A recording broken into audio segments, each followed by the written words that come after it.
We've done virtually nothing for this fish, but it's here on its own. Jeremy talked about the Roanoke. I'm going to give you all a little statistics. Let's see, where's the corner? There? Yeah. Up here is the biggest city in the Roanoke Basin, 100,000 people. Here's Danville, about 40,000. There's Eden, about 15,000. The basin covers about 9,600 square miles. Population about 640,000 people. Compared to the Catawba River Basin in North Carolina, it's about 3,200 square miles and about 2 million people. So the Catawba's about 1 acre to one person, and the Roanoke's about 10 acres to one person. All in all, it's kind of undeveloped. Kind of for the Atlantic slope, eastern North Carolina, or eastern Virginia, southeast. It's the most speciose basin on the Atlantic slope, over 119 species. I think there's 100 in Little T. So it's pretty cool. Pretty cool. I'm not going to include anything in this talk about the Nottoway, but there's log perch in there too.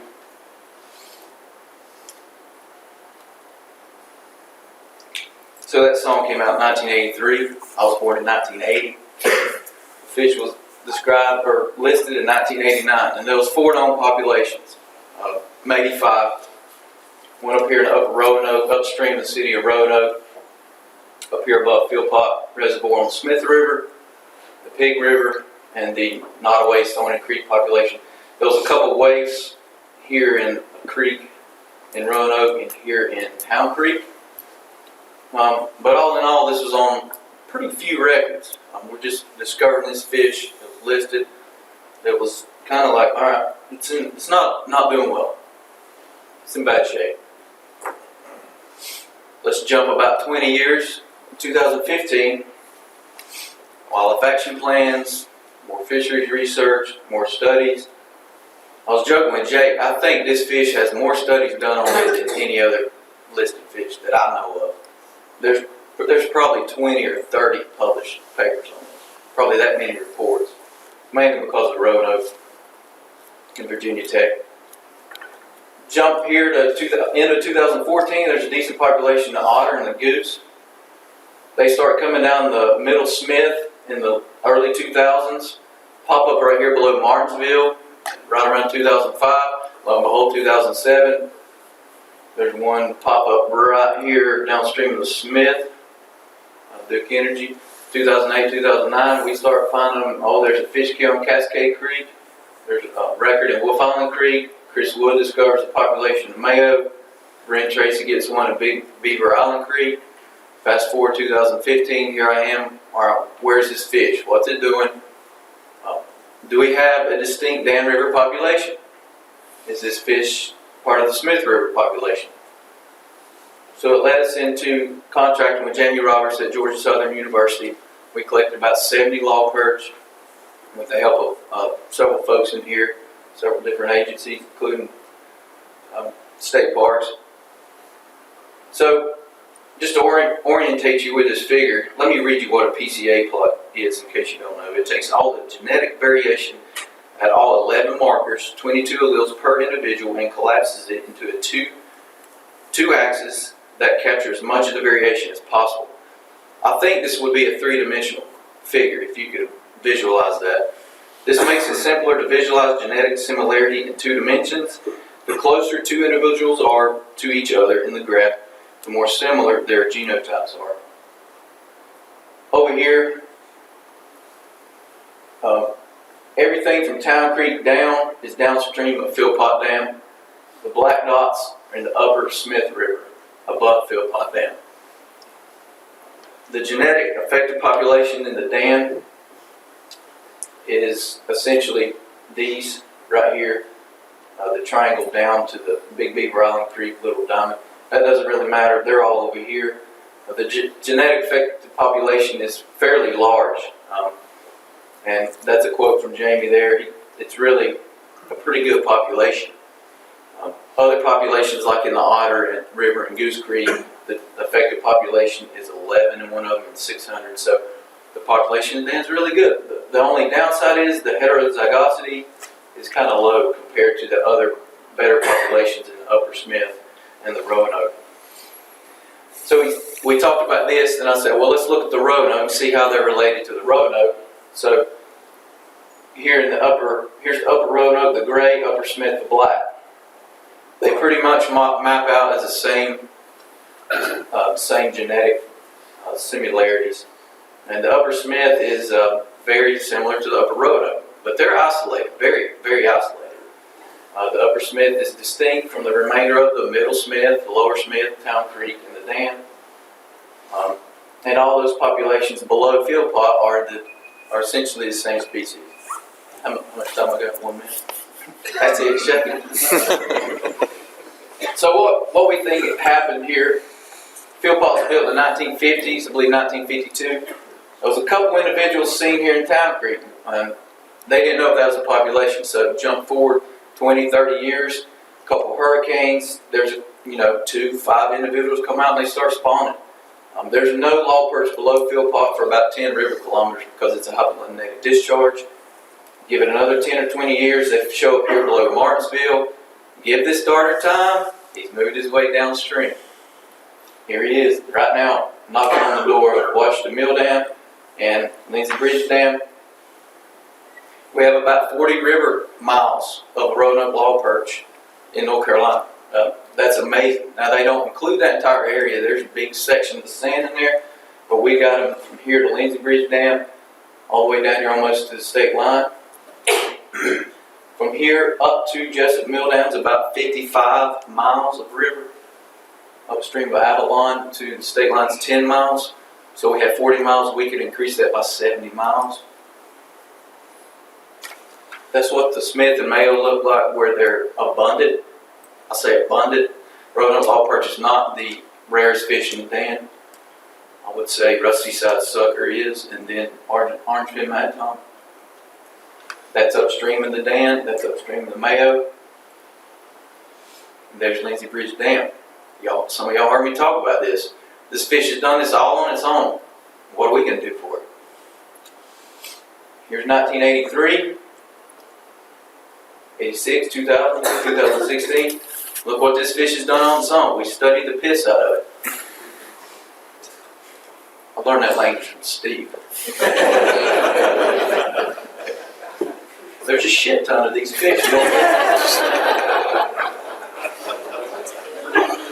I'm a Christian man. This fish is listed. Now, you want to talk about other fish that are endangered, threatened, that are not on the list. We can delist this fish. But politics aside, we're here. That's part of my job. I think we can do it. We have to get on the same page and push these organizations, municipalities to delist this fish, along with spotfin chub. I think we can do it in 10 or 20 years.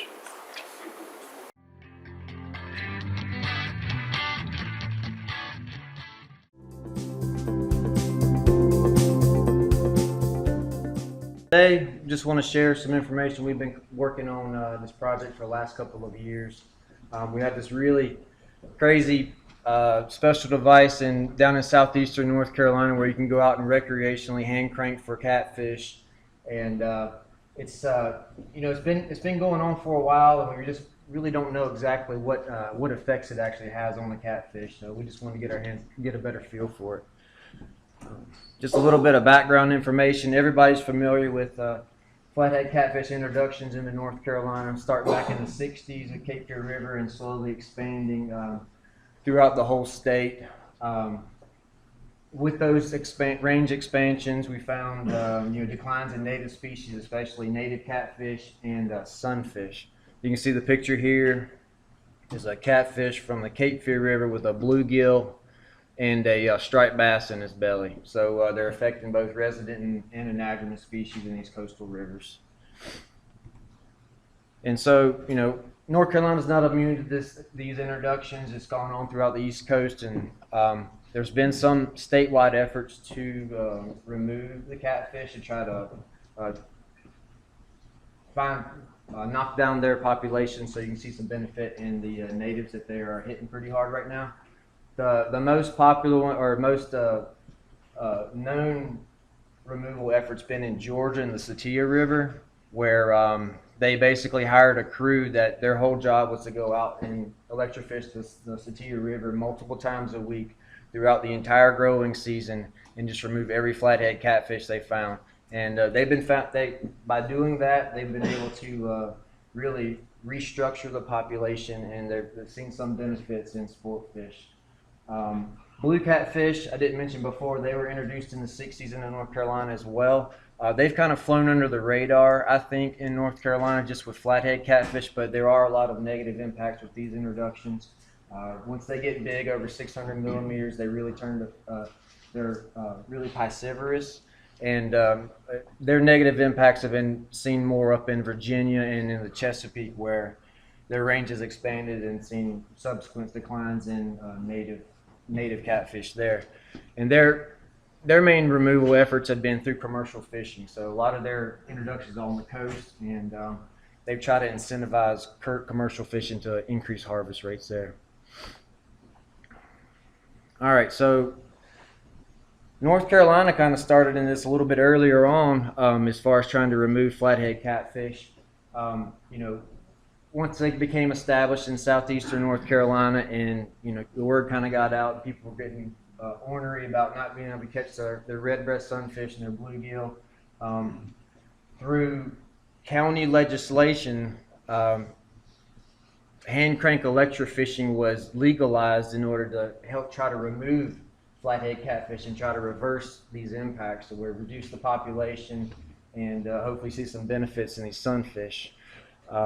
Hand crank electrofishing is just utilizing the magnetos out of old-timey telephones, where you can kind of set up a contraption, with bicycles, gears and everything, and where you're basically turning the magneto, producing an electric current.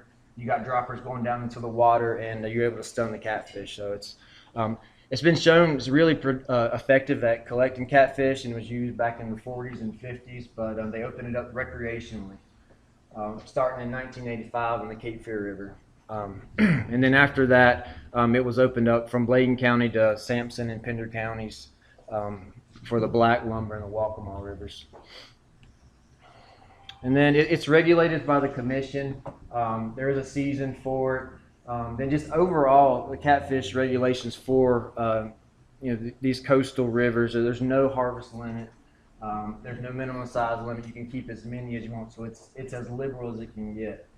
And then just looking at the map there, so just to kind of put it in perspective, those 4 counties are the only place that you can hand crank electrofish legally in the United States. So it's really a unique fishery. So our main objective was just to get our hands around, figure out if recreational hand crank electrofishing has any effect on the catfish population at all. So we did this for not only flathead catfish, blues, and channels, but today I'm just going to concentrate on flathead catfish. And we were interested in just the size distribution, the condition, relative abundance, the growth, and mortality, to see if there's any differences in population structure where you can and cannot hand crank. So looking at the map, the 4 counties in gray, that's where it's legalized. The rivers there, the Cape Fear, Black Lumber, and Waccamaw. The green there is where you can hand crank, and the blue is where you cannot. So our study design was set up where we had samples within and without that, and outside of that area. Our sample sites are in red there, and so we used boat electrofishing, low frequency, with a chase boat to collect the catfish, and each site was 1 kilometer. We had 10 sites in each reach, and we did this over 2 years. We do have some high frequency data, some fish community data we collected along with this, but Clint's going to get into that a little bit more in his talk next. And once we collected all our fish, we were interested in the usual stuff, catch per unit effort, mean length, proportional stock densities, looking at biomass, the mean weight of the fish, and condition. And we also, to look at age and growth, collected over 1,000 otoliths throughout those 4 rivers to get the age and length of the fish. We modeled bond vertilanthy growth curves, looking at rates of growth as well as growth potential. And then we also calculated instantaneous and total annual mortality utilizing catch curves with Chapman-Robinson method. And all these comparisons were, our data was non-normally distributed, so we ended up comparing a lot of the mean studies data with Kruskal-Wallis. Our proportional stock density comparisons were using chi-square, and our mortality, instantaneous mortality rates were compared with just the regression slopes with analysis of covariance. And everything was at, you'll see throughout the talk, there's going to be stars by certain things, and those are all signifying a significant difference at a p-value of 0.05. All right, so getting into the results, here's some of the catch data we have. Just to orient you through the rest of the talk, you can see there in the reach, non, that just means where you cannot hand crank, and then HCE is where you can hand crank. We've got the 4 rivers up there, and we also have another category, regional, and that's just looking at, we pooled all the rivers together, so look at overall comparison, a regional comparison there. So we found for in the non-hand cranking reach, we collected 667 flathead catfish compared to 627 in the hand cranking reach.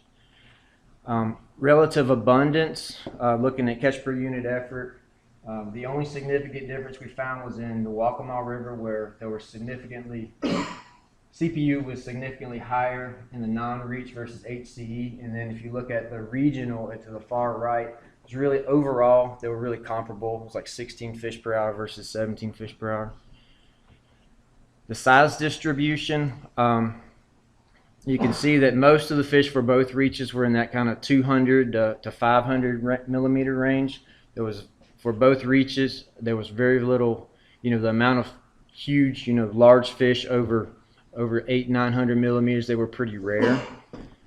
Then if we take the size distribution and kind of, put those into stock density categories, we found, significant differences in, those smaller fish, those substock fish in the hand cranking reach.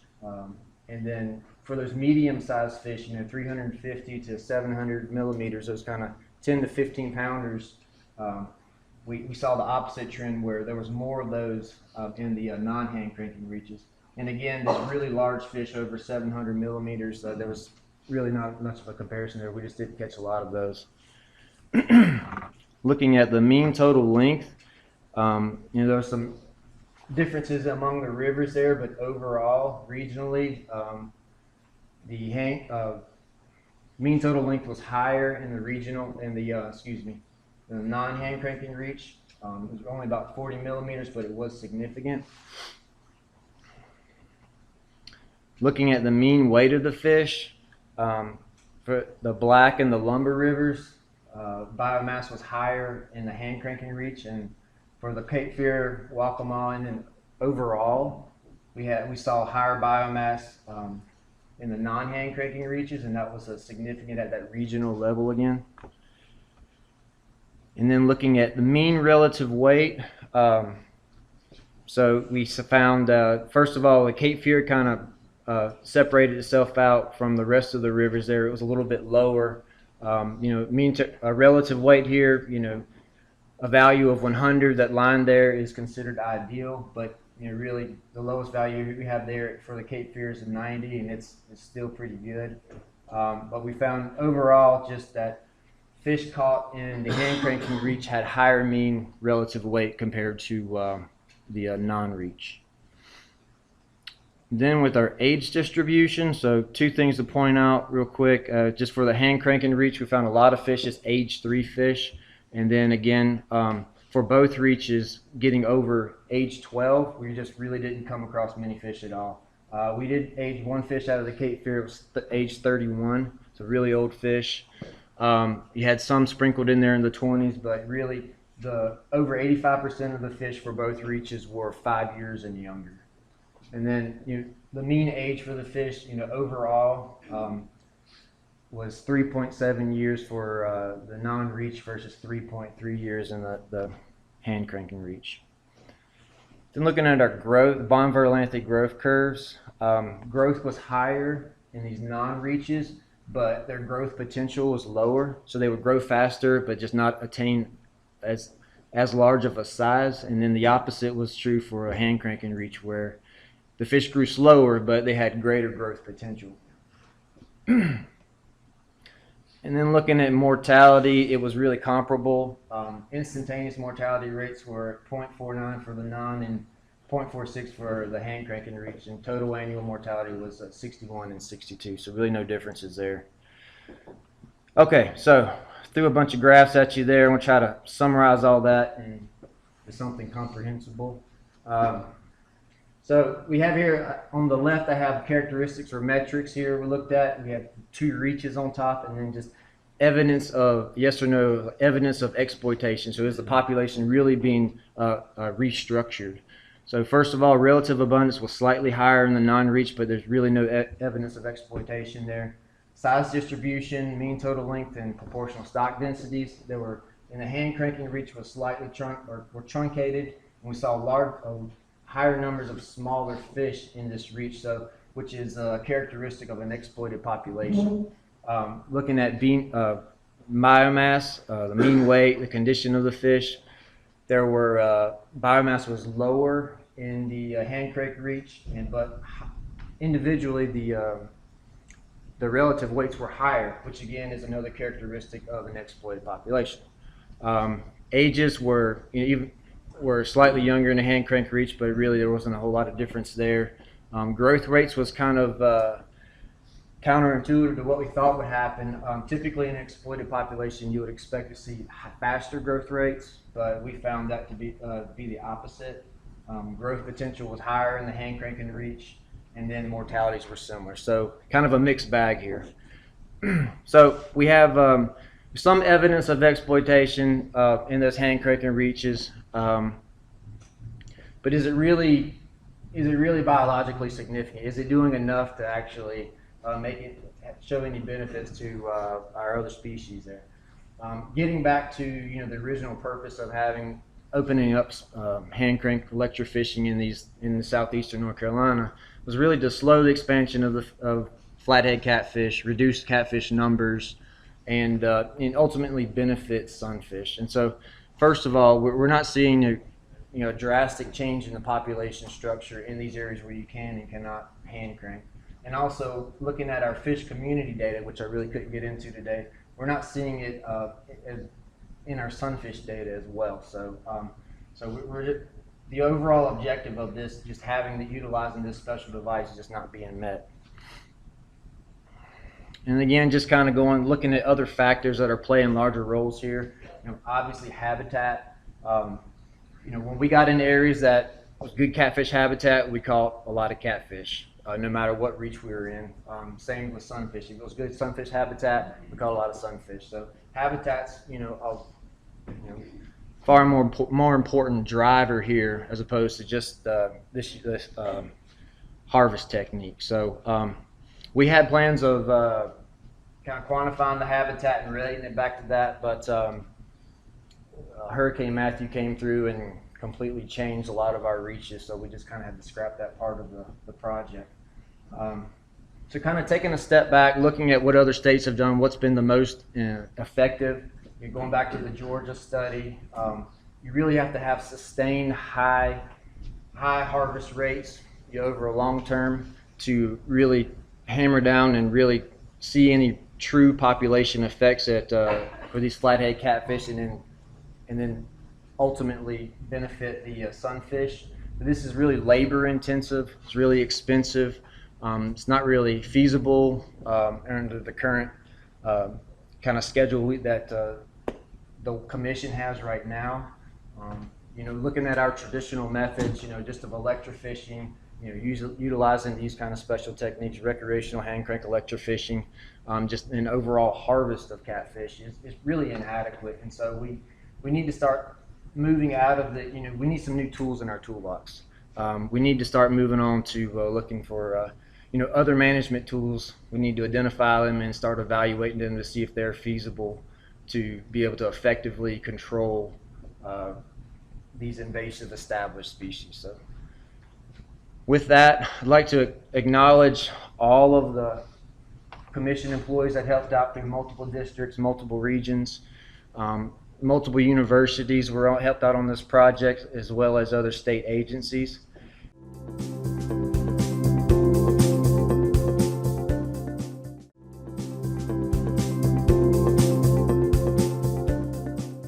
Yeah, we'll get right into it. This going to be talking about the Mill Burney Dam. It's on the Neuse River, or was on the Neuse River until this past fall, right in Raleigh. And it was taken out in October of this past year. Before I get into the details of Mill Burney and the monitoring that's been developed for it, just briefly talk about dam removal as mitigation use in North Carolina.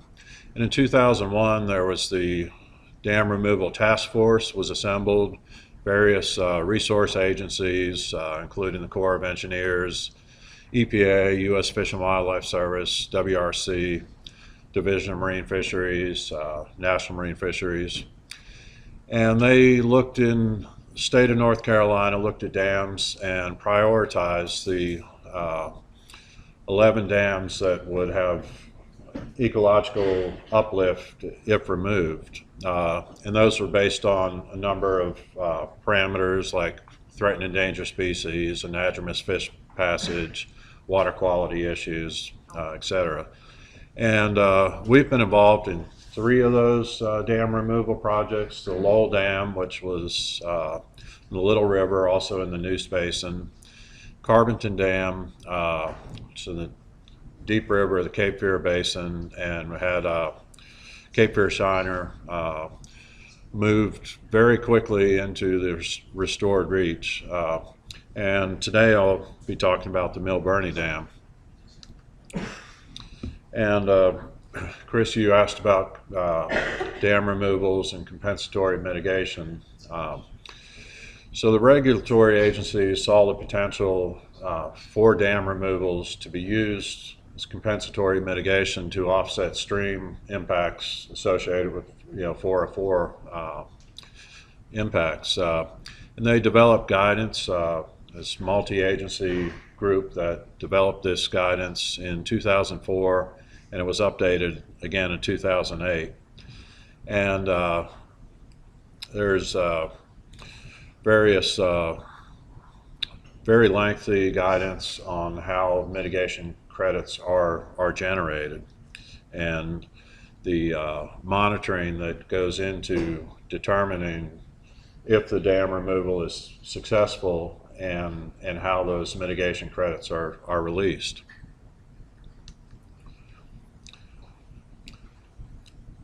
And as I mentioned, with the guidance, talked about the monitoring protocol that's needed and how those credits are released. The earlier guidance in 2004, it was a 5-year post-removal monitoring, and with the new guidance in 2008, that's now up to 7 years. And various success criteria prior to removal are identified. And once those success metrics are met, the monitoring for that particular metric can stop, but the credits cannot be released until what we have called a project closeout.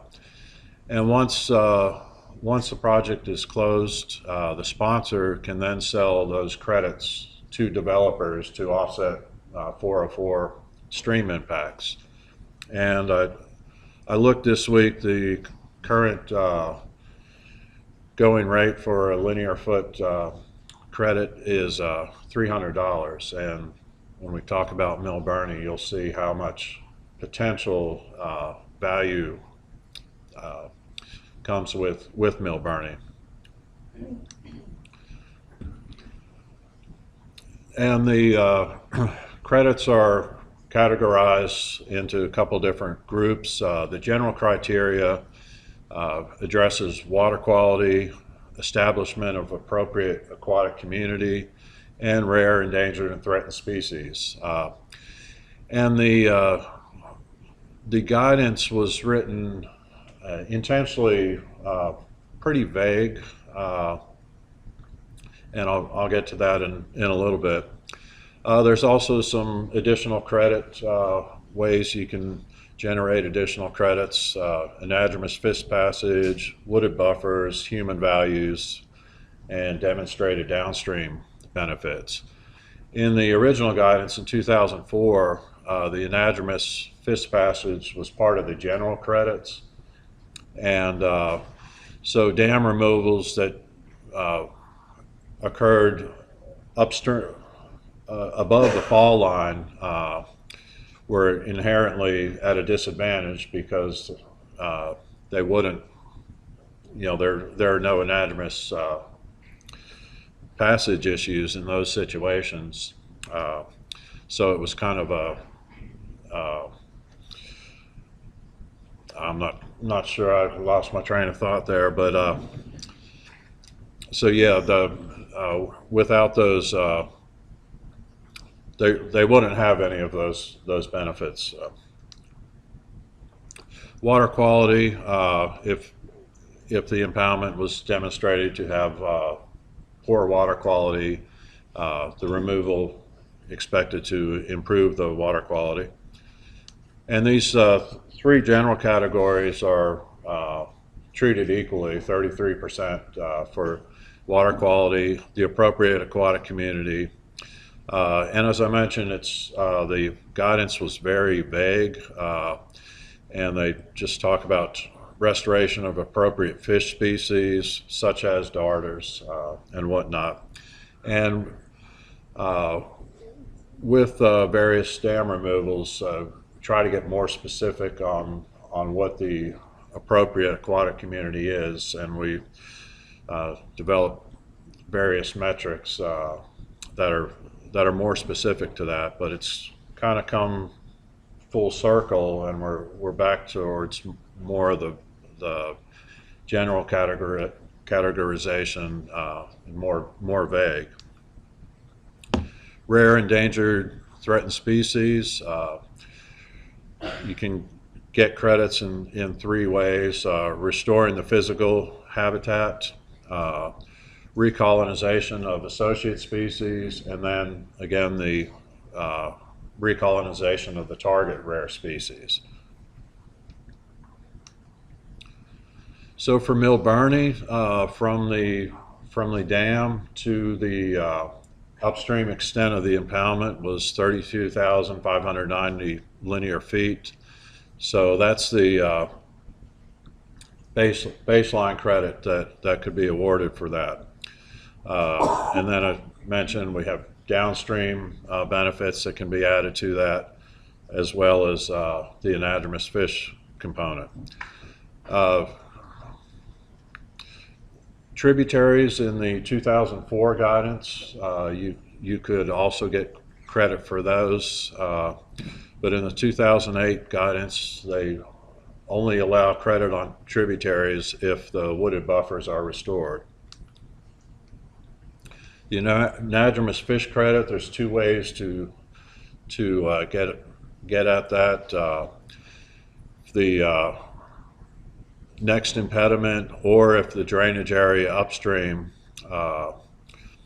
is 75% of that drainage area. And in the case of Mill Burney, the impediment comes before that 75%, so the credits will be awarded on a 10-to-1 ratio. So for every 10 linear feet of increased passage, you could receive one credit. So there with Mill Burney, 32,000 linear feet of river would be opened up. There's an additional close to 45,000 linear feet to the next impediment, which is Falls Dam, totaling 77,505 linear feet at the 10-to-1 ratio, looking at potential for 7,750 additional mitigation credits, which brings the total up to a little over 40,000. as I mentioned, there's also the downstream benefits. They're going to try and restore some riparian habitat just downstream of the dam, and that's 500 linear feet, so an additional 500 mitigation credits. You can also kind of look at these as supplemental credits, human values, recreational value, or scientific research. And these credits can only be awarded if the maximum credits are not met through the other metrics. An example of a human value is with the Lowell Dam removal. There was a information park, I guess, set up at the former dam site that talked about the history of the dam and then the benefits of removal. With the scientific credit, has to be either a dissertation or a scientific paper in a peer-reviewed journal.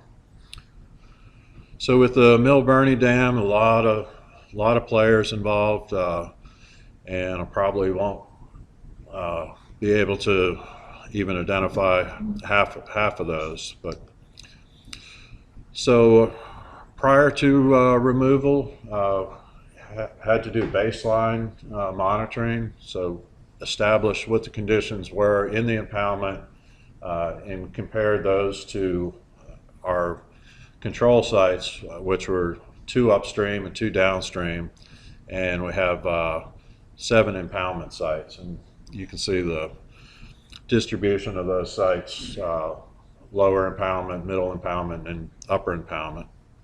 And those sites are then established as your post-removal monitoring sites as well. So naturally, your conditions in your control site and your impoundment sites are very different. So in the impoundment, the fish surveys were done through boat shocking. That's Joe Hightower and Mike Wicker in the boat shocker there. And then in the reference sites, it was backpack electrofishing. So that's one of the challenges, is trying to, you're not really comparing apples to apples as far as your survey methodologies. The same thing with the mussels, looking at depths of up to 10, 12 feet in the impoundment. So we were naturally scuba diving there, whereas in the control sites, there's mask and snorkel. Or if you're a little squeamish about putting your face in the water of the Neuse River, bathoscopes or view scopes. So the baseline monitoring showed that the freshwater mussel community was very different in the impoundment compared to the control sites. As you'd expect, the control sites had higher abundances and higher species diversity, and a higher number of rare species as well. So the upstream combined sites, the 2 upstream, your catch per unit effort was about 57 mussels per hour. Combined in the impoundment was about 3 mussels per hour, and downstream was over 164 mussels per hour. And as I mentioned, species diversity much higher in the reference sites, and the number of rare species higher in the free-flowing areas. Also notice that the distribution of mussels was very different in the impoundment compared to the control sites. In the impoundment, mussels were restricted to maybe the first 5-10 feet close to the banks, and almost nothing in the middle of the channel. So we divided the river into 10 foot by 10 foot habitat zones and did cross river transects. If you look at the upstream and downstream controls, mussels were much more evenly distributed across the channel. So combined, reference sites, 85% of the potential habitat zones had at least one mussel in, compared to only 15% in the impoundment. And then the number of mussels in those habitat zones were also a lot higher, 7 in the reference compared to 0.2 in the impoundment. The fish community, very similar in that higher species diversity, an appropriate, is what they call appropriate loaded community in the reference sites compared to the impoundment. No darters found in the impoundment compared to, I think we're like 4 or 5 darter species in the reference area. 34 fish species found in the reference sites compared to only 22 in the impoundment. There were 16 shared species, 17 that were only found in the reference sites compared to only 6 in the impoundment. And so the impoundment was dominated by sunfish, catfish species, pretty much. And it's just showing all the, I think it was a total of 40 species found combined. So the impoundment conditions, the Mill Burney Dam was a known barrier to American shad and striped bass. And just to reiterate, impoundment was dominated by lentic species compared to the Lotica dominated habitat in our control sites. So the general goals of the removal for the appropriate aquatic community, as far as freshwater mussels, we're hoping to see increase in numbers, species diversity, and the rare endangered species. And then with the fish, transition from lentic to lotic adapted fauna. The appropriate aquatic community is divided into 3 categories. Full credit can be awarded if any 2 of the metrics are met within either the mussel or the fish group, or the single metric with the aquatic insects. And I was going to provide the details of all the success metrics, but I'd probably be talking for another 10-15 minutes after I'm supposed to be kicked off of here. But with mussels, we're looking at increases in catch per unit effort and recolonization of lotic species. With the fish community, looking at darter species colonization, intolerant species colonization, adjustment in the number of lotic species, and overall general species diversity increase. And I'll just give one of the specific metrics here.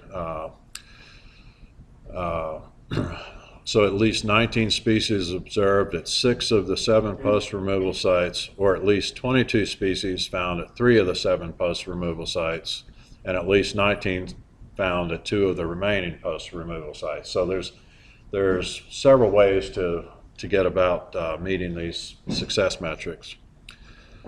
To conclude with the mitigation credit, 16,295 credits can be awarded for the appropriate aquatic community, over 10,000 for the RTE, over 5,000 for aquatic insects, and then an additional 7,800 for the anadromous fish. So for a total of 40,840 mitigation credits potential in this project. Multiply that by $300. That's a small chunk of change there. But again, there's no guarantee that these success metrics will be met, and there's a lot of investment that goes into that, and we're going to be starting the monitoring efforts this spring. And as I said, it's a 7-year monitoring effort. Also did want to quickly mention that the sponsor agreed to do a mussel salvage effort in the impoundment as they were dewatering. And a lot of folks in this room helped out. We floated the impoundment as it was being dewatered and moved mussels that were stranded into the water. And I think we found moved over 569 mussels that would have been desiccated.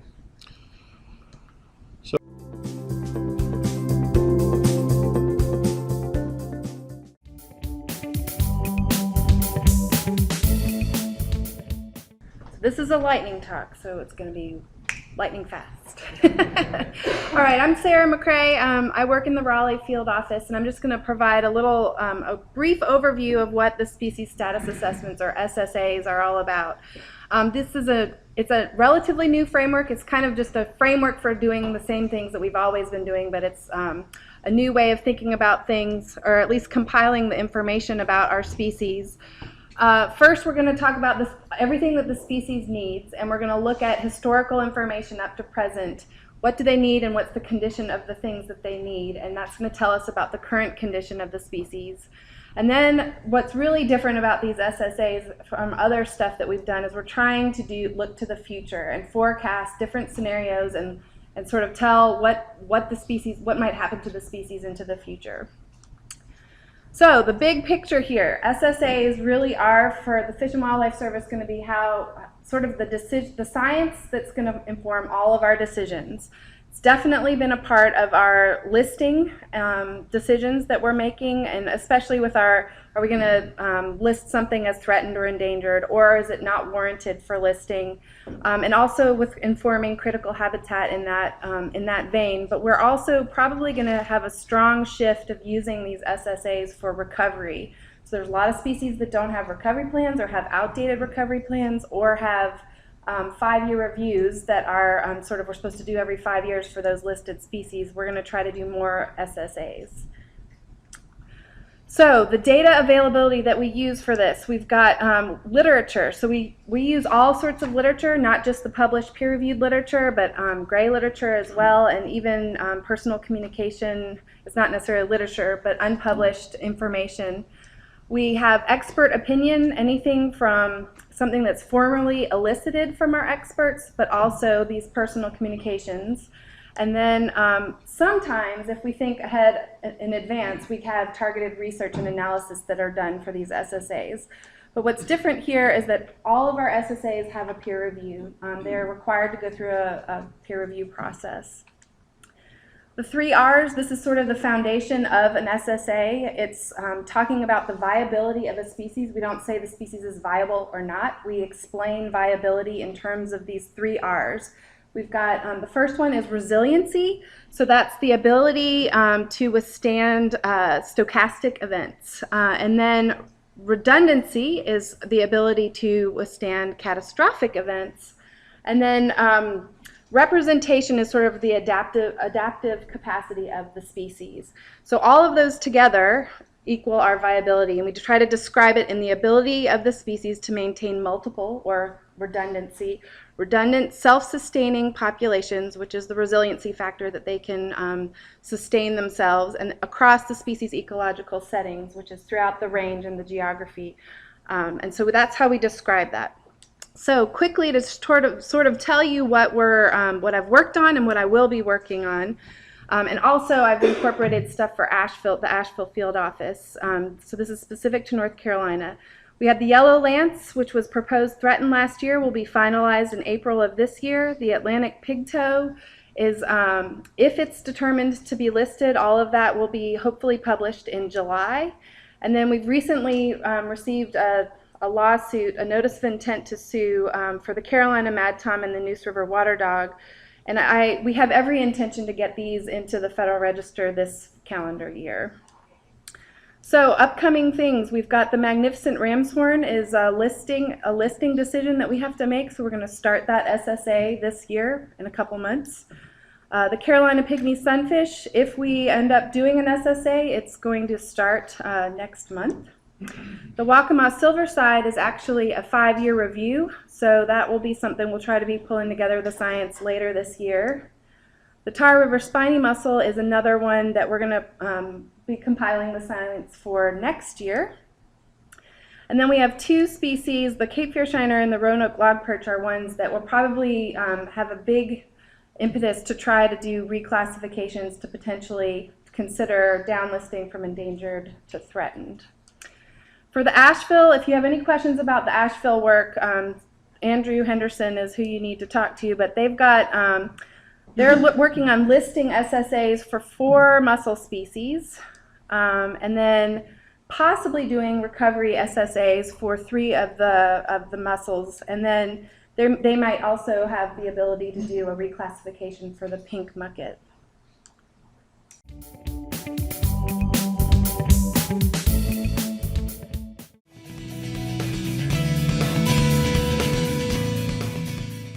All right, appreciate y'all listening. I'm a lightning talk, so we'll roll through this pretty quick. Maybe we'll get to the break a little faster. I'm a biologist in the central coastal region, which means we see lots of hurricanes and we have a lot of water. So anytime a hurricane comes our way, it kind of gets our radar going. Today I'm going to talk about Hurricane Matthew and some of the issues that came up as a result of that. So normally when we see, this big white swirling thing, as a fisheries biologist, after we make sure our houses and personnel and equipment are okay, we go out and then we see this big white swirling thing. And, it's a reason for concern. The phone rings off the hook. So, anytime we get a hurricane, all of a sudden, I'm like, oh, great. Now my work's about to double. So, that's the general pattern. It happened with Isabel, it happened with Irene. Anytime we get a hurricane coming our way, that's the question we get, is how bad are the fish kills going to be? Not necessarily are they going to happen, but just how bad are they? So normally our response, WRC, is, first we make sure that, our people are okay. Second, we make sure our equipment is okay.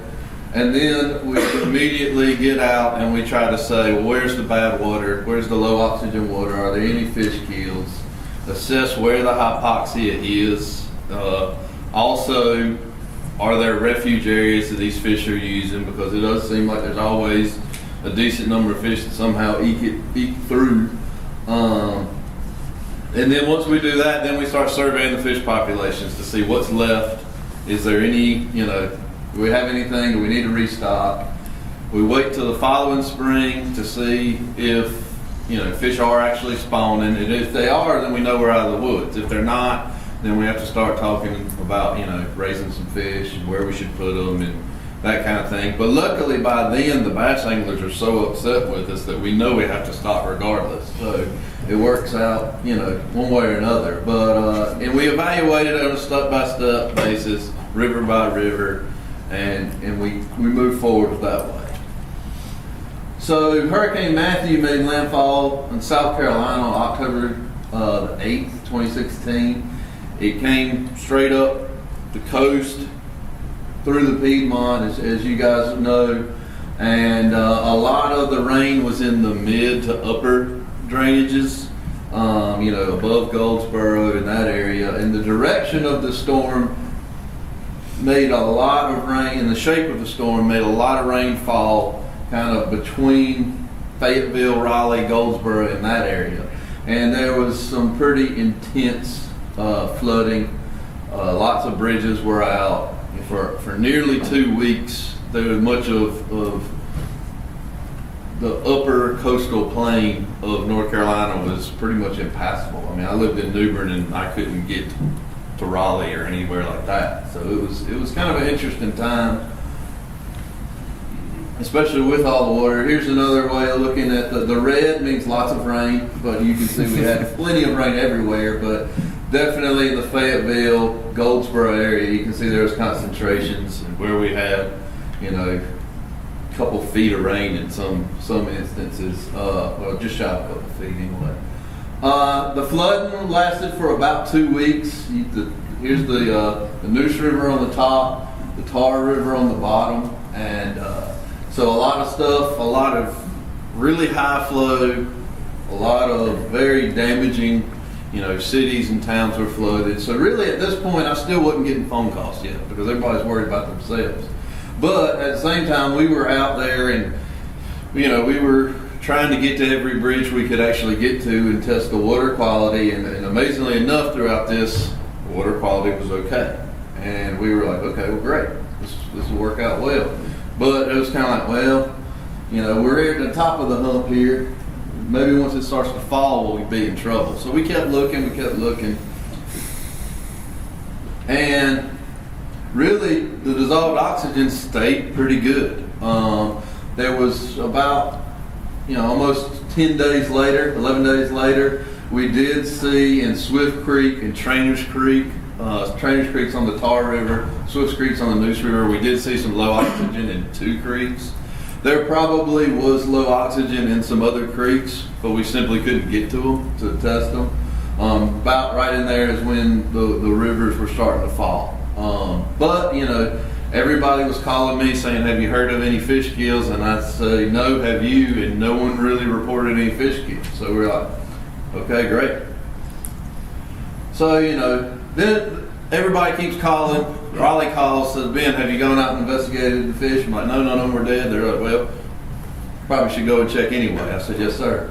So we went out there. We did a quick kind of run and gun approach. We tried to sample a little bit of everywhere, but we had recent data from these 3 rivers. So we went out. We tried to do some backwater along with main stem as time allowed, and also mimicked a lot of the same sites that we had recently sampled. Okay, so here's the Neuse River, and again, you know, if I was doing a sport fish assessment, I'd definitely want a few more fish, but we really were just saying what's out there, you know, what do we have left. And we got, you know, little fish, big fish, both sunfish and largemouth bass. Here's also a list of the other species we saw and how many we collected. And things look pretty good, and the catch rate is just slightly lower for largemouth bass than it was the last time we'd sampled. So, you know, Neuse River, we're no concerns. For the Trent River, the catch rates was a good bit lower, but still a fairly wide length frequency. The bluegill were great. Really no real worries there. The Trent River, especially in the fall, if salt water starts to intrude, you do see lower catch rates of your bass because it kind of pushes them upstream a little bit at times. So nothing was setting off our radar here. Then when we get to the Tar River, where we started shocking, we're like, wow, this might even be better than the last time we were here. So, you know, you might could even make the case that the Tar River benefited from Hurricane Matthew because our catch rates went up. We got plenty of good fish, and really the Tar River was not a worry at all, and that was one of the ones we were getting the most calls about. So, you know, again, there was no real issues there. So everything looks like we're fine. Some of the questions we got afterwards were, well, why do you think all these other hurricanes caused devastating fish kills and Matthew did? And you know, part of it might be that we just got real lucky, but the other part might be that we didn't experience this big storm surge that we saw with a lot of the other storms because it came in from South Carolina and went north instead of attacking us head on right down the throat of our sounds and rivers. Also, since most of the precipitation and the high water came from the Piedmont and upper coastal plain, the water, again, without the storm surge, the water was going downstream, so it was flushing all this stuff out as fast as it was inundating things. And also, this storm occurred a little bit later in the year in October, when, you know, dissolved oxygen is a little bit less of a concern as it would be in the hotter period of the hurricane season.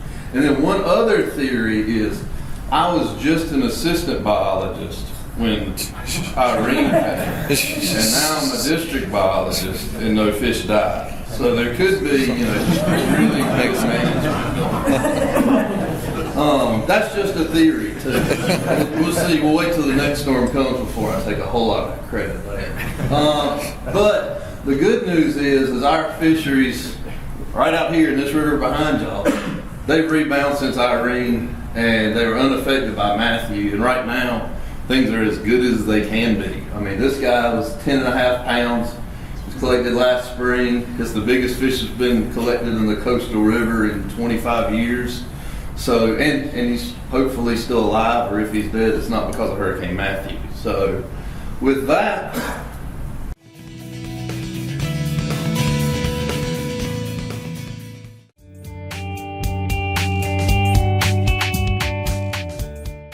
And so this is part of my master's research at NC State, and also some science that my lab has been working on for the past couple of years, specifically in Pamlico Sound.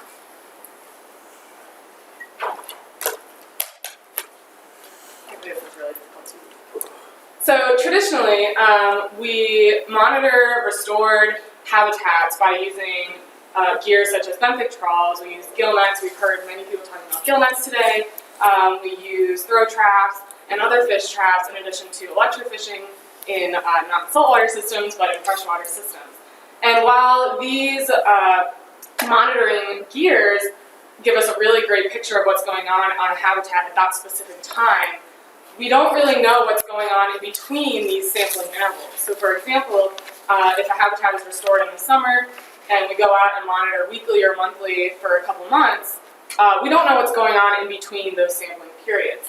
In addition, a lot of this monitoring is only done in the summer and spring and fall. So we don't really know what's going on seasonally either.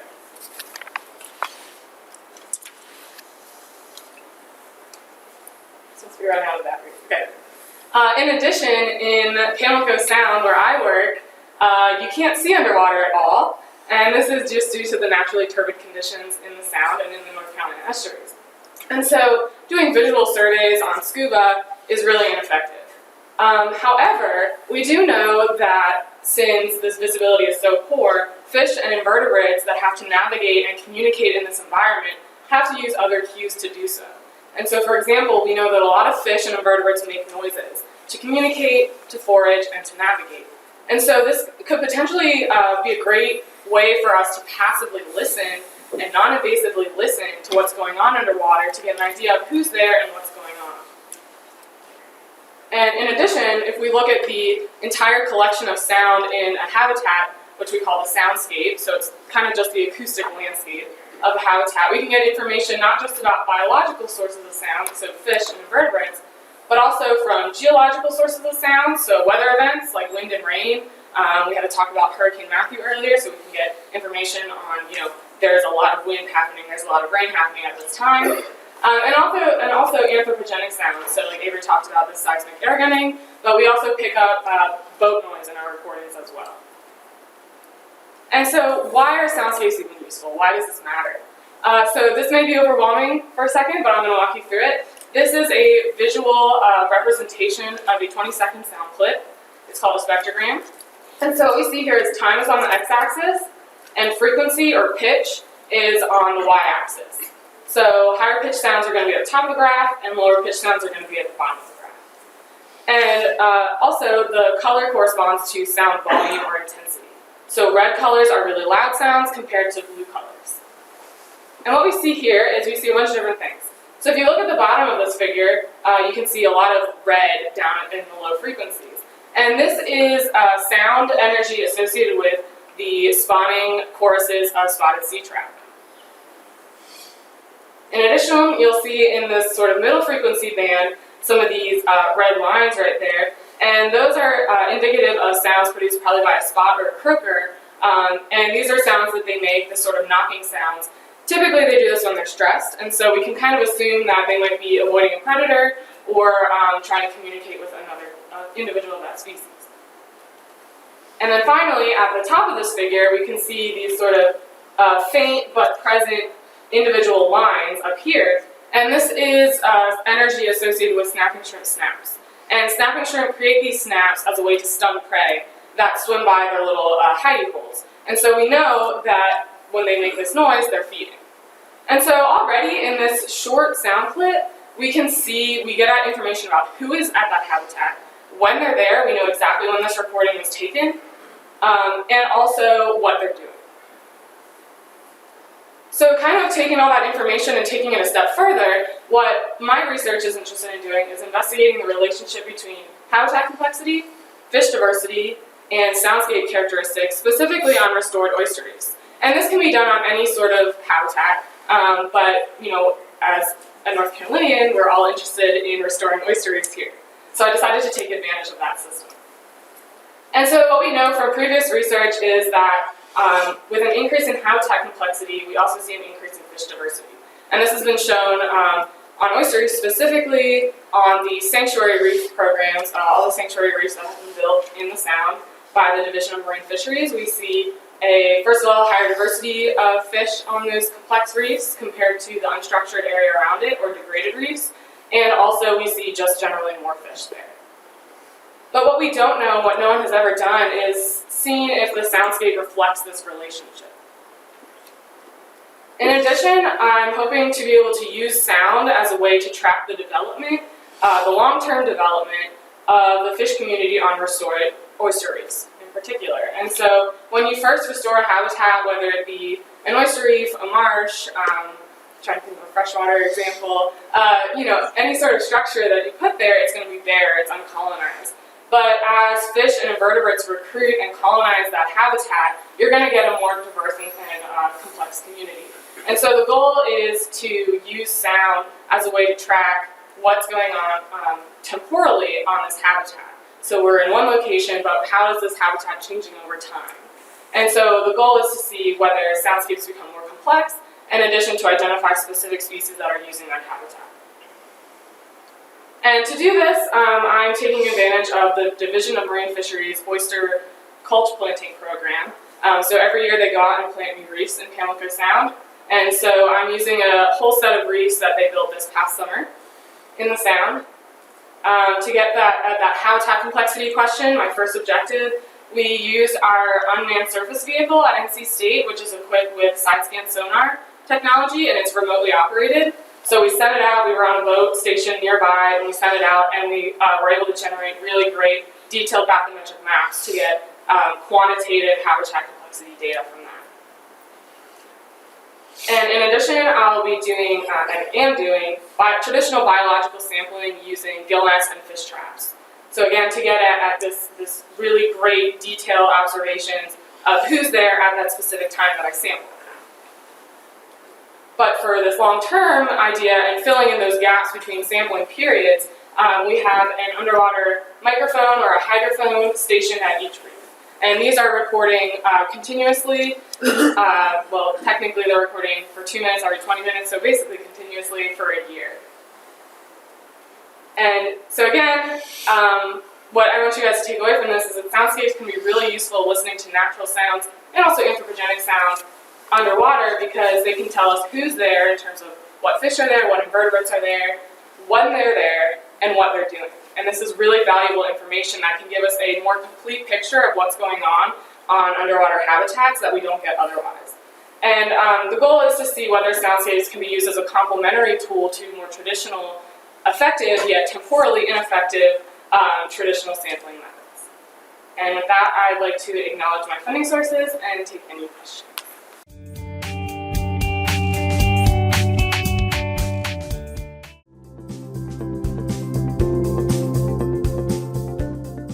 I just started with the NCWRC back in July of 17, and this is a chapter of my master's thesis that I just finished up at Clemson last summer.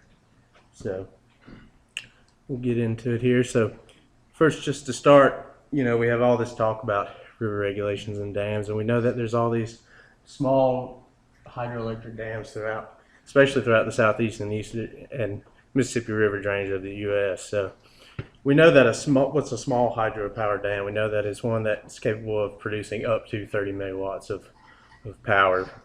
And just put that in perspective, 1 megawatt will power about 650 homes. So these aren't, your huge Savannah River Basin dams. These are your small dams. And as part of the greenhouse gas reduction push by the Department of Energy up through the Obama administration, there was a real big push to decrease greenhouse gases by up to 67% by the year 2050.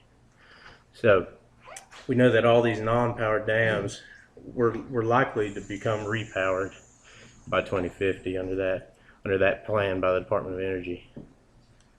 So these small hydroelectric dams would create impacts on both discharge and water levels below the dams, right?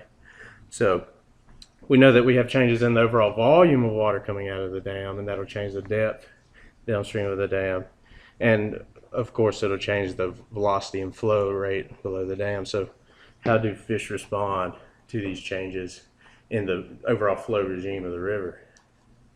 So what we wanted to look at was, we initially tagged some fish to track them in response to a population estimation that we were doing. We wanted to make sure they were staying in our sampling section in the river, just to call that a closed population for our population estimate. But it kind of created more questions. Questions can sometimes lead to additional questions. So we figured that the dam might be impacting a game fish in just the tail race of the dam, based on some of our results from the telemetry study.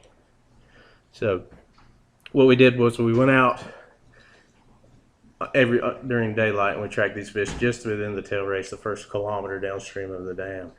And you can see they tried to hang out pretty much all day in these little home pools within the dam. So how does river discharge affect those short-term movements? So what we did was we went out and we relocated a fish every 30 minutes. So I'd go out, I'd try to get there as close to daybreak as possible. I'd start, at the round hour. Say if it was 6:15 sunrise, I'd start at 6 o'clock, and I'd go 6 o'clock, 6:30, 7 o'clock, and so forth. So we wanted to try to get these short-term movements, as many short-term movements within a day as possible, and see how the changes in the discharge coming out of the dam, because we were directly beneath the 99 Islands Dam there, how did that affect the movements of the fish? And we kind of started to see some anecdotal evidence of this. You can see here, these are all the relocations of one bass in any given day. And you can see that those two most upstream points choreographed to that big flux of water discharge out of the dam right before dark. So we were kind of scratching our heads to see, why would the fish leave his little home pool, his little kernel area, in response to that rapid increase in discharge just within like an hour-long period. So we had a whole behavioral ecology question to this. Why does a fish stay and why does a fish go? Especially within this small habitat area. We're working in like a 200 square meter area. And we didn't know if this was maybe a feeding behavior. Is it a competition? Is it when that discharge changes, does another fish come that we didn't have tagged from downstream? Did it come and compete in that area with this other fish? Or is it in fact an energy savings in response to that change in the flow rate? And you can see here, this will show you just how this river changes below the dam there. The picture on the left is the same shoal under low flow, lower discharge conditions. And the picture on the right is under higher, let's say a 1500 CFS discharge from the dam. So we had upwards of almost a 3 to 4 foot change in depth just at one single location within the river. So we wanted to know why these fish were staying during the lower periods, and then why did they move during these fluxes of water out of the dam. So as we continue to research this question, we're going to do it across multiple seasons, right? So we want to do it in both summer and winter to see if the movements were different seasonally as well.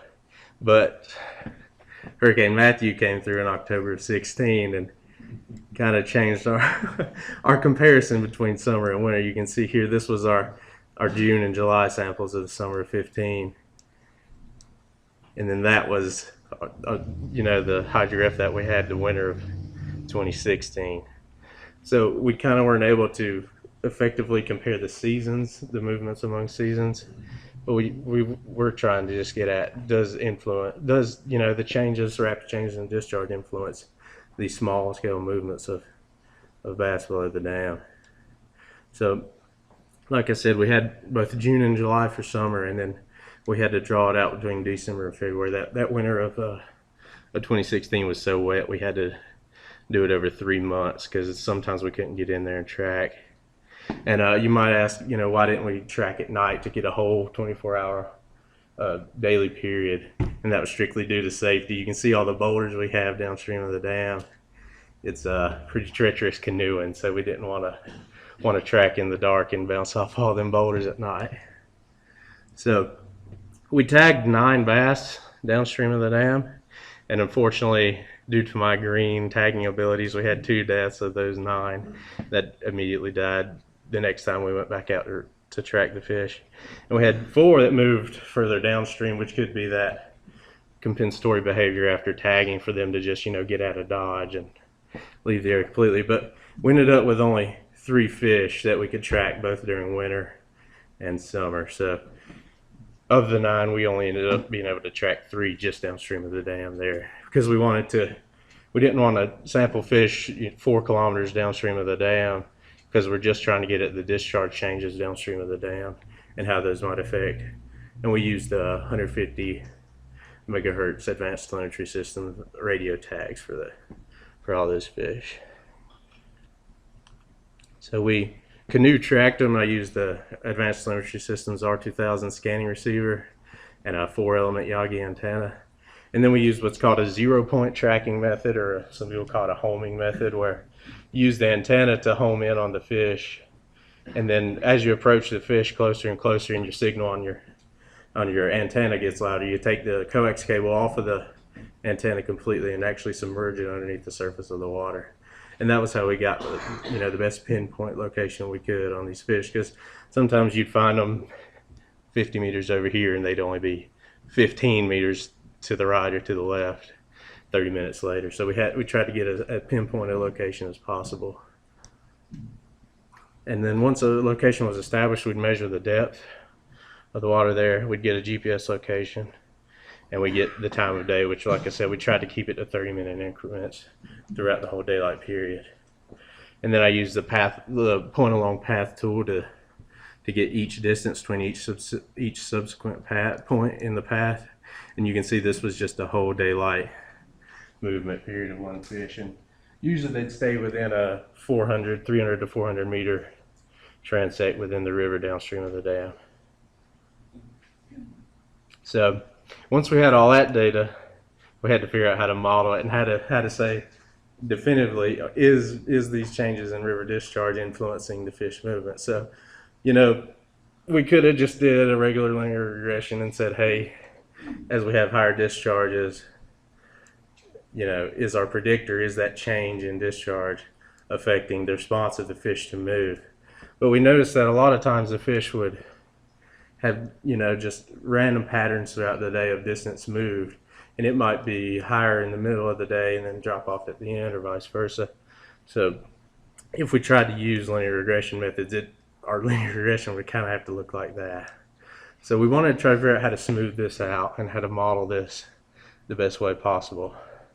So what we did was we used what's called additive modeling. We use general additive models, and you can see when you fit the GAMs, the GAMMs to the models, it kind of fits the whole movements better. So here on the y-axis we have just the log normal movement in meters of each of this one bass throughout the day, and then here we have the normalized discharge in cubic feet per second on the x. So you can see if you tried to just plot a normal regression line to that, it wouldn't quite fit the data as best. So that's what we used, and of course we used just a normal model building process for that, where you create a global model and then drop out insignificant variables from there.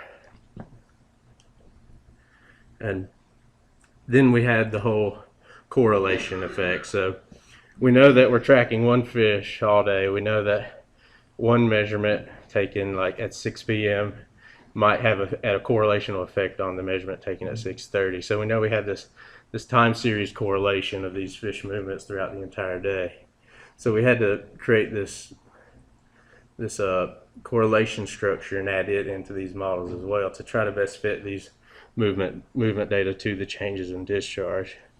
And we did that just by trying multiple structures and then using an AIC ranking to rank the different structures in the time series. So basically in more of a picture, that this would be the GAM smoother, where we smooth out these models. And we had we ended up with a summer and a winter model. So these were our final models for summer, where unfortunately discharge and change in discharge was never significant in summer. But with the higher variability in the discharge in winter, we did find a significant effect of discharge for our winter movements as well. And then all the AR1 would just be the time series correlation to better fit that correlational structure within the data. As you can see here, these were our top models for summer and for winter. And we tried 2 different correlational structures for each one. And unfortunately in summer, the change in depth was significant for just summer, but we did have a discharge effect in winter. And discharge was never a strong predictor, so we were never able to say this change in discharge is why this fish moved more or less. Discharge was never significant. We know that for summer. So we had slightly more movement at both the higher and the lower flow rates. You can see here, as depth increased, we had more movement at the shallowest depth. So maybe they slowed down the release of water out of the dam. We had increased movement of the bass at the shallowest depth, and we also had the most movement in summer at the deepest depth, when that water was a little deeper with higher discharge out of the dam. And then, not surprisingly, the larger fish seem to move more throughout the day. But this also goes against our findings where our smallest fish moved more within the actual river channel as a whole. So we had a 200 millimeter fish that we had tagged that moved 13 kilometers within the year, but our largest fish stayed in these same home pools all year long. So you can see here, this is more of just a linear trend with the larger fish moving slightly more influence of movement with the larger fish. And then for winter, it's a little more of a linear trend, a little more of a linear influence. So there's an elevated influence. These are all influence plots. So when you put all this into the GAM models in R, you get what's called an influence plot. So with the influence of discharge, you can see that at the highest discharge rates out of the dam, we had the most influence on movement from the previous location. And you see here, this is all in log 10 normalized movement. So 3.35 would probably be along the lines of like 800 cubic feet per second. And then on the high end of the scale, we'd probably have 26 or 2,800 cubic feet per second. And we had more influence of discharge on these fish movements at the highest level. So, and then again, same for the depth, highest influence of deepest depth. So that kind of goes, based on our data, it shows that we had the highest influence on fish movements at the deepest depth, which the deepest depth in this river is due to the increase in discharge out of the dam. So we were able to show this slight influence on bass movement. Of course, if you ask me, are these fish moving because they increased discharge out of the dam, I'm not going to be able to definitively say that for sure, because we have this whole question of bass behavior. Is it truly a flow response, or is it just extra feeding opportunities? Does it shuffle around the substrate more and they're able to get at benthic invertebrates or crawfish easier? Are they moving in response for a feeding activity? We don't really know the behavioral aspect of why the fish move. We just know that they moved slightly more in response to the increase in discharge. And then how do we scale these effects up to like a population level? Like if you were managing smallmouth bass in the tail race of this river, of this dam, how do you scale this up? So we know that some rivers have what's called a peaking generation. So in the summer, when everybody's running their ACs, they start jamming water out of that dam to increase power production. And does that peak, that real spike in the hydrograph, does that affect fish even more so than what we showed here? Because we were never able to track fish, when the water was 5,000-6,000 CFS. It was just too dangerous for us. So that would be a further. And then like they do with salmon out west, does it affect the patagomy of the fish? Does the discharge out of the dam affect the migrations of fish within freshwaters? And that's been shown by Steve Salmons. He's published some research out there that says that the peaking generation does have some influence on patagomy and fish, where the more they pump out the water in the dam, the more it's going to influence fish to move downstream for spawning, and they're not going to spawn and have resident populations in the tail races of these dams. So we know that the dam operation changes the river discharge, changes the flow regime. The largest dams out there are going to really impact the flow regimes downstream based on how the managers that manage the dam are operating the dam. And we know that affects our ability to sample fish over time, and we know that it affects fish behavior. So, and then also we know that discharge can affect the population as a whole. So we know that based on our population surveys, which we did prior to this project, we had almost 32 bass per hectare in this 4 kilometers downstream in the tail race of this dam. So is the discharge affecting the population as a whole? That would be something that would have, might have some severe management implications, where if it's causing fish to move downstream, would that affect anglers' abilities to access these fish, access these populations from a recreational standpoint? And is this tail race habitat the best spawning habitat? Maybe changes in discharge below the dam. If that's the primary spawning habitat, it's going to make the fish maybe move around that habitat a little more during the spawning season, and it might could influence spawning and then influence the population as a whole after confounding effects. And then that would be the main management implications for a study like this. Of course, there would have to be more evidence than our slight little correlations to prove that there would be, specific management practices that would. And then the biggest question is, how do we continue to manage fisheries in these regulated rivers, especially with aging dams? We know that some of these dams are getting to be 105, 110, 120 years old. Are they going to have to increase discharge downstream of these dams? Are they going to have to run more water to decrease the pressure on the forebay of the dam and stuff like that? So if in fact the increased discharge downstream is affecting the fish themselves, is that going to increase as these dams age and they have to really pump more water? And then is it truly a physiological stressor? Like we know that salmon in the Pacific Northwest, when they're making their spawning runs, that increased discharge is a physiological stressor on top of the spawning stress for those fish. So with that, I will acknowledge, of course, my advisory committee, Dr. Yucho Kano, Patrick Jodis, and Mr. Jason Bettinger. He works for the South Carolina Department of Natural Resources. None of this could have been done without him. We used all of his equipment and all of his expertise in the field. And my funding source was the College of Agriculture, Forestry, and Life Sciences. And then I had a whole bunch of field help throughout the project from the South Carolina Department of Natural Resources, Clemson University students, and just all kinds of other help with property owners and everybody around the river.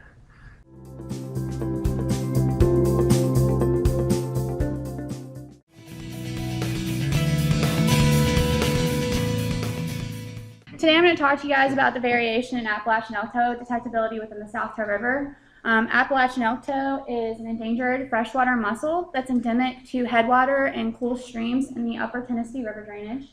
Here is a distribution map as of 2010, and as you can see, it's mostly found in North Carolina, but in some parts of Tennessee within the Nolichucky River drainage.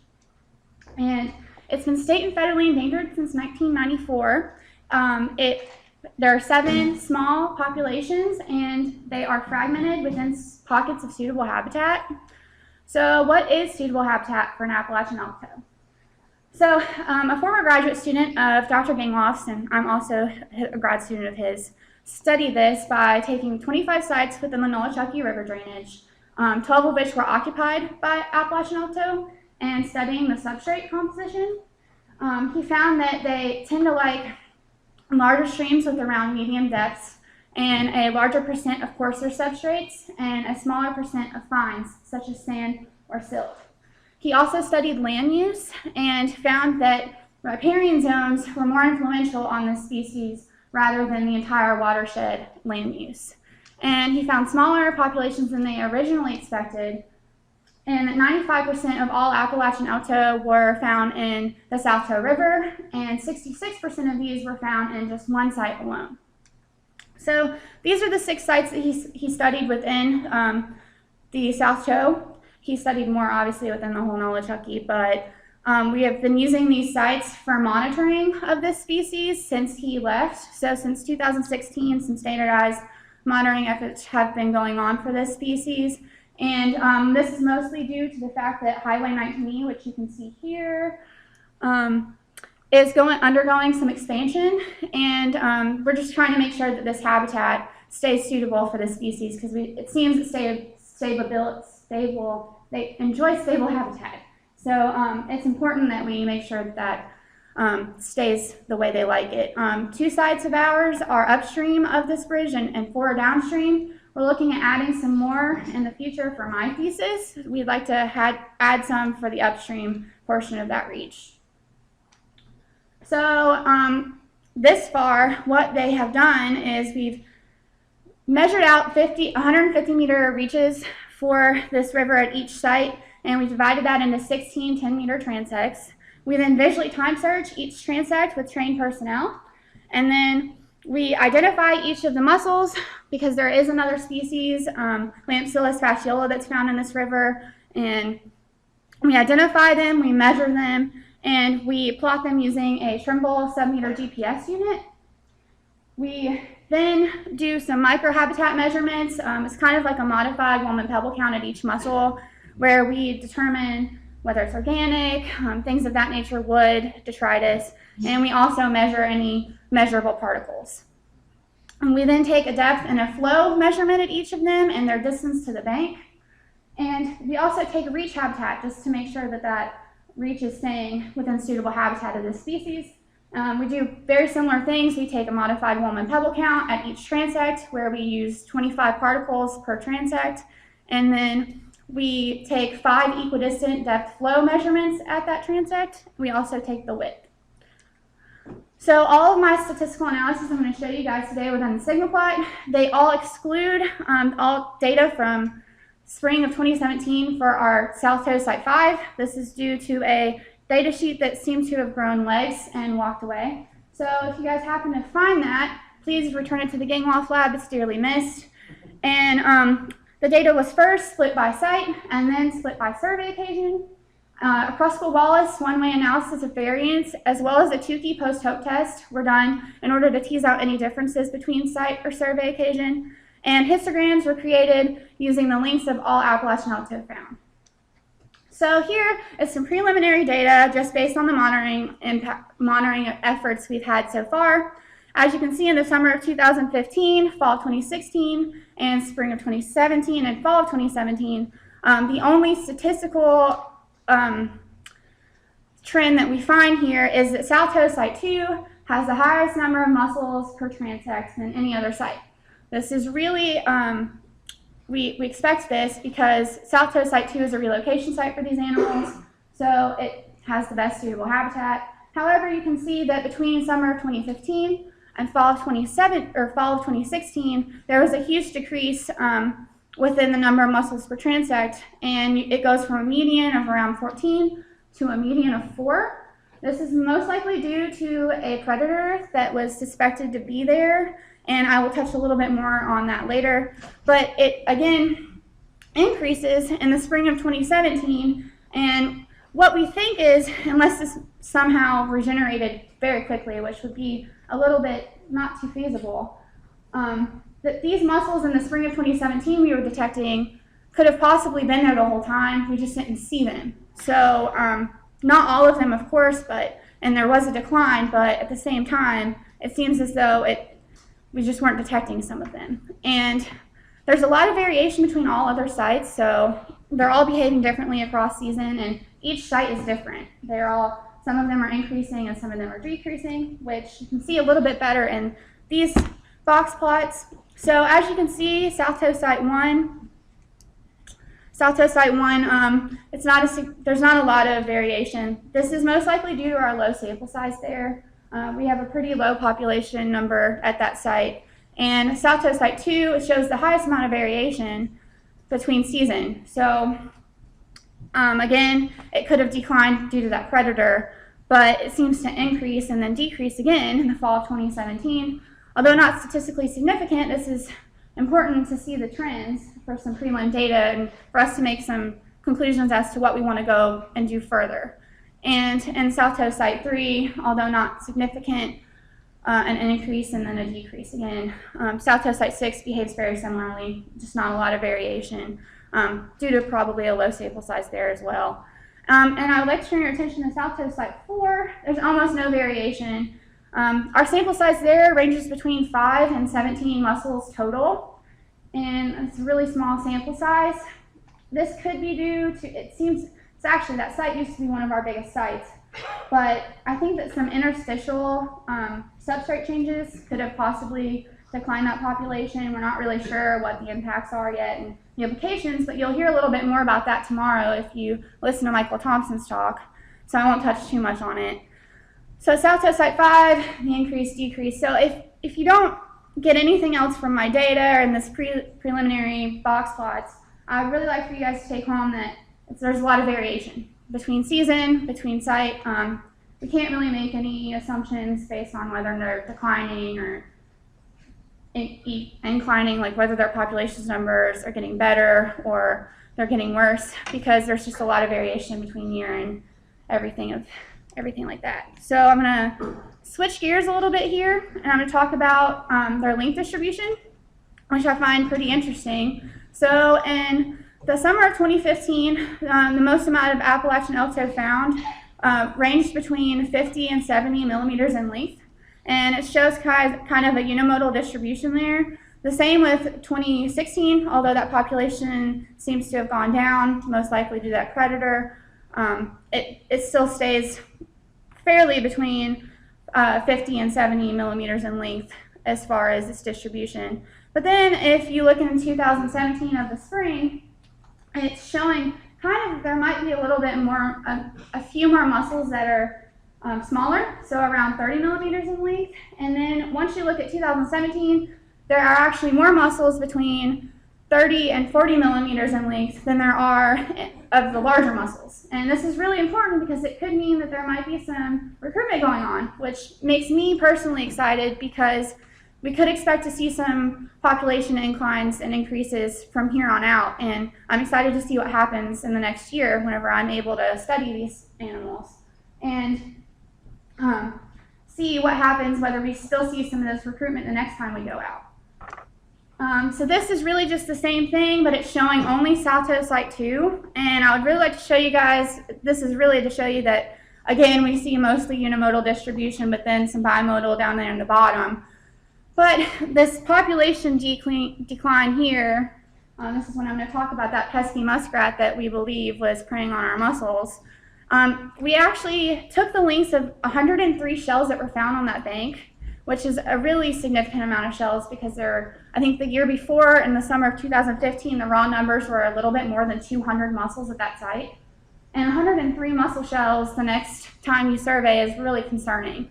And they took the lengths of those, and after further investigation on that data, I seem to notice that there's not really a huge shell activity going on. It didn't necessarily prey on the smaller animals rather than the bigger animals, or vice versa. So basically it was just eating whatever it could get its hands on, like we would expect of any wild animal.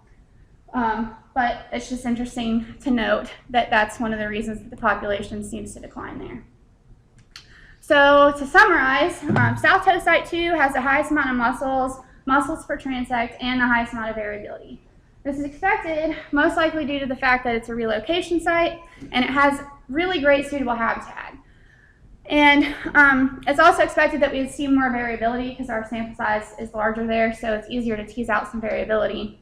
And all other sites seem to vary. Some are increasing, some are decreasing throughout the seasons, and we can't really make any conclusions based on that. So what could this variation be due to? Well, it could be due to season, and a lot of things affect season, or a lot of effects could be happening within this season. So if you think of their breeding, Appalachian elk toe release their glochidia in the spring, and they exchange gametes in the late summer. So whenever they're releasing their glochidia, you'd expect to see more females at the surface, trying to release those so that they can get on their host fish, which is the banded sculpin.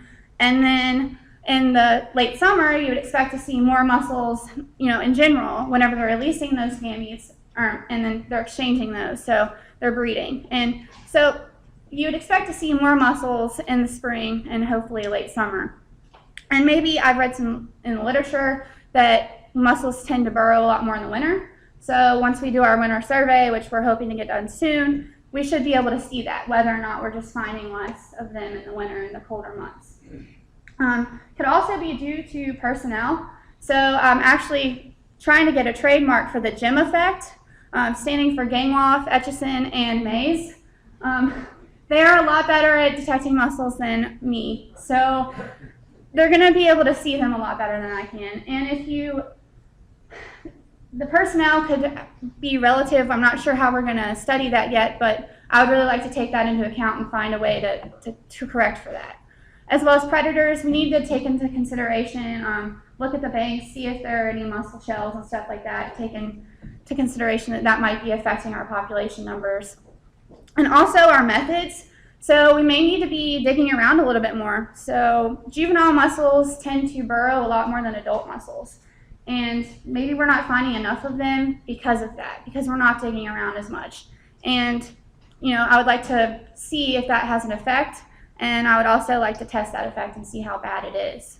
And again, my data kind of suggests there might be some recruitment in the fall of 2017, and we might be able to suggest that the population should increase, and you'll hopefully hear more on that soon. Hopefully we'll see. So future work, I'm in the process of writing a proposal for my master's thesis. I'm a second semester graduate student, and I would really like to look at these effects, so such as season, the personnel, or the methods that we're using on detectability. I'd really like to get some optimal detectability so that we can really assess the abundance of these mussels and their population estimates. I'd also like to keep monitoring the Appalachian elk toe throughout this construction, make sure they're doing all right, and their habitat. So I would really like to thank Dr. Michael Gangloff. He's my advisor. The NCDOT for funding this research and making it possible, as well as partners at the U.S. Fish and Wildlife Service, such as Jay Mays, and the NCWRC, like Luke, and Appalachian State University, of course, and my amazing field crew. I really couldn't do it without them. They're out there for one time 15 hours. It was a really great day. And a slew of undergraduates that I get to boss around, as well as all ACRL members past and present. So with that, I'd like to take any questions, possibly some suggestions for where we can go further. And I would like to note that we're hoping to do a market capture study. That's definitely in the works. We're going to try to get through some methods there and figure that out. I'd also kind of like to look at the flow within the South Toe and see if that's affecting them in any way.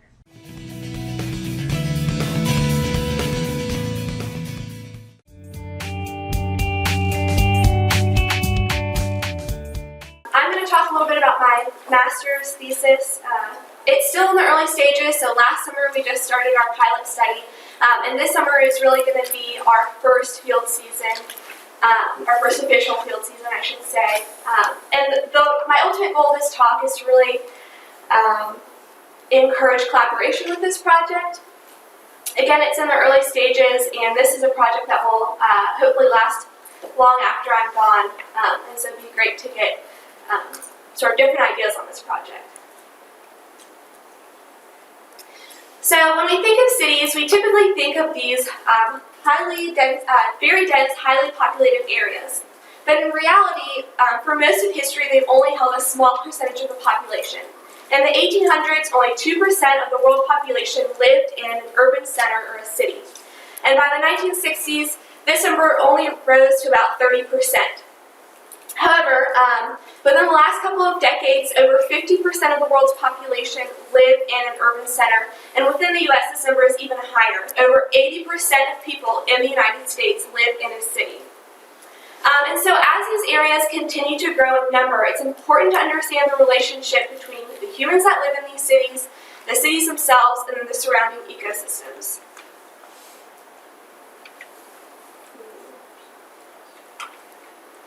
And again, so historically, cities have been viewed as these dirty, impoverished, unideal places to live. And even today, as cities have become more important to a growing society, they are still viewed as these wastelands with a concentration of human impact. And research has really focused in on these negative effects. So for example, in terrestrial systems, we know that urbanization can cause a host of problems, such as heat island effect. Urbanization can actually change weather patterns and causes things like fragmentation, like we see up here in this top photo. And then in aquatic systems, Bryn was talking about it really beautifully, about a whole host of problems which we collectively term the urban stream syndrome. And it's important to note that urbanization as a whole has been understudied, and that most of the studies that have occurred on the effects of urbanization have focused on terrestrial systems. So we know more about what's happening in these terrestrial systems. You know, we have a whole host of concepts. This is just a couple of the numerous concepts that we know about in terrestrial systems, whereas we really only have a couple of concepts that we know about for aquatic systems. And in reality, the effects of urbanization on the surrounding area vary widely. And they depend on human use and behavior. So how are humans using their resources? Are they cutting down everything and then dumping all of the waste in all available areas? Or are they using their systems, their resources more sustainably? And so a large suburban area can actually have more impact than a small, densely populated city. And again, it all depends on how humans are behaving and using their resources. But this is still understudied compared to a lot of the other ecology concepts and issues that we're looking at today. And this is important because not only are cities expanding in number, again, over 80% of the US population lives in an urban area, but it's also expanding in the physical size. So between the 1980s and early 2000s, developed land increased by 14.2 million hectares. It's about 48%. So that's land that's being converted from rural or forested land into a developed suburban or more urban, densely urban area. And this number is expected to increase by another 28 million hectares by 2030, so less than 15 years away. And for size reference, because I can't always think of how big a hectare is, it's about the size of a football field. And so Bryn showed this figure, or part of this figure earlier. So this is from out of Toronto, and it's showing the current extent of urbanized areas within the southeast. And I'm showing the southeast because this is where a majority of the urban development is expected to occur and is occurring. And within the next 50 years, this is the expected expansion. And the red show the most likely areas to be converted from, again, rural or forested land into a developed area. And it's also interesting to note that North Carolina is the second fastest growing state in terms of converting undeveloped area into some sort of urbanized area. And I think the first is Florida and the third is Texas. So again, we focused on these negative effects, and there are these areas, and we know that urbanization is expanding, but the actual potential ecosystem services and functions of these urban systems as a whole have been largely untouched.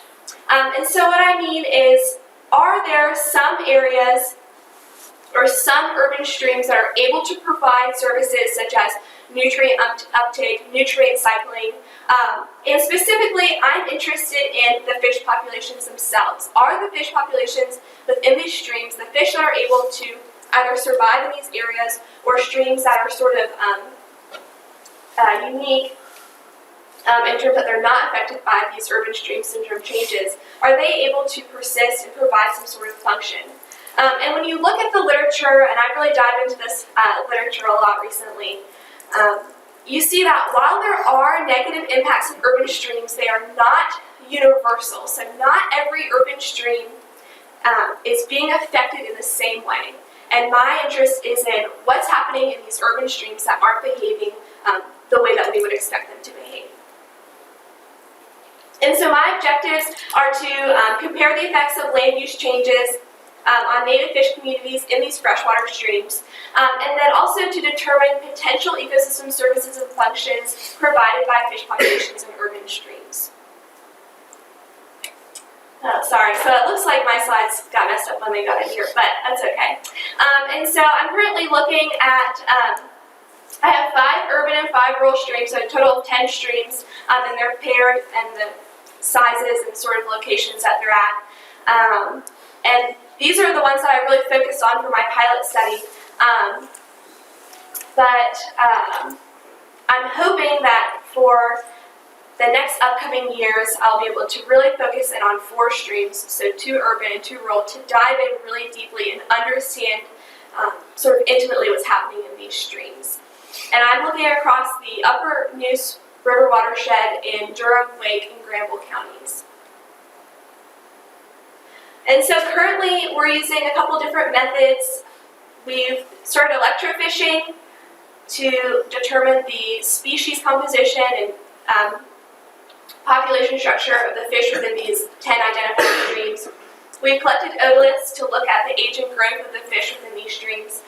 And we've started nutrient analysis, so blending my fish and putting them in a dryer and looking at things like stoichiometric differences.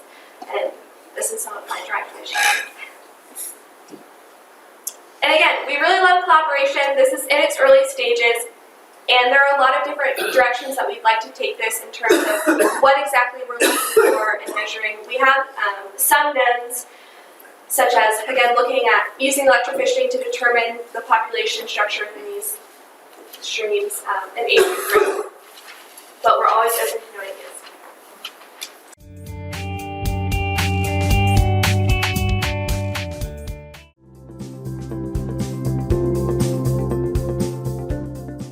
My name is Brendan Rundy. I'm from North Carolina State University CMAS, which is right down the road in Morehead City.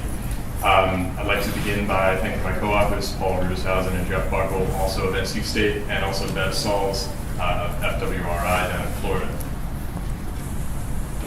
In addition, I'd like to acknowledge my funding source, which is the NOAA Cooperative Research Program, a great federal grant program that I hope will continue to exist.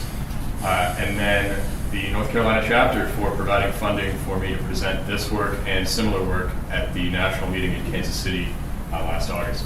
Also, there's a litany of other individuals that I'd like to thank for making this work possible. So, some reasons why fish might be discarded. We're talking about marine fish here, reef fish, bottom associates, size limits, bag limits, seasonal closures, total fishery closures, and other reasons. For example, it's a traditional catch and release fishery, or the angler may want to just not keep that fish. The general trend through time has been that regulations have increased, and we have seen an associated increase in discards along with those regulations. For my study species, gray triggerfish, this plot that I'm showing you right now has year along the x-axis from the early 80s to present. On the y-axis, we have a 5-year moving average in terms of number of fish. The red line is the number of released fish, and the black line is the number of harvested fish. As you can see, throughout almost the entire time period, releases have exceeded harvests, so there have been quite a few discarded fish in this fishery. In 2015, a 12-inch minimum size requirement was put in place, so we anticipate that releases will continue to outnumber harvests going forward, and potentially with an even wider gap as those data come in this year and subsequent years. So some reasons why discards might lead to injuries that would increase the risk of mortality in discarded reef fish: exhaustion or fatigue from being pulled to the surface, hooking injury, shown in this picture right here, exposure to air being removed from the water, so a lack of oxygen in the blood, or also thermal shock can occur when that happens. Water column predators may be lying in wait to prey on released fish. And then in the commercial sector, you might see fish that are caught or bycatch crushed by the trawl. Another really important one that I'm going to talk about at length today is barotrauma, or pressure-related injury. Because these fish are bottom fish, when they are pulled up to the surface, that pressure differential from the bottom to the surface results in an expansion of gas in the swim bladder, which can lead to organ displacement. Shown here is a gray triggerfish with an intestinal prolapse. On the right is a small snowy grouper with two types of organ displacement: exophthalmia, otherwise known as pop-eye, the eyes bug out of the head. And then this is stomach eversion, where the gas in the swim bladder expands to the point where the stomach is actually pushed out the mouth. As I'm sure you can imagine, none of these things are exactly good for these fish. Another thing that's really extreme, another extreme form of barotrauma, is when a fish is rendered unable to resubmerge and so is trapped floating at the surface. Floating reef fish experience at or near 100% mortality. Immediate discard mortality is easy to determine if you use severe injury or floating as a proxy for mortality. However, if those fish swim down and they're out of sight, they may experience delayed mortality that is really difficult to observe. There may be sublethal injuries that lead to a decrease in fitness and thus a higher risk of mortality. And for most reef fish species, particularly in the U.S. Southeast, better estimates are needed for the delayed mortality component. For my species, gray triggerfish, I showed you that there's been a high level of discards. That means that the discard mortality is a really important component of the stock assessment for this species. The most recent stock assessment used an approximation of discard mortality of 12.5%, which of course equates to survival of 87.5%. But that estimate was based on little empirical data, and in fact, none of the data used for that estimate included a component of delayed mortality. So the objectives of my study: number one, determine condition-specific discard mortality, including that latent delayed component of gray triggerfish using conventional tagging. And then number two, estimate the fishery-dependent discard mortality by applying the results from the tagging study to observer data of untagged fish. The methods for my tagging study: we captured gray triggerfish with hook and line and fish traps in 35 to 40 meters out in the beautiful Atlantic Ocean off of our coast. We have some really horrible days of field work out there. I wouldn't recommend it. What I'm showing you here is a bar plot of the proportion of fish released in depth bins for North Carolina and Florida. Those were the two data sets to which I had access, and interestingly, those are the northernmost and southernmost borders of the range of gray triggerfish in the U.S. South Atlantic. As you can see, our depth of study, 35 to 40 meters, is right around the median for this distribution. The modality is maybe 20 to 40 meters, so we're right in the depth where the fishery is most frequently releasing gray triggerfish. We tagged fish with Floyd internal anchor tags, and then we categorized fish by condition at release. I chose to use three condition categories. Number one, best conditioned fish, no visible trauma, they swim straight down. Condition two, visible barotrauma or swimming impairment, but did swim out of sight. This fish would be an example of one that would be in condition two. Notice the intestinal prolapse indicated by the yellow arrow. And then condition three, the worst condition, fish that are trapped floating at the surface, and those fish are pretty bad off. Previous studies that have used this sort of conditional categorization have assumed that fish in condition one have 100% survival. Those fish then would be referred to as the control group for studies such as this. But that assumption is pretty weak, because even fish in the best condition that are pulled to the surface and subsequently released have undergone the treatment of experiencing that pressure differential. So just because we can't see the barotrauma or other injury that those fish might have experienced doesn't mean that it isn't there. It could be subclinical, and that could result in increased mortality.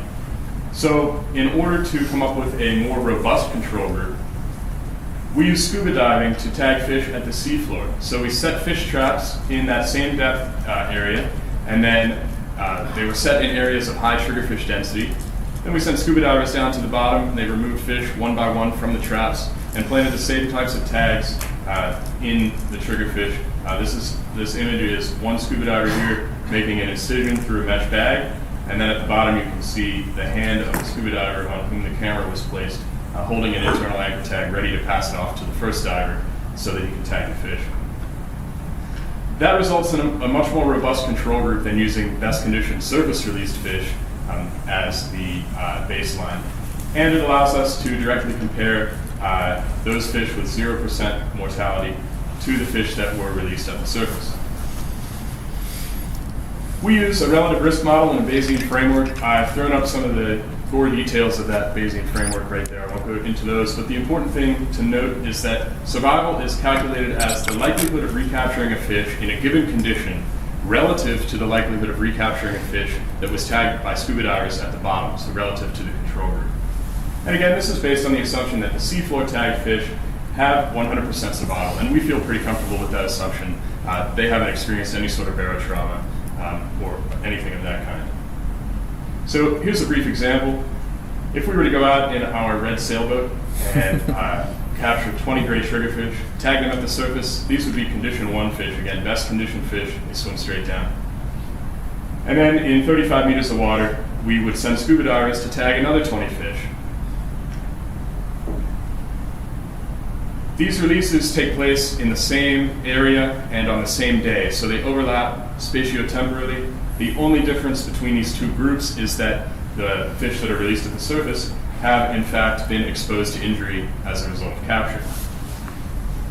If we receive relatively few tag returns from condition 1 fish, the surface released fish, then that would suggest low survival for those best conditioned surface released fish. If we received a higher number of tag returns, that would mean that there was probably a higher survival rate. In this example, if we received 6 out of 20 from the surface released fish and 10 out of 20 from the control scuba released fish, that's where these numbers come from, that would result in an approximation of 60% survival or 40% mortality. In actuality, the results from our study are quite similar to that. What I'm showing you here is a table for those paired scuba control releases versus the best conditioned surface released fish.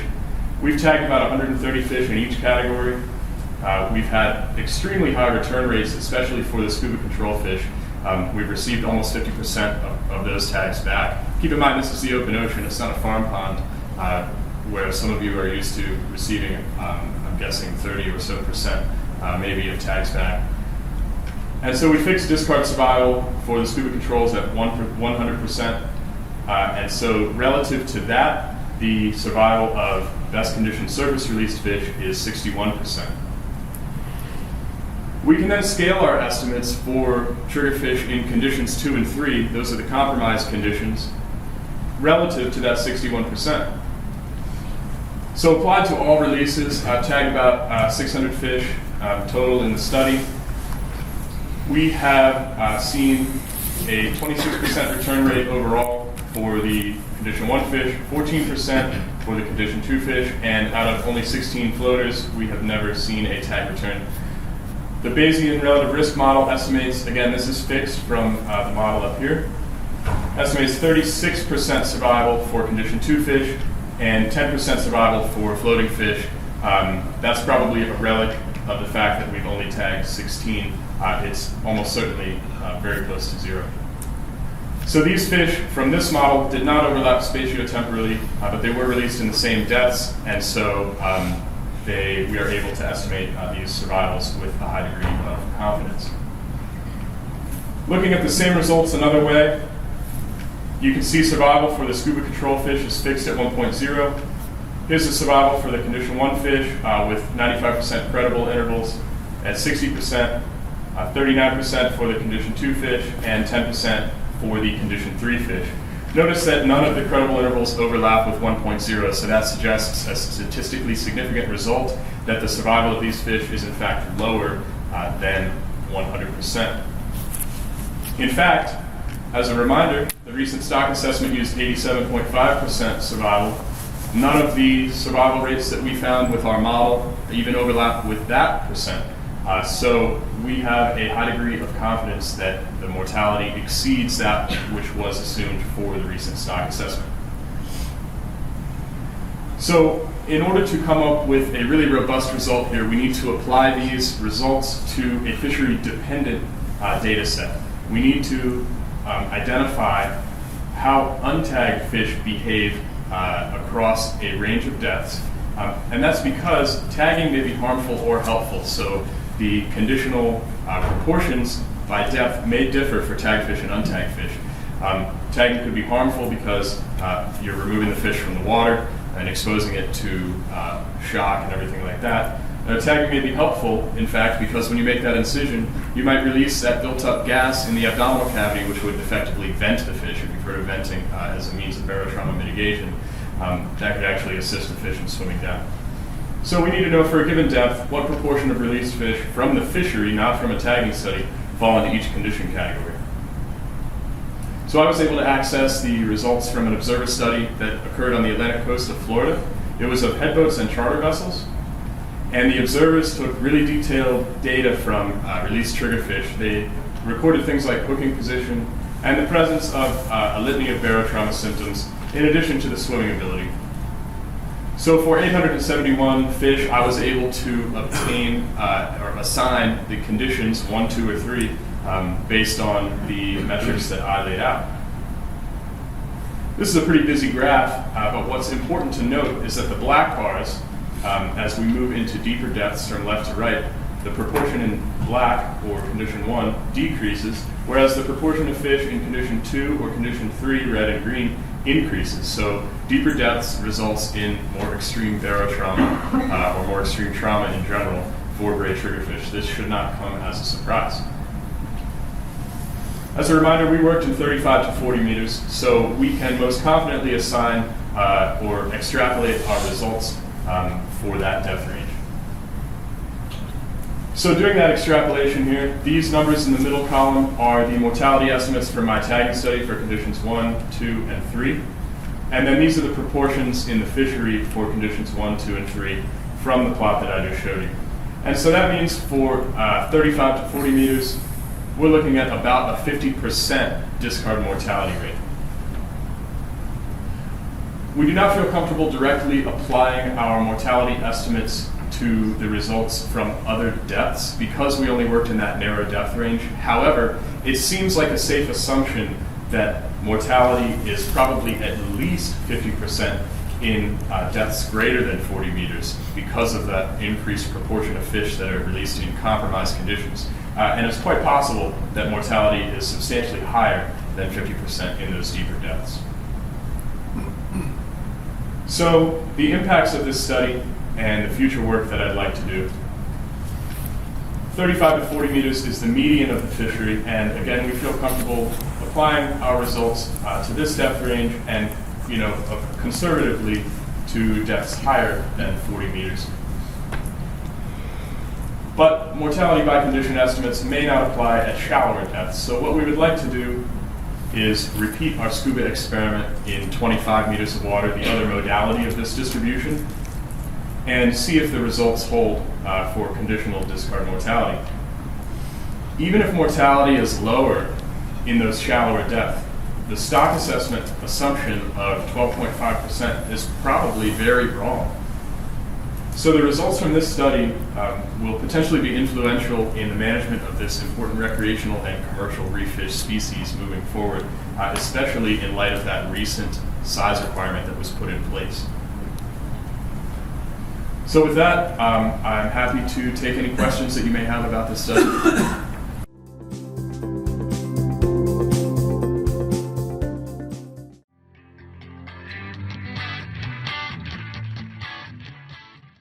That'll work. Okay, so when we normally think of fishing trails, or when bass fishermen think of fishing trails, they're really thinking of tournament fishing. And so this is not that, just to start off with. So the commission has a fish tractor program. We've been putting out a variety of stuff for a number of years. So the key things is when we're putting it out, a lot of times we're limited on where we can put it based on the lake manager regulations. So we may be putting them in, 12 to 20 feet of water, but we're typically putting them in places where, off points where you should have fish, but a lot of times they're going to be potentially targeting more catfish and crappie, and may not be specific for bass. So in the beginning, if some of y'all probably know Bill Frazier, who's the NCPASS Conservation Director. He's very enthusiastic. And so we were doing a revegetation project on Oak Hollow, and he comes up to us and says, "Mark, I want to do a fishing trail." And so immediately I was like, okay, tournament, and he's like, no, I want to do a golf course. And so that had us thinking a little bit of, all right, you want to do a fishing trail golf course, and they kept going a little bit more, and he was talking about doing something with small municipal lakes. We could target these. They're underutilized, so it'd be something that we could maybe bring in more anglers to them. He was also started talking about how a lot of boat fishermen will go on the boat but fish towards the bank. And so they're missing this whole component. And so he's wanting to start teaching anglers about seasonal movement of bass and about offshore fishing techniques. And so that really started getting us excited, because then he's talking about educating our anglers, talking about recruitment.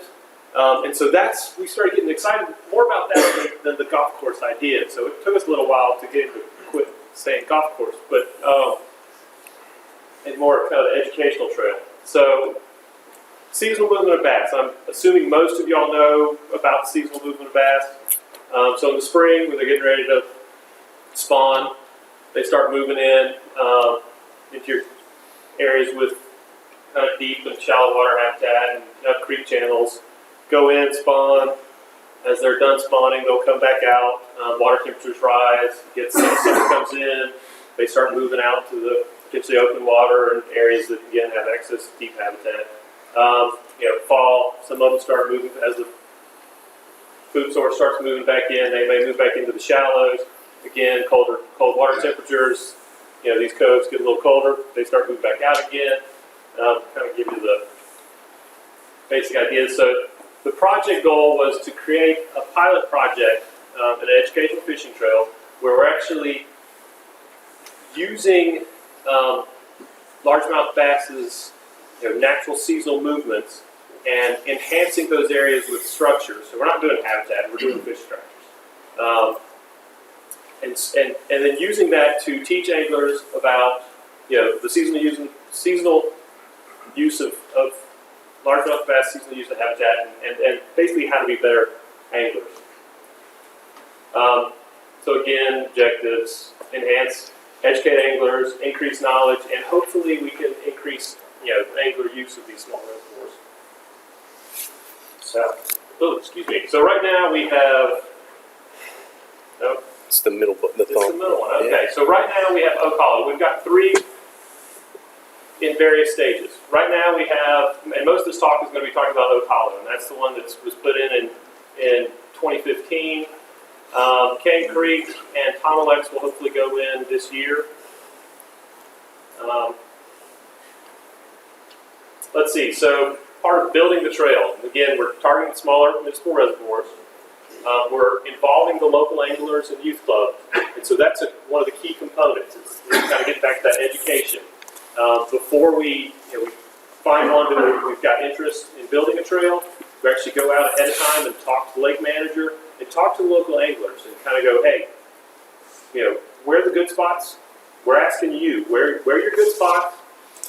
Let us know, and let us know some spots that you don't want us to go to, because we don't want to piss off the local anglers.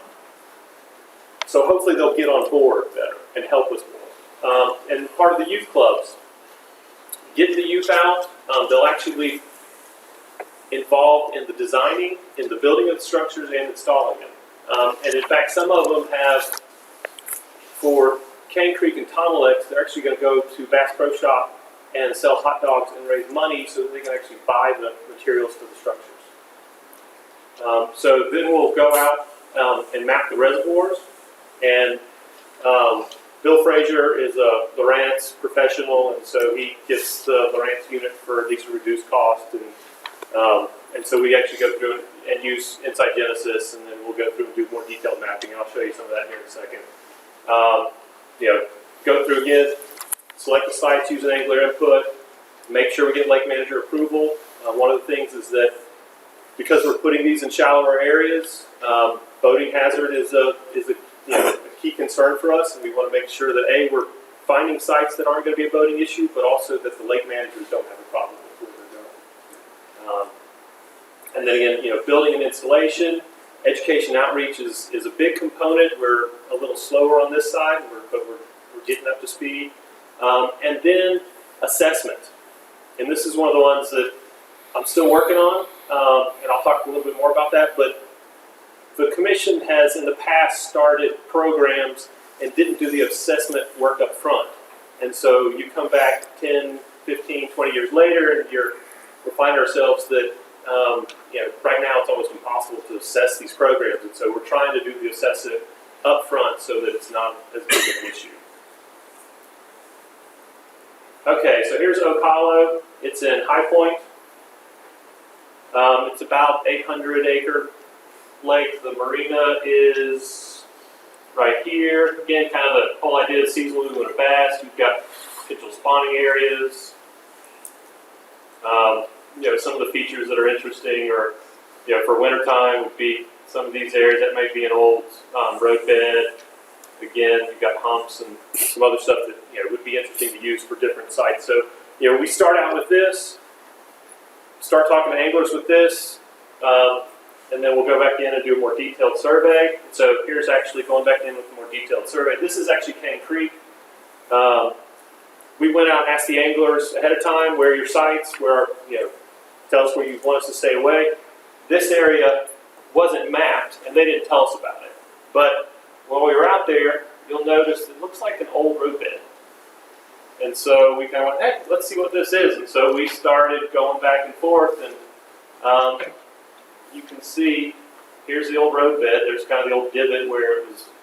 And so we tracked out, found the old roadbed and the old bridge abutment. So it was kind of the local guys were a little pissed off that we found it, but they did have the opportunity to tell us where it was. So that kind of, that gives you an idea of how we're setting that up. Again, here's the roadbed that goes through. So with that at Oak Hollow, we identified or selected 11 sites. I think it's five or six, spring, summer. The remaining were spring, fall. The remaining were summer, winter. And again, you can kind of see where the obvious places.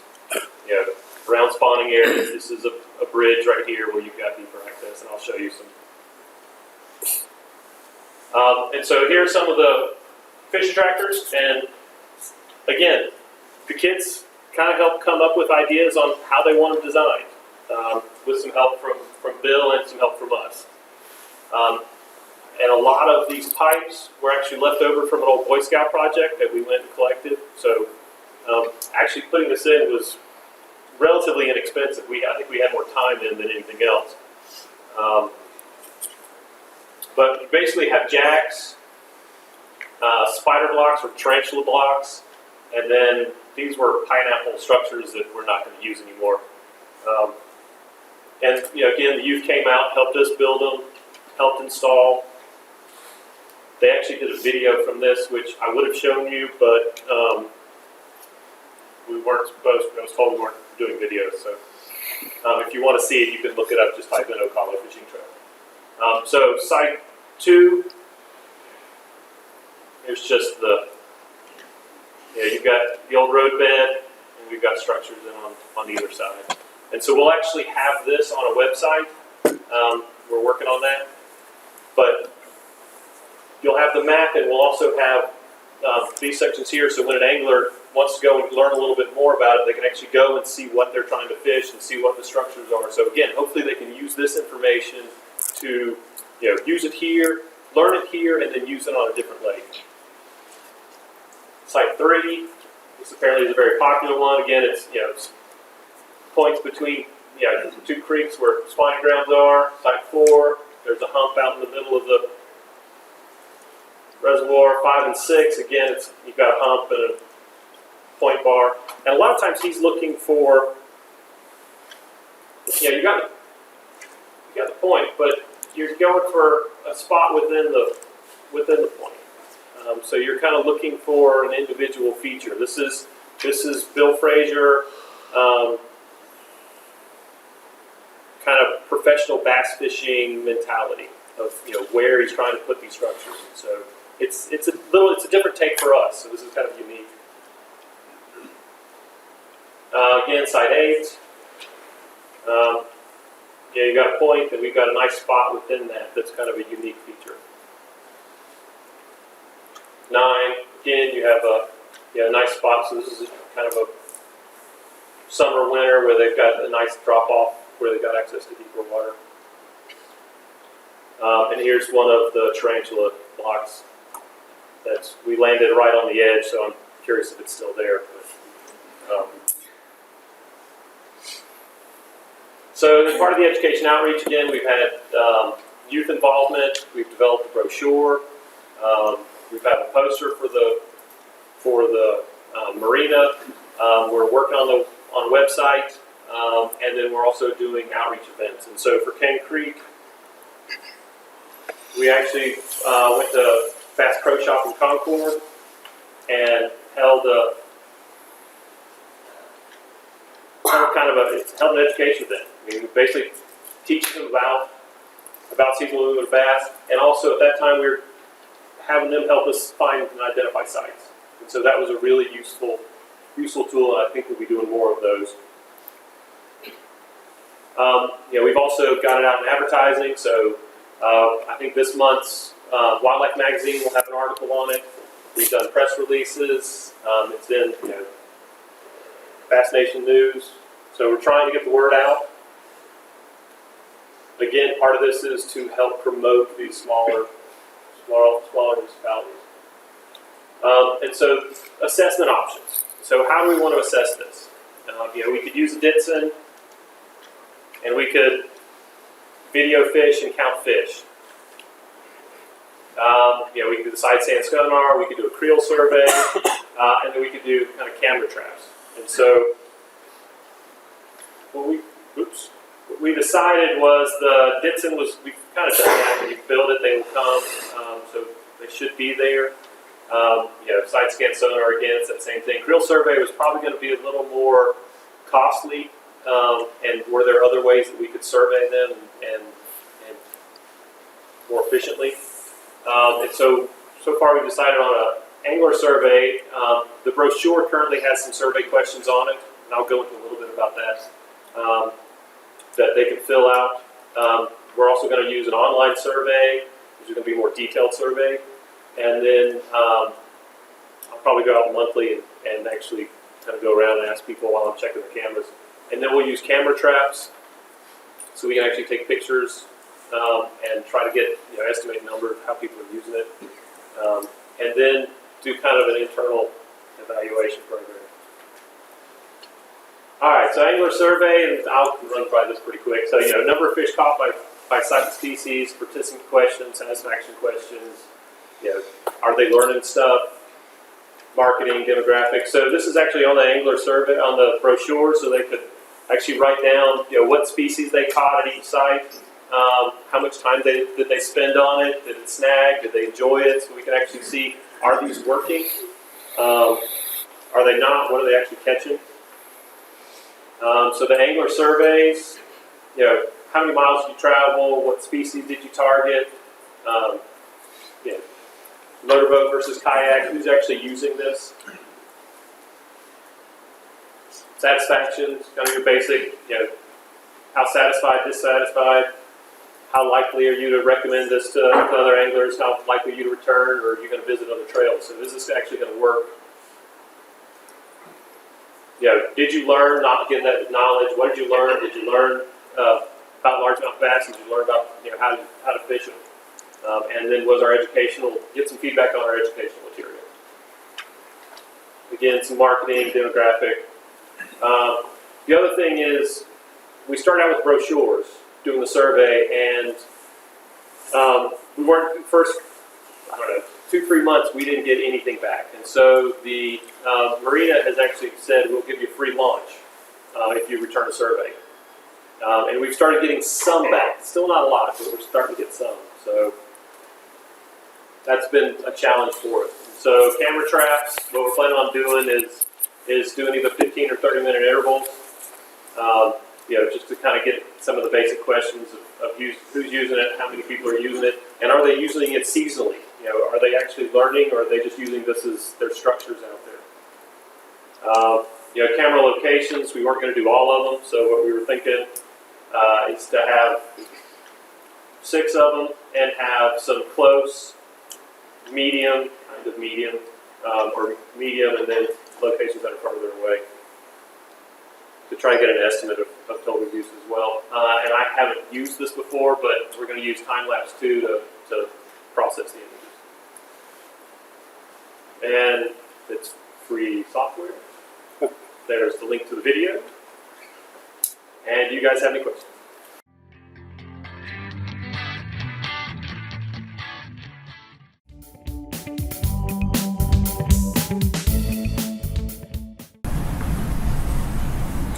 I'm Clint. I'm the Assistant District 4 Biologist working on the Cape Fear.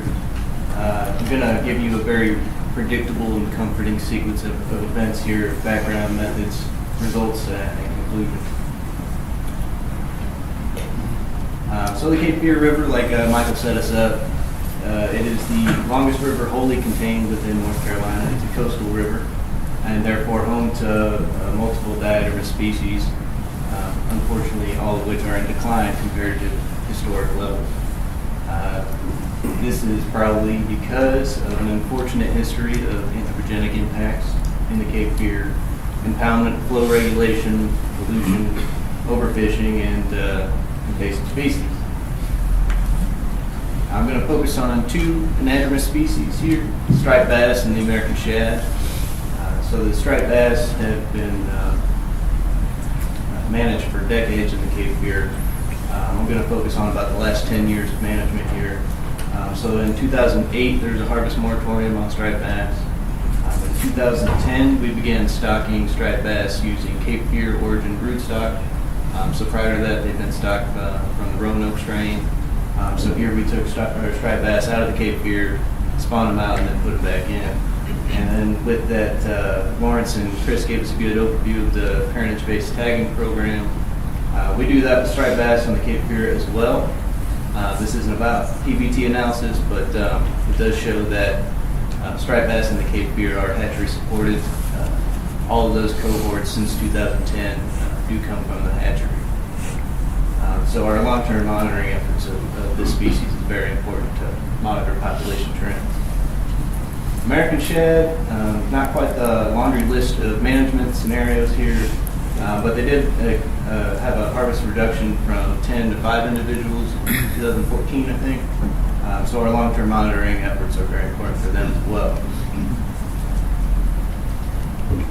So the Cape Fear River, Michael showed us, I'm going to focus kind of in on the locks and dams here. Buckhorn is the most upstream dam, slightly below the river's origin.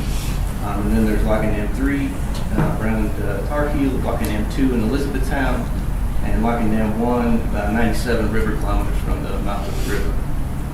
I'm going to refer to these a lot coming up, so it's just going to be LD1, LD2, LD3. So we sampled eggs in an effort to identify recruitment bottlenecks in striped bass and American shad. We repeated a Smith and Hightower study from 2012 that sampled locks and dams during 2007 and 8. We used a bongo net with an in-mounted flow meter. We sampled each lock and dam, or below each lock and dam, twice weekly. We did it 30 minutes after sunset to capture spawning events. So this gave us some measure of relative abundance, which we measured as eggs per 1,000 cubic meters of water sample.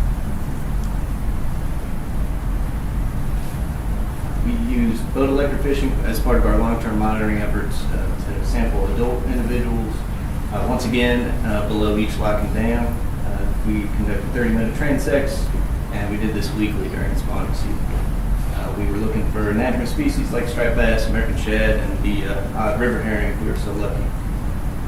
Once again, it allows us to measure relative abundance and compare it among years using catch per unit effort. So I'll get right into our results and look at the spawning distributions as promised. Totals, when and where, and some production and mortality estimates. This thing moves fast. So this table is a comparison of our 2016 results compared to the Smith and Hightower study from 2007 and 8. I know tables aren't great, but the takeaway here is the majority of our American shad eggs came from Lock and Dam 3 and Lock and Dam 2. In 2007 and 8, they came from Lock and Dam 1, a whole bunch of them. And we saw quite the opposite in striped bass. All of our striped bass eggs came from Lock and Dam 1, whereas there's a small handful of them in 2007 and 8 came from Lock and Dam 3. So this is just kind of a reiteration of that table. Like I said, tables aren't great. In 2016, we found all of our shad up here, shad eggs up here in Lock and Dam 3 and Lock and Dam 2. 2007 and 8, they were all at Lock and Dam 1. Striped bass, we found all of our, or most of our striped bass eggs at Lock and Dam 1, 2007 and 8. I don't know if you can see those, but that's the way I intended it. This is a graph of the relative abundance measured as eggs per 1,000 cubic meters of water sample. We have the water temperature plotted here as well. So with the American shad, we see our peaks during about a 3-week window, 2 weeks of the end of April and the first week of May. Lock and Dam 2 right here, and 3 on either side of it. So as the water temperatures hit about 17 degrees and go up to about 22 degrees, that's when we see prime time for American shad. Striped bass, not quite so cosmopolitan. Once the water temperature hit 20 degrees in that last week of April, they were in and out. So we saw our major spawning event right below Lock and Dam 1. So these data allow us to estimate daily egg production, just with the egg per meter per second times the discharge of the river. And we can interpolate this over non-sample days to give us a total egg production estimate. It is important to include the disclaimer, though, that these estimates do not account for settling or predation or anything of that nature. So starting off with American shad, this graph shows total egg production estimates given those data. Predictably, our highest production estimate was a Lock and Dam 3, Lock and Dam 2. So if we look at the average size of the female shad that we caught using electrofishing, given the fecundity estimate from a McKinsey paper in 1985, we're looking at about 19 spawning females at Lock and Dam 1, 56 at Lock and Dam 2, and about 72 spawning females at Lock and Dam 3, based on our egg production estimates. If we look at our electrofishing catch, we see quite a few more females than that.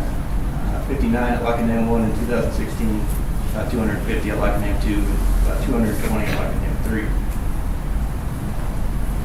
This is a graph of the interpolated daily egg production, and it looks just about the same as that graph I showed our egg volume sample.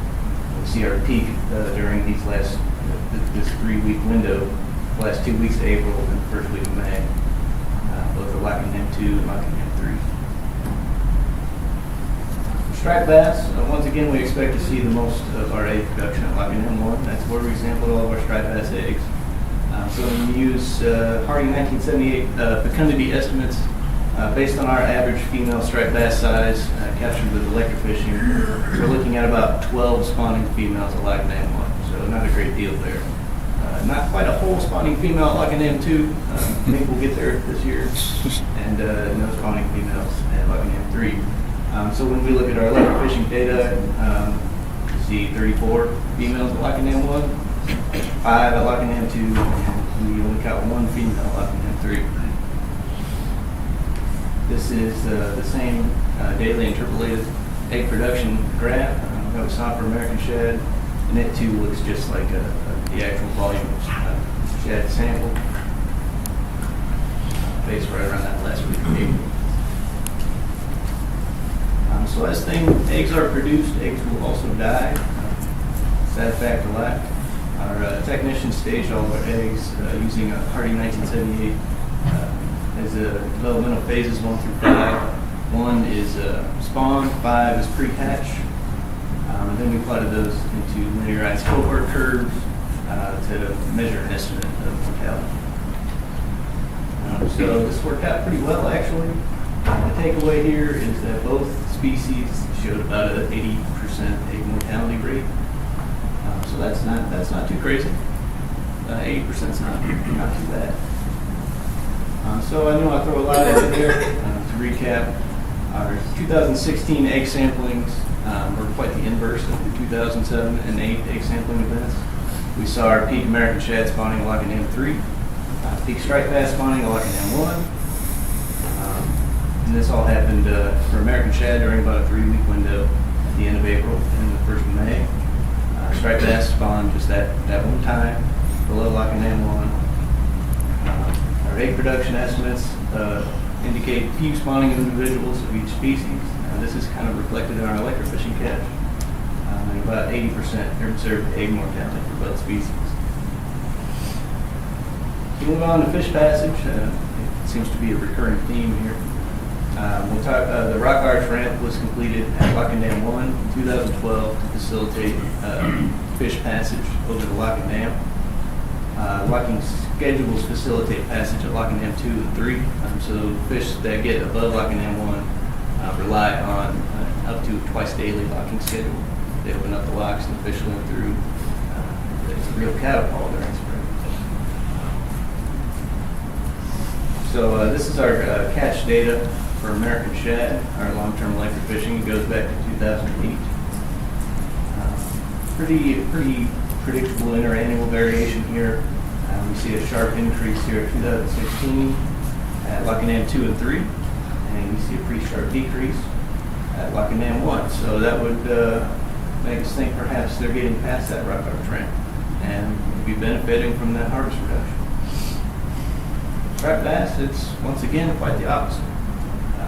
Once the rock arch ramp was put in, we started seeing congregation below the Lock and Dam 1. Numbers went up. That's pretty good, but they're not really able to navigate the rock arch ramp too low.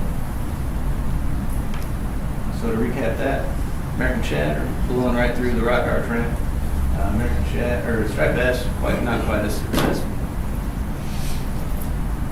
So our two major take-home points here. Say this one more time. American shad they're able to get up to Lock and Dam 2 and 3. They're able to spawn relatively low numbers, but they're still doing it. Striped bass are stuck at Lock and Dam 1, also spawning those. So that's a bit of good news for our hatchery-supported fish. It's a step in the right direction towards restoration efforts. So moving forward, we're going to get more data. We're going to keep this going in 2017. We're going to sample for larval fish, kind of move up the recruitment bottleneck ladder. There's some movement to improve passage at Lock and Dam 1, maybe modify the rock arch ramp, and make it a little bit more suitable for striped bass passage, and continue our very valuable long-term monitoring efforts. I'd like to thank everybody in the funding sources, anybody who's touched the striped bass on the Cape Fear, Army Corps guys who let them get upriver, and Cape Fear River Watch and Dow 40, they helped us out with the egg sample.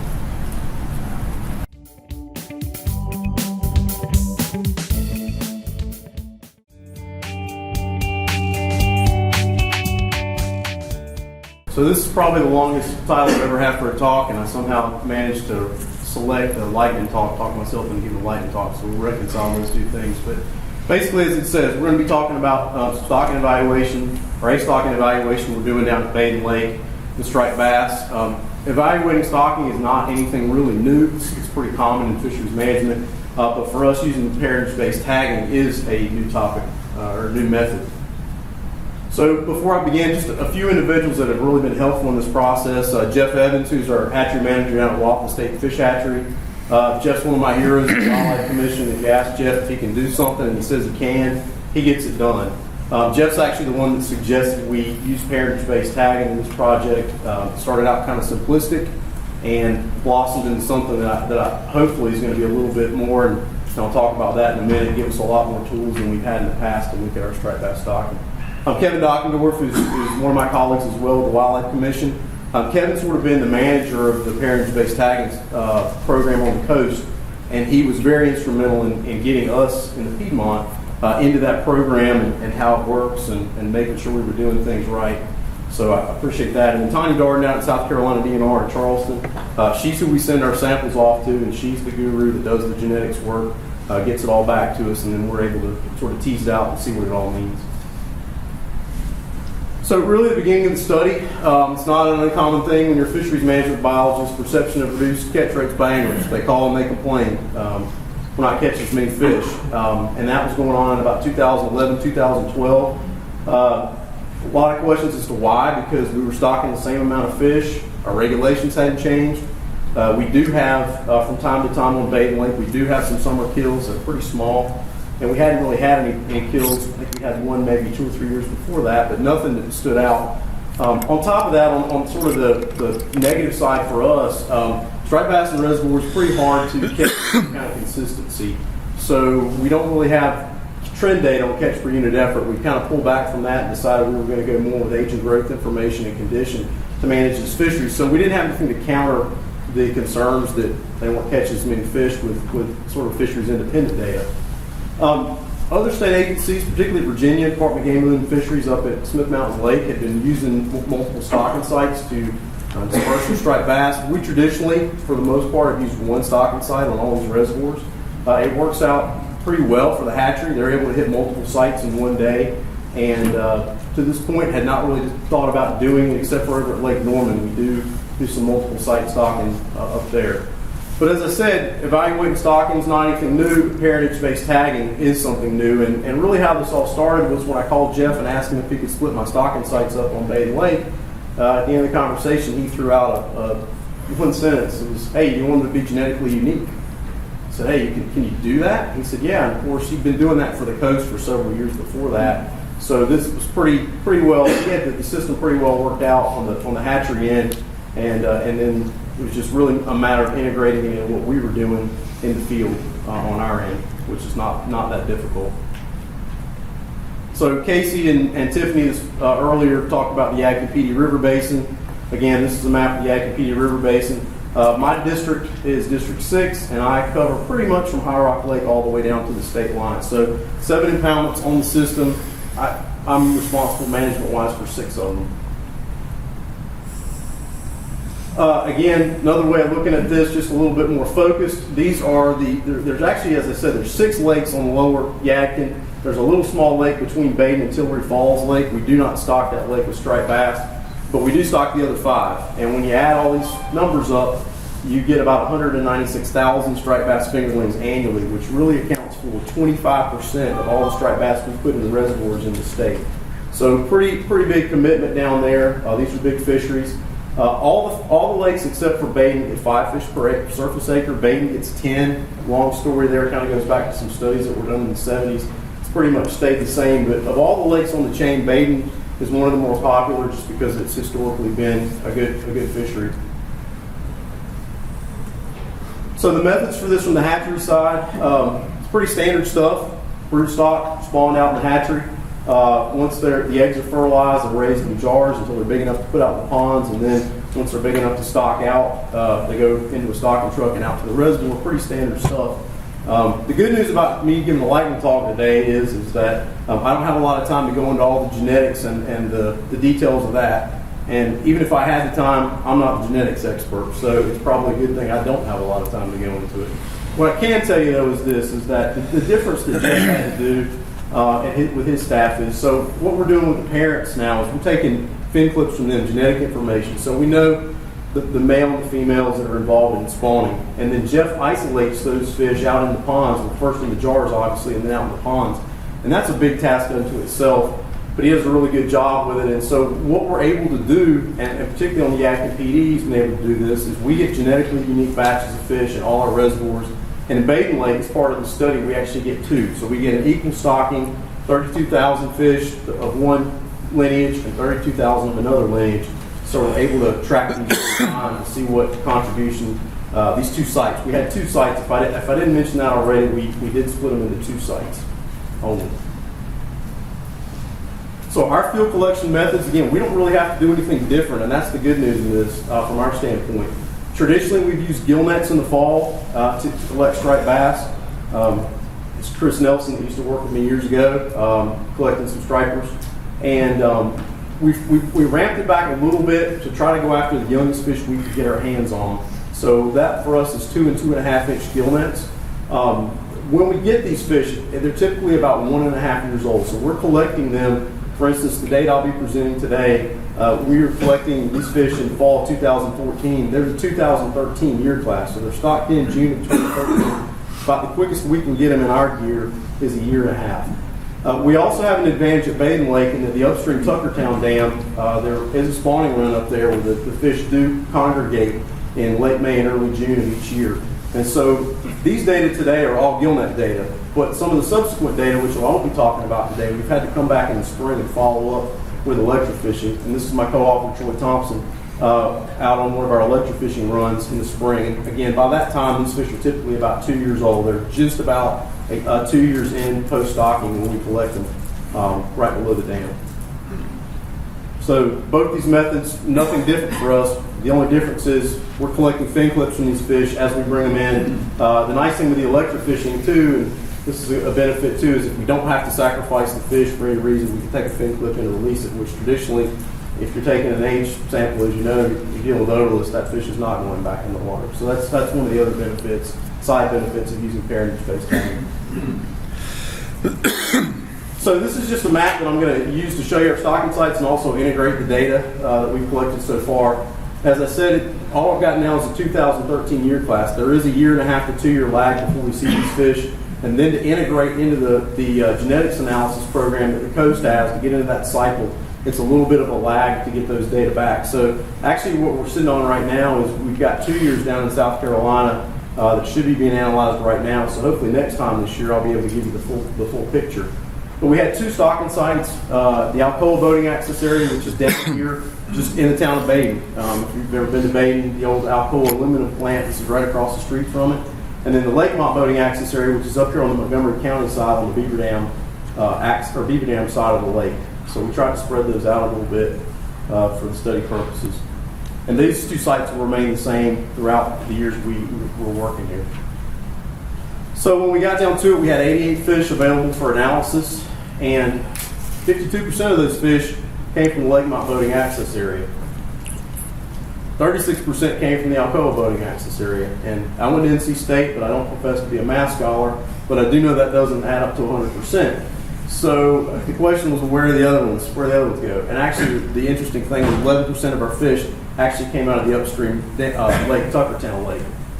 We weren't surprised to see fish coming out of Tuckertown because we do stock that. What we probably were surprised to see was that percentage be that high. And so again, these are just 1 year. It's kind of up for question right now as to whether or not we'll see these trends going forward in the subsequent years. But it does give us a little bit of pause to think about our stocking program and also evaluating or changing our stocking rates, which we've talked about for years. What influence is there on immigration and immigration in and out of the systems along this chain? So as I said, we've got 2 more years of data in the hopper down in Charleston right now. They should be back to Inspire out on the 1st of April. One of the interesting things too, as I said, with Jeff doing these unique batches, we do have some data from Tillery, which is the next lake downstream that we have fish, that we stock fish. We have some information from an NC State study in the early 2000s that stripers will go down there. They had some radiotelemetry fish. So it's going to be interesting to see if we have any kind of contribution there. But this is more than that. This gives us, as I call, a multifaceted tool that we haven't had in the past to look at our striper stocking program and also to just see what the influence is, not only in the system of doing things differently, say in this case with multiple stocking sites, but also just having fish moving through the system and how that may affect any kind of changes we want to do in stocking rates. So,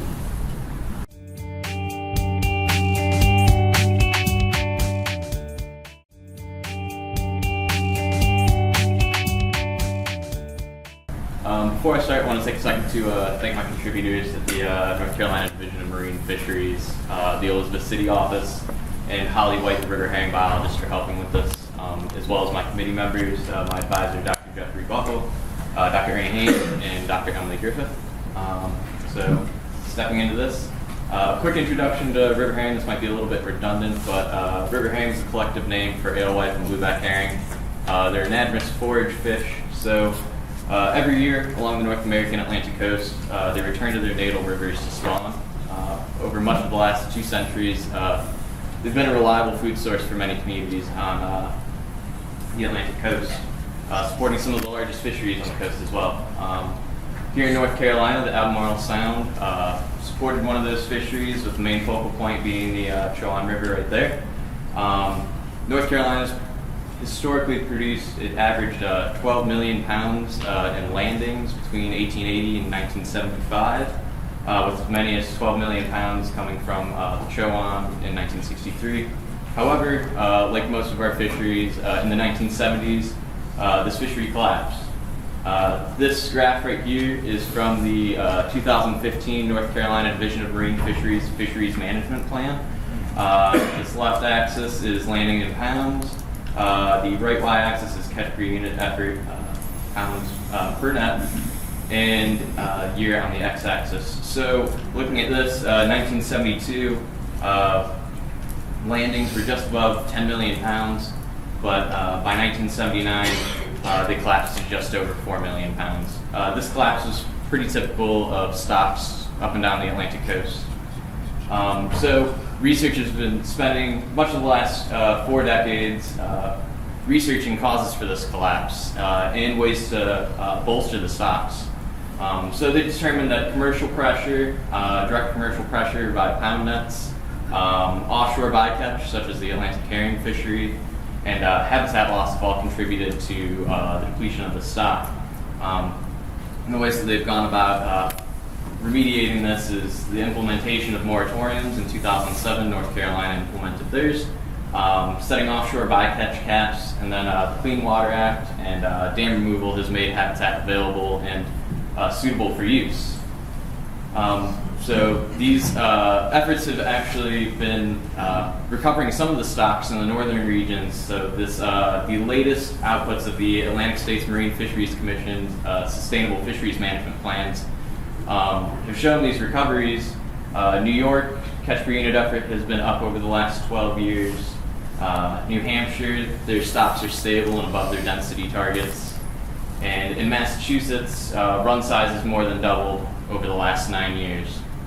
So everything's looking pretty good there.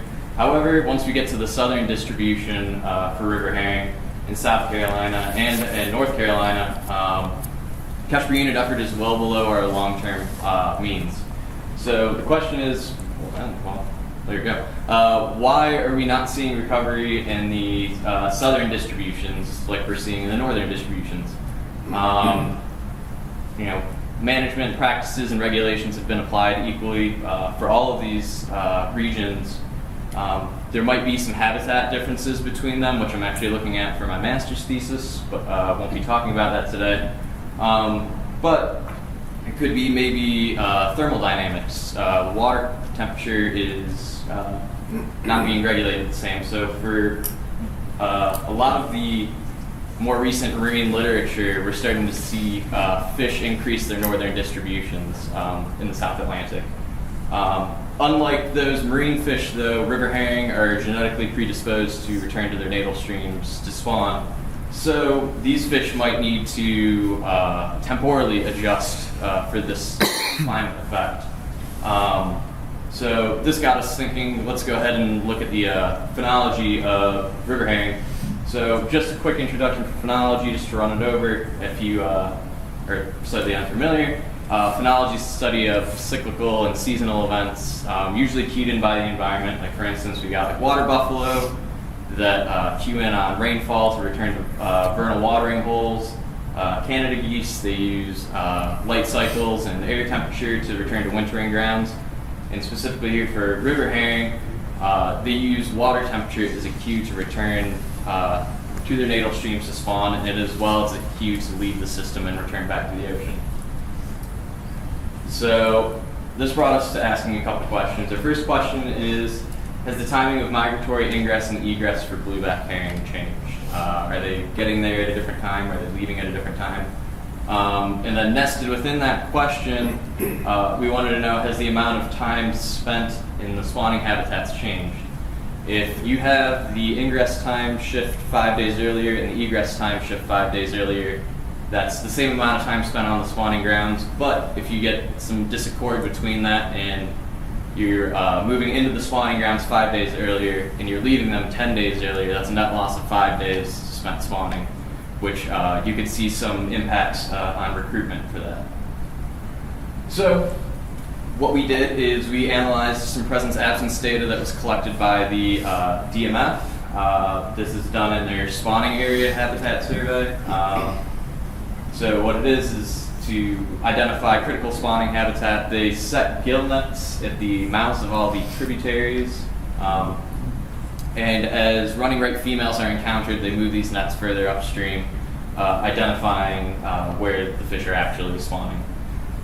So we took 24 years of data from 335 stations. Our data ranges from 1973 to 2015, and we analyzed just under 12,000 samples.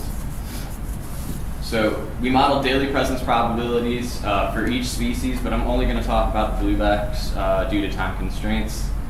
And we used logistic regression, biolasso penalized maximum likelihood in the GlimNet package and R. I'm going to try not to bore anybody with this. I think it'll be okay. So our variables that we included was ordinal day.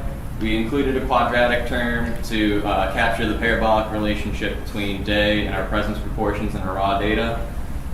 We also included year and an interaction between that quadratic and year because we were interested in the inter-year variability between spawning migrations.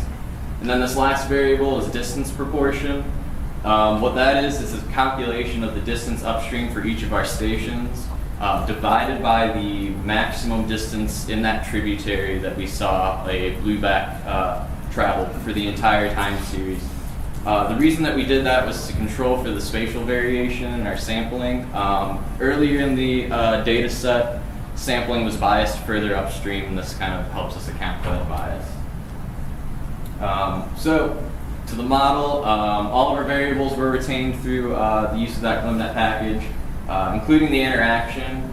We assessed our model fit by root mean squared error and receiver operating characteristic. ROC curves are just a cross-validation method that predicts, or that you use to predict presence absences, in this case, and accuracy. So accuracy is varied by area under the curve. We returned an 84% accuracy in our model of predicting presence and absence.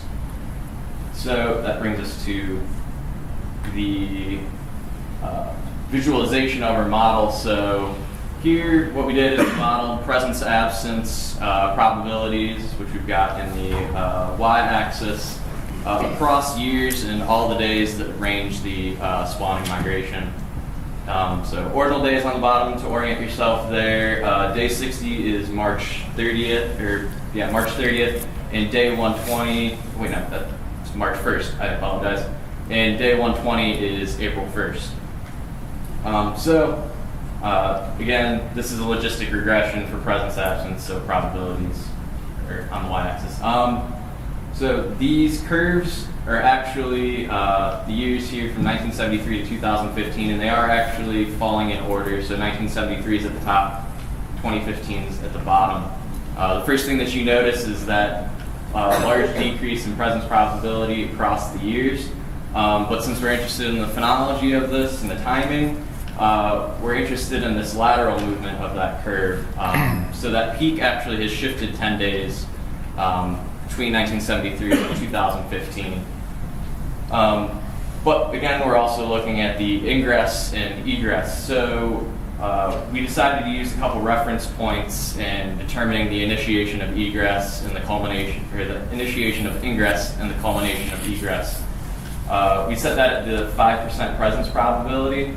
So we're going to be comparing this section right here and this section right here. It's a little bit easier to visualize in a linear format. So switching to a linear format, ordinal day on the y-axis and year on the x-axis, we've got our ingress here in green, the egress in red. It's a little bit difficult to tell, but the ingress only shifted 2 days for the entire time series. Our egress shifted 17 days, however. So that nets us a loss of 15 days on the spawning grounds. And that's given here in black for duration. So in 1973, there was 55 days spent on the spawning grounds. However, in 2015, we're down to just 40 days. So again, just to tabulate that, just to review. Our peak is shifted earlier in the year by 10 days. Ingress is happening 2 days earlier. Egress, they're leaving 17 days earlier for a net loss of 15 days of spawning. And they're just in the system for just 40 days. So what are the potential causes for this shift? We started to look at this a little bit. We still got some work to do. But one of the potential causes, is age structure changes, which we don't find to be terribly likely. Looking at the age structure data, the fish are younger now in the system than they were in the 70s, and younger fish tend to spawn earlier in the season, or later in the season, I apologize, later in the season than older fish. So that conflicts with what our model is telling us. Decreased abundance. It's possible that decreased abundance is a cause for this. We're seeing that lowered presence probability, maybe less fish in the system means that they can finish spawning quicker. And then the final thing that we kind of hypothesized and looked at is water temperature, which, as I had mentioned earlier, the river herring cue in on water temperature to initiate their spawning events and when to finish up. So we think that's probably likely. This graph here is a subset of our data. We took 6 stations that were consistently sampled with water temperatures. Some of the earlier data didn't necessarily include this. So on the y-axis, we've got temperature, x-axis is ordinal day. Again, day 120 is April 30th. So I split the data in half. Pre-1993 in red, black is 1993 to present. And then I'll get to this blue line here, this alewife behavioral optimum in a second. So looking at that, we're seeing warming occurring at a faster rate more recently than the earlier set of data. And this alewife behavioral optimum, we don't actually have the blueback behavioral optimum yet, but that's the temperature where spawning behaviors are still within the norm. There's not a reduced spawning activity at 21 degrees. So at 21 degrees Celsius. So we're just going to use the congener for the indication of where maybe the spawning is getting cut off. So at day 120, from this section on, this is towards the end of the blueback spawning season, and April and May, we're starting to see more temperatures above this behavioral optimum. So with a little bit more work and looking at some more of the data, we think that might be kind of a cue into why they're leaving earlier. If we go back to this graph, we see around that day 120, in more recent years, the fish are now out of the system by our metric compared to being out of the system much later in the earlier years. So, to conclude on this, North Carolina river herring stocks are not responding to management practices like northern distributions are. Timing on the spawning ground has decreased, which may influence recruitment, and water temperatures in May are warmer, which may result in earlier egress time. Though in the future, this is again still early work. Hopefully by the end of this year, I can get the rest of this together. And we would like to look at how abundance influences migration timing. Again, as we had mentioned earlier, they may the fewer fish might be getting out of the system earlier, but we don't know that right now. And I'd like to look at the temperature data a little bit more, pull some USGS data, and look at that. And also, it would be really nice to get a data set from another state, whether it's South Carolina or Massachusetts, any of those, to see if they got long-term data where they're seeing a phenological shift similar to what we've got here in North Carolina. And with that.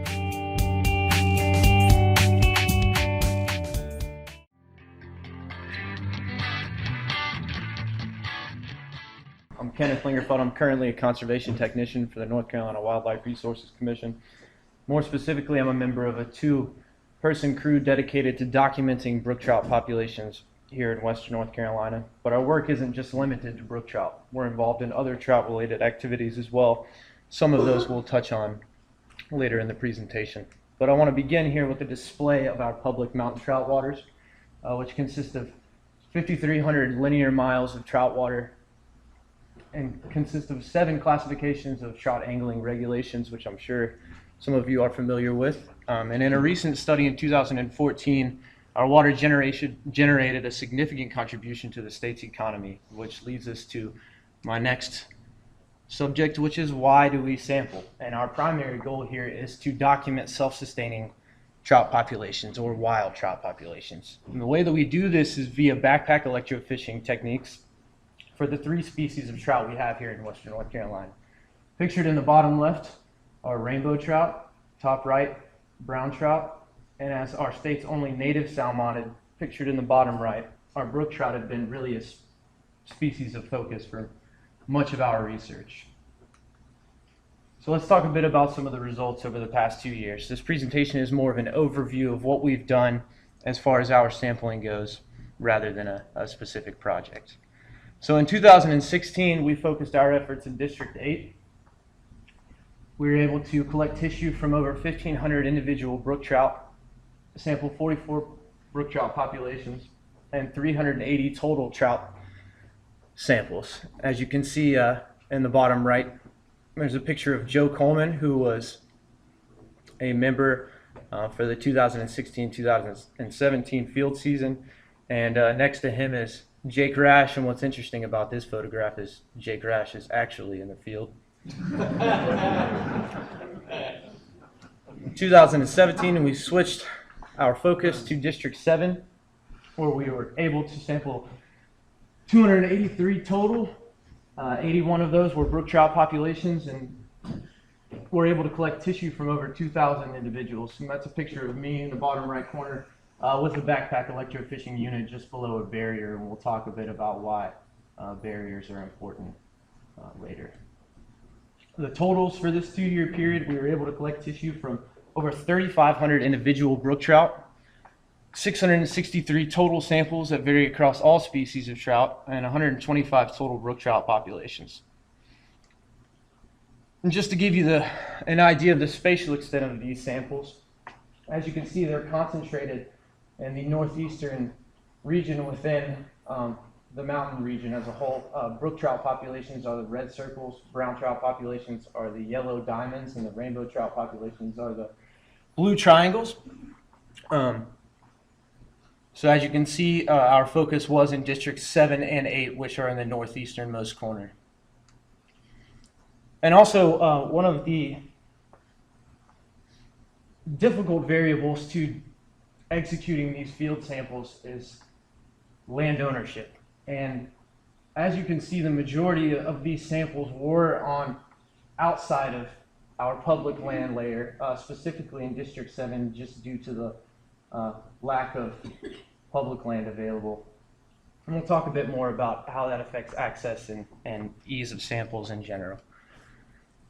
Which leads us to the question of where do we sample? How do we identify sample sites within the 5,300 miles of trout water and the 26 counties that we have to cover here? And we do this by working with Jake Rash and our district biologists to identify sites based on historical data that we overlay using GIS. And what we're looking for here are areas where a real lack of historical samples or no historical samples whatsoever. And I'd like to use Rock Creek as a specific example of this. The red dot on Maple Camp Creek, which is a tributary to the mid-reaches of Rock Creek, is the only historical point that we have within the entire drainage. And you may ask, how does this happen? Given that it's on public land, it's a tributary to the South Toe Drainage, which is a highly popular trout fishing destination. So how do we end up in situations where there is only one point historically within the entire drainage?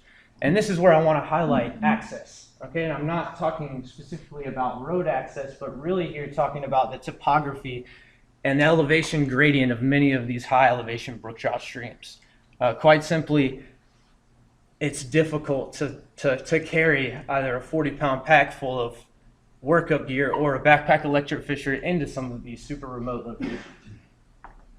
So with Rock Creek specifically, we just wanted to obtain some baseline data somewhere upstream of that tributary to give us an idea of species composition. And that's exactly what we were able to do. So this is the most exciting aspect of this research and of what we do, and that is identifying a brand new population, an undocumented population of brook trout. And we found this specific population just upstream from a barrier that separates from our non-native brown and rainbow trout downstream, which is a fairly common scenario within these high elevation streams. And I'd like to also mention that this was 2 days worth of work. It was 2 miles to get into this population upstream of the barrier from the road. That road running adjacent to the stream is actually gated right at the beginning. So we were on foot for the entire hike in. And it actually took us 2 days. One of those days was identifying or sampling for the non-native population, identifying the barrier, and then confirming the presence of brook trout upstream from that barrier. But we don't want to stop our research there. We want to take it a step further. What we're often finding with these high elevation brook trout populations is that they lack overall effective connectivity. In other words, we often find that multiple populations can exist within the same stream or the same drainage due to the presence of naturally occurring barriers like cascades or waterfalls. So, because of the physical demand of a lot of these samples and the remote location, we want to make sure that we plan effectively prior to these field samples. And one of the ways that we do that is by trying to identify areas that look, or based on the topo map, are indicative of a sharp increase in elevation, like this one on Fee Creek. I hope that you can see from where you're at how tight the topo lines are in that area. This is one layer of how we can identify these barriers and therefore sample accordingly. But another tool that's been even more effective in identifying these barriers is the recent availability of 3D imagery in Google Earth, which allows us to actually visually see that dramatic increase in elevation and therefore pinpoint the location of that barrier. And we can do this for all barriers within a drainage, and then plan samples accordingly in order to map the full spatial extent of brook trout within a drainage. We were able to use these techniques to identify 5 new populations of brook trout in western North Carolina. And pictured in the bottom right is one of our District 7 biologists, TJ, and this is further supports the notion of how difficult these samples can be often.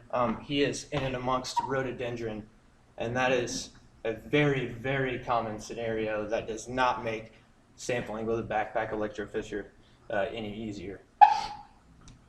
So I want to switch gears now and talk about where all this data goes and where we store it. We have a trout distribution database with over 9,000 entries, some of which date back to the 1950s and range across all 3 species of brown trout, or of trout. And I'd like to extract and display some of that data for you today, particularly as it relates to our trout populations and elevation.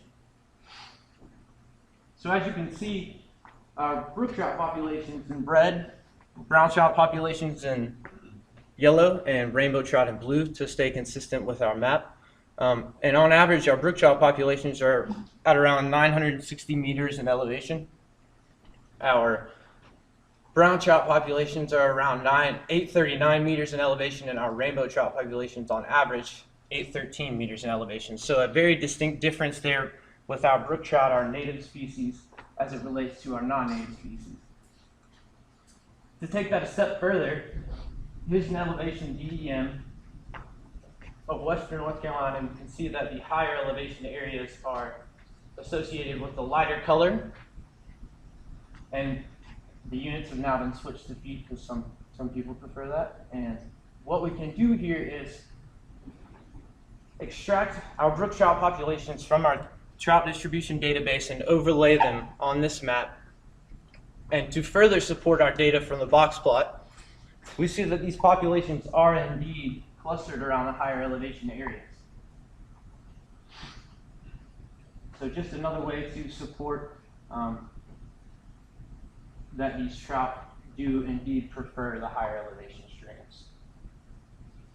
So as mentioned earlier, our work isn't limited to brook trout. We are involved in other trout-related activities, one of them being the 2016 wildfire assessment. This was a project we developed in conjunction with the U.S. Forest Service to sample streams within impact zones from the 2016 wildfires, which I'm sure all of you remember. Unfortunately, due to the lack of historical data within our sample reaches, most of the data was inconclusive because, in other words, we weren't able to see or understand based on our data what was there before.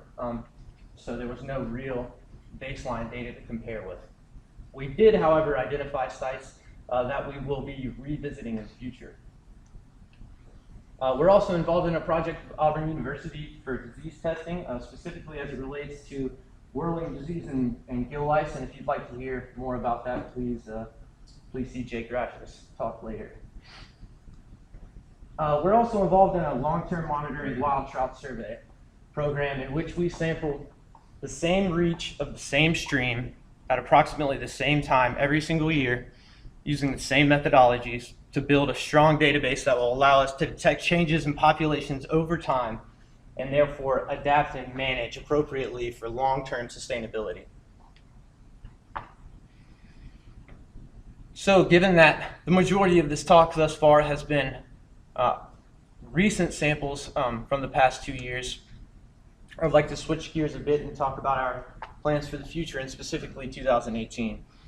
We'll be switching our focus from District 7 and 8 to District 9, which is the westernmost and largest district we have in the mountain region.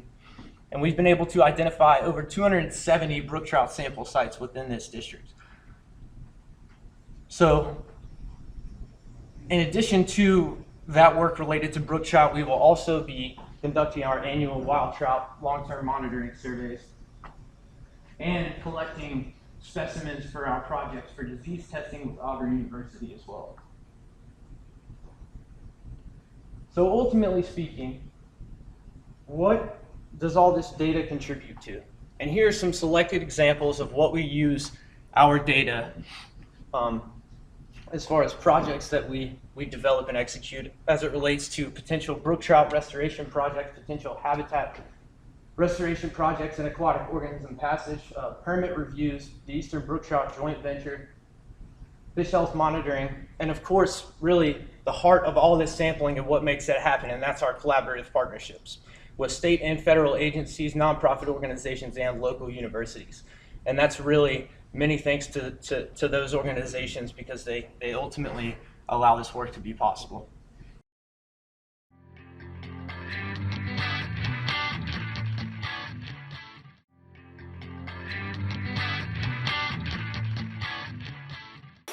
So really, this talk is about what I've learned and what I've observed over the past 20 years working for the Division of Water Resources and sampling some of our urban streams. As Steve mentioned yesterday, things were pretty bad before the Clean Water Act. We think things are bad now, but things were really bad in the 60s. And these are just some sites that I pulled out from the Wildlife Resources Commission's 1960s surveys throughout the state. Which one of these is the? Please. Okay. So Salem Creek, that's in Winston-Salem, South Buffalo. is in Greensboro, Bowling is in Chapel Hill, Walnut, Raleigh, Little Sugar and Sugar are in Charlotte. And back then, many of our urban streams did not have any fish at all. And back in the 60s, our agency had a sanitation class called E, which was navigation and disposal of sewage, industrial waste, and other waste, with the provision that such disposal will not create an offensive condition. Well, to me, if we had no fish in these streams, that would be a pretty offensive condition for me. But see, open sewer, no longer very polluted. So with the Clean Water Act, we got a better handle on point sources. But now, and for many years, we've had to deal with non-point and urbanization issues. So what do our urban streams look like? Here's one: Blounds Creek in Fayetteville, Walnut Creek in Raleigh, South Buffalo in Greensboro, and Little Sugar in Charlotte. Trash, channelization, shallow, sandy, erosion, and more trash. Some of our water quality problems, and these problems are not new. Stormwater runoff, what does it contain? It has a whole suite of things that can be in stormwater runoff, from organics and metals, fertilizers, pesticides, cigarette butts.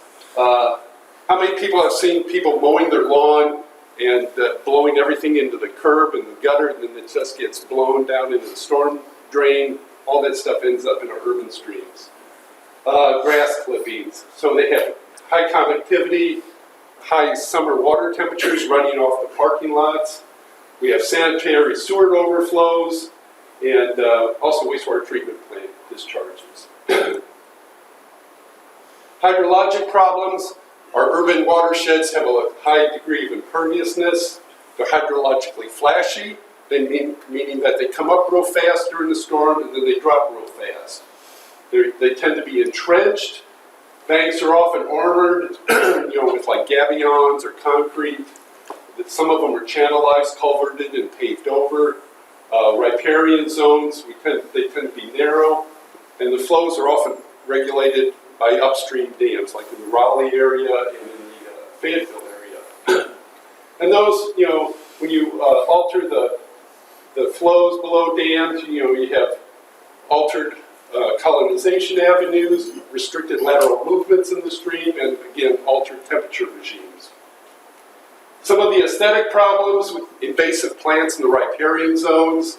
The streams are a receptacle for trash, and I kind of believe that trash breeds trash. If somebody sees this trashy stream, they tend to throw more trash in that stream.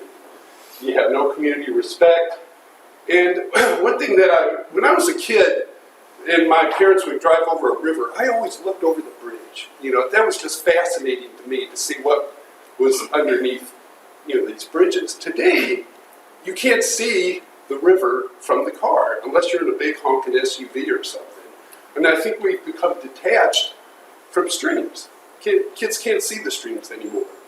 So, and here's an example of a nice urban stream right here at NC State where we pick up trash with the student subunit every year. It's a very urbanized watershed, and we get way too much trash out of this stream. So when I first came to Raleigh or Wake County in the early 1980s, Apex had 1,900 people. And Wake County at that time had a little over maybe 300,000. By 2000, we were up to 600,000.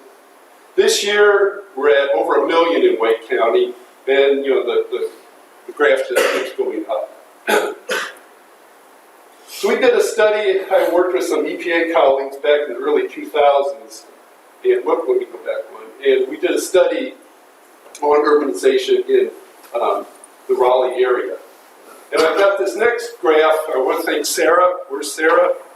This was a document that Sarah shared with us, and it shows if we don't do anything, it's just business as usual in the southeast, this is what our urban areas are going to look like. Here's what they look like in 2009, 2060, and if you zoom in to just looking at the Piedmont in 2060, pretty much an entire urban corridor, I-40, I-85.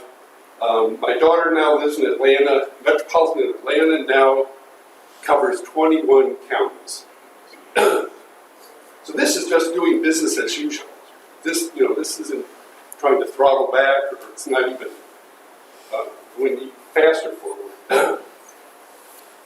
So what we found out in 2002 was that in our urban streams, the bluehead chubs tend to drop out as you increase urbanization.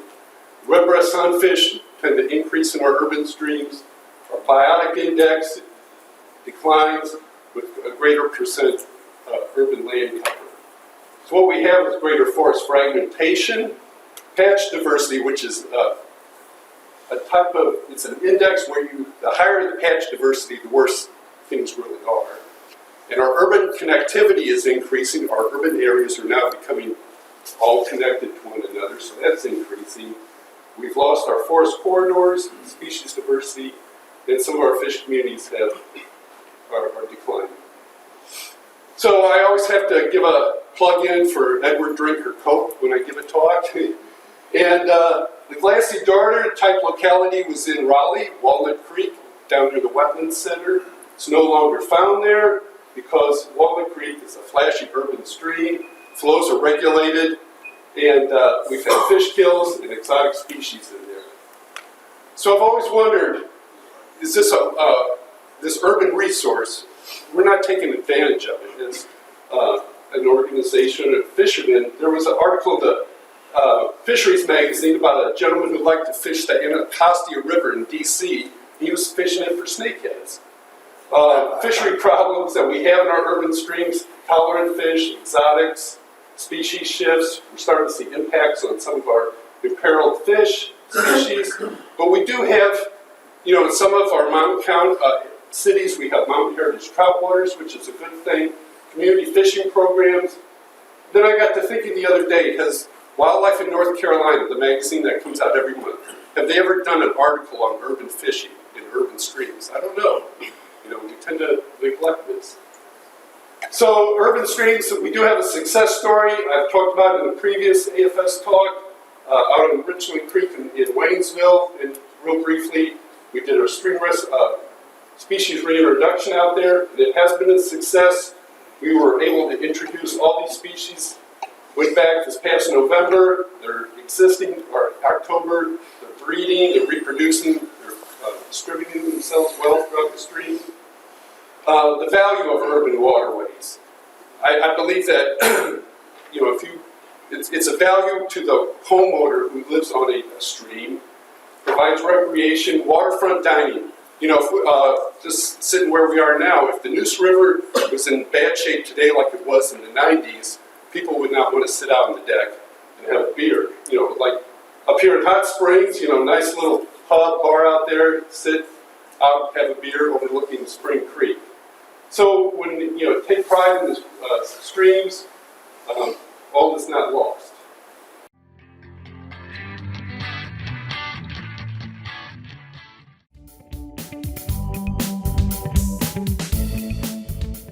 I just want to give y'all a quick update on our project we've had going on for the last couple of years at Lake Norman. Just getting into it. So many of y'all know that in 2013 we abandoned the striped bass stocking program we had at Lake Norman. It just had chronic poor growth and condition and frequent fish kills that many of y'all in this room had to go out and clean up. And so we abandoned that fishery and replaced it with the hybrid striped bass fishery. As soon as those fish were put in the lake and they recruited to the minimum size limit of 16 inches, we started getting concerns of angler concerns and public concerns over harvest of the fish. So we wanted to step in and try to get a better handle on what was going on with this new fishery. So our main objectives were to just evaluate harvest rates. We're looking at annual and seasonal mortality, and then just looking at the new fishery, looking at the size distribution, growth rates, and the condition of the fish. And today I'll just really touch on some of the preliminary data we have for the harvest rates and size distribution. So to address the harvest rates and mortality, we set up a tagging study that was initially started by Corey Oakley, and I kind of stepped into it when I got into this position. What we do is go out and tag roughly for a week every month.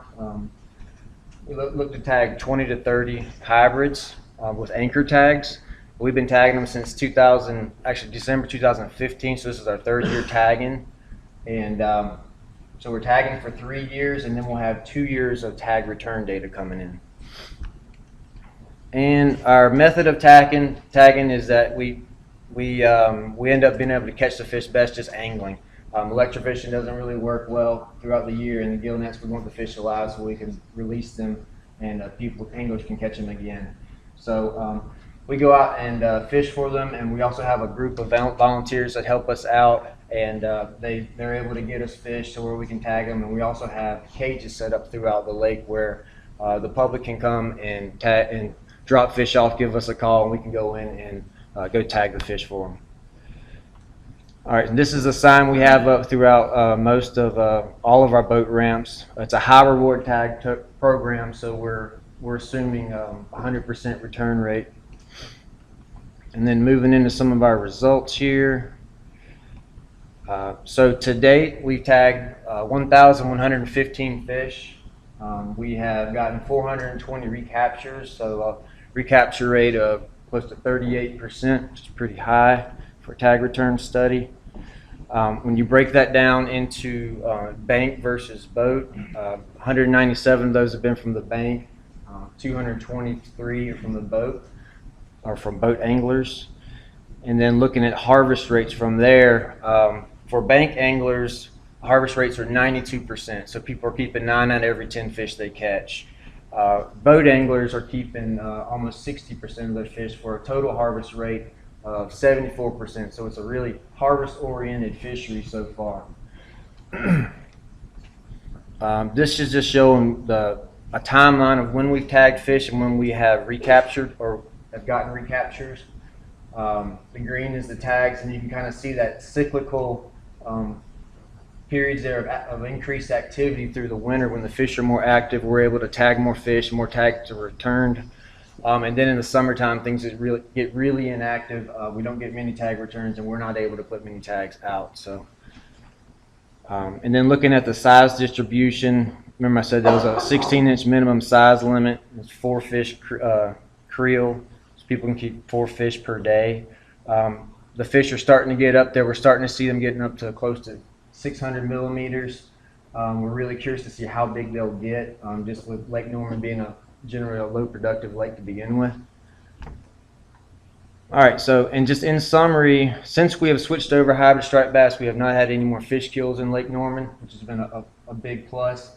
Our recapture rates are really high, and then harvest rates are high. So something we're going to be considering as we move forward and analyzing the data.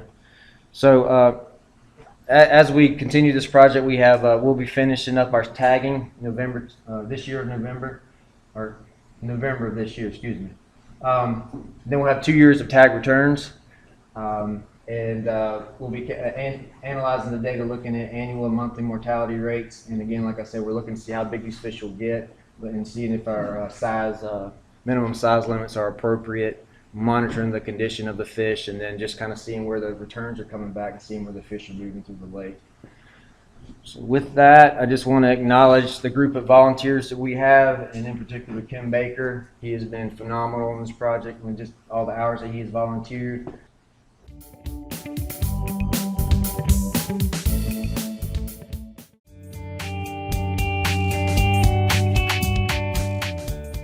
I'll be discussing the Chattooga River Trout Fishery Assessment Special Study that we conducted in September of 2016.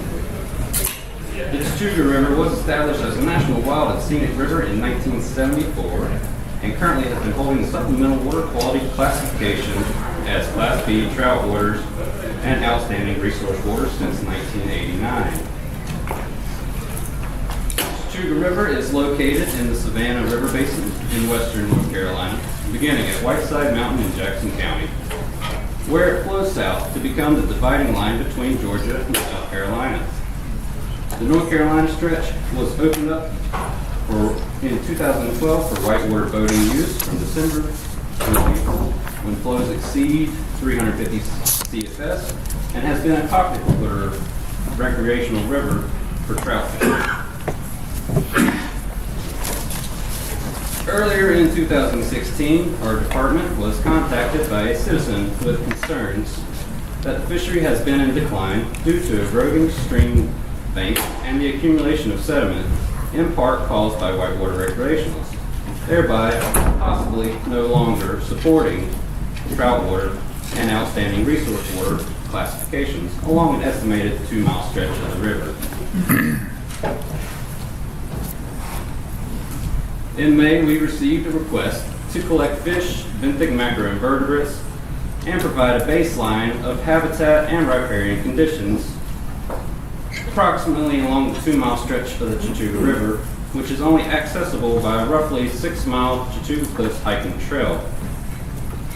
A site visit was made in June to aid in the determination of the project feasibility, site selection, cursory land use, and in-stream riparian habitat assessment. The overall purpose of the study was to determine if the Chattooga River continues to support a wild and reproducing population of trout and an outstanding fishery, thus supportive of its supplemental water quality classification as trout waters and outstanding resource waters.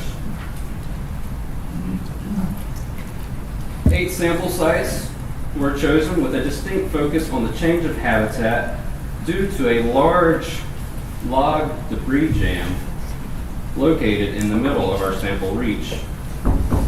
2 sites were located downstream of this large log debris jam, 1 at the head of the log debris jam, and the remaining 5 were spaced out further upstream.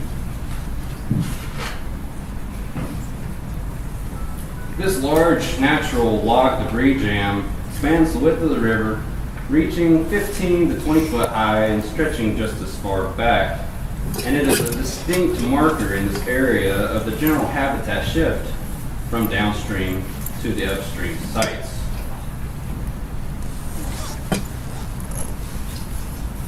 Our methods consisted of common physical and chemical water quality measurements such as pH, DO, specific conductance, and temperature, which were taken at each site to facilitate the evaluation of current water conditions. Stream morphology was analyzed at each site to derive a habitat assessment score to quantitatively indicate how favorable the environment is for the stream biota. Also, land use characteristics were evaluated from the USGS Stream Stats software dating back to 1991. Each sample site consisted of a 350 to 600 foot measured section of stream. Trout within the delineated stretch were collected using 2 backpack electrofishers alongside 2 to 3 netters. After collection, all trout were examined, ID'd, measured, and then released. This data was then used to determine the presence of different age groups and thus the degree of reproductive success. All other species of fish were only noted as being present for the purposes of this study. And using the same equation the Wildlife Resource Commission uses in their trout management program, we calculated the standard weight of the brown trout larger than 140 millimeters from their total length measurements that we took in the field.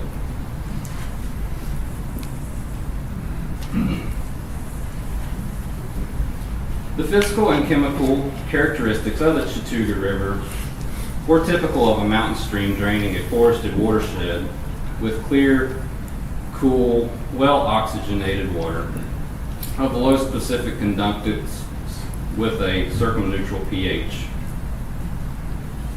And the stream flows were slightly less than medial levels when we were sampling.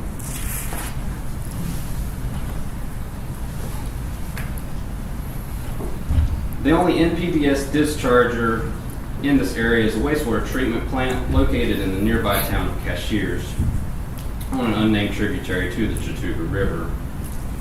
While the gorge surrounding the Chattooga River is located within the Nantahala National Forest, approximately 95% of the land in the watershed was forested in 1991. By 2011, the amount of forested land had decreased to approximately 83%. In contrast, the percentage of land classified as developed has increased from approximately 3% up to 12% over this time frame.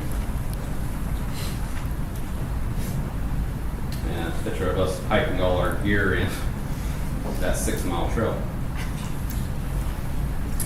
There were substantial differences in in-stream and riparian habitat characteristics among the 8 sites, with total habitat scores ranging from 51 to 87.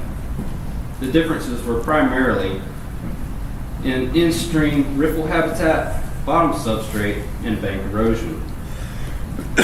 Although not quantified, there seemed to be a pronounced difference in the gradients along the 2-mile stretch of river as well. Brown trout was the only species of trout collected with none of them exhibiting signs of being stocked. The number of brown trout collected at each site ranged from 9 fish at the site immediately above the large log debris jam to 51 fish at site number 1, with each of the sites upstream of the log jam consistently having fewer fish than the sites located downstream of the log jam.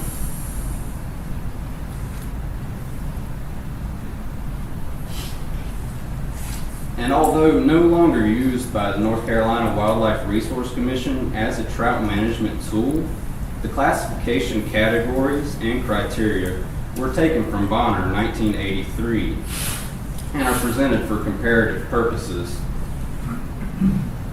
The 2 sites downstream from the log jam were classified as Class A sites. The site immediately upstream from the log jam was Class C, and the remaining sites were all Class B. Pulling all this data, excluding the SR 1100 bridge site, the brown trout population in the Chattooga River would have been classified as Class B.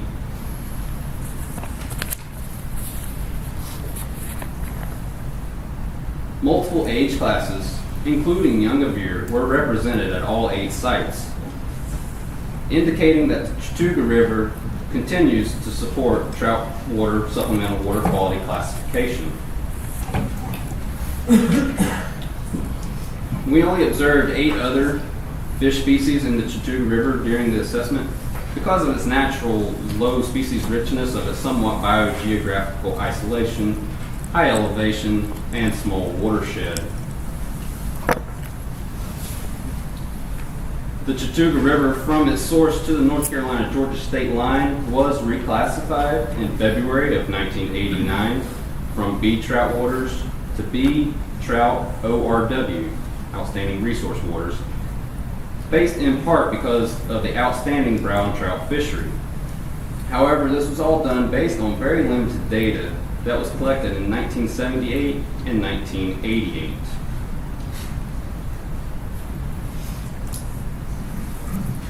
To be classified as outstanding resource waters, a water body must exhibit one or more of the following values or uses to demonstrate it is of exceptional state or national, recreational, or ecological significance. As our results show, this stretch of river still falls within the Class B classification that it received in 1989, and the presence of multiple age classes, including young of year, indicate that the river supports its current trout water supplemental water quality classification, satisfying one of the criteria necessary for a water body to be supplementally classified as ORW. Additionally, this portion of the river is open to whitewater boating use and has received special designation as a wild and scenic river, and being part of the Nantahala National Forest, all qualify the river for ORW classification. However, there is no numerical or narrative guidance in as to what defines outstanding fishery habitat and fishery. To someone who has never hiked into the Chattooga River Gorge, but does so for the first time, landing several healthy brown trout, the experience may be considered outstanding.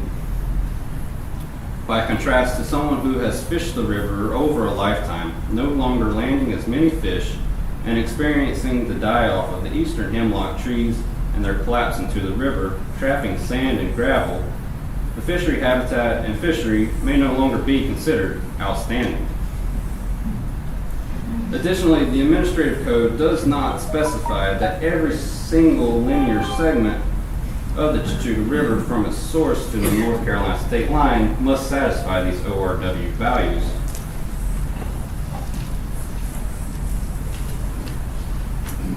In conclusion, based upon the data we collected and applying the outdated Bonner, North Carolina Wildlife Resource Commission Bonner 1983 classification system, the condition of the fishery would be classified as Class B and Class C at one site, with the following as Class B.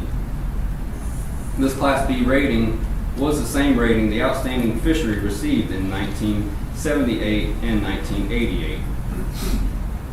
Despite the lower quality of in-stream habitat at site number 2, the trout collected at the site were represented by young of year in at least one other age class of trout. The other sites, which also had lower quality in-stream habitats, still supported young of year in at least 2 other age classes of brown trout. Thus, the data suggests that the Chattooga River continues to support outstanding fish habitat and fisheries.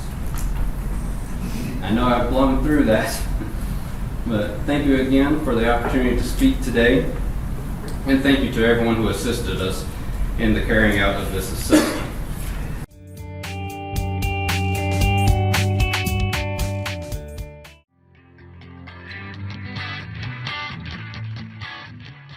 I'm going to be talking to you about the first phase of my dissertation research on pollutant ecosystem services by freshwater mussels. Let's see if this works. All right. I'd like to begin by acknowledging my funding sources. The National Fish and Wildlife Foundation has funded my dissertation research, and I got a supplemental scholarship from the North Carolina Foundation for Agrimedicine and Toxicology that supported some of my field research last summer. And finally, I'd like to thank the NC State Student Fisheries Society for the Equal Opportunity Travel Award. Of course, I had lots of help in laboratory analytics, field assistance, and administrative support. Probably pretty much everyone has seen a version of this slide at some point, but for the 1 or 2 people in the room who might be new, I'd like to go through it. Unionids are a highly diverse family, about less than 700 species, and they're worldwide. At the most recent count in North America, including a few migratiferids we have, there are 298 species in North America, north of Mexico. They're found in our rivers, streams, lakes, and ponds, and they're unique among other bivalves in that they're an obligate fish parasite. So you can see the life cycle there where the larvae have to, we'll just show that. The larvae have to attach to a host fish, the right host fish, in order to metamorphose and then drop off a few weeks or months later as benthic-dwelling adults. And that gift that's probably distracting you by this point is one strategy that mussel mamas use to help attract that predatory fish into a meal and end up with a mouthful of Glochidia. We've also seen this probably several times before. The conservation status of freshwater mussels is not so great, with more than 70% of our species imperiled, and that's been attributed to many different causes. The most frequently cited tends to be habitat pollution and destruction. That includes damming up our rivers for recreational and drinking water reservoirs and point and non-point source pollution. So ecosystem services might be familiar to many of you, but it might be a less familiar concept to some folks, and so I've put this graphic up here from the Millennium Ecosystem Assessment. They've been variously defined as benefits that people derive from our ecosystems or nature's contributions to people. And there are various frameworks for these, but this is one that is widely recognized, where there are 4 main categories of ecosystem services. Provisioning services are things where we get material goods from the ecosystems like food, fiber, fuel, and water. Regulating services are things like flood control and water purification. Cultural services relate to spiritual, recreational, and those sorts of values. And then supporting services we tend to benefit indirectly from. So these are the services that support the other three categories, things like primary production and soil formation.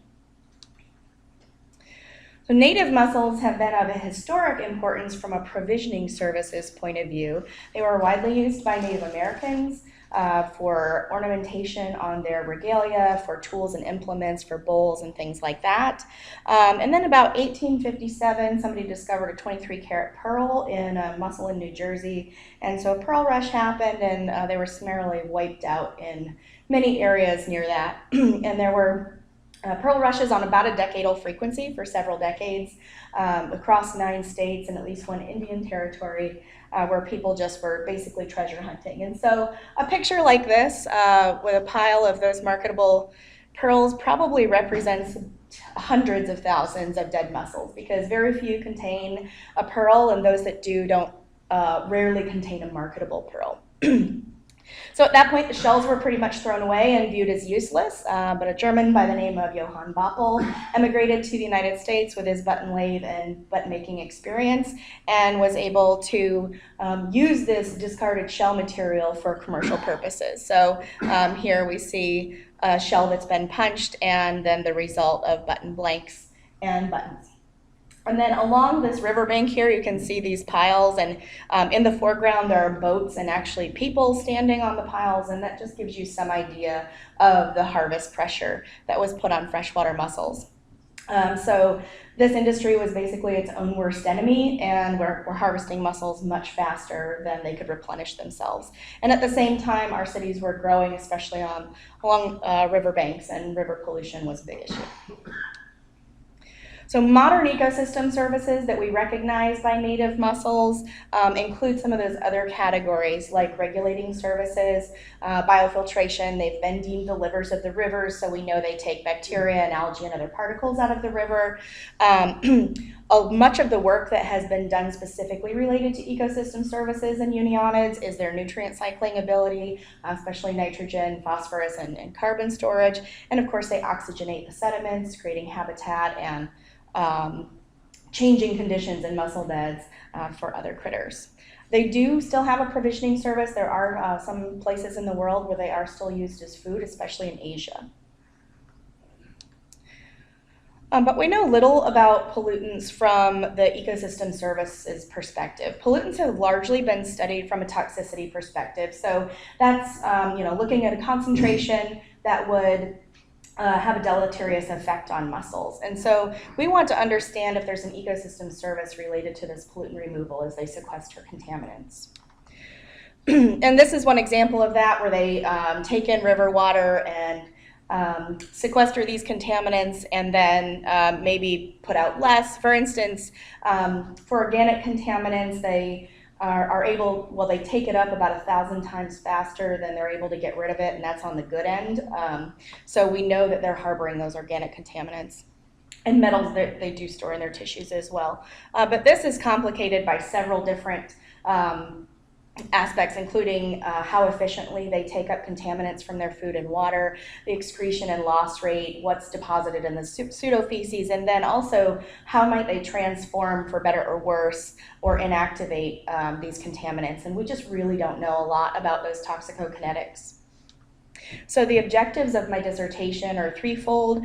I want to quantify contaminants in native mussel populations, so quantify those pollutants at the population level, and identify spatial trends and species differences if I'm able to, and then compare those to environmental concentrations in water and sediment to understand what the relative magnitude of that service might be. And then second, I want to investigate some of those toxicokinetics I was just talking about so that we can understand how we might put some certainty, or at least understand what kind of uncertainty might be in those estimates. And then I'd also like to study the public perceptions of factors that affect water quality. So today I'll just be presenting on that first objective. So this is the study area for this project. It's a drainage that might be less familiar to many people in this room. It's the Upper Mississippi River Basin. You can see it on the left map. It goes down to where the Ohio River comes in. Although we generally think of the upper Mississippi River, the habitat changes at St. Louis, and St. Louis was historically a major hub, so the river was very navigable up to that point. And then all those little lines you see on that map are the series of locks and dams that the Corps of Engineers has since constructed since the early 1900s, so that now it's highly navigable. And so this work comes from Pool 5, which is in the upper reach, roughly halfway between Minneapolis, Minnesota, and La Crosse, Wisconsin. And then Pool 18 is down in the lower middle reach, really, between southern Iowa and central Illinois. And so I've shown just kind of what the pools look like there on the right. So we did systematic population surveys to determine dominant species and to estimate populations. And this portion of the work was already published by Teresa Newton and friends, but our contaminant estimates are able to stand on the shoulders of this great work. So I've shown the pools here with the dots, shows where all the surveys were done in each of those pools, and then we selected the dominant species from the upper, middle, and lower reaches. So these reaches tend to be different in habitat. They're different in each pool, but the upper reaches tend to be more backwater, slackwater habitats.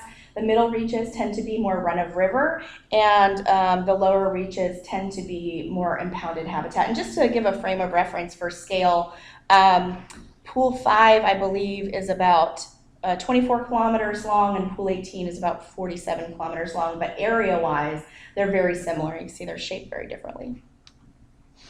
So for contaminant analysis, those mussels that were collected were shipped back to the Cope lab. The soft tissues were homogenized, freeze-dried, and stored in our ultra-cold freezer, and then analyzed for 22 metals and a suite of organic compounds. And of course, they were analyzed according to EPA standard methods. And I'll be focusing on the metals today. So on to the results of this portion. In Pool 5, 16 live species were found, and a pool-wide population estimate of unionids was about 190 million mussels. It comes to an overall density of about 4.3 mussels per square meter, but you can see the different size dots on this map. The largest are about 30 mussels per square meter, and the tiniest are where there was less than 1 mussel per square meter. So you can see some variation in the density. And then among the dominant species, those that were collected from top to bottom pictured are the three-ridge mussel, the Wabash pigtoe, and the plain pocket bug. In Pool 18, 23 species were found with a pool-wide population estimate of 212 million mussels, and this pool had a similar density overall. And again, you can see the variation in density on that map. Among the dominant species that were collected here were the three-ridge mussel, the three-horned wartyback, and the maple leaf mussel. On to some metals. So we analyzed these tissues for metals, and so I'm reporting on total metals, which is the sum of the 22 metals that were analyzed.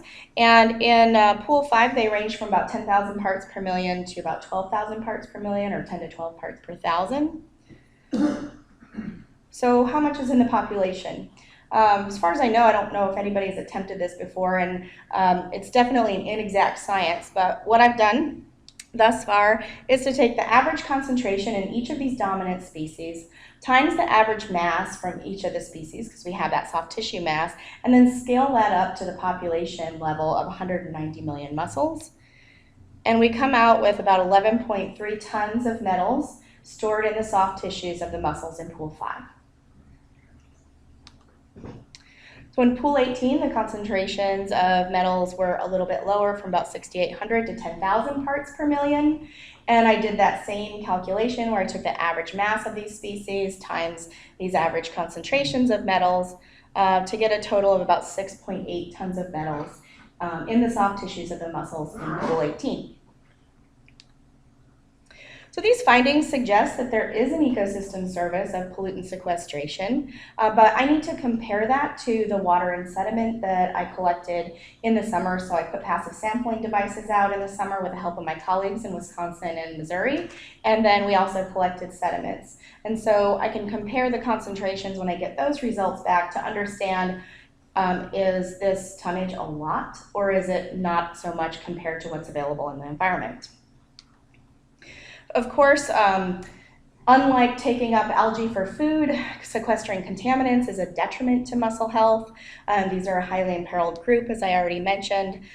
So we really need the public to understand, too, that conservation and pollution reduction is imperative because these large, healthy standing populations equate to higher water quality, and declining populations result in the loss of other ecosystem service benefits as well, especially for things that people do care about and they recognize, such as water color and clarity. So in summary, the relationship between mussels and people have been central to this Upper Mississippi River environmental history, and they were once valued exclusively as an exploitable commodity in that provisioning ecosystem services category. But healthy populations are providing enormous ecosystem service benefits that are largely invisible to the general public. Overall, just in these two pools, mussels had over 18 tons of metals, and I still need to look at the organics results and get an estimate for how much that is. So the overall pollutant sequestration could be quite a bit higher because we know that they can't get rid of those organic contaminants very well at all. And there is likely fluctuation, which is why I want to look at those toxicokinetics. But in a healthy standing population, we would expect long-term storage. And I didn't talk about shell storage, which is certainly potential for those metals that get taken up by similar pathways as calcium. So next up, I want to investigate the mussel metabolism of these pollutants and then use social science methods, primarily focus groups is what I'm planning, to understand the perceptions of people for factors that they think affect water quality. So what do they think goes on in the ecosystem that helps to maintain and improve our water quality? That's largely missing from the literature, and mostly what we know is that people judge water quality visually, but we don't have an idea of what they understand impacts that water quality.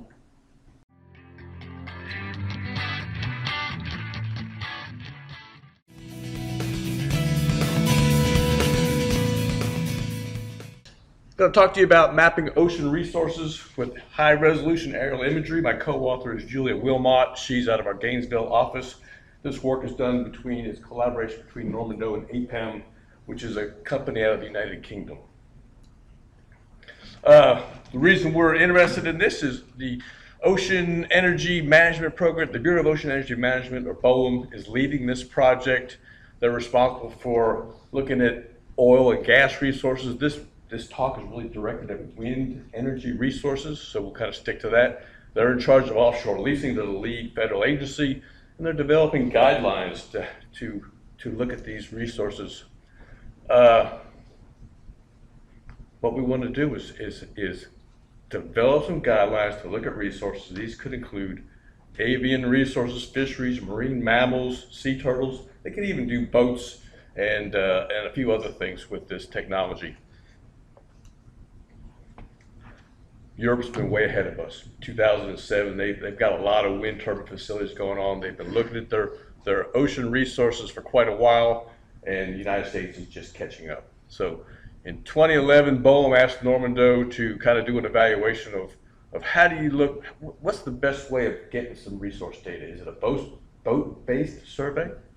Is it a low-altitude aerial survey with somebody looking out a plane or a helicopter window? Or could it be a high-altitude aerial digital image flown from this is the plane that APEM uses. It's a twin-engine plane. It's got a high-resolution gyro-stabilized camera that can measure altitude and do 3D images, all that stuff. Here's a couple examples of what they can do. We ended up, and as you probably can guess, we ended up selecting the high-resolution aerial imagery as the way to go, and that's the reason for this talk. They've got a resolution of about 1.4 centimeters. So if they're up about 600 meters, they can determine something at that 1.4 centimeters, what it is. They can identify birds. So you got a loggerhead turtle in the first image over here. And you can see that's really kind of magnified quite highly. There's a magnificent frigate bird in there, some American oyster catchers. You can see them. They've got that frigate bird at about 433 meters of altitude, so they can identify the bird and the height of the bird. This is significant because right now they're doing work for The New York State Energy Research and Development Authority, this is off the coast of Long Island. They are looking at siting a wind energy facility. They've got it all laid out. The offshore planning area is the large cross-hatched area, 16,000 square miles. Within that area is a blue area called the wind energy area. That's where they're actually going to consider putting the wind turbine facilities. Here's the design. They're going to do horizontal, perpendicular transects to the shoreline in the offshore planning area. And then once they get into the wind energy area, they're going to do a more high resolution type of pattern right here, and they're going to have a lot more data points to collect data. There's also a BOEM survey, Bureau of Ocean Energy Management. They're off the coast of North and South Carolina. There's a wind energy area already specified off of Kitty Hawk. There's some future ones planned off of Wilmington and Charleston. Going to need to collect data for these things. So starting this month, we're flying sawtooth transects off the coast of North and South Carolina. The reason they're doing the sawtooth array as opposed to those perpendicular transects is they've got a longer coastline. They've got to fly out of 4 airports along the Carolina coast. This gives them a way to kind of work up and down the coast to get that data. Kind of quickly comparing the two, the NYSERDA and the BOEM, almost the same amount of square miles, 16,000 versus 17,000. Coverage, 7% versus 5%. The BOEM one, we've got 2 years of, the NYSERDA one, we've got 2 years of data. The BOEM one is starting this month. And, they're going to collect in a range of 400,000 images that have to be processed. Some of the neat things that they can see. We're looking at a regional scale, baseline data on wildlife distribution, birds, mammals, marine mammals, turtles, sharks, rays, bony fish, fish shoals, boats. Get some density data, some fish movement data. Here's a large aggregation of rays in the background. Some other neat kind of data that you can get. There's an association with bathymetry. This is a summer distribution of loggerhead turtles off the coast of Long Island. So for about the 10, 20 meter contour out to the 70 meter contour, we're seeing loggerhead turtles in the summertime off of Long Island. You can get data on direction of travel. This is all gyro stabilized. We know the direction, what's going to happen, what altitude, if they're on the surface of the ocean, if they're flying, and we can collect data on direction of travel. So neat things about that height of the birds. If you're looking at the height of a seagull, and then we know the height of the rotor swept zone of various types of turbines, we can then correlate, are those birds below that zone? Are they within that zone? Are they above that zone? So there's some data. I'm not trying to do this on each screen here. The red is the within zone height of a bird, but that's the area where the rotors of the turbine are sweeping. There's 3 different types of turbines. Blue is below. Green is above. Not many of them are above. And then can't determine the height of all the birds. So again, for you folks over here, the red, 3 different turbines, the different heights of those turbine blades. The blue is the height of the birds below those blades, and then the purple is the unknown. Some neat things too, gulls appear to sit more on the ocean surface during the wintertime than they do in the summertime. Y'all might think the depth, an organism in the ocean may be obscured by depth. We understand that. It kind of limits your ability to determine what's there and the clarity. We can determine whether an organism is breaching near surface or significantly submerged. Some neat data on turtle distribution. These are from the NYSERDA survey in 2016, 2017. We're seeing lots of loggerhead turtles. Some Kemp's Ridley, and then a zone where I guess small loggerheads and Kemp Ridley turtles kind of overlap, and they're pretty much the dominant turtle, but we do have some leatherback, some huge leatherback turtles showing up in the surveys.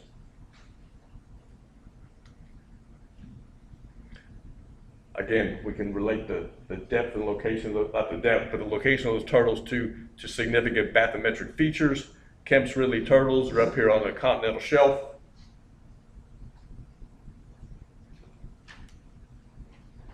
Hammerhead sharks, again, are up to on the shelf out to the continental break. This is pretty cool. A large aggregation of ocean sunfish, mola mola. Every time I've seen these from a DNR reef cam, there's always one of them just kind of swimming by. I mean, there's got to be a couple dozen in there once you start looking at the submerged individuals. Other large bony fish, got some data on billfish, cobia, mahi-mahi distributions. Summertime, or their seasonal occurrence in the area off of Long Island Sound. All those species are showing up in the summertime, and the ocean sunfish is also showing up in the spring and the fall. Some neat observations on fish shoals. There is, let's see if I can, here's your predator kind of driving that shoal right there. And another one.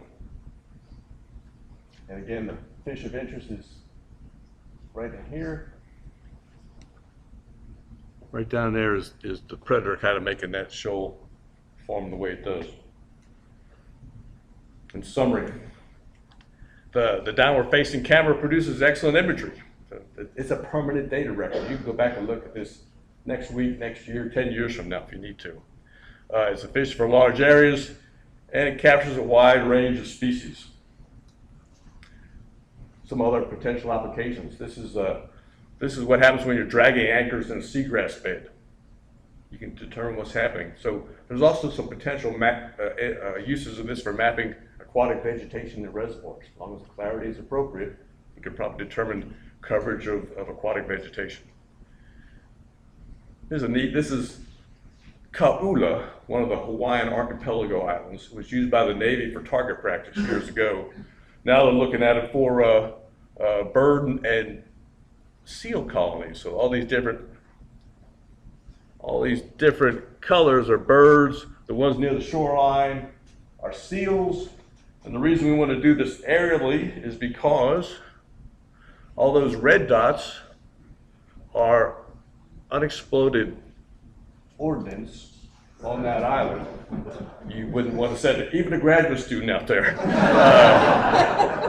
So lots of potential applications, and Bryn hasn't stood up yet, so I don't know what you're doing up here. Wetland delineation, transmission right-of-ways, a whole host of things you can use aerial imagery for, and be happy to talk with you folks if you have a need for that. And with that, I thank you. And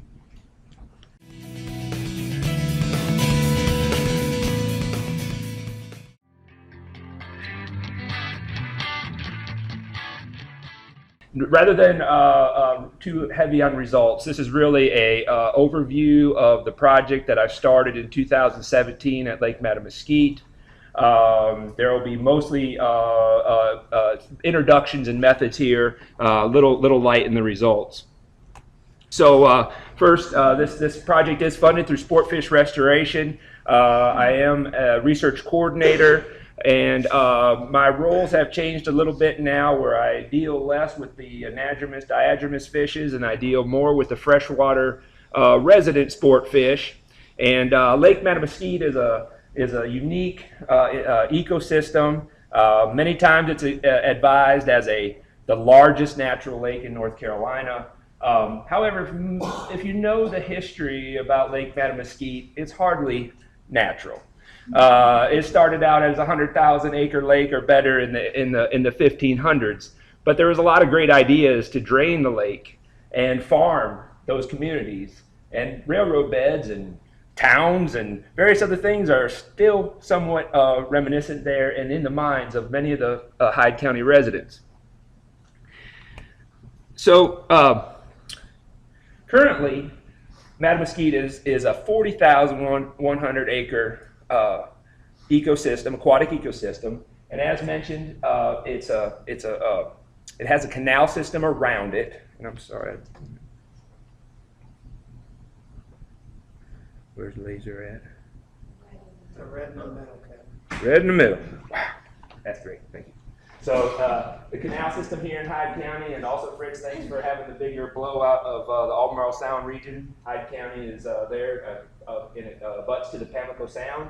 And those canal systems do connect to the Pamlico Sound, and there is some salinity intrusion that does occur. But at each one of those canal structures, or at each one of those canal locations, there are 4 water control structures. So there is an exchange of water at Lake Mattamuskeet. It's a shallow system, less than a foot and a half or less than a meter in depth, and it is a hyper-eutrophic system. It actually has been listed as a state-listed 303B waters. And with that, there's a watershed enhancement planning going on currently, facilitated by the NC Coastal Federation. And as noted, Lake Mattamuskeet is the centerpiece of the Mattamuskeet National Wildlife Refuge, which is primarily managed for waterfowl. And if many of you have visited Mattamuskeet to see the swans or all the waterfowl that is there, you know that it is a very special place. And the Hyde County residents appreciate their heart of Hyde County, and we are working with other researchers. You'll hear from April Lamb later about some work we want to do with common carp, and we're just doing quite a bit of work down there. Of course, at 40,000 acres of fresh water, fishing is another fun activity, popular activity for anglers to come out. In 2006, Hans Vogelsang at Eastern Carolina University conducted a study of the 11 refuges from southeastern Virginia and northeast North Carolina. And he found that the primary activity conducted by 71% of the Mattamuskeet Refuge visitors was fishing. And there's no real creel survey with that. The last census of a creel survey occurred in 1949 when there was actually a 50-cent permit that anglers had to have, and they actually had to report all of their fish that they caught at the end of their creel day, or their angling day. So we did a study in 2014 to do some a creel survey, and I won't go into too much detail on the actual creel survey, but what I want to highlight here is what anglers and crabbers and their angling effort that it does occur at Lake Mattamuskeet with crappie, white perch, channel catfish, largemouth bass being the primary fish species with angler effort, and then also blue crabs. Again, I said there is a connection there between the Pamlico Sound, and if you know anything about the blue crabs at Mattamuskeet, they're some of the largest blue crabs in North Carolina, if not along the Atlantic seaboard. And I learned a lot about that from my creel clerk who did the creel, but I won't get into that, but you're welcome to talk about that. I'm just simply amazed about blue crab usage of Mattamuskeet. So for this study, what I'm looking at is with those largemouth bass that were focused on, you notice that they were, sorry, I jumped right ahead there. They're a popular game fish in North Carolina, but they were relatively low an angler effort at Mattamuskeet. But that really doesn't say the whole story, that largemouth bass are really a very popular fish at Mattamuskeet, and there's a long history of their angling, and I spoke with an angler on during one of my surveys on how he knew where all the bass were. He knew, but he was asking, where are they all at now? And so I actually had the opportunity to tell him, we're out here sampling largemouth bass, and we're putting in telemetry tags. And so I've completed this already. I've surgically implanted acoustic tags in largemouth bass, and I established an acoustic array at Lake Mattamuskeet, as well as within the canal system. So currently underway is that assessing the fine scale movement of largemouth bass with acoustic telemetry, how they use the lake, how they utilize the canals. and evaluate the habitat use with variable water levels. As I mentioned, Lake Manistee, a very shallow lake. The canal system has maintenance dredging, so it can vary from 2 to 4 feet, which is deeper than what the main lake is.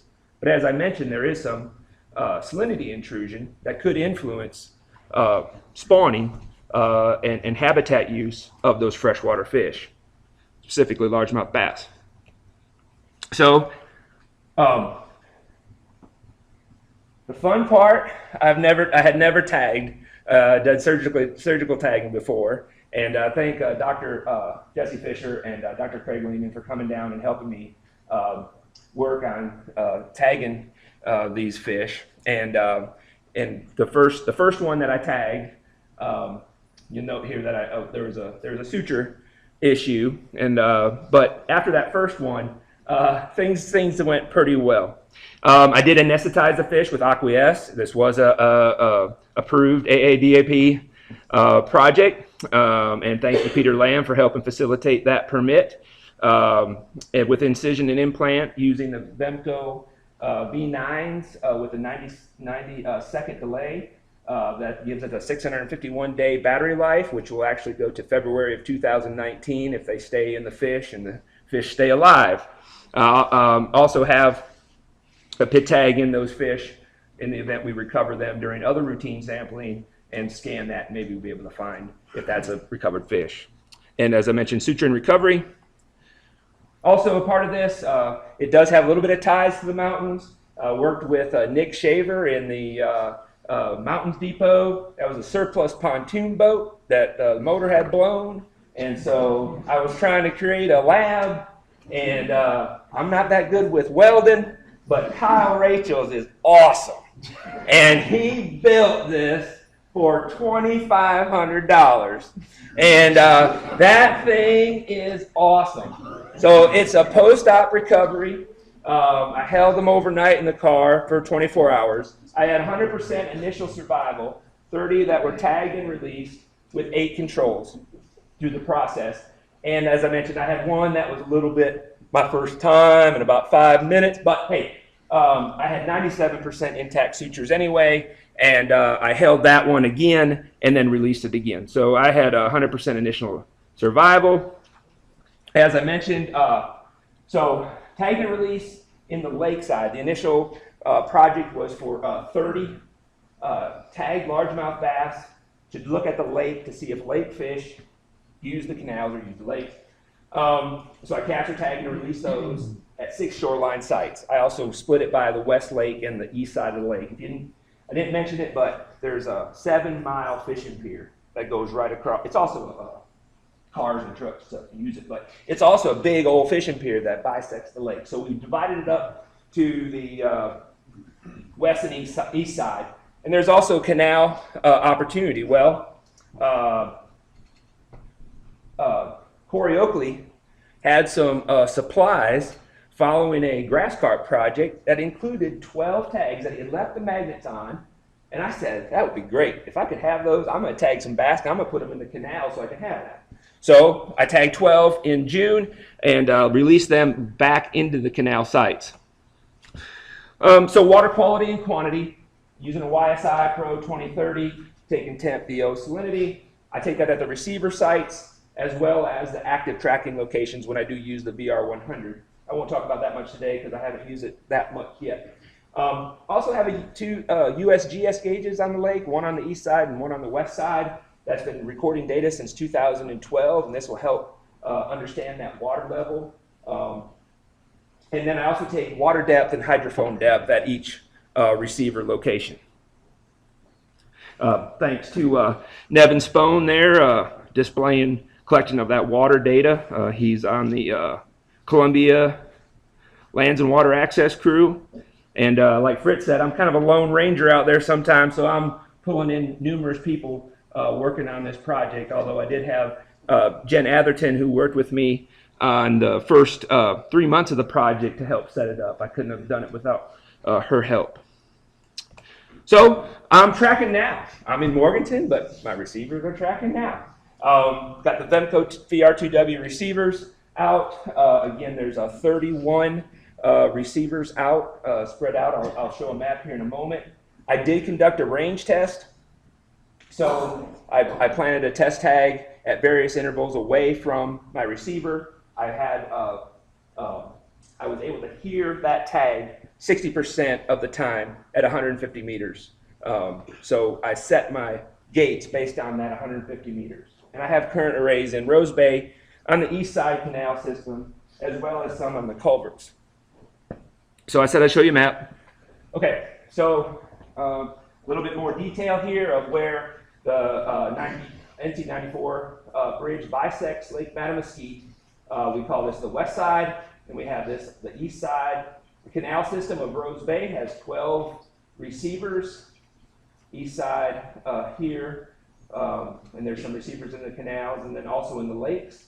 I had a receiver out there, but I moved it. Also with the ice storm, we had 4 to 5, or the cold snap, we had 4 to 5 inches of ice at Lake Mattamuskeet, and I found 7 of the 10 receiver poles that I have these things on. The ice had virtually pushed them right on over. So I'm still looking for those 3. Maybe they're with the data sheets that we were looking for earlier. I'm not sure. But we had, and I also these fish locations here where I released those fish. This is also the bathymetric map is relative depth. I use these relatively shallow as the lighter blue and relatively deep as the darker blue. When we get into differences of inches, it's really hard to talk about that too much. So it's actively tracking now. Receivers I've checked monthly. I'm now at over 230,000 detections, still collecting that data as we go. So 42 largemouth bass tagged. I've heard from at least 29 of those bass. Hopefully I'll hear more of them. But we do know that from the creel survey that anglers do harvest largemouth bass at Mattamuskeet at about 30%. So it's quite significant harvest rate at Mattamuskeet compared to a statewide catch and release rate, which we expect for largemouth bass. And this is all partnerships and working on these projects as a research coordinator. Now our roles are to conduct these research projects as we can in-house to optimize our resources. With excluding my time, my boats, my truck, as well as the USGS gauges, we pay for Wildlife Commission pays $20,000 a year through 2019 to support those with Fish and Wildlife Service going out to calibrate them. So I had about a $70,000 budget with help from NC State, NCWRC Piedmont region, that awesome live car, dropped that down to about $11,000 that we spent for that project. So been a fun project so far. Have had a lot of fun times. That live car surgery table is awesome. If y'all ever want to use it, please come. We'll get you hooked up. And with that, I'm still collecting data, and hopefully next time I see y'all, I'll have more results. But with that, I'll wrap it up.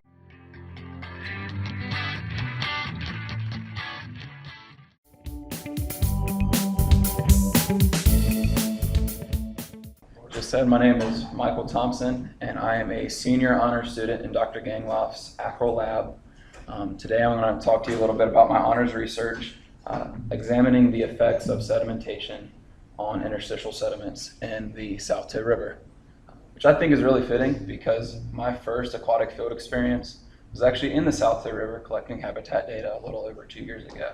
So it kind of comes full circle. Little background to this project. The NCDOT is currently expanding the US Highway 19E corridor from a 2-lane to a 4-lane highway between Burnsville, North Carolina and Spruce Pine, North Carolina in Yancey County. Now, from this map, you can see that the highway, I have no idea where that laser went, so it's not even gonna bother. The highway crosses our 6 sites in the South Toe River. Sites 1 and 2 are upstream of the bridge, with sites 4 through 6 downstream of the bridge. Now this is important because as Chantel discussed yesterday, the South Toe River is one of the last remaining strongholds of the Appalachian elk toe. And with it being a mountain headwater, it has naturally low sediment levels, which, as expected with any road construction project, or really any construction project in general, there is going to be some sediment runoff. And this is important because increased sedimentation, especially that's the silts and clays, can be detrimental to aquatic habitats and aquatic species, including the freshwater mussel. And why is this? So sedimentation can have both habitat and biotic impacts on these mussels. Now, I'd like to stop and point out that species, there is habitat preference varies with species. Some species do prefer finer sediments, while some prefer coarser sediments. With the South Toe River being a mountain headwater, it does have naturally coarser sediment. And Gary Pandolfi's master's thesis revealed that the Appalachian elk toe does in fact prefer coarser sediment, which makes sense. So today I'm going to focus on the interstitial spaces and the impacts that sedimentation can have. So sedimentation, especially that of silts and clays, can cause hard pan and can clog the interstitial spaces, which therefore can decrease interstitial flow rates of water and other nutrients. This can cause a decrease in oxygen and a decrease in pH levels, while increasing ammonia, all of which are harmful to many aquatic species. So this is a habitat study. So we looked at a few different habitat techniques. And of course, we looked at the one with pebble count. It's one of the most widely used habitat study methods. It's very time effective. It's fairly easy process. It's based on visual observation and just simply measuring particles. However, because it is a visual observation, there can be a lot of user bias. One study revealed that there is up to 40% variation based on surveyor. It also tends to underrepresent fine sediments that we are looking for in these interstitial spaces. So instead, we looked at freeze cores. This is a great sampling method for studying these interstitial spaces. It is a little more labor intensive, it's a little bit more time consuming, but for these interstitial spaces, we decided that it was the best route of action. And it especially works well in these rocky streams where traditional cores fail, because you're able to utilize a little bit narrower tube. So how does it work? Well, first we take iron tubes. Literally, you go to Lowe's, buy an iron tube, fix a wrought iron point, and fit it into the ground. Well, you then fill it with nitrogen or CO2 or dry ice. And what happens? Well, I'm pretty sure most of you have seen A Christmas Story, or at least seen the iconic scene where a kid is dared to stick his tongue to a frozen light pole or telephone pole. What happens? His tongue gets stuck. That's exactly what happens with the sediment. It freezes to the tube. Now, traditionally, this is done using CO2 from CO2 tanks. To be quite honest with you, our first couple trials of the tanks was absolutely terrible. I like to think I'm in pretty good shape, but I'm not a big person. And carrying a 60-pound metal backpack in a rocky, fast-flowing river was quite terrifying and exhausting. So for the sake of my sanity and my life, really, we decided to use dry ice instead. So we would crush approximately 2 kilograms of dry ice per tube, which would have 6 cores per site, and fill the tubes with the ice over a 20-minute period. Now, a critical component of this is using a ramrod to make sure that the ice is packed at the bottom. Our early trials had very low success rates because of this. Matter of fact, we were out there one day, again, six cores, that's all we're looking for at a site. We were at one site for 10 hours one day, went through 50 pounds of ice, simply because after the 20-minute period, we'd take them up and there'd be no sediment on. And we believe it was because the ice was freezing at the top of the tube. So again, if any of you are looking into this method for the sake of your sanity, use a ramrod. It made success rates go way up and stress levels go way down. So yeah, after the 20-minute period, you do whatever river dance, whatever hip action you got to do to get the tubes out of the ground. Try not to make eye contact with your team while you're doing it. It can get a little awkward. But after removal, the cores are taken over to the bank and the sediment is melted off using a butane torch. Samples are then dumped into Ziploc bags and taken to the lab. At the lab, the first thing we do is dump it into a pie pan. And now as a kid, you got to make mud pies. Well, now you actually get to put them into the oven. We put each sample into a drying oven for 3 days. This removes moisture and allows us to kind of isolate the large organic material that would otherwise skew our weights. Because then we would weigh each fraction. We'd run it through a series of sieves and weigh each fraction. Now, I don't know if you can tell in this picture, but that shaker table that I've been using up to this point is probably 150 years old and is an absolute beast. But it got the job done. Thankfully, Dr. Gangloff gave me a late Christmas present, early birthday present, whatever you want to call it. And I got a new shaker table that came in this week, so I'm excited to use that. But yeah, you would weigh each fraction and then calculate the percent fines, which we determined to be less than 125 micrometers. This includes silts and clays and the smallest of sand particles.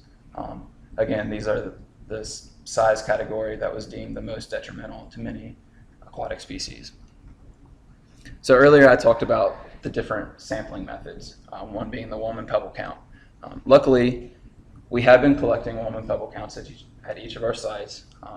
Take 25 samples at each transect along a 150-meter reach. And this is what we got.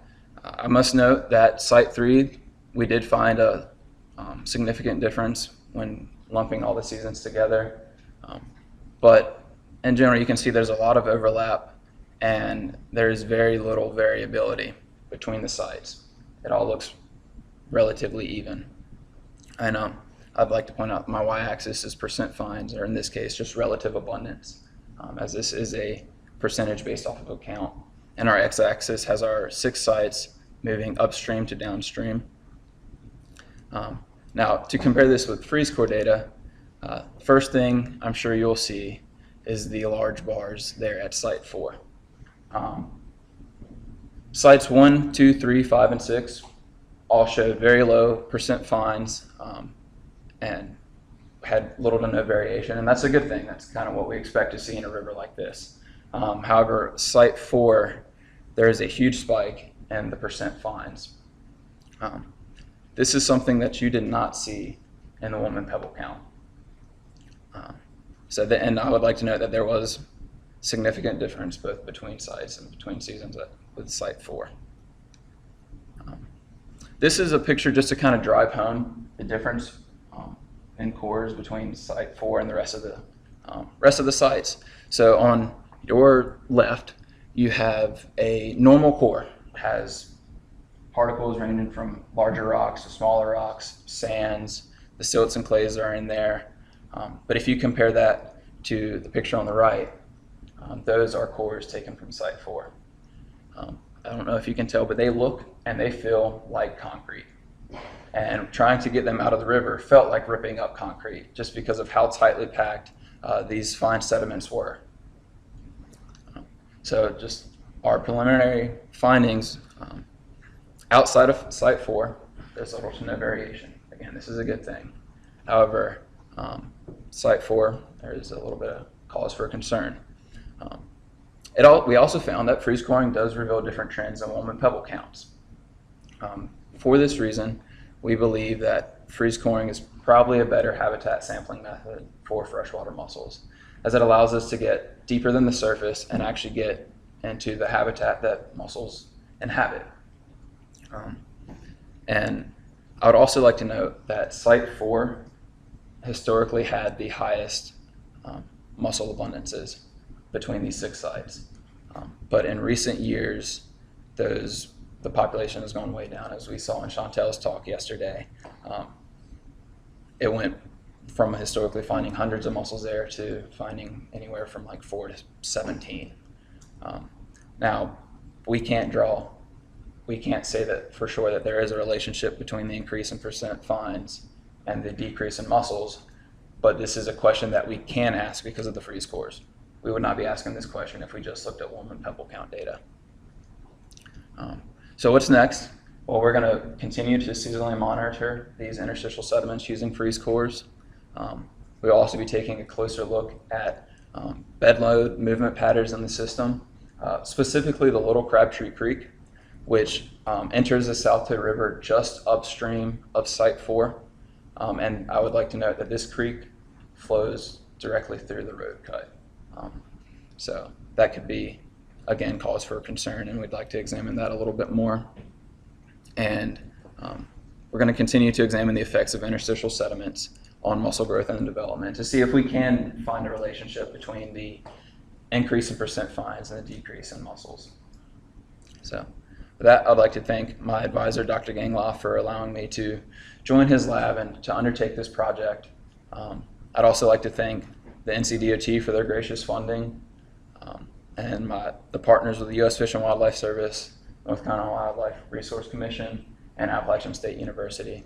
And last but not least, I got to give a huge shout out to my field crew, some of whom are here today, just for sticking with me through those 10-hour days early on, and for going out in 15-degree weather with snow and ice on the river this past field season. So.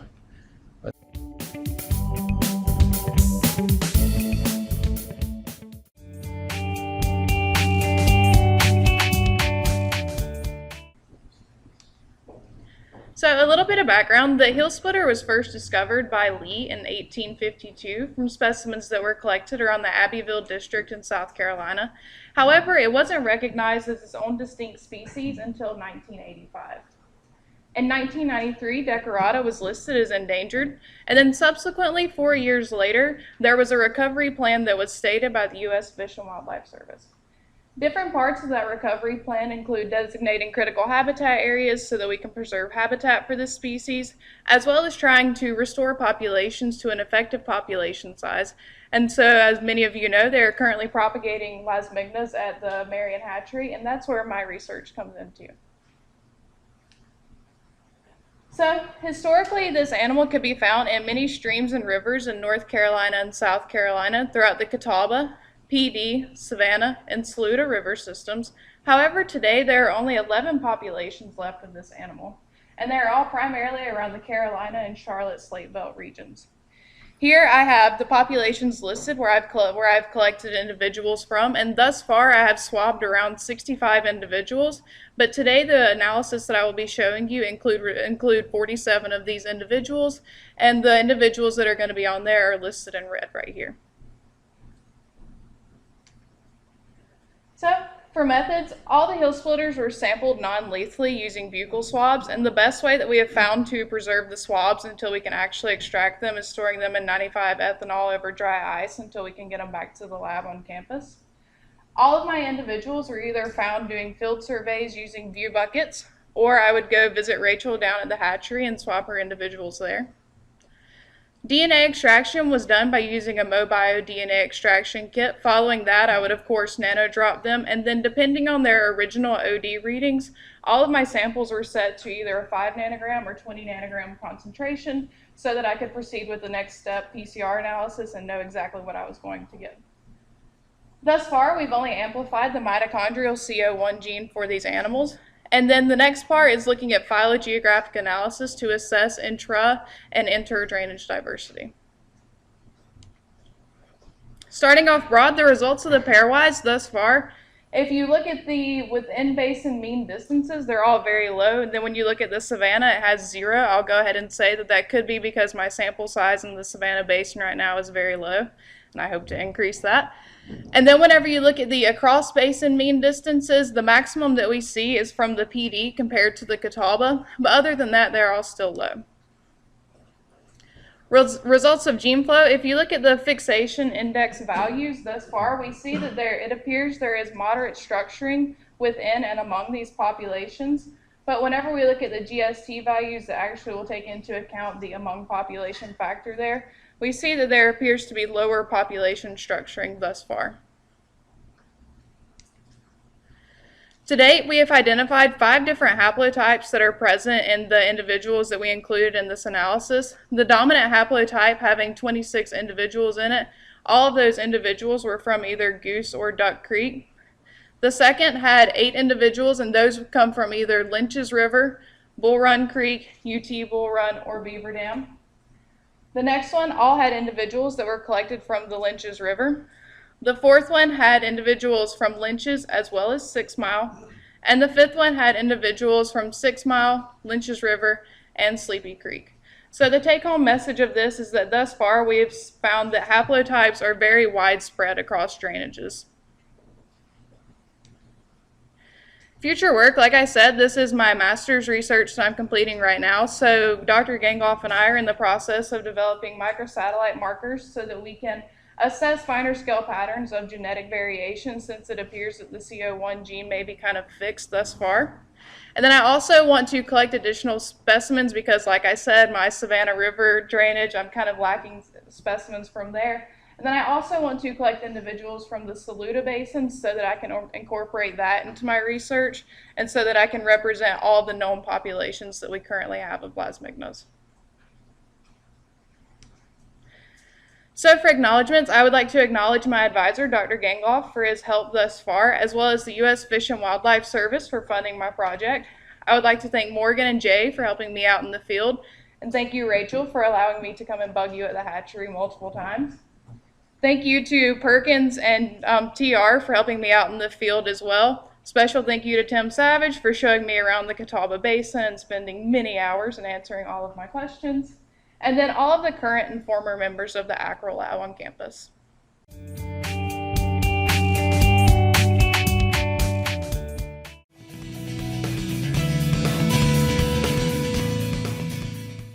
Jay Mays is the co-author listed here, and he really should be giving this talk. The Fish and Wildlife Service is the lead for the candidate conservation agreement, and was the catalyst to put it all together. However, he wasn't able to make it, so I'm giving it in his stead.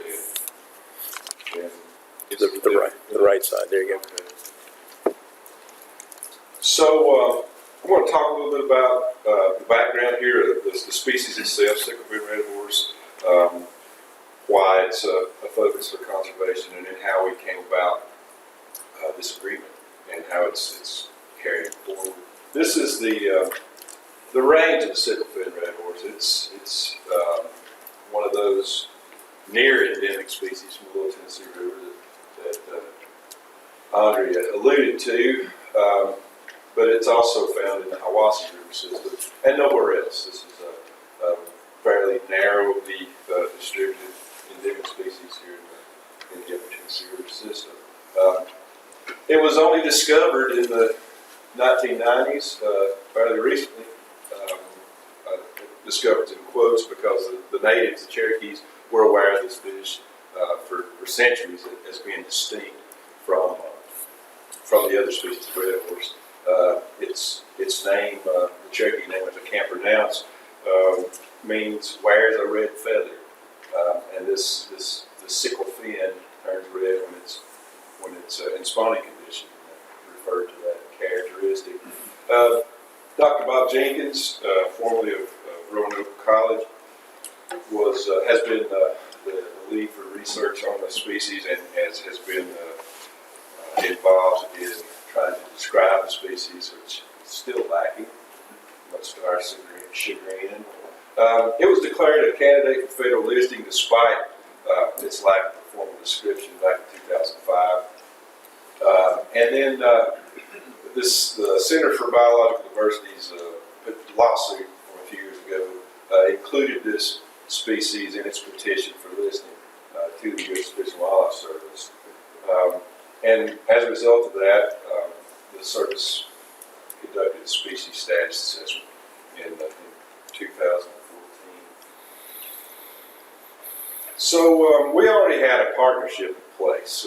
This fish has been a focus of conservation efforts and efforts to learn more about the life history of this thing for many years, since it was discovered, basically.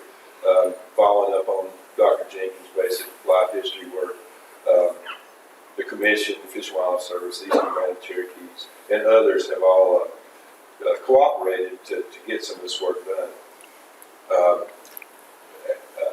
Western Carolina University and the NC State both have had students working on this fish, learning more about its movement patterns, its early life history, etc. Thomas here in the room is one of those. So one of the things that has come out of that is some intensive work we do annually on the Little Tennessee and the Tuckasegee River, where we do mark recapture. On the fishes that we collect during the spawning run, on a particular spawning bed in each river, or shoal, I should say, we collect genetic material for population genetics study, and we also collect gametes, milk and eggs, to use in artificial propagation, and that those products have been used to augment the expansion of the population in the Tuckasegee River, as Andrea alluded to in her talk. Upstream from the former Dillsborough Dam that was removed a few years ago, and also in the Oconaluftee River upstream from the present Gila Dam. Does it have another name? Bryson. Yeah, Bryson Dam. And conservation fisheries, again, our partner I mentioned in the earlier talk has done some pioneering work here in trying to propagate this thing and been really successful.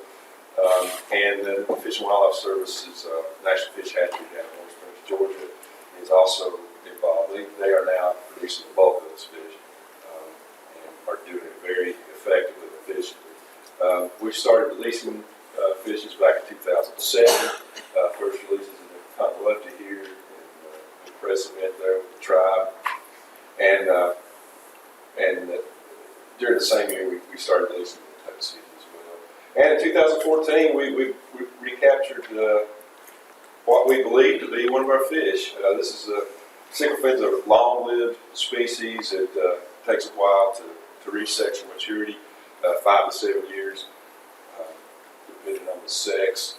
And this fish is just the right age and just the right place, doing the thing it's supposed to do at this age. And we're just awaiting some genetic analysis to let us know if this is true of one of our fish.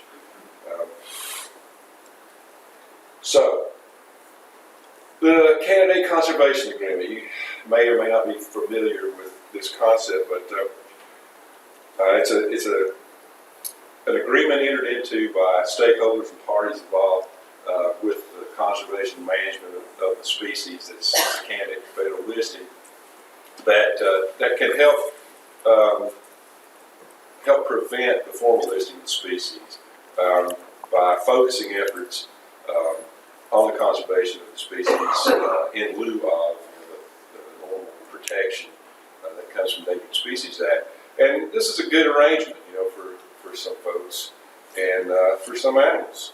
It can work really well and not be an onerous burden regulatorily on folks and expenses, etc. So we talked for several years about doing this. We're primarily with Duke Energy, who owns several of the hydroelectric facilities in the species range that obviously have significant impacts on that habitat, affecting its quality considerably.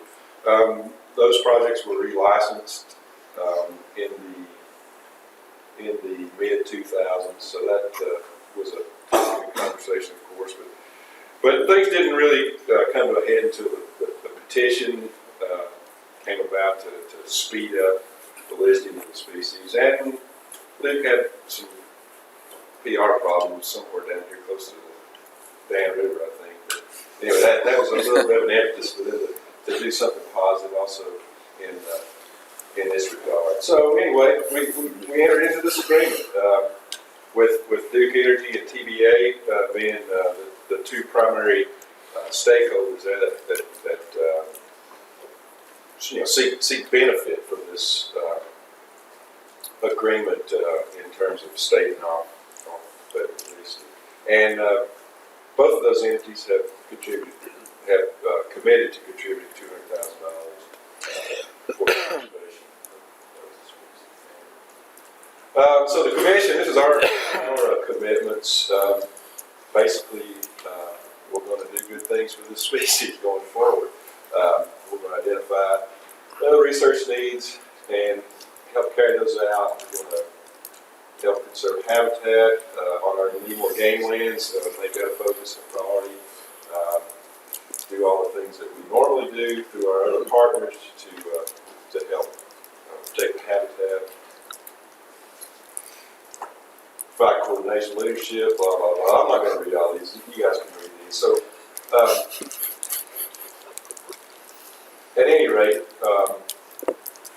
it's a good thing, and it helps get a lot of things done. It puts a lot of things in a formal structure, and it also pushes us into to making some specific planning and seeking to secure funds to get this work done. So the benefits of this, obviously, it provides guaranteed funding for research and conservation actions going forward for at least the life of the agreement. And it indeed helps stave off federal listing. The decision was made by the service this past year to not list the species. It was determined to not warrant listing under the Act, basically because of all these conservation commitments that have been made in the watershed to conserve its habitat and to restore the species to the other parts of its range. So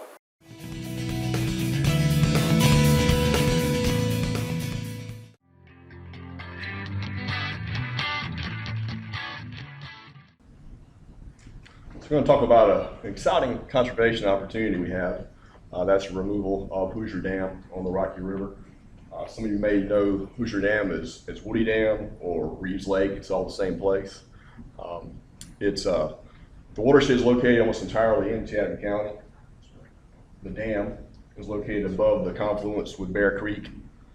The watershed at the dam location is about 182 square miles, and it's about 5.5 miles to the confluence with the Deep River. The Rocky River is home to several rare species, including the fairly endangered Cape Fear shiner. Critical habitat for that species is located above and below in the Rocky River, below and above Hoosier Dam. There are 3 state endangered species, state endangered mussel species, and 3 state threatened mussel species as well in the river. And there's a robust community of mussels downstream of Hoosier Dam. Here we see a picture of the Cape Fear shiner and the Savannah lilliput. Savannah lilliput's interesting because until 2016, the most recent record for that species in the Rocky River came from 1972.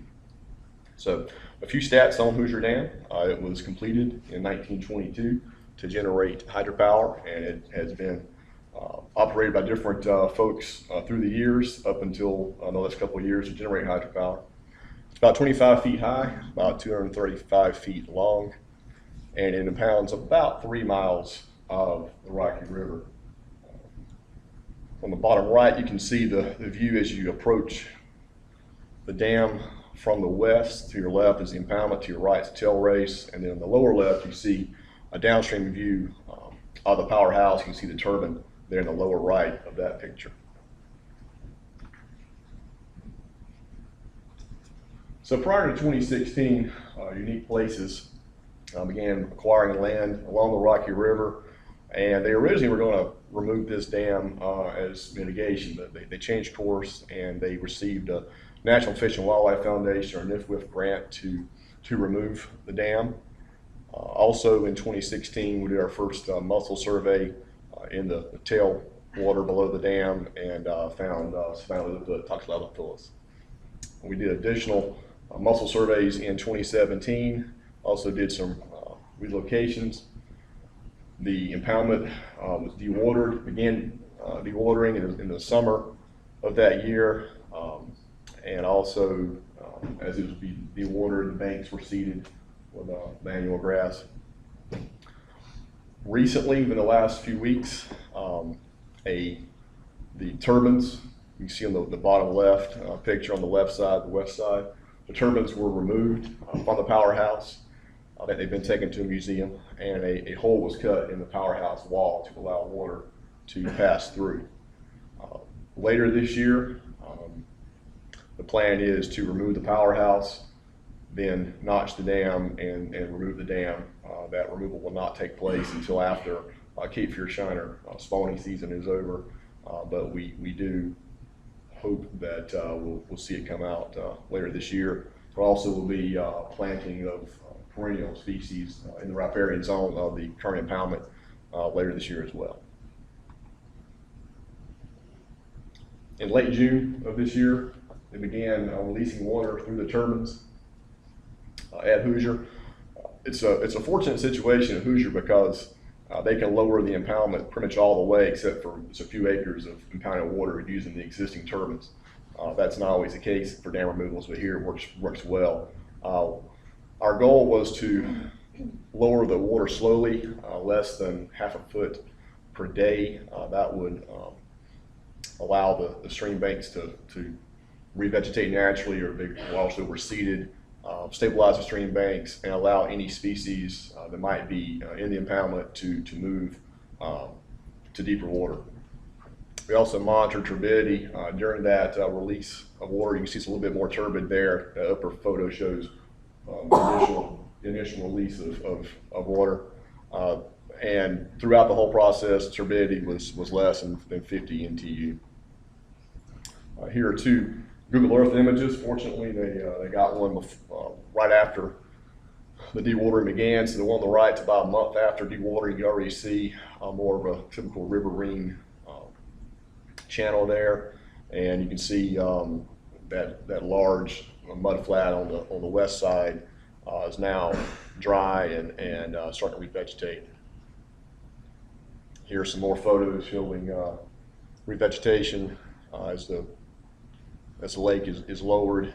And what you see on the right there, that's probably about, I don't know, 8 acre or so pool. That's about all that's left. It's not free flowing right now.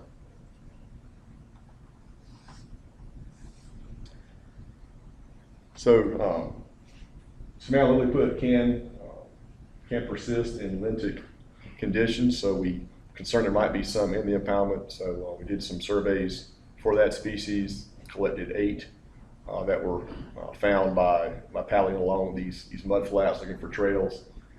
These 8 were pit tagged, and they were relocated to free flowing portions of the river. In addition, we had found toxoplasma in the tail race, and wanted to make sure that they were removed from the immediate vicinity of the dam, because once that comes out, there's no telling where some of that debris might go. So we want to make sure they were removed. So this intensive survey was done right below there. I think three surveys have been in there so far, and they've gotten 200 so far. There's probably at least that many left in there, so really thick right below there. So these were removed, and they were taken to 3 locations. 2 of them were upstream of the impoundment, and 1 is downstream near the Bear Creek confluence. A subset of these, 26 in total, were pit tagged. And again, this is the first record for the Rocky since 1972. It's pretty exciting to find them there. So to wrap it up, removing Hoosier Dam, great opportunity. It's going to return an impounded river to a riverine environment. It's going to reconnect aquatic communities, including several listed species, 6 state listed mussels, and then the federally endangered Cape Fear Shiner. That critical habitat, that species will be reconnected. And I'll leave you with an image. This is from the former impoundment, showing the free-flowing Rocky River.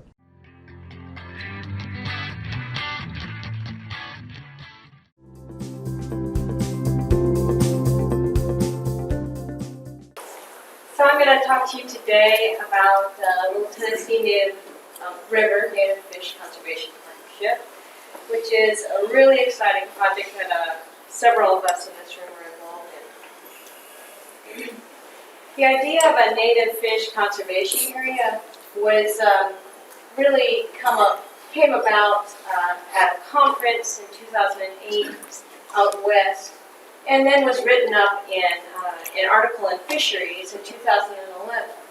And a number of different federal and state agencies, as well as conservation organizations, came up with this idea, basically to promote native fish conservation on a watershed scale. And they deemed that in order to do that, you had to have meet three critical elements. One, to maintain processes that create habitat complexity, diversity, and connectivity.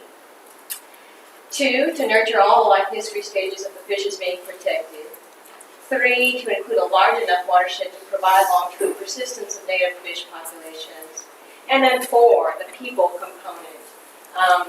You need to be able to provide management that is sustainable over time. The Little Tennessee River Basin became the subject of the nation's first official native fish conservation area in 2015. This basin is about half the size of the Neuse River Basin. It's 2,600 square miles, and it spans 3 states, Georgia, North Carolina, and Tennessee. About half of its land area is in federal ownership in either national forest or in the Great Smoky Mountain National Park. And it ranges in elevation from above 6,000 feet above sea level to about 700. Why Little Tennessee? Well, it's a locus of native biodiversity.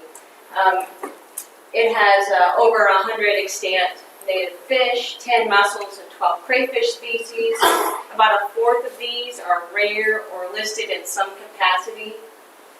It's also got a number of basin endemics, including the Seneca darter, the Smoky madton, and 2 crayfish, the Little Tennessee River crayfish and the Tuckasegee crayfish. Driving this native biodiversity are diverse aquatic habitats, from high elevation brook trout streams to cool to warm water reaches of stream that host some pretty diverse insect, salamander, crayfish, fish, and mussel communities. Part of what's driving this native diversity is that this basin spans 2 physiographic regions, the Blue Ridge and the Valian Ridge. And what is characterizes the Valian Ridge is that there's a more calcareous-based geology, which influences water chemistry in terms of ionic content and specific conductance, pH, as well as in-stream habitat. This, of course, drives native fauna. And another interesting observation that's been made is that the transition zone between these 2 physiographic regions is sort of a locus of rare fishes. The Little Tennessee River Basin has been hammered by a lot of classic impacts from mountain streams. One of the biggest and drivers is pretty massive logging in the 1800s and early 1900s, followed up by agriculture, which resulted in some really severe sedimentation in stream, which extirpated local populations of some fishes. Industry waxed some reaches of stream. We, fishery biologists before our generation, or maybe some in our generation also, were responsible for extirpating some native fishes via well-meaning focuses on game species promotion in the Great Smoky Mountain National Park and in national forests. There was an effort to get rid of rough fish in favor of trout and other game fish. And we'll see some what we're trying to do to reverse that. And now the big impact, of course, has to do with development.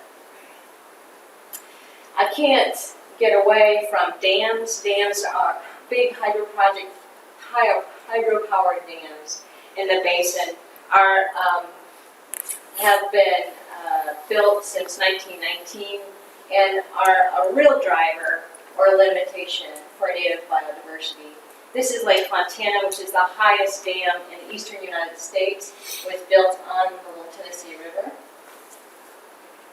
You can see here, this is a map of the Little Tennessee Basin, and everything in orange is impounded. So I'm going to show you right down here is the kind of the beginning of the Little Tennessee River, and it's free-flowing until it hits Franklin here. Then there's an impoundment in the form of Lake Emery, and then another 24 miles of free-flowing river here in the Little Tennessee. And then for the rest of the length, it's impounded, and you can see a number of other impoundments in this basin. This, of course, transforms lotic habitat into atlantic habitat, and changes habitat for native fishes, but also forms a barrier itself for the tributaries that used to be connected by free-flowing rivers. The other remarkable thing about the Little Tennessee River Basin is just the incredible amount of effort there is on the part of multiple partners to restore habitats, to protect lands, to work on outreach and education projects, and to restore some of these biological communities that have been impacted over the past 200 years. I just want to give you a little bit of background on where we have been working on restoring native fauna in the basin. Steve spoke of the project in the Chiowa Basin, which is or in the Chiowa River right here, which he and other partners have been working on for the past 10 years. In North Carolina, there are two other areas that are focuses of restoration. One is the Oconaluftee here in eastern Vanna Cherokee Indian lands, where we're trying to reintroduce sicklefin red horse and hopefully some native mussels. Sicklefin is also being reintroduced here in the Tuckasegee River. And then these three basins here, or river watersheds here in Tennessee, are Abrams Creek, which drains the Great Smoky Mountain National Park, Citico Creek, which is in the Cherokee National Forest, as well as the Tellico River, which is in the National Forest for the most part as well. Those three watersheds are focus areas for restoration of what I call the Fab Four, for federally enlisted and some endemic, basin endemic fishes, including the smoky mad tom, the Citico darter, yellowfin mad tom, and spotfin chub. These fishes have been the focus of reintroduction in these streams for the past couple of decades, and with a lot of success. So in steps the partnership, the Native Fish Conservation Partnership. We've been around for about 3 years. We're more than 20 organizations representing federal agencies, state agencies from all 3 states, a number of conservation organizations that are non-governmental, the Eastern Vanna Cherokee Indians, and TVA and Duke Energy. We have a steering committee and conservation teams which establish priorities for work. But in the end, we need to know, and partners need to know, that this partnership actually adds value to forward conservation in the basin, adds value to their work. And I am proud to say we actually do add value. One is that certain partners have given a lot more focus in their work to this basin.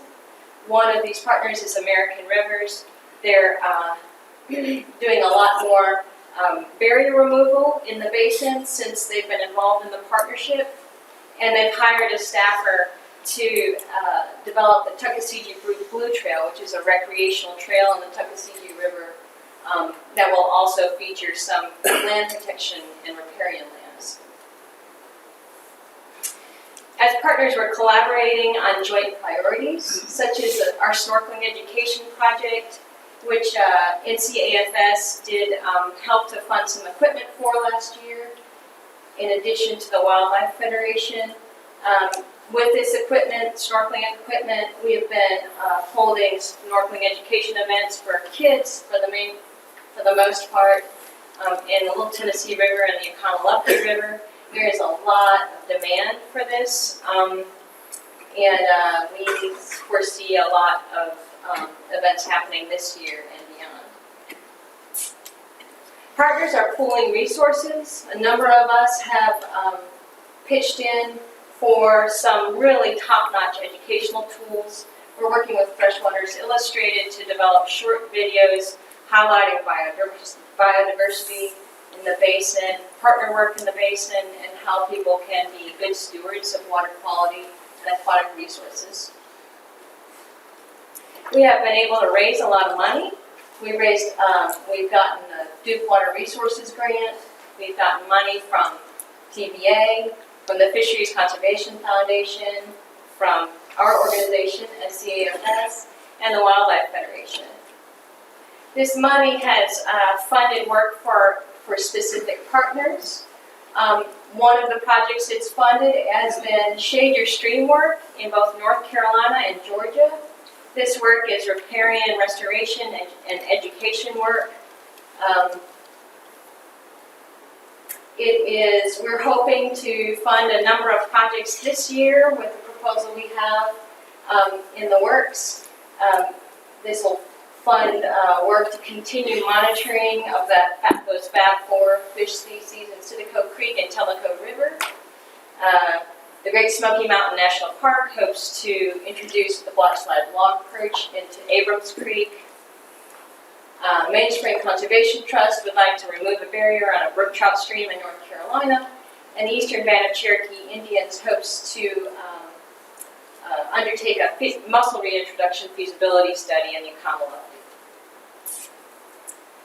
Finally, what is probably the most ambitious project that we have as a partnership, which we've embarked upon this year, is the development of a web mapper, which will basically serve as an online watershed plan for partners.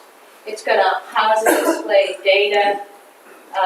We're going to be able to identify data gaps, visualize threats, and determine focal areas for management actions for partners.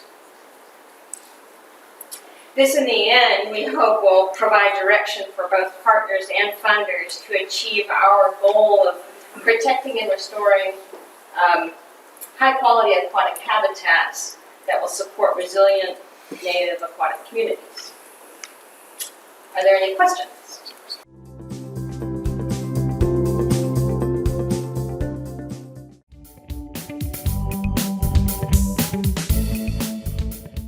Again, my name is Chris Wood. I'm one of the 3 district biologists up in the mountains of North Carolina. Today I'm going to tell you a little bit about the Lake James walleye fishery, some of the issues that we've had over the past few years with this fishery, and some of the current research that we're doing trying to deal with these issues I'm going to describe here in a moment. Before I get too far ahead of myself, I want to go ahead and acknowledge my co-authors, David Goodford and Doug Besler. David Goodford especially has been a huge part of this project, so thanks to these guys. So to get you familiar with the resource, Lake James is the uppermost reservoir in the Catawba chain of lakes. It's managed by Duke Energy. It's an old reservoir. It was first impounded in the 1920s. Medium size, about 2,600 hectares. And it's a real interesting place in that it essentially acts as 2 reservoirs in one. The lower end is filled by the Catawba River. We call it the Catawba Arm. Fishes very much like a Piedmont reservoir. This is where the bulkier largemouth bass, your crappie, etc. tend to exist. The Linville Arm, conversely, is fed by the Linville River. The Linville River comes out of Pisgah National Forest, flows through Linville Wilderness Area, and it's a very oligotrophic side of the reservoir. And this tends to be where the bulk of our walleye are, our smallmouth bass, etc. This lake sits right at the base of Mount Mitchell and Linville Gorge, so it's a very popular destination for both boaters and anglers alike. So to tell you a little bit about walleye, most of you guys know what a walleye is, but a couple of take-home points about it. It's a very harvest-oriented fishery. People love to eat walleye. You know, they grow big, people love to eat these things. So that's what folks are out there to do, is to harvest walleye. Another interesting aspect of walleye is that they're patagonous. They live in the lake the majority of the year, then they run up the river arms for their annual spawning runs. So it really adds a neat seasonal component, kind of like the white bass that Kelsey was talking about. So a real popular fish, pretty interesting fish. Lake James is probably the most popular walleye fishery in the mountains of North Carolina. So we have a long history of managing walleye in Lake James. We first started stocking in the 1940s. We realized real quick through those initial stocking efforts that we created a really high quality, self-sustaining fishery. So we halted those stocking efforts back in the 1950s, and it's really been on autopilot since then. We had some public pressure that kind of made us start stocking once again in the 1990s or so. And through a couple different research projects, one done by Chris Boudreau and another by Doug Besler, who were previous biologists in my district, they showed that those stocking efforts did not contribute to the fishery at all.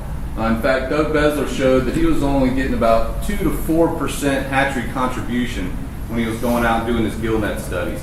So once again, at this point, we quit stocking. We realized that we had good natural reproduction, no reason to stock walleye. So we really had a fairly passive approach at management at this point. We tried to establish a regulation that would enhance the ability for our females to spawn. We've done a ton of habitat work out in Lake James for all of our fisheries. And we've had some efforts to attempt to limit the introductions of unwanted species, especially blueback heron and alewife. These are examples of signs that we had at every boat launch around Lake James, trying to educate our anglers as to what could happen if these critters get in there, but also to tell them that it's unlawful to move these fish into Lake James. There's a ton of research out there showing that alewife and blueback especially have negative impacts on walleye populations. In fact, in our own state, Powell Wheeler over in District 9 showed that when blueback heron were introduced into Hiawassee Reservoir, we had a dramatic decline in both walleye and white bass populations. We believe the mechanisms are really twofold. One is oviviry. They eat a lot of eggs. As I mentioned, walleye, they are patagamous, they run up the river arms. Well, blueback heron and alewife will follow them up the rivers and they just crush their eggs. Another thing is called thiaminase inhibition.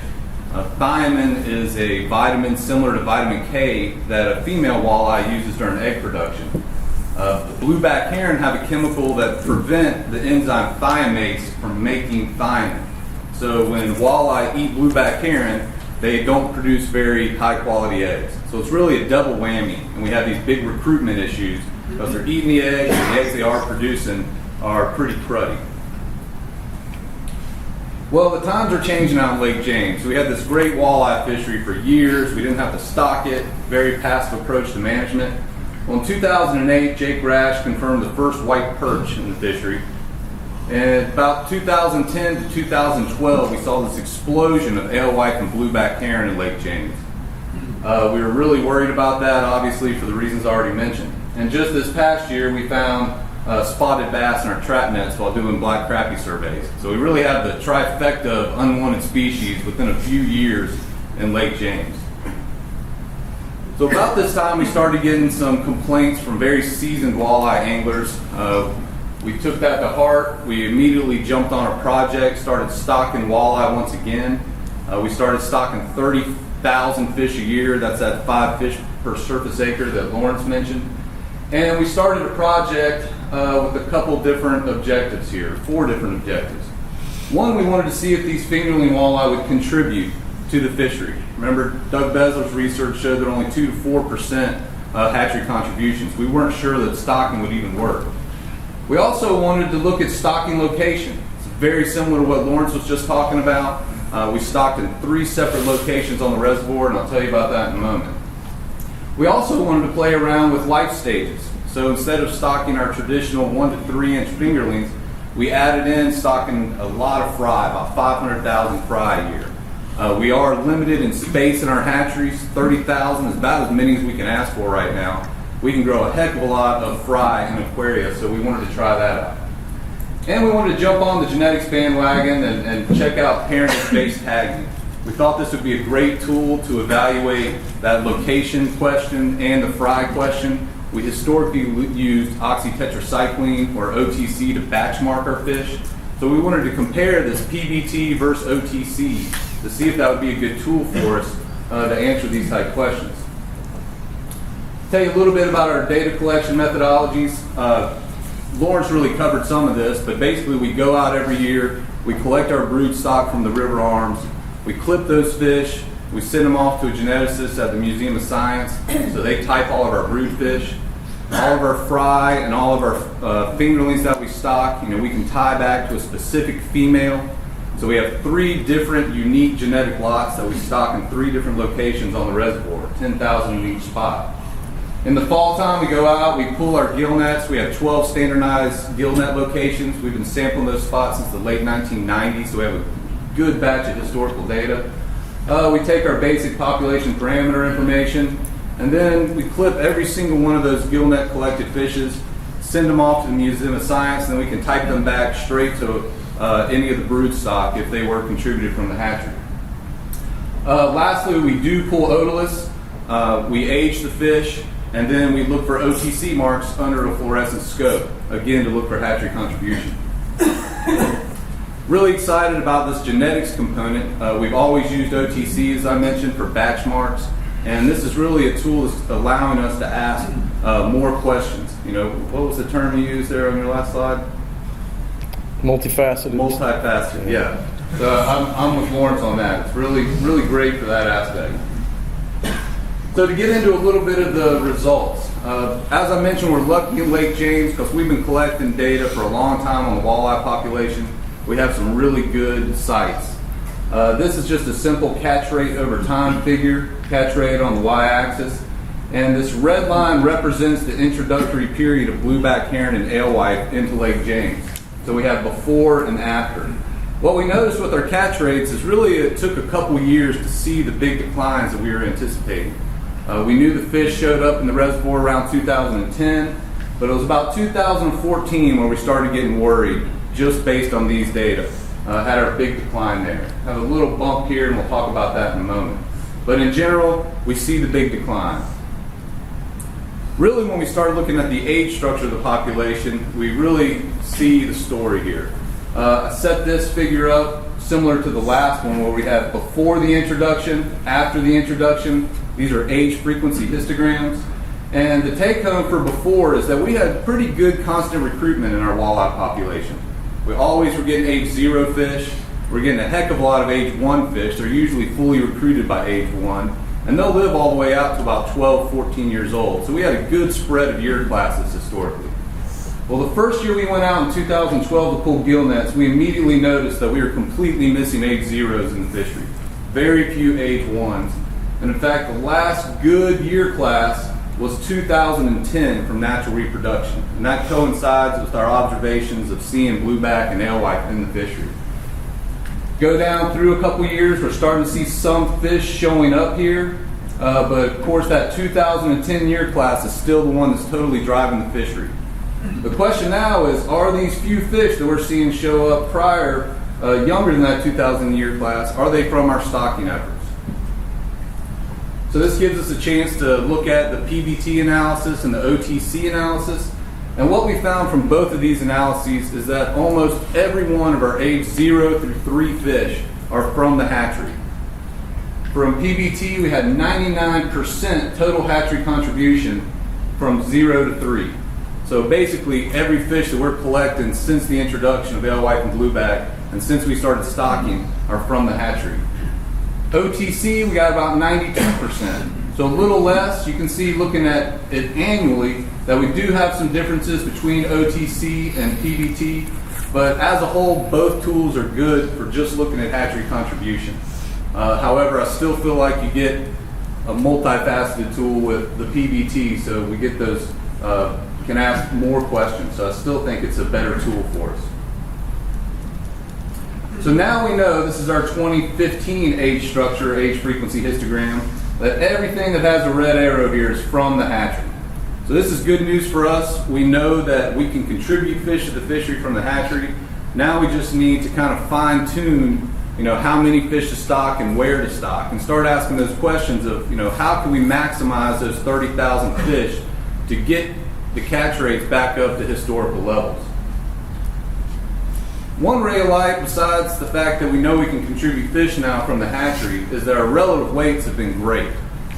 Once we've started looking at the relative weights, not only of walleye, but our smallmouth bass, our white bass. There's a new forage in town. We have alewife and blueback, or pelagic forage. We have a pelagic predator out there, and our walleye are getting fat right now. So we're pretty excited about that. You probably could argue it could be a compensatory issue or less interest-specific interactions, but knowing this fishery pretty well and knowing how limited it used to be on forage, I really think this is a trend that we're going to continue to see. So if we can stock fish and we can make them fat, then people are going to be pretty happy. So we're pretty excited about that. So what's the end goal? What are we shooting for here? I think it's a reasonable expectation from our anglers for us to try to get this fishery back to historical levels. So as a surrogate for measuring that, we've been looking at the age 1 catch rates. As I mentioned, age 1 fish usually are fully recruited to the fishery, and we started looking at the age 1 catch rates. This is similar to the first graph over time, and this is that mean value age 1 catch rates historically prior to the introduction of alewife and blueback. You see this huge crash in our age 1 fish after the introduction. And we're starting to get back up there, but we're nowhere close to that goal area as of yet. In fact, right now we're at about 1/6 the historical age 1 catch rates. So we again need to ask ourselves how we can get this value back up to here and provide that product that we've always had in Lake James. So that brings us back to this concept of location and life stage. Since we can't really grow a heck of a lot more fish, can we stock them in a specific spot and recruit fish to the fishery better? Or do fry work? Both of these tools are options for us. So looking at location now, we really got some awesome data from this. We showed that one of our stocking locations is not recruiting fish whatsoever to the fishery. So 2 of our 3 stocking locations, that's Canal Bridge, which is in the middle of the reservoir, and then the Linville River, which I showed you earlier, are contributing almost 100% of the fish that we're catching in our gill nets. The Catawba River is not producing anything. So now we know we can take those 30,000 fish, we can allocate them to those 2 spots instead of 3, and hopefully we'll be able to see those mean age 1 catch rates start to increase a little bit. Additionally, we found out that fry just absolutely don't work. We've stocked 500,000 fry a year for several years, and we have yet to see a fry recruit to our gill nets. Really don't know what the issue is there. We thought that might be an easy tool. Other states use copious amounts of fry to drive walleye fisheries. For whatever reason, they're just not working in Lake James. So now we're going to bag our fry production. We're going to focus on fingerling stockings, and we're going to focus on these 2 locations instead of 3 and continue to monitor and hope we'll see something good. So we've had some other interesting information come from the genetics. 6 of 55 brood stock we collected this past year were F1 hatchery descendants. So in other words, we are stocking fish. They are now running up the rivers. We're collecting those for brood stock. That's a recipe for a bottleneck population. So that's something that we're a little concerned about. Looking at some genetic variability analyses, we realized that we have quite a few diplotypes that we're getting, so essentially clones of each other. And we've also been searching for a source population for some gene flow. So we looked at various walleye populations, and we found one in Glenville Reservoir that has a genetically structurally different population, and we're going to try to take some males from Glenville and bring them into our broodstock process and try to get some gene flow into the population and increase that genetic variability.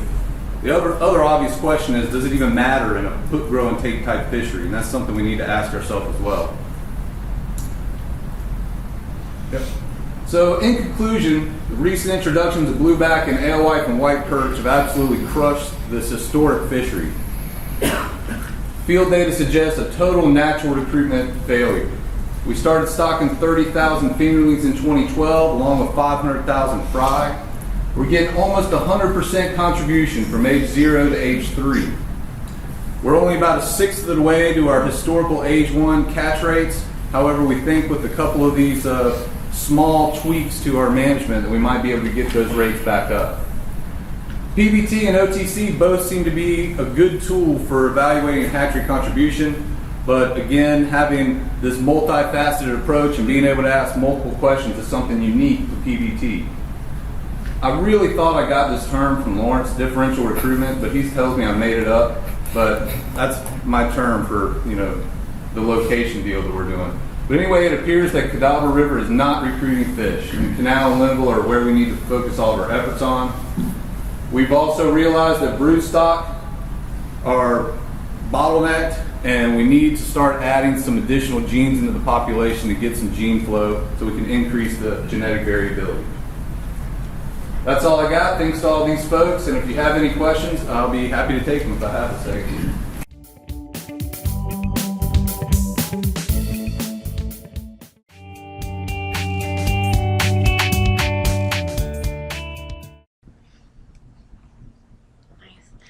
So just a quick little overview for you guys. Freshwater salinization syndrome, as I'm sure you guys are familiar with, is an increasingly prevalent trend. This was a recently published paper, I think, within the past 6 months in PNAS about salinization on a continental scale all over the United States and Canada, and they have a lot of dramatic trends in specific conductivity and pH. And they think it's mostly because of road salts and some natural processes with evaporation and salt being left over. And although this looks at wide scale, higher order streams, we actually observed the same trends in our study. And going into this study, we figured that mountain streams would be a lot cleaner and have lower specific conductivities because they're low order streams, they're headwater streams, and they're in areas with low population density, and there's resistant geology. So our focal question for this was, how have water quality parameters, including dissolved oxygen, pH, specific conductivity, and water temperature, changed in the Blue Ridge streams, and what are the implications for the organisms that inhabit them? And that's a nice picture of a Blue Ridge stream. So in doing this study, most of it for me was data analysis that I got from EPA's STORE-IT. And we used dissolved oxygen, pH, specific conductivity, and water temperature to determine these trends. And we looked at data between 1970 and 2016 was the most recent year they had data for that was viable. And I organized all the data in Excel, identified the sites of interest using the amount of time that they had parameters for, and the amount of data for each month, because we separate it by month to control for seasonal effects. And I use SPSS to determine the correlations in the parameters. So our study area was in Watauga County, Ashe County, and Allegheny County, and we looked at 7 different sites, a couple of them on the same streams, just like further downstream. And so first off, water temperature. This was our most boring variable. It was largely unchanged across all streams. And as you can see, years on the bottom, the parameter will be on the y-axis. In months, both 3 and 5, and these are representative of all the data that we had. Pretty much all the graphs look like this for temperature. For dissolved oxygen, we actually found some really cool trends. It actually appears that water quality is improving with respect to dissolved oxygen, which is likely a component of the Clean Water Act. As you can see, around 1990, things really start taking off. And it was more static in warmer months. This is February for both of these graphs in the South Fork of the Watauga River and the Little River in Allegheny. So for pH, we saw an increase primarily in winter months, and going back to that paper that I referenced in the beginning, the increase in alkalinity is a trend that's been observed all over North America, and we found it here too, which also has implications for the specific conductivity. And here's our star specific conductivity. We saw crazy trends in this data. There were significant increases for every single month in 4 of the 7 sites. And in the other 3 sites, we saw significant increases in 11 months, 9 months, and 6 months. So in every single site, at least 6 months of the year, there were significant increases in the specific conductivity. And again, around 1990, you can see things especially start taking off. And I have a little photo in a couple of slides that shows just how much road salt is really being used in these areas and what we think is causing these trends. So I'm going super duper quickly, so y'all have plenty of time for questions. But our preliminary conclusions is that freshwater salinization is prevalent in these streams because the conductivity increased at all 7 focal streams. And these changes were most dramatic during winter months. But a lot of the streams have changed during all months because the salt will get inundated into the soils and then slowly be released over the year. And we saw a lot of dramatic changes in headwaters, including the South Fork of the New and Boone. So there's that photo I was talking about, and I was taken on my walk to class one day, and the roads, the sidewalks, the cars, they're just all white. And that is because of the road salting, and it's kind of ridiculous because, like I mentioned, the population in that area is very low, so one would think that road salting wouldn't be as big of an issue, but the town of Boone and Allegheny and Ashe County really like their roads clear. And so there's also been changes to the wastewater treatment system, which is on the South Fork of the New River. And infrastructure, App State's goal is to have 20,000 by 2020, 20,000 students. So there's a really big increase in the population lately, but it's all within the same area, so you wouldn't assume that they would be salting any more than usual. And of course, we have agriculture and other fertilizers in the area as well.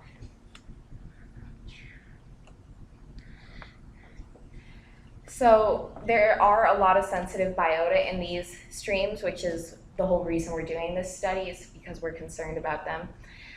There are freshwater mussels that, before this study was done, there was no sure reason why they were declining over the past couple decades. But this seems to be an indicator because they are very sensitive to specific conductivity and the ions in the water. And we also have hellbenders, which are a very charismatic species. There's a large gap between Boone and the next downstream occurrence, and we think that might be because of the wastewater treatment plants more, but they're definitely altered by the ion concentrations as well. And then, of course, we have endemic fishes in the area, and similar patterns are observed with them as well. So I want to acknowledge all these people at the end. Of course, Mike Gangloff for, first of all, giving me this study. This is my capstone, so my graduation depends on it. And he has been very, very helpful and facilitated my work. Ashley Yawn has been helpful in editing my paper a bunch and helping me navigate science. And then, of course, I've been using the App State Writing Center to help me sound smarter.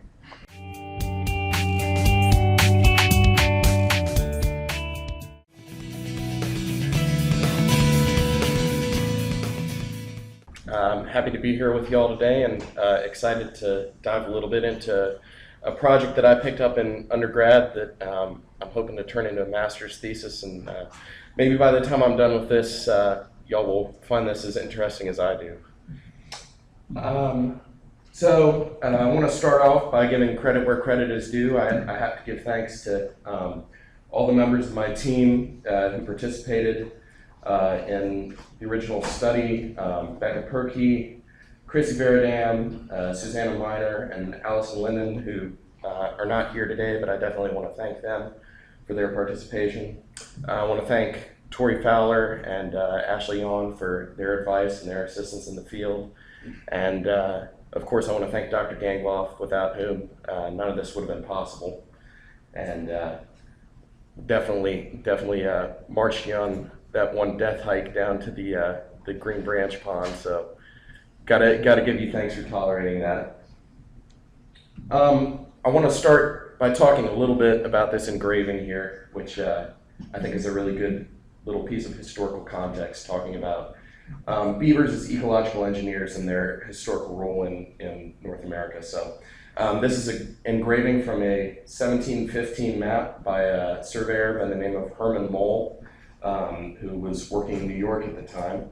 And for his engraving, he chose what he observed as the two greatest natural wonders of British colonies in the New World, Niagara Falls and beavers. So I think one of the most interesting things about this is that the animals in this image are really anthropomorphized. That's a pretty common trend you see in a lot of the historical depictions and descriptions, is that people attribute them doing all sorts of things that they don't really do, like carrying mud and sticks on their tail and using it like a pallet to spread mortar. I think it's interesting to think about how much their engineering abilities were appreciated even back then, to draw them in such a human-like manner. And so that kind of brings me to this concept of what Dr. Greg Hood, working out of Washington, calls ecological amnesia, which I think is a great term. So for centuries, we've had these animals altering the flow of riverine systems in North America in really drastic ways. With the advent of the fur trade, especially in the late 1700s and moving into the mid 1800s, beaver were extirpated from large swaths of the continent. For a very long time, beaver was an uncommon sight anywhere in the United States and even in most of Canada. As they are beginning to make their return, beaver populations were once estimated to be possibly originally between 40 and 600 million in North America. Recent estimates I've seen are saying maybe between 12 and beginning to approach that 40 million mark, but not quite there. So as they return to parts of their range where they've been formerly extirpated, we're having to relearn lots about the functioning of these systems that we could not observe in the absence of a really important ecological engineer. So I want to talk about a couple of previous papers which I read, which I thought were quite helpful. Schlosser and Kellerman, 2000, this is research out of Minnesota, looking at the diversity of fish communities in beaver-impacted systems and comparing them with control reaches in adjacent streams, and also to reaches which had dams present but which had been abandoned. Beaver dams go through these temporal cycles of construction, abandonment, and collapse, which play a role in how they affect different physical factors in the systems in which they occupy.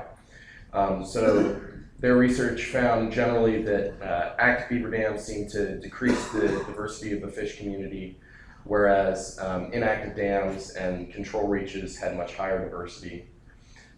Smith and Mather, 2013, a team out of Massachusetts, looked at how collapsed beaver dams increase habitat heterogeneity by the introduction of woody debris into the system. They found a positive correlation between the introduction of woody debris and the diversity of a fish community. So there's some evidence to suggest that the collapse of beaver dams, given enough time, could actually have a positive effect on fish diversity.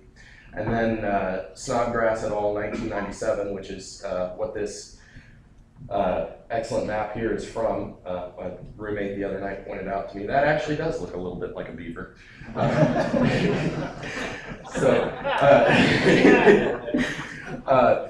That is the upper three runs drainage at the Savannah River site in South Carolina. The Snodgrass paper examined aerial photography and satellite imagery from 4 or 5 decades, basically monitoring the reintroduction of beavers and how they altered the flow of systems in the area. So we have 2 maps here.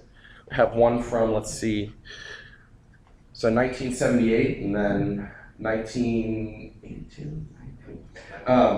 But the interesting thing that was mentioned in this paper was that there was supposed to be a map from 1954 that they did not include because they were unable to identify any beaver ponds. So, you know, in a stretch of 40 or so years, you have a real massive change to the system. You can see the scale down here. Some of these ponds are several kilometers long, so really significant alterations to the system.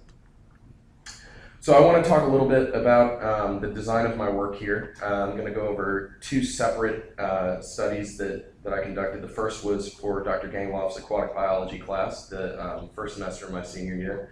And the second was for his field ecology class, the final semester of my senior year. The first study was a field study which consisted of the analysis of 4 sites. We located 3 inactive sites with relatively intact dams or areas where we could identify where a pond had previously been, even if no dam was still present. The time of abandonment for those sites ranged from between 3 to 15 years. And we had 1 active site which we were able to access on the Blue Ridge Parkway with the permission of the Park Service. Went through and examined several water quality factors and took samples of fish communities at 6 points throughout each reach. We took 2 samples downstream of the dam, 2 samples in the pond or where we believe the pond to have previously been, and then 2 samples upstream. And we used that information to calculate Simpson's index to examine community diversity. So this is a map of my study sites. All of them are in the upper Watauga River drainage in the Blue Ridge Physiographical Province. Green Branch up here in the upper right was the only active site. The other 3 sites were inactive. Cold Prong down here being the most recently abandoned, and the site on the Watauga River at Highway 105 there having been abandoned for about 15 years, we believe. You can see Grandfather Mountain here in the bottom left-hand corner, and Boone would be up and to the right, just to kind of give you an idea of where we're sitting there. So I want to talk a little bit about the abundance values that we found at the active site. By far the dominant species here was black-nosed stace. We encountered river chubs, brown trout, and rosy-side dace as well. We were able to locate fish downstream of the dam and also upstream of the dam, but despite Dr. Gangloff and Chrissy Verdam slogging around in the beaver pond for several minutes trying to shock up some fish, we had no success with that. So, and then these are my values for fish abundance at the 3 inactive sites we sampled. We see a shift here from dominance by black-nosed dace to dominance by rosy-side dace. I can tell you just from personal experience, when I first came to Appalachian State and I started fly fishing a little bit on the parkway, I observed rosy-side dace congregating over chub nests in the Cold Prong site shortly after the dam had been abandoned. And we encountered several size classes for each of these fish, so it would appear that there may be natural reproduction occurring in these systems. One interesting trend that we noted was the prevalence of central stone roller in the inactive site ponds. This would tend to make sense because these are deeper reaches of water, often with a lot of algal buildup. And since they like to graze on that, it's probably a pretty prime spot of habitat for them. We observed some trout in these systems. Most typically they were downstream of the dam. We observed I think one brown trout that was upstream of the Green Branch Dam, as I pointed out earlier, but a lot of the time the areas downstream have a harder substrate and more woody debris, or kind of a little more accommodating for the fish. So our analysis of the data showed that there was a significant difference in diversity between two of the inactive sites.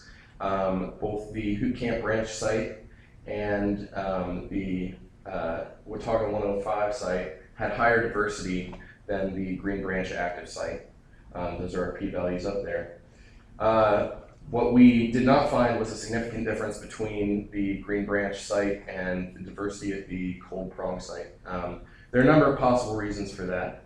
I'll discuss those on the next slide. I just wanted to point out a few excellent pictures that one of my classmates was nice enough to take here. We've got a beautiful large black-nosed dace here, gravid female. We observed a lot of fish in spawning colors. This one's actually from the Green Branch site upstream of the dam. We've got a young brown trout that we also found at the Green Branch site. This was something I found interesting because anecdotally and through some traveling I've done out west, I've found that a lot of the time brook trout seem to like beaver ponds or beaver systems, at least the northern strain fish do. We collected no brook trout during this study. So whether that's because they've been extricated from the system by in movement of brown trout and rainbow trout, or whether the southern strain fish simply don't like beaver affected systems, I don't know, but that's something I'm interested to get some more data on. And then we've got a young of the year rainbow trout over here on the right that came from the downstream section at the Watauga 105 site. So reasons for no significant difference at the Cold Prong site. We would have expected to see that. One reason we may not have found that is that this site is pretty much destroyed in the downstream regions. It's been used as a cattle pasture for I don't know how long, and this is actually probably one of the nicer sections right here. The banks of the stream were falling in several places. It's heavily sedimented. Just generally a nasty little piece of stream downstream of the old pond. Upstream it's a little nicer. I'll talk a little bit more about that later. But that's another factor that I'm interested in looking at for future research, is examining the effect of riparian disturbance in these systems and how that confounds with beaver activity. So some other flaws in the study or things that I would like to get more data on or change for future research. We had a really small number of sites. There are a number of reasons for this. First of all was the short time period we had to do the study. It was a one semester class, so locating sites, getting the permitting, putting together a field crew, all kind of difficult to do on a short time frame like that. The one active site was definitely something that I think we can improve on. I've been spending a lot of time driving around back roads in Watauga and Ashe County lately trying to locate some more sites, so if anybody wants to help me out with that, that would be greatly appreciated. We definitely want to examine additional factors. Like I said, we looked at some water quality data, but we only took YSI samples from the downstream reaches.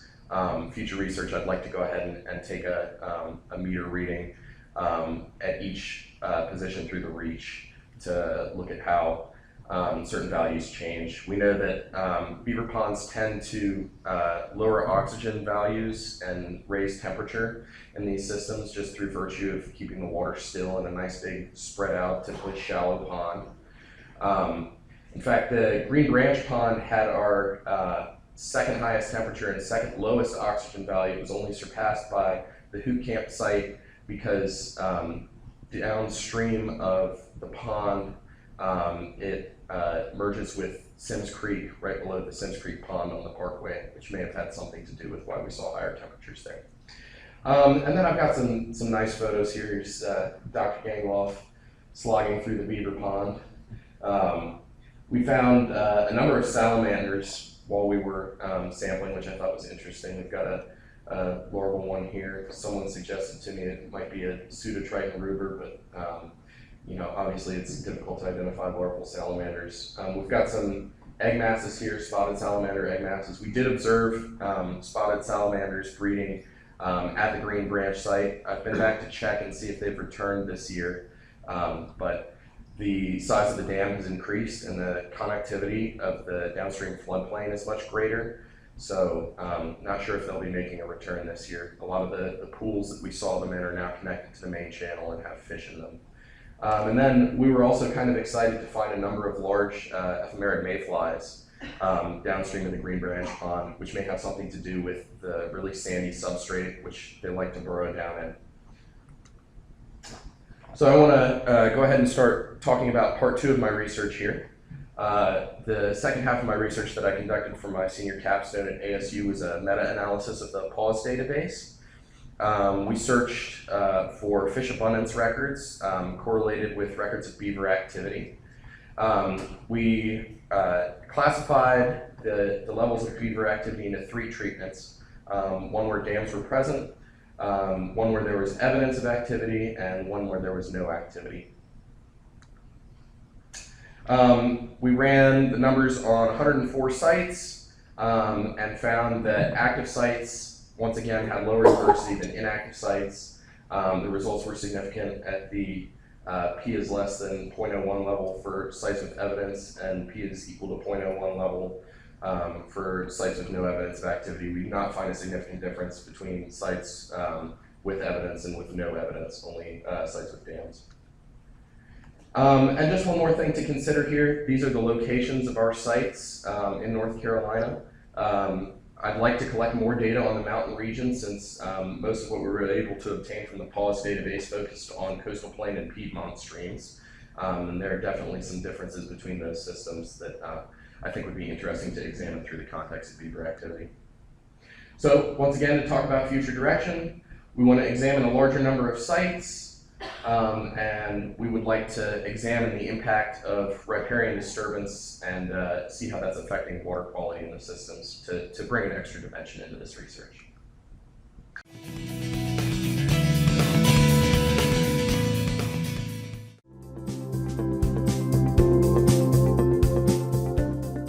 How many of all have actually heard of a cobia or have fished for them? Beautiful. All right. Well, then, as you know, they're a large migratory pelagic fish that exhibit early age maturity and fast growth rates. They're a recreationally important game species and an excellent table fare. In recent years, cobia have exhibited or have been over-harvested substantially by up to 150%. Based on annual catch limits. These catch limits have been set based on age-structured stock assessment that was done in 2013. Now, this stock assessment's been scrutinized based on where it drew the structure of cobia and the mixing zones between Southeast Atlantic and Gulf of Mexico cobia stocks. So this project came about as a response to a closure to the fishery in 2016 in federal water, 3 miles offshore and greater. So you can imagine this made a few people angry as far as angling goes. So my project, the objectives will be basically attempting to provide data for the next stock assessment to be done and help clarify any discrepancies in stock boundaries, mixing zones, as well as try to determine if there's a subpopulation of cobia that exists exhibiting genetic structure. So maybe offshore to inshore migration or an east-west component. We'll be collaborating with NC, Department of, or DMF, Division of Marine Fisheries, as well as South Carolina Department of Natural Resources and the Virginia Marine Resources Commission. We currently operate 35 receivers. This next week, we're going to be introducing 35 more in the Morehead City to Hatteras area. So we'll be mounting these to things like aids to navigation buoys, day markers, sand spikes, artificial reefs. We also have 10 acoustic receivers that are acoustic release. So we'll just kind of nice, we'll just sit there on the boat, detonate the button. About 30 seconds later, we'll get the receiver on board. We'll be able to download it right then and there. And so that's going to be nice for some of our deeper sites. So over the course of 2 seasons, we'll be hook and line sampling cobia, trying to get out as many tags as possible, hoping for about 120. We'd like an even split of inshore to offshore landings, 40 in the Morehead City array, 40 in the Hatteras array, and 40 in the Chesapeake Bay area. Any of you that have caught a cobia before knows that the fight is not over once they have reached the boat. So once we've successfully landed and brought the cobia on board, we'll flip them over, surgically implant a Vemco V16 transmitter. These have a battery life of 4 years and a range of about 400 yards. We'll implant the transmitter, double anchor tag them, and then grab a genetics clip to be sampled at South Carolina DNR, a gal by the name of Tiny Garden. So we're hoping to find out that there is some sort of genetic structure leading to what may be a subpopulation of cobia here in North Carolina and potentially Virginia. So maybe that Pamlico Sound is showing a new subpopulation. And so we're hoping to provide this data for the stock assessment and determine how that would affect management based on how they decide their quotas. And then to shore up any discrepancies on mixing zones of the cobia and the Southeast stock and Gulf of Mexico stock, and then just clear up the age structure of cobia.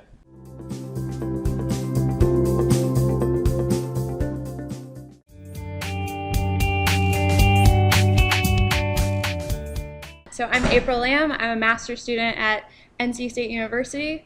I'm also a NSF GRFP fellow, and I'm working under Craig Lehman and Jesse Fisher for my master's thesis. So I'm in the beginning stages of it, so this is just kind of a brief look into what I'm going to be working on over the next couple of years. Okay, so what is a common carp? Common carp are the perfect invaders. If you're not familiar with this species, which I feel like most people probably are, they're benthivores. They eat submerged aquatic vegetation and benthic invertebrates. They've been introduced all over the world, and their ability to tolerate higher salinities than most freshwater fishes make them really tolerable to otherwise degraded systems. As they feed and forage for benthic invertebrates, they uproot aquatic vegetation and increase the turbidity in the system. And this is very hard on shallow lake systems because these systems usually have large dense beds of aquatic macrophytes and plants that they rely on. So this foraging induced, they're ecosystem engineers. So in a lot of places in the West and in the Midwest, this is a picture from Utah, these large-scale carp removals have been done to try and clear up the lake. And so you can see here, this is Ventura Marsh. On the left, carp have not been removed, and you can see how cloudy and turbid that water is. And on the right, carp have been removed. And these are expensive operations. So, all right. So Kevin did a great job earlier about talking a little bit about Lake Mattamuskeet and why it's important. And Lake Mattamuskeet is one of the many systems that are facing impacts from common carp. It averages less than a meter deep, like he mentioned, and is a national wildlife refuge. So it's It was created to protect waterfowl, which rely on these macrophyte beds. It's also, I just want to mention, and kind of reiterate, it really is the gem of Hyde County.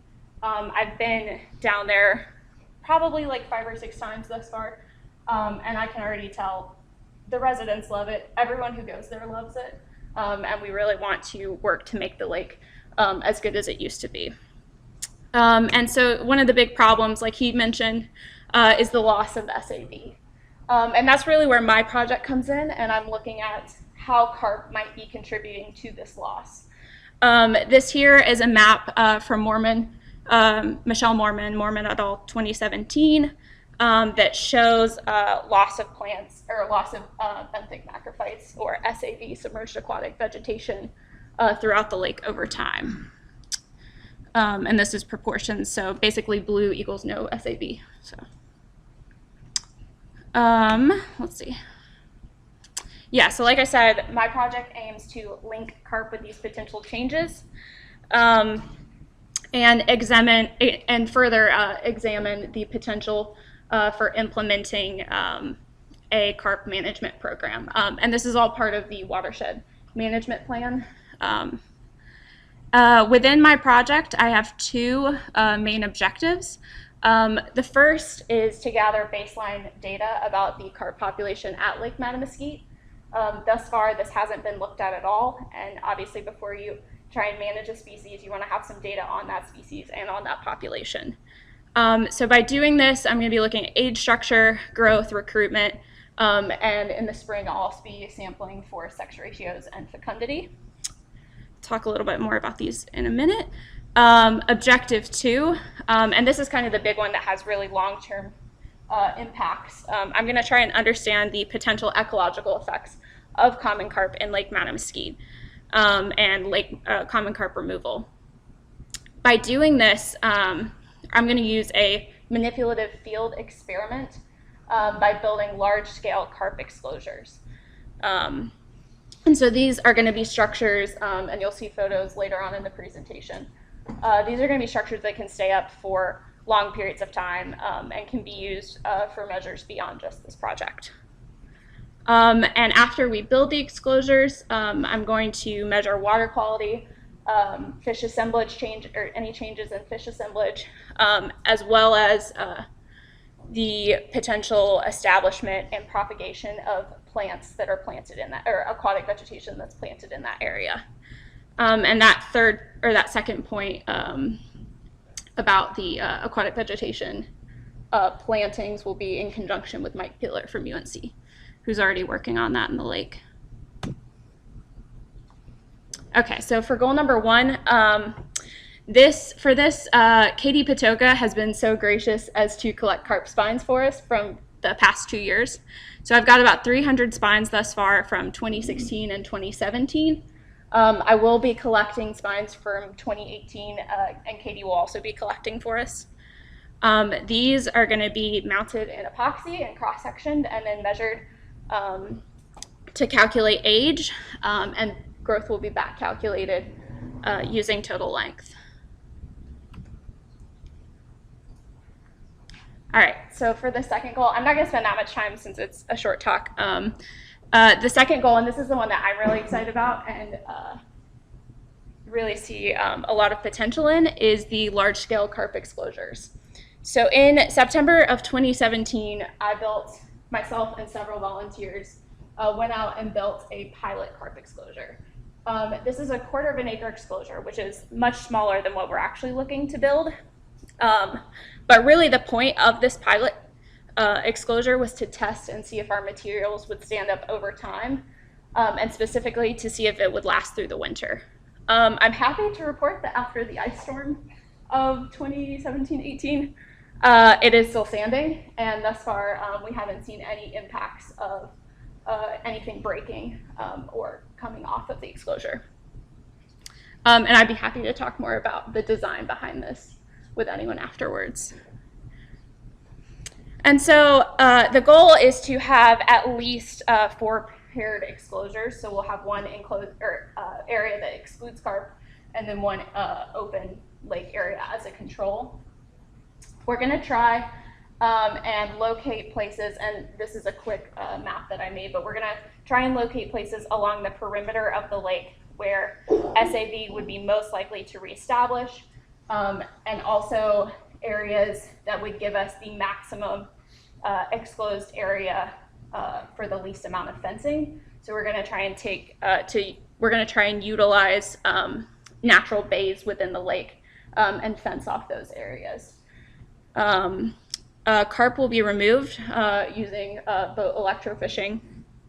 And then from then, we're going to measure chemical and biological changes like I mentioned before. And yeah, so this map is just candidate exclosure locations, and then the pilot exclosure is the little star, which you can see there.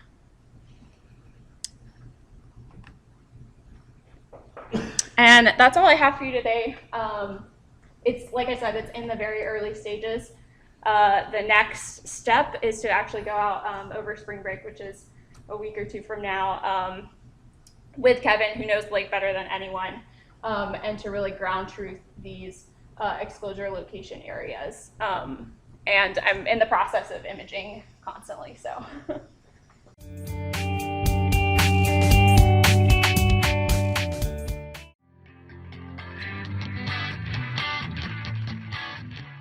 This is very early on in a habitat project that I started looking at spotfin chub habitat in the Little T. This is kind of like a follow-up of a long-term project that Steve and TR started like over 10 years ago. I helped out on the last year of the 10-year monitoring, so I know a lot of how I know very well about the project. It was great. 10 years were great. The spotfin chub are a state and federally listed species. They're threatened. In 1983, U.S. Fish and Wildlife Service published a monitoring plan with recovery goals for the spotfin chub, and that's kind of where this 10-year monitoring project came from. To assess, we had three different goals, or they had three different goals at the beginning of this project that they thought they could meet with this monitoring. So they thought it would be good at understanding the distribution of abundance of spotfin chub in the Little T. It would provide some information to guide management decisions, recovery efforts, and further research on the spotfin chub in the Little T. And it would also provide maybe some life history information, habitat use information for the fish. So there were a lot of goals for the study, and it was pretty complex and a lot of moving variables. So that's kind of why we had to add an additional habitat component just so we can know more about what they were using and what was going on and available for the river. So this long-term study was in the Little T from the Franklin Dam, Lake Emery to Fontana, essentially. And as you can see, the sites are pretty well spread out, but there's a lot of variation. All the sites. The two lowest sites were very, very large sites, very different than most of the other ones. The bottom three sites were all 8 transect sites, and I'll go a little quickly into the methods that they used. So the 10 sites, they're sampled every August. There was a rotation of sites. Most sites were done 5 or so times over the 10-year period, 10 different sites over the 10 years. And it was snorkel surveys, counting presence of spotfin chub. So you're for transect sites, going up a metal transect line, and counting abundance going up and counting abundance going down. And there's another survey going on where they were doing random time searches for them, just kind of targeting habitat they thought looked good. And that was another component that I won't really touch on. But I don't know how well you can tell, but so there's these fixed transects at each of these sites. Most sites had 4 transects, and there's rebar that was pounded in on the bank, and I don't know if you can see over there, but essentially they're measuring out how far the transect needed to start, and then the 50-meter chain would go upstream or downstream from there, and that would be the transect. So it was, we've continued this method in the Chioa River. I wish I could somehow not do it, but this chain, that bucket's full of a chain, and it is heavy, and the stream is difficult to walk in. It's not the most enjoyable design, but it works. And then this is TR, I believe, doing a snorkel survey on the chain. So it's pretty intensive for these transects. Went back to these transects every single year that the site was repeated. And so there's a lot of information. So when they're collecting the data, they're getting information on the habitat it's over and whether it's an adult or subadult spotfin chub. Let's see here. So we, for the purposes of this study, we weren't looking at any of the timed random searches.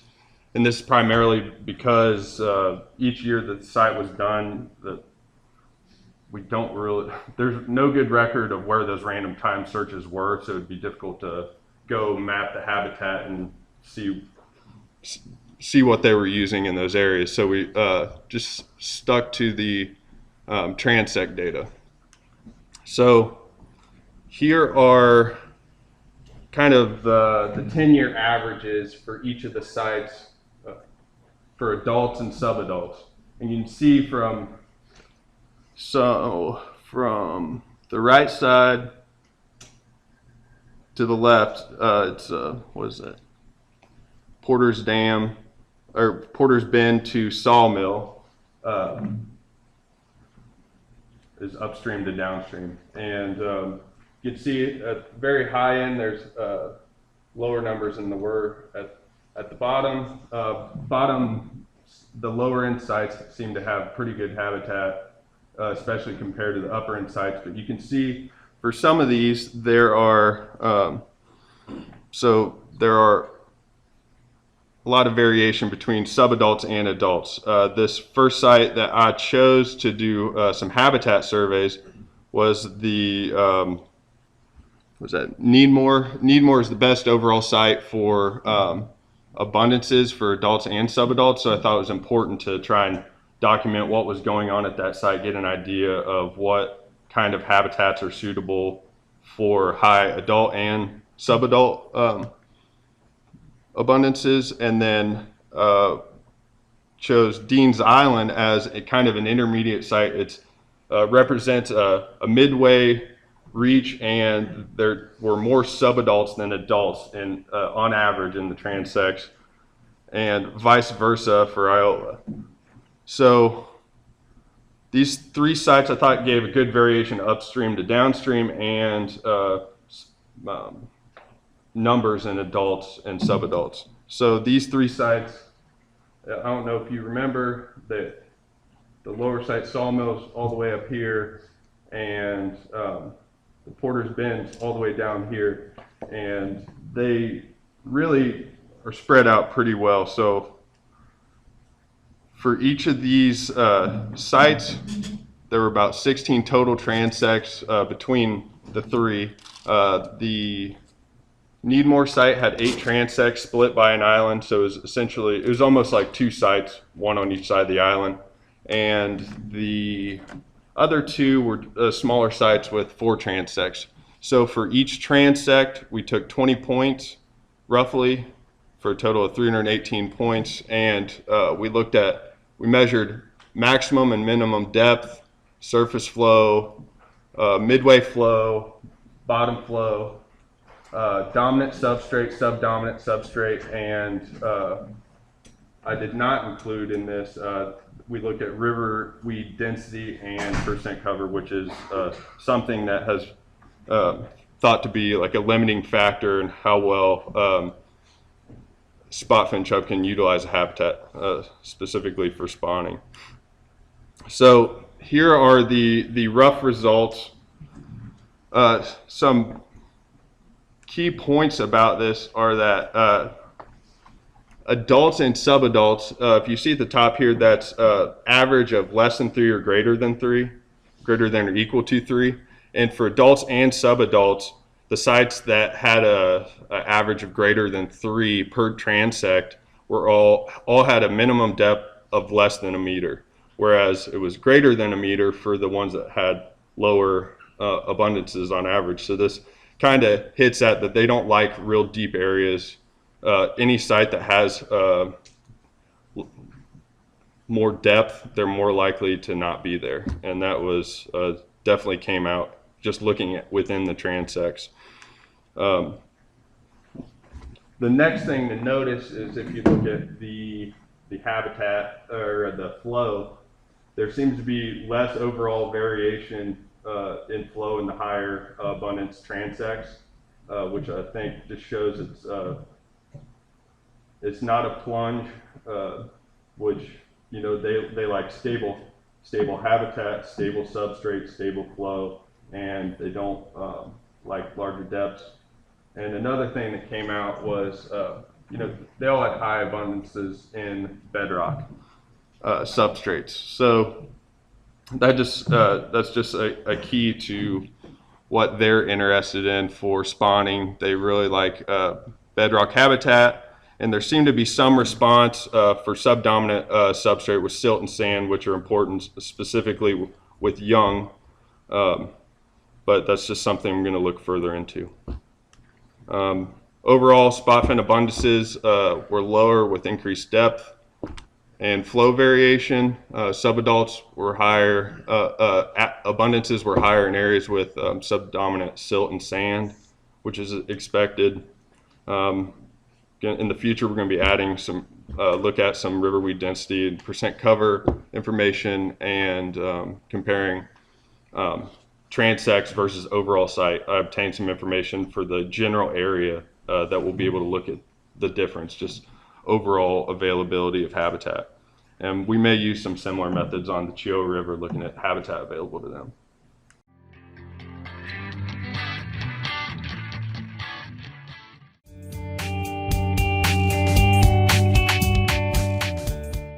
Our counterparts on the wildlife biology side have been using trail cameras for years to do things like presence absence of certain animals, animal migration, movement patterns, nesting studies, that kind of thing. And within the last few years, the use of trail cameras has taken off in fisheries management. If you've been here before, you've seen some talks by my colleagues Kevin Heining and Amanda Bouchon using trail cams for various studies they were doing. And this is just kind of another iteration of using trail cameras on some impoundments that we manage down in the Sandhills region in North Carolina.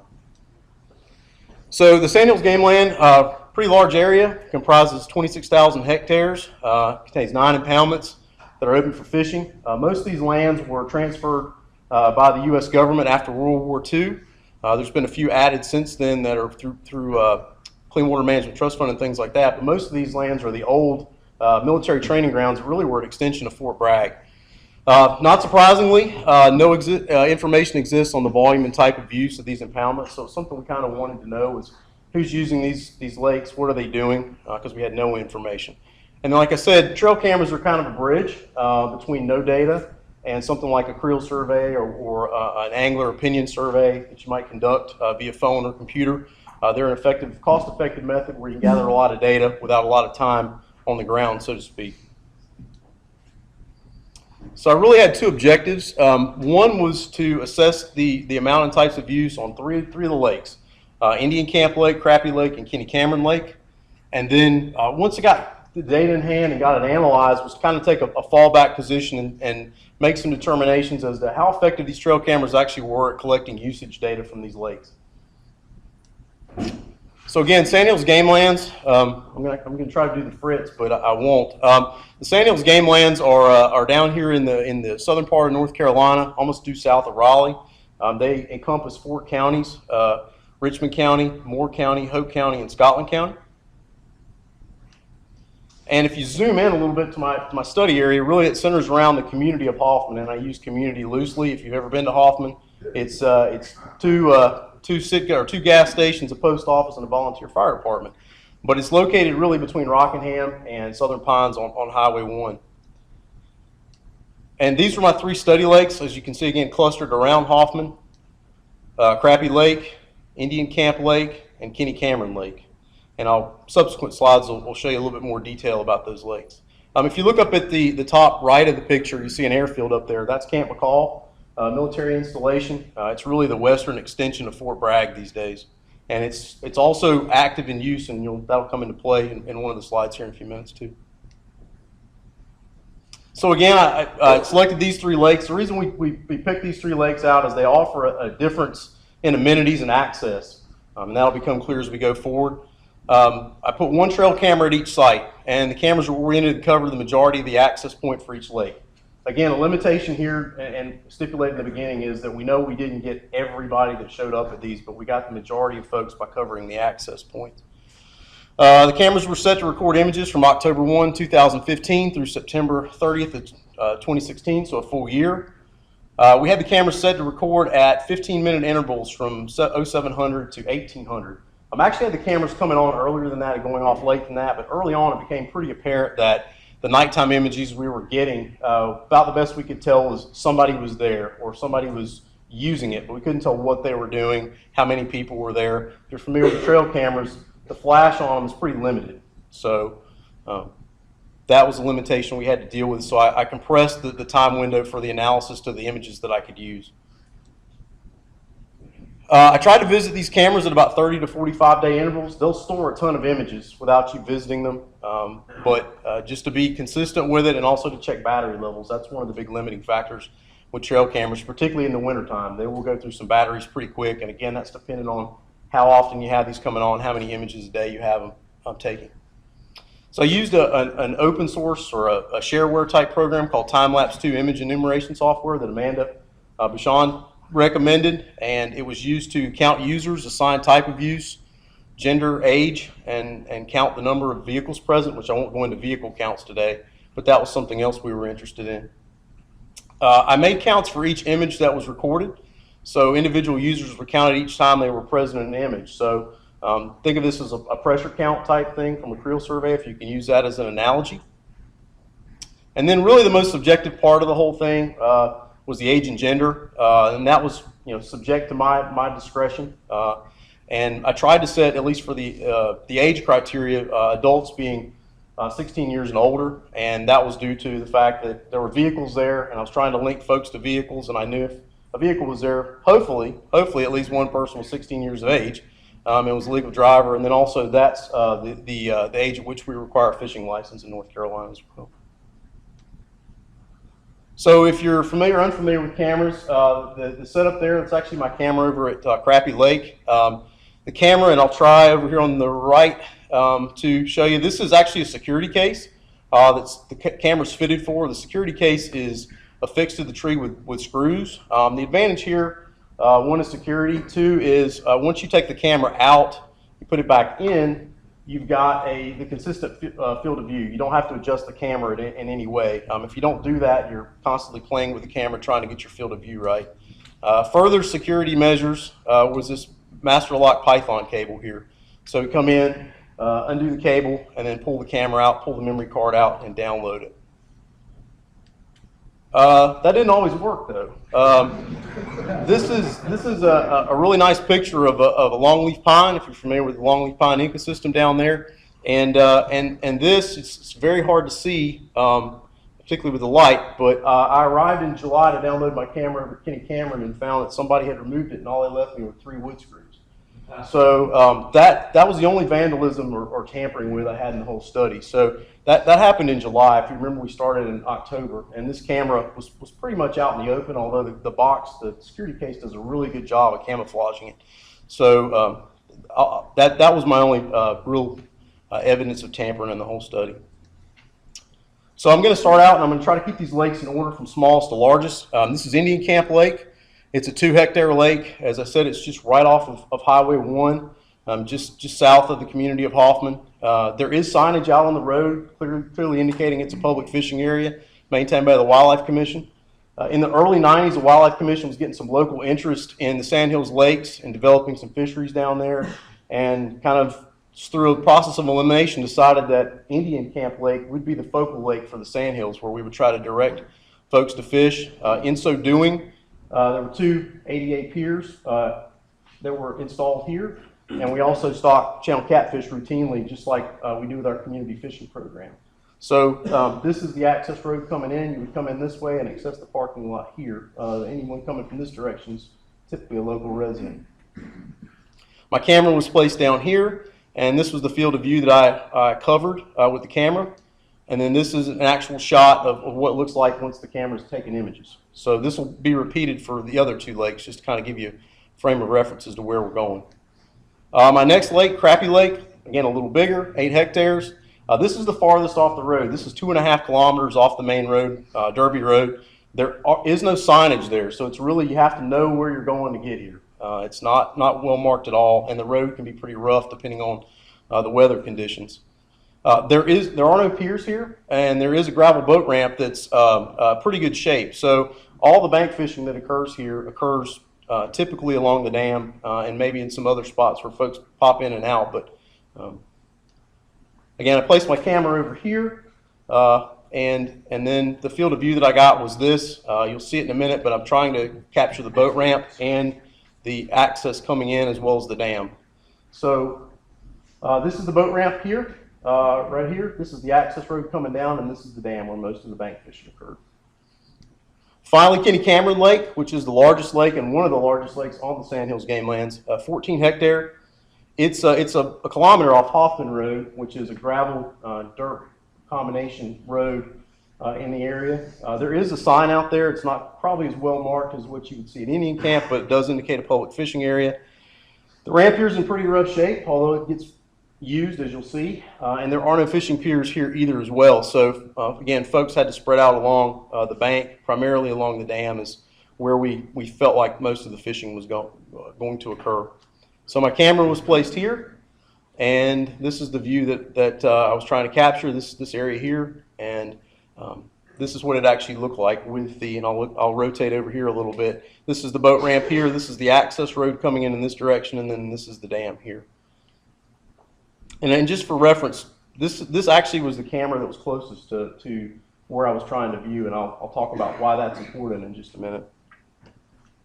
If you've dealt with time lapse at all, Amanda has, this is pretty familiar. Just looking at this, it's completely user generated. So the menu above, I generated myself. You can generate whatever kind of menu you want for the study you're doing.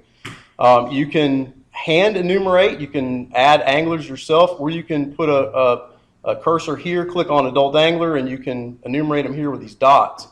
There's advantages and disadvantages to doing both ways. The big advantage to time lapse is that while you're enumerating these images, it maintains the counts in a database. So it's doing the work for you. So you're not having to go and enter them in Excel along the way. And I'll show you in just a second why that really was helpful.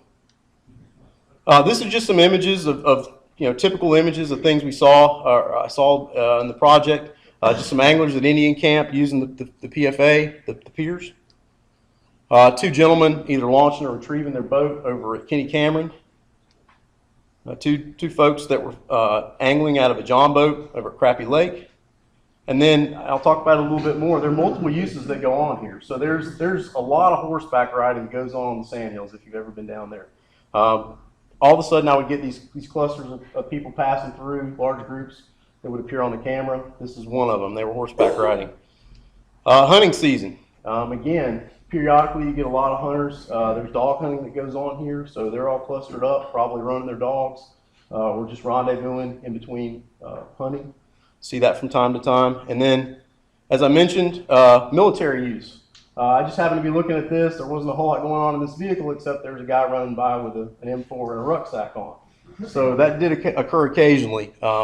And I have a lot of other images, some of which I probably won't show today, but or couldn't show today, but there's a lot of things you see when you do these kind of projects. Some of which aren't scientific. I don't know that I've got the same number as Kevin when he was talking about all his detections, but Kevin, I come pretty close. For this alone, I analyzed 45,463 images. That's all 3 lakes combined. And so when we look at the cameras, how the cameras functioned, again, we're shooting for 365 days. So at Indian Camp, 339 days operational. Less than 365 occurred due to an operator error on my part. I didn't reset the camera in April like I thought I had, and so it took me about 30 days to realize that the camera was not functioning. Crappie Lake did very well. Only one day, that was a battery failure issue. It just happened to come in that afternoon after the battery failed the day before and was able to get it back running. And then Kenny Cameron, again, theft was a big one. It took us a while to realize the camera was gone, and then it took us a while to get another camera up. And then we had some early battery failure that was sort of unexpected in late October, early November of 2015. So we still got 300 days active camera time for all these lakes, excuse me. So the first piece of information is just the results of the results is the use by lake, and this is all the counts for all the lakes, the mean count per image for users, and that's a user is anyone that visited the lake for any reason. And then an angler is anyone that was obviously any type of angler. Were they bank fishing? Were they john boat fishing, kayak fishing? And a couple of things to point out. One, Indian Camp obviously gets the most use, and that's not a surprise to us. That's kind of where we're wanting to funnel people. But then the other fact to look at too is that both at Indian Camp and Crappie Lake, use and angler use track very well together. So what that's telling us is most of the use of these systems is going on. That's going on here is from anglers. But Kenny Cameron was different. We had a lot of folks in there using it, but not all of them were angling. And I'll try to break that out for you in the subsequent slide. So again, Indian Camp, as I mentioned, it's got the piers there. And so almost all of our use there is bank angling, which didn't surprise us at all. None of the other categories were very well represented. And then the unknown, which is users that I just could not determine what they were doing, was about 10% for Indian Camp. Crappie Lake, again, we don't have piers there, but there's some bank fishing that goes on, but you start to see it spread out. You see kayak anglers, canoe anglers, john boat anglers. And again, the other factor of that I was pleased by was that our unknowns were about 10% of the folks that I couldn't tell what they were doing. Kenny Cameron, again, no piers here, so we're going to see that spread, quite a bit of john boat angling, but the number that jumps out is the unknowns. That's really high, and I would, at first I thought, was it a resolution issue with the camera, but obviously not. My take on it is that simply I didn't have categories to assess some of the things that people were doing. They were coming in, they were walking their dogs, they were just sitting there enjoying the day. Sometimes they had their kids swimming over there. It varied, and so I didn't have categories for any of that. So I think if I were to go back and categorize some of this in a different way, those unknowns would definitely decrease. Looking at gender composition, you can see males were the predominant gender at these sites, but we do see, particularly at Indian Camp, a good amount of female representation. Again, the unknowns in the yellow. Crappie Lake, I definitely think this is a resolution issue. That camera was the farthest away of all the cameras, and so it's pretty tough if someone was on the opposite side of the lake, either fishing in a boat or at the boat ramp, fishing to determine what they were doing. Those types of issues may work themselves out over time as camera resolution increases. Age composition, mostly adults. Again, Indian Camp has probably the most spread, if you want to call it that, of any of them in the age composition. And again, it's set up really for about anyone to go use over there. Again, unknowns at Crappie Lake, same thing. Probably a resolution issue there where I just couldn't tell what they were, how old they were, couldn't decide that. So kind of wrapping all this up, Indian Camp Lake really appears to be meeting our goals, what we'd set out for it to do years ago, and it's the most used of all 3 of the lakes. Crappie Lake is the opposite of that. It's very sparsely used, but it'd be a great place for people that want to get away from the crowd, and that's something we can recommend going forward. Kenny Cameron was sort of a mixed bag. Had a lot of angling, but had a lot of other things going on over there too, and that's something that I'll be talking to our lands and water access folks about, giving them that information for their management needs. Adult male anglers are the predominant users at these systems, but Indian Camp really has the most diverse user group of any of the lakes. So as I mentioned in the very beginning, kind of backing all this out and trying to determine, are these trail cameras worth using and are they effective at collecting data? I kind of go back to some of my old basic science type stuff and using the funnel approach to figure out how to solve problems. And so at estimating use, I think trail cameras do a really good job. If you're just looking for counts, they're definitely worth looking at because they get very good data and you don't have to be there to get it. Going down the funnel, determining type of use, I'm fairly confident in most of my data that I collected. As I said, Kenny Cameron may have been just a categorization issue more than anything. But I feel not as confident with estimating use, but I feel pretty confident about it. And then user composition, age and gender information, that's definitely the most objective part of what I did. And I would say it's probably the biggest limitation to using trail cameras is that real fine scale information. You're probably going to have to follow that up with some kind of on-site survey if that's something you're really interested in doing. But again, if you're looking for just rough data, it's well worth looking at.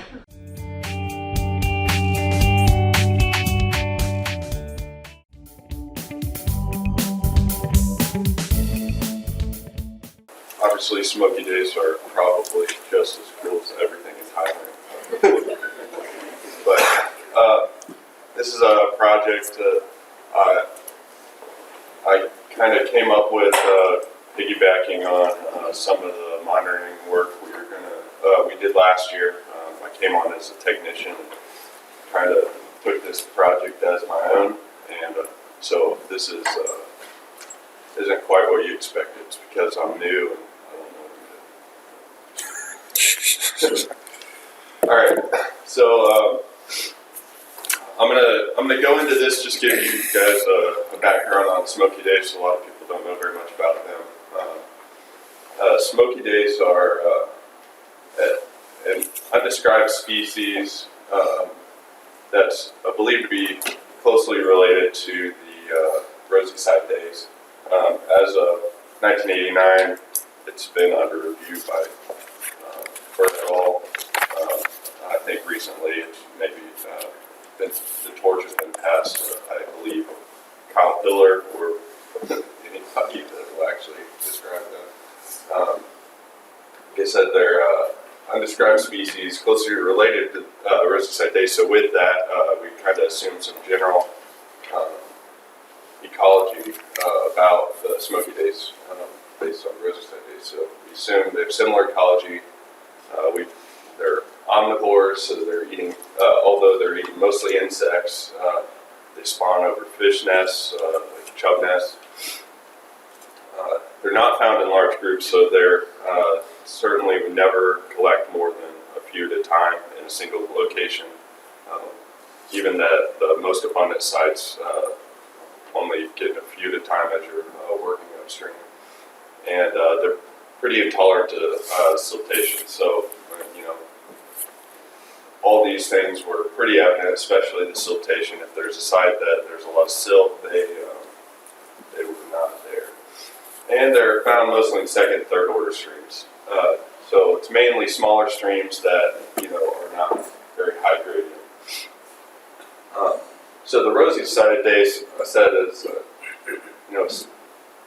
closely related. I'll show you a larger map of this in a second, but here in the yellow is the range of the rosy side days. It's found in a lot of different drainages and a lot of different places in the east. And compared to the Smoky Days, they're believed to just be in the Little Tennessee and Hiwassee River basins in North Carolina and surrounding states, mostly North Carolina, and that's what we're looking at. So here's a map, just a small area that we can find Smoky Days, and that's in our mountain region.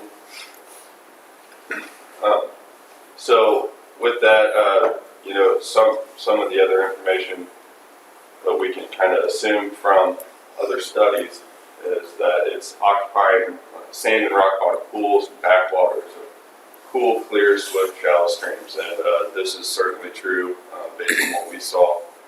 Basically, any of these streams that had a nice, clean sand pool, it was likely to occur, be a lot more likely to be detected.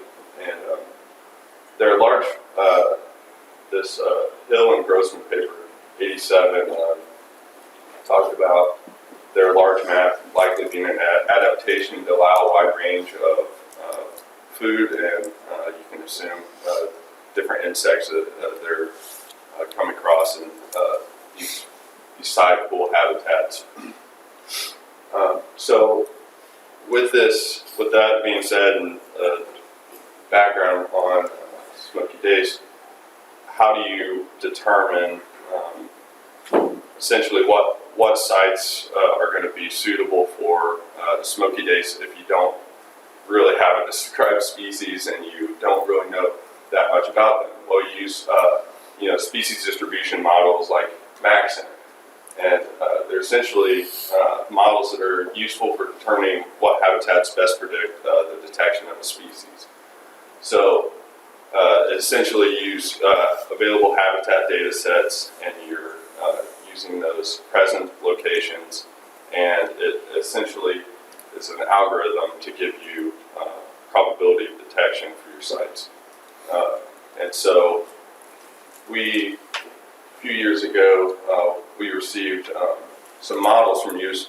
Fish and Wildlife Service. They created a bunch of models for most of our aquatic species across the state of North Carolina. And we decided we're going to try and use this for targeting some new sites for Smoky Days and just seeing how well the model worked. So with this, we're given essentially like a stream data set, and each stream section has a number associated with it. The higher the number, the more likely the habitat is suitable for the species. So we used it for, you can use it for targeting high quality sites. It can be used for documenting declining habitats or important stretches of stream, and that's definitely what we use it for so far. So we identified sites where we've previously found Smoky Days for previous surveys in our database. This didn't include a lot of the data that I found, or I learned from people that is available. So I wrote this note essentially because there's a lot of site information that we didn't incorporate when we selected sites initially. So next time we do something like this, we'll have a better idea of what's out there, and we'll probably be able to better target what sites we're going for. So what we did, we had the site that we had previously collected, Smoky Days, and we'd sample there just for stats of the site, and then we sample upstream or downstream when possible, just to essentially know the extent of that species in the stream. And then we collected nearby sites based on this Maxent score that we'd received, or that we had available to us. So the idea is that we're going to try and target higher Maxent score streams, and hopefully that means we're going to detect Smoky Days more often. So here's a map of our sites we collected at. As you can see, they're found in the two basins. This red basin is the Little Tennessee Basin, and over here is the Hiwassee.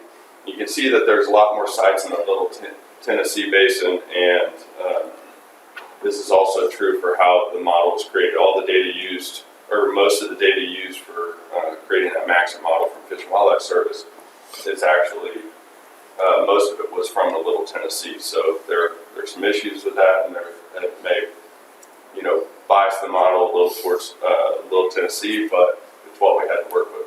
So you see these, we have, you see these averages right here. These are the average Maxent score for each of for each of the basins and the sites where they were detected, the average score in the Little Tennessee was 80.2, and the absence sites where we did not detect them, the average score was 52.5. So you can see that, at least visually, that if you are collecting on the higher numbered sites, you're more likely to detect this fish. But your absent sites were still really high, so there may be something to that. Maybe the model still has some refining to do. But essentially, the trend is that this model is working out fairly well for us targeting sites. So, an overview of that, maybe a better visualization is you can see this plot. It's comparing presence and absence for each of the basins, and you can see average score. There's a lot of variation. They overlap scores quite a bit. There are certainly sites we had that there were high scores and we didn't detect them. It doesn't mean they're not there, we just didn't detect them. And then sites with low scores that we did detect them. So there's definitely a lot of information we can still gain about them. So some of the river basin differences, we think these species, the Smoky Basin, the Hiwassee, and Little Tennessee basins, they looked very different. Phenotypically, you could tell that they're similar species, but they certainly look pretty different. Their mouth position's a little different, and so there's a potential that there just may be different ecological requirements between the two basins. They may, target food a little differently or utilize habitat just a little differently. So, and there's also the possibility that the Little Tennessee form, it's just a more stable population. There are more sites that we collected at that, and a more stable population is more likely to occupy a greater variety of habitat. So there's a lot of unknown. So this here is essentially just a map to give you a feeling for the phenotypic variation. Here on the bottom left was a Hiwassee Smoky days we collected. It's, whole body had red pigment on it. Essentially, the upper, or I guess lower Little Tennessee Smoky days and two that we caught together here. So you see a lot of variation. I don't know if you can tell, but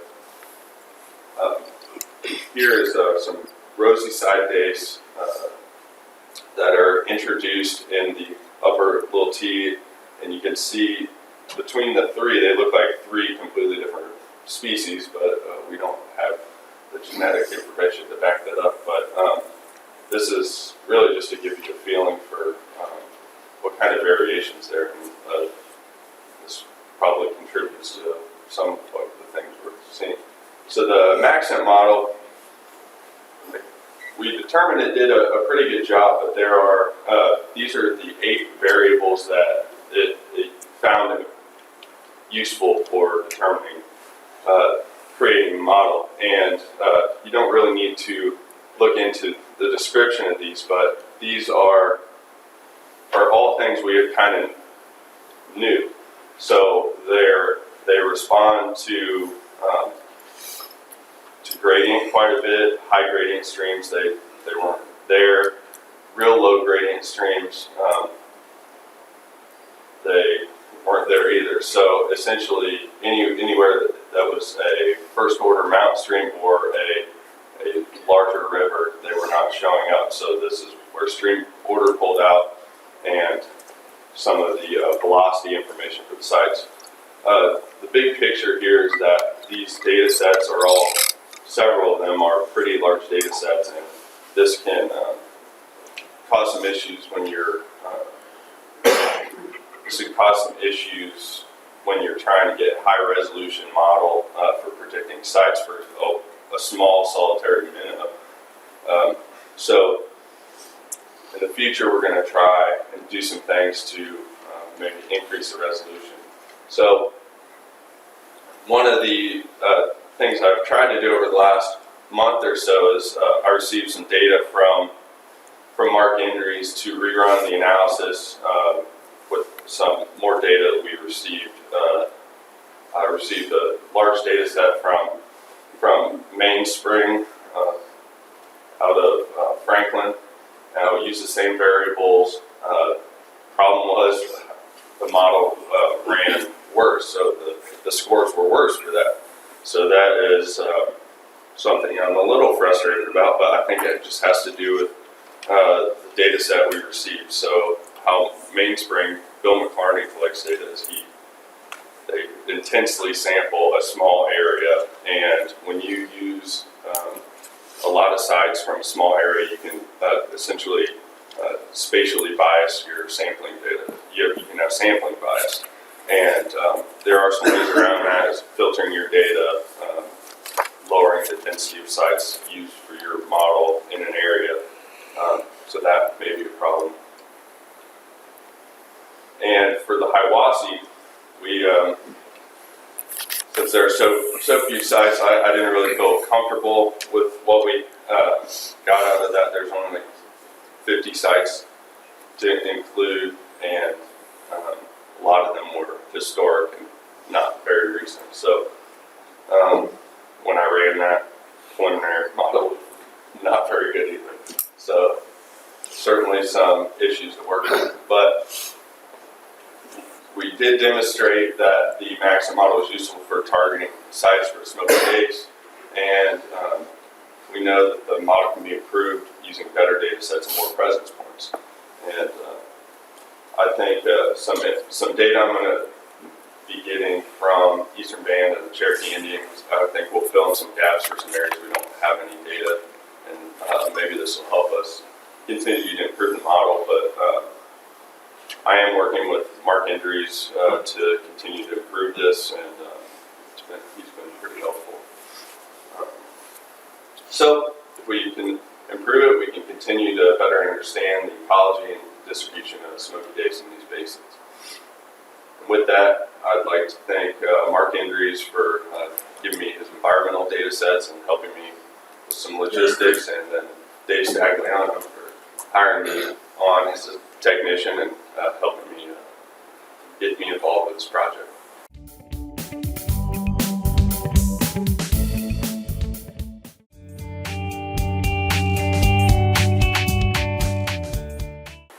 Before I move any further, I will acknowledge my co-author, Chuck Peoples with the Nature Conservancy. He was involved in this project for quite some time and provided a lot of the material that I'll show you today. So just a little bit about the Roanoke River Basin. For those of you who don't know, it straddles the North Carolina and Virginia state lines. About 400 miles of main stem river from the Blue Ridge Mountains in Virginia down to the western Albemarle Sound in northeastern North Carolina. The basin is about 9,600 square miles. It's a really large basin, punctuated by in the middle by this series of 3 reservoirs right along the state line. John H. Carr Reservoir is the U.S. Army Corps of Engineers reservoir that really controls most of the flow in the lower river and provides flood control as well as hydropower, recreation activities, and fish and wildlife flows from the dam downstream. There's another 2 reservoirs, Lake Gaston and Roanoke Rapids Reservoir, just downstream of John H. Carr, and those are Dominion facilities. One important thing to note here is that the maximum flow capacity for the John H. Carr Dam is about 35,000 CFS, whereas maximum flow through the turbines at Roanoke Rapids is 20,000 CFS. So there's a larger dam upstream, and it's constricted by the powerhouse anyway at Roanoke Rapids. However, Roanoke Rapids can spill water to accommodate extra flows that are coming out of Carr. This stretch of river, about 137 miles downstream of Roanoke Rapids Dam, is what we often refer to as the Lower Roanoke River. It's a tremendous resource both for fish habitat, wildlife habitat. Most of you are familiar with the Albemarle Roanoke stock of striped bass, which spawn here at the really the base of Roanoke Rapids Dam, sort of downstream of Roanoke Rapids Dam. It also contains what is often called the least disturbed, most intact hardwood bottomland forest on the Atlantic coast. So it's a really, really critical piece of land and natural resources in our state. Because of that value of the floodplain downstream of Roanoke Rapids Dam and in the lower Roanoke River, there's been quite a bit of land conservation activities really since before the 80s, but a lot of acquisitions began in the 80s and continued through the 90s and even in the 2000s. The land, the parcels you see in green and red throughout the lower Roanoke River are all in some kind of conservation status. Overall, there's about 95,000 acres in the lower Roanoke River that are in conservation status. Some of those are in the Roanoke River National Wildlife Refuge. Wildlife Commission has quite a bit of game lands to conserve property there, as well as Nature Conservancy has quite a few conservation easements, as well as they were really instrumental in brokering a lot of the land purchases and then donations to the Wildlife Commission and the Fish and Wildlife Service for the refuge. So a lot of agencies involved in conservation of the land and the resources in the lower river. Most of those resources are in wetlands. There's about 77,000 acres of the 95,000 in conservation status are wetlands. So really working to protect the riparian area around the river, floodplain, and maintain the unique hardwood bottomland forest, as well as the water quality in the river itself. The now former operations for Carr Reservoir often resulted in long-term flooding in the downstream river, and that had significant effects on lots of things. Most notably, it's hard for trees to grow when they're completely submerged for a long period of time. I mean, this floodplain is used to flooding. The flooding is needed to maintain the health of the floodplain, but when you have floods at 20,000 CFS that extend for several months, that's not healthy for the floodplain ecosystem.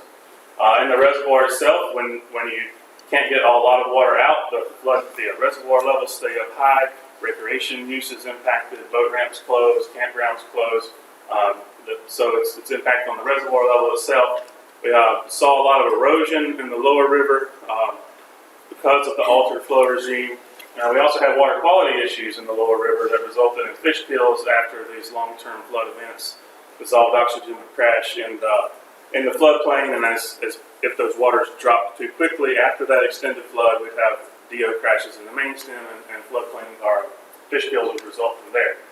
So as a result, lots of stakeholders that were involved, natural resource agencies, Nature Conservancy, other stakeholders that I will define and probably leave out a few in just a minute, really started working with the Corps as well as evaluating those effects of the long-term flooding in the early 90s.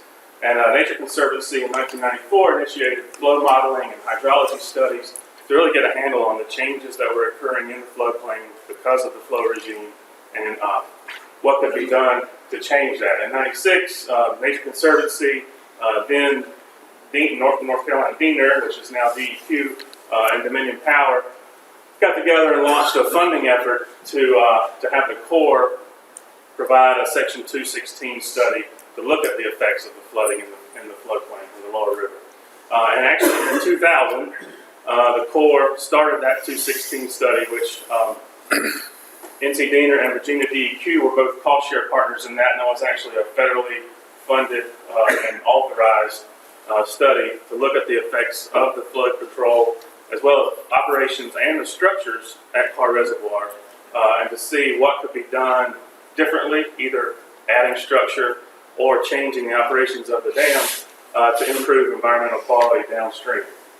Fish and Wildlife Service, Wildlife Commission, TNC, and Dominion were other stakeholders in that process, and that process continued for another 16 years. But in 2002, the Nature Conservancy and the Army Corps initiated the Sustainable Rivers Program, which again solidified their agreement to look at the health of the lower river and what changes could be made.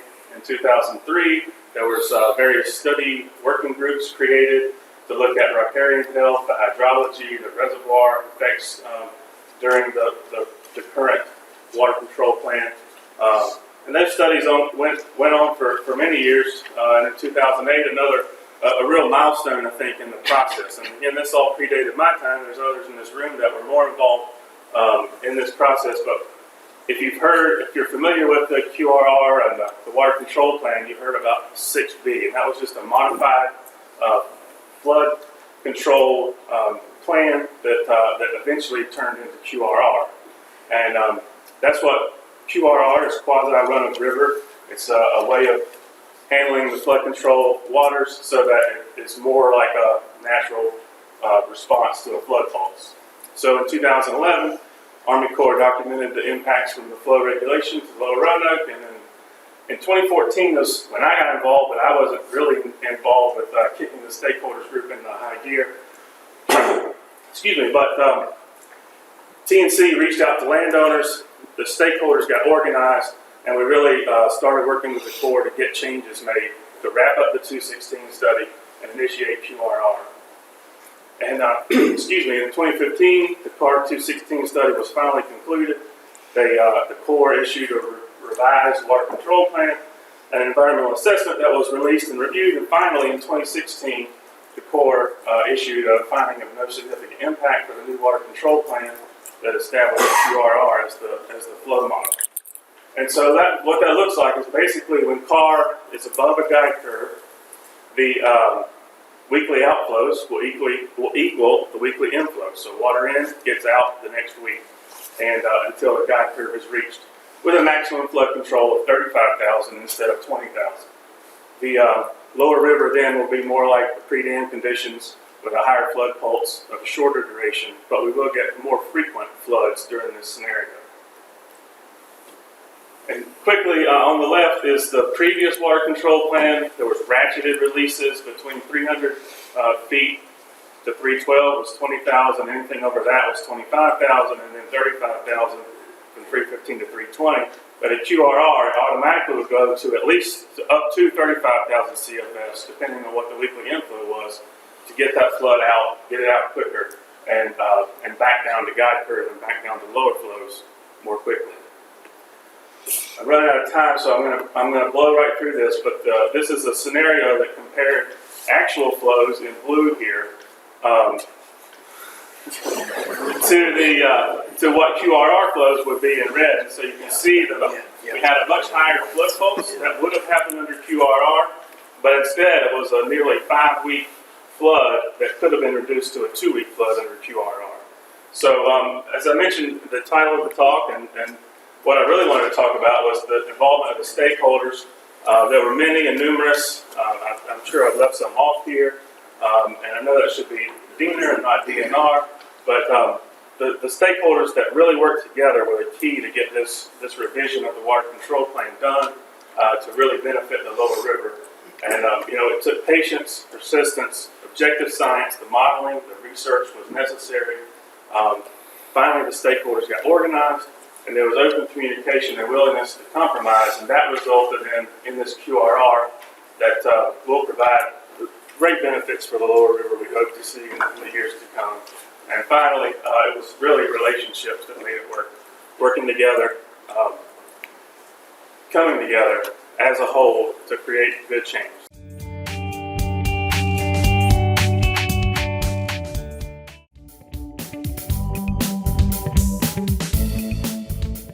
Before I begin, I'd just like to take the time to acknowledge the co-authors on this talk, Carlos Ruiz and Dr. Ash Bullard at Auburn University. But this work, like everything we do, requires most of the folks in this room, the Mountain Region staff working to make sure that we can get projects done. So certainly much appreciation to everyone involved. And you're looking at a fish, a rainbow trout, that's displaying what are the characteristics of a trout, at least that we've been seeing a few of, that is infected with the parasite responsible for whirling disease. So you'll see more of these as I move forward, but that cranial deformity is pretty consistent with what what we've seen in infected fish. Kenneth did an amazing job earlier talking about trout distribution. Similar map here. You can see our public mountain trout waters. For your reference, the AFS logo shows you where we're at right now. And so we're sort of in the middle of the mountain region and the distribution of trout waters across the state. And so how did it all begin? Well, back in 2015, we got these angler reports about funny looking fish with odd shaped heads. And here you see that top right photo. That's the one. That's the fish that Mr. Snow sent in from the Watauga River. That's his photo. Thanks to Ken Hodges' diligence, he was on it. We got a sample together, got out, collected fish from there. Also got reports from the Nantahala, and then from the Elk River shortly thereafter. That fish on the lower right is from the Nantahala. And so our samples, we work with the University of Auburn and their parasite and disease laboratory to process our fish with any potential disease issues. Get the results back, and lo and behold, for the first time in North Carolina, first time in the Southeast, we've got fish that are positive for Myxobolus cerebralis, which is the parasite responsible for whirling disease coming out of those fish in the Watauga River and the Elk River samples. If you're not familiar with whirling disease, biologically speaking, it's pretty fascinating. It has two hosts that are required to complete its life cycle. One is the fish, obviously, and then once the fish host is obtained, then these things called myxospores fall off the fish, head to the substrate, uptaken by an aquatic worm, oligochaetes, and then these tractin mixons are released from the oligochaete, float around, hope to find another fish, and there you go. That's how the cycle is completed. What's important to note, those two hosts give us two different places to look for the parasite. So you'll hear more about that here in a second. So back in 2015, the initial observations were focused up in Watauga County, our District 7, and you can see the Watauga River. This is essentially our wild trout water classification there above Fosco. And then just 5 miles right over the ridge is that Elk River, the other positive location. And from here out, stars are bad. So if you see a star, that means we found something in that water. So keep that in mind. So we are responsible for the production and distribution of a lot of trout. So when this first happened, we wanted to test all of our facilities, test the fish, and to make sure that we weren't introducing anything into the environment. So we tested fish and oligochaetes at our facilities. No positive fish. Those tests continued. Still no positive fish. Amazingly, we did find positive oligochaetes above our Marion facility. And that's the bad news. The good news is, again, no fish have been found to be infected. But also, we're in the middle of a complete renovation of that facility. So just tremendous appreciation to the Commission and the Commission's commitment to institute state-of-the-art biosecurity measures. UV drum filters, screens, to help make sure that the water coming into that facility is not potentially contaminated. And I think that facility and those approaches really are an example for other agencies, particularly in the Southeast. 2015, we're moving into late harvest period. Extremely popular classification for anglers. These waters we have to stock to provide seasonal trout fisheries. So we wanted to test these waters because many or most of them do not have self-sustaining trout populations. We had to look at oligochaetes. So after testing those oligochaetes, not surprising, cerebralis was found on the Watauga River, but also found down in Mill Creek, which is McDowell County in Old Fort, if you're familiar. So moving into the spring of 2016, we want to find out more. So again, that approach of adding to information and incremental steps we wanted to test our wild trout populations. So staff identified representative wild trout populations within the major river basins, which are the multicolored polygons here. So we went out and got fish from wild trout populations, and just to zoom in here, there's almost 40 dots. Again, stars are places where we found Mixalis cerebralis, and red stars are those from the late 2015, and yellow stars represent positive collections in 2016. In total, this gives us the positive collections from 4 major river basins. This work, we found it in Watauga, Yadkin, French Broad, and then also back in the Catawba as well. So what's next with this work? We're continuing to build on it. Auburn, we just got a paper out on diseases of aquatic organisms, identifying and documenting the presence of this parasite here in the state. But we got a lot of work to do, and I'll talk more about that in a minute. But really, we got to figure out where it is still. We've got several great samples, but where else is it on the landscape? And what does that mean? If you're familiar with whirling disease, much of that work and research was done out west in the 90s. Our waters are just different. They're usually lower elevation, sometimes warmer, lower gradients, and not as productive. So what's going to happen here? Don't know. Good question. And then angler reports. As you saw those pictures, trout anglers they're a very perceptive bunch, and I'm grateful that passion is there, and it really shines through, and that folks are willing to communicate and let us know what we're seeing. Private stockings, got to have a stocking permit to stock in the state, and in the mountains, their waters are all connected. It's hard to have a pond that's just in isolation, so folks need a stocking permit to stock trout. We're actually going to test facilities where they identify as suppliers to certify them as free of whirling disease and gill lice.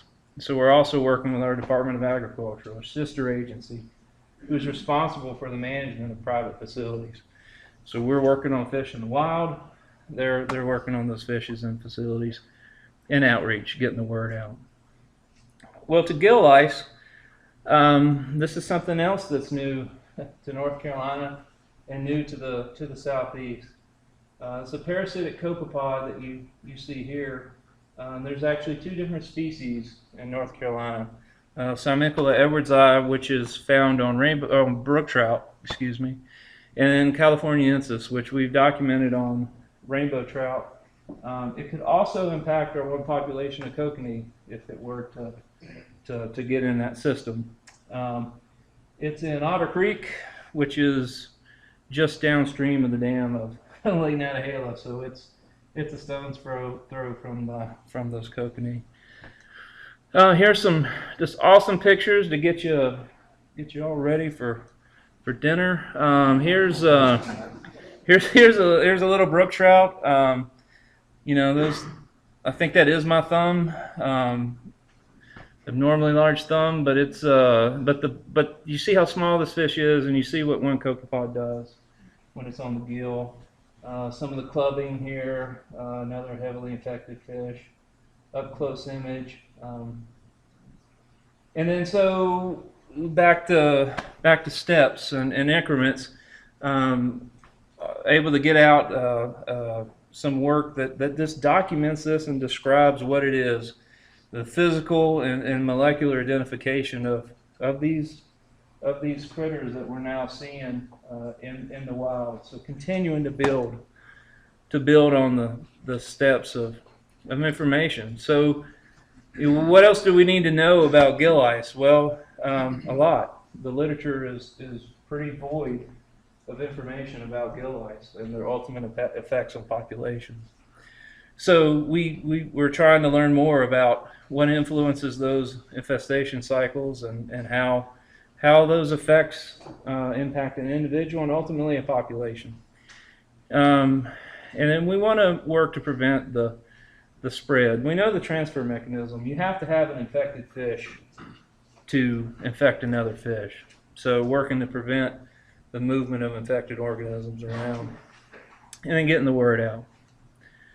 So what are the impacts? I hinted at this earlier. Biological impacts, well, that's to be determined. We're still early in this. We're building information, and I feel good about where we've been and where we're at, but there's still a lot more to do. Biologically, we're not sure what ultimately what will happen, particularly with brook trout. The concern with gill ice, these populations, as Kenneth eloquently outlined, high elevations, low genetic diversity, they're not connected to other populations, continuous habitat threats, all the things we talked about this morning. How many other issues does it take till a population starts heading in ultimately the wrong direction? Impacts to staff. I mean, we've heard the diversity of work that's going on in the state, and like in this district alone, in District 8, Chris and David could be on Mount Mitchell today and down on Lake Wiley tomorrow. The point of that is staff have other stuff to do. So this flares up, and then just pulling some numbers, because we had a cost center pointed towards this work. In that 2-year period, we spent about 1,200 hours and drove about 1,100 miles just addressing worthless disease and gill ice. That means that everybody was not doing something else that they had planned. And so that's a trade-off that impacts staff, and then ultimately has us have to think about what we're doing to make sure we can work with the resources as we really want to. So going forward, how do we address that? And that's getting back to this planning aspect and approach. I think the research piece is key. I mentioned the spatial and temporal distribution of these critters. We've got to learn more, and I hope that some of the work we've got planned will really do that, because we're trying to learn more about that and learn more about the details of these life cycles and what it means. And we've got a project working with Auburn to continue that work and do hardcore research like David Goodford and Amanda and Wes are doing right there on the stream bank.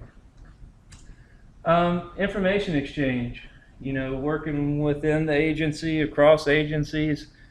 Southern Division AFS Trout Committee is key to this.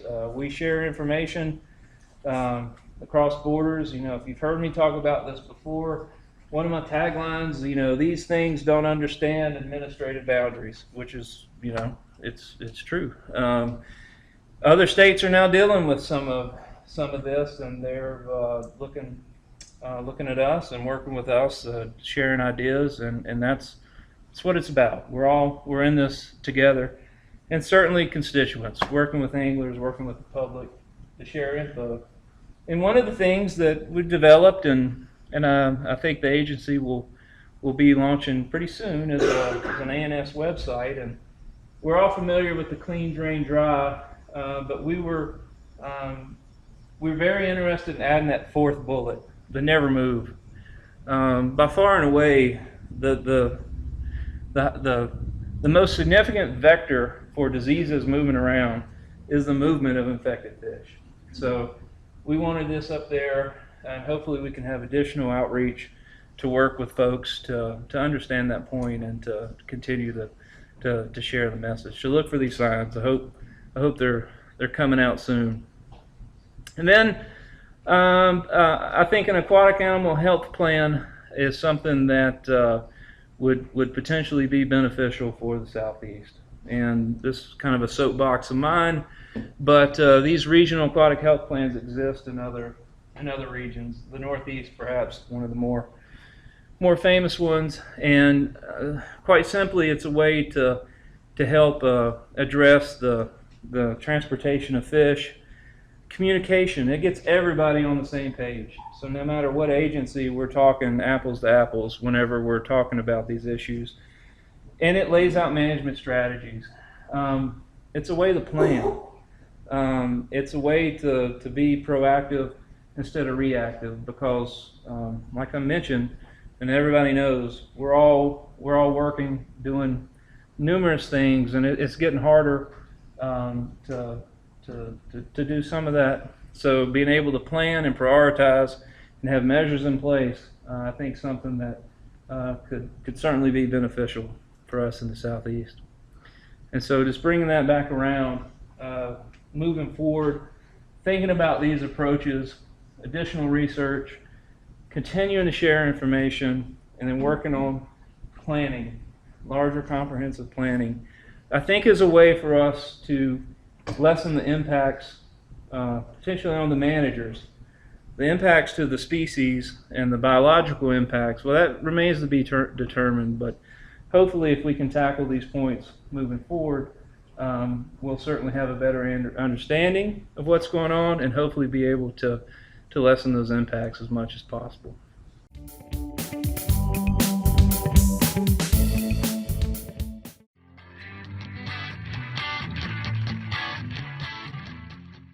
Okay, I'm going to talk about a little project that Luke and I did where we used a Raspberry Pi and open source software to make a bathymetry map of a small lake in Haywood County.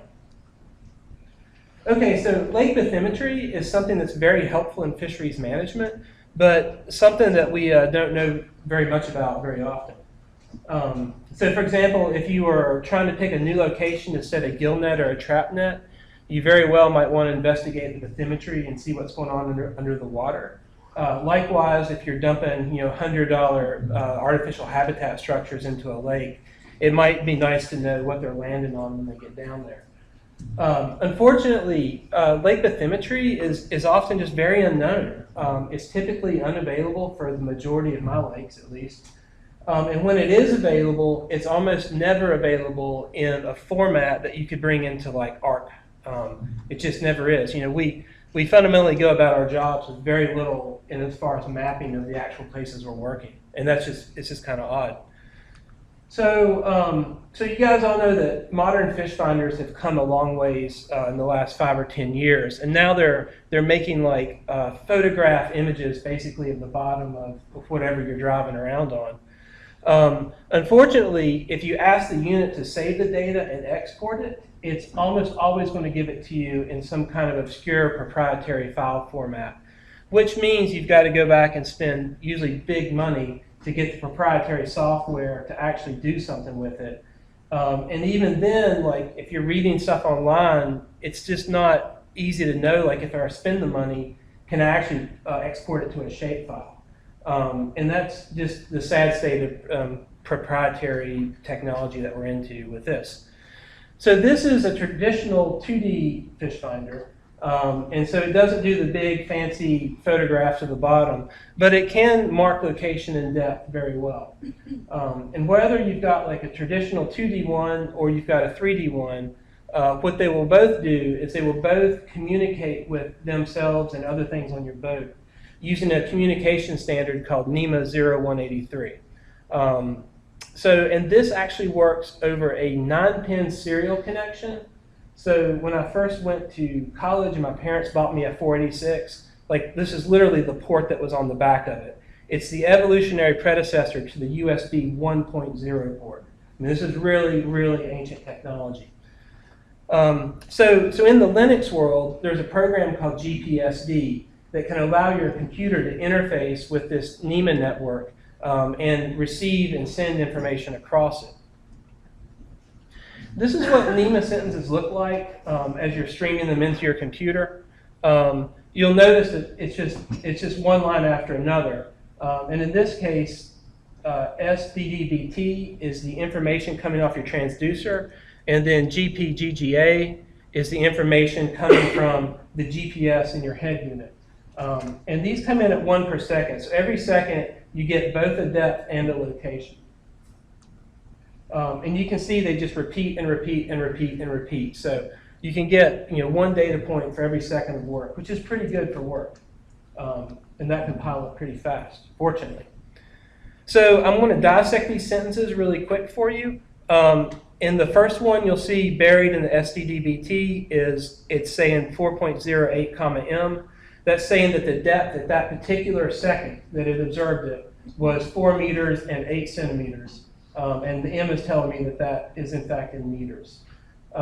Next one, GPGGA. Buried in here is the latitude and longitude. Unfortunately, it's in degrees, decimal, minutes, but we can deal with that later. But there's some more information buried in there too. The 2 that you see here, that means that at that moment the unit was receiving differential correction. And the 0.6 is the H-dot of that particular observation at that particular time. So in addition, like, we're collecting uncertainty data that goes with our GPS observations. And you can also see that, very fortunately, the information in these sentences is separated by commas. So already out of the gate, we're very close to dealing with something that's a comma-separated file.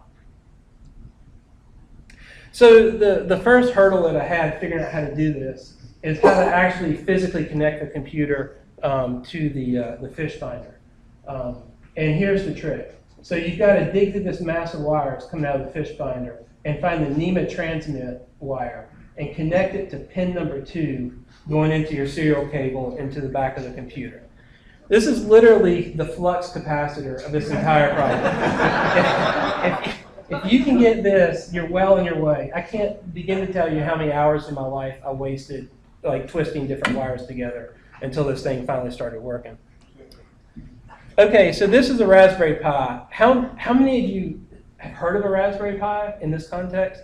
Wow, that's pretty good. That's not as good as how many of you know what a cobia is, but I'll take it. So that's better than I thought you guys would do.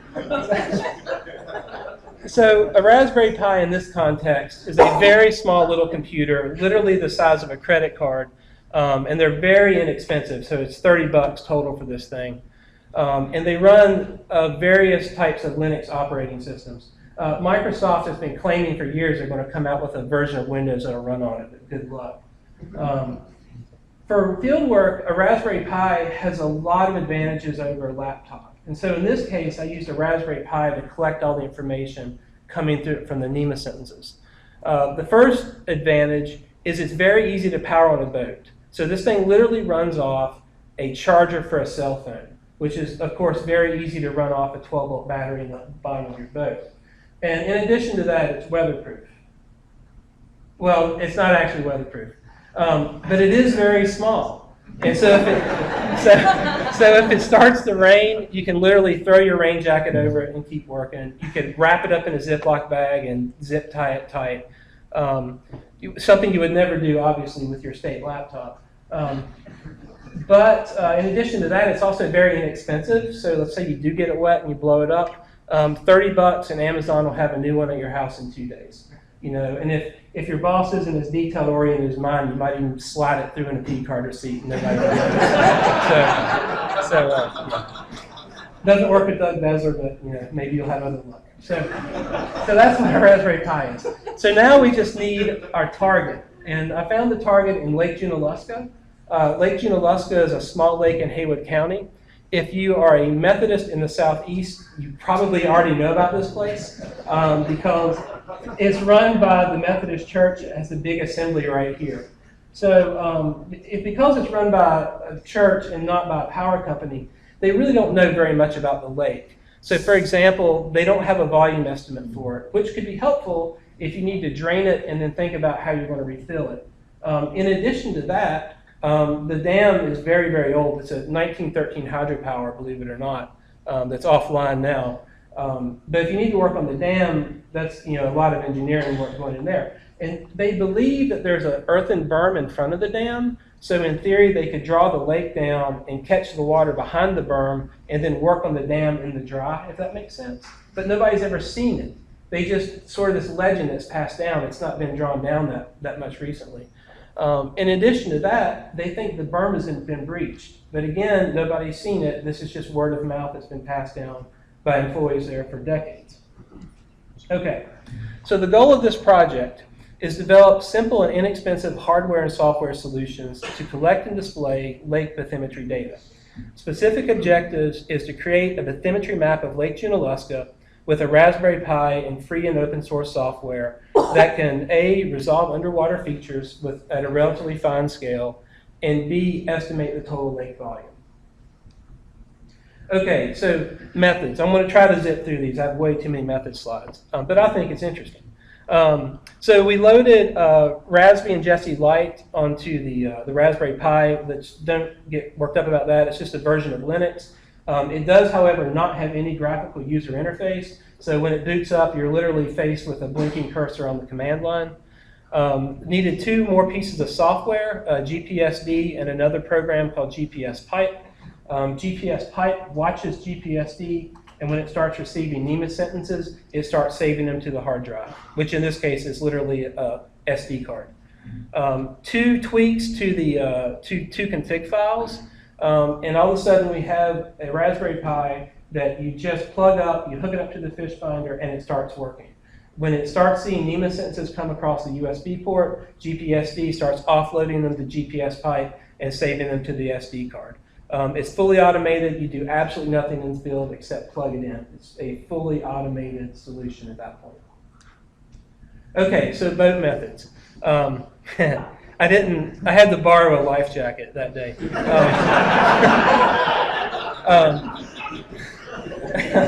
We used the Garmin EchoMap 50S. It's just an old 2D fish finder. You probably have something similar laying around in your boat shed that you've disabled. I had the Russian satellites turned on and the satellite differential correction turned on, just whatever I can do to get the best coordinates possible. I also mounted the fish finder directly on top of the transducer because I wanted it to try to mark a coordinate at exactly the same spot that it's marking depth. So just everything I could think of to get the best data possible. I also took my personal kayak out for a lap around the lake. And I used just a handheld GPS unit for this and snaked around the edge as best I could to really get a perimeter of depth equals 0. The boat unit wouldn't mark depths that were less than like 0.4 meters. And I knew I needed a good perimeter anyway, so I spent 4 hours doing that. Okay, so as far as the data analysis, I used my personal ThinkPad, which is about 6 years old at this point. And I did everything in Ubuntu Linux. And the software I used here are going to be the command line. I'm going to use R, and I'm going to use QGIS. The last method slide, I promise. So as you remember, those sentences as they come in were nested on each other. So you had like a transducer measurement, and then GPS, and then depth, and GPS, and so forth. I used a Linux command line trick to pull those apart. And I also time-stamped all the observations, and so in R it was very easy to merge them back together. So I end up with data that the depth and the location information are sort of all the same line at that point. And then I did a monstrous amount of data cleanup in R also before I sent it to QGIS, which I used to make the depth raster. Okay, so this is what the data looked like. Again, 1 observation per second will get you a lot of data over the course of 10.8 hours. The kayak points are shown in orange around the perimeter of the lake, and the boat ones are shown in yellow all through the lake. I started out with about 40,000 observations. I threw out almost 10,000 of them because either I didn't have a depth, because the unit lost differential correction, the H-stop was greater than or equal to 0.9, or it was a duplicate lat and long. So if I had gone over the same place twice and got even a centimeter different observation for the depth, the whole raster building thing will panic. So don't do that. So I got rid of all the duplicates. And at the end of the day, I ended up with about 32,000 data points to work with. All right, so this is our glorious depth raster from QGIS. So the way this works is dark blue colors are the deepest observations here, and these are about 10 meters in the lake. That's as deep as it got. And something that's white or very close to it is very, very shallow. So let's see how we did. So can we see things in the lake? Yeah, we can. This is Richland Creek coming in right here. And you can follow it all the way out, almost to the other end of the lake. So I was really happy with that. So again, this is Richland Creek. There's another very, very small stream called Factory Branch that comes in here and flows in. And I was very happy that we could see Factory Branch also. Another unique feature of the lake is that it's deeper up here than it is farther into the lake.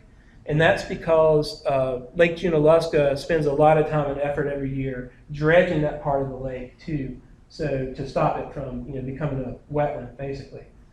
So that's also consistent with reality. So overall, I was really pleased. Like just backing up and looking at it, it looks like exactly what I thought it should look like. So with QGIS, it was easy to calculate an area, to calculate a mean depth off the raster. And finally, we've got a total volume estimate of 3.2 million cubic meters of water in the lake. So now I'm going to zoom in on the dam and see if we can find this berm. So this is the concrete dam, and sure enough, the berm does exist. You can see it as the lighter colored right through here in front of the dam. And we can measure that. The top of the dam, the top of the berm is 5 meters deep, and sure enough, it's breached, and the breach is about 3 meters deeper than that. So when they were thinking about working on the dam, this information could be very helpful to thinking about how much water they can hold back and what kind of job they might have to do to make the berm functional again. Okay, so those are things I liked. Now we're going on to things that I didn't like about the project. So I had more problems with location and accuracy than I thought I would. So once again, the kayak track is in orange around the perimeter of the lake, and the boat points are in yellow. So again, orange around the perimeter, and the boat marked points in yellow. You can see in many cases I ended up with boat points that were outside of what the kayak considered the edge of the lake. And this is just straight up location uncertainty. I'm not a GIS whiz, and I was just, due to my naivety, kind of shocked that marking points can be this sloppy. You're under a huge open sky, there's no mountains, you're getting lots of satellites. I just expected it to be a little more accurate than this. So I also ended up with some depth inaccuracies that showed up a few times. In this case, I drove the boat down through here, and I did a loop, and I went somewhere else. So again, down through here, loop somewhere else. And right here, you can see these lighter spots. That's because for some reason the transducer marked those about 1/2 meter too shallow compared to the surrounding sediments.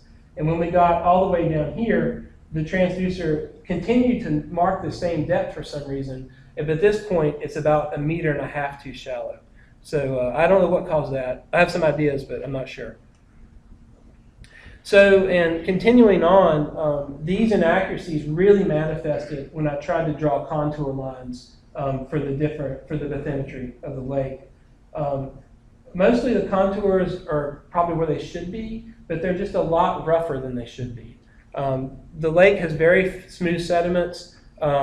They draw it down every couple years, so I get to see what it looks like. They shouldn't be jaggedy like this. They should be a lot smoother. And I'm chalking this up to just the inaccuracy, especially for the GPS unit. Like if you're marking a point here for the depth, but the GPS is over here that time and then thinks you're over here that time, that can add a lot of error really fast. And I've tried this on other lakes too.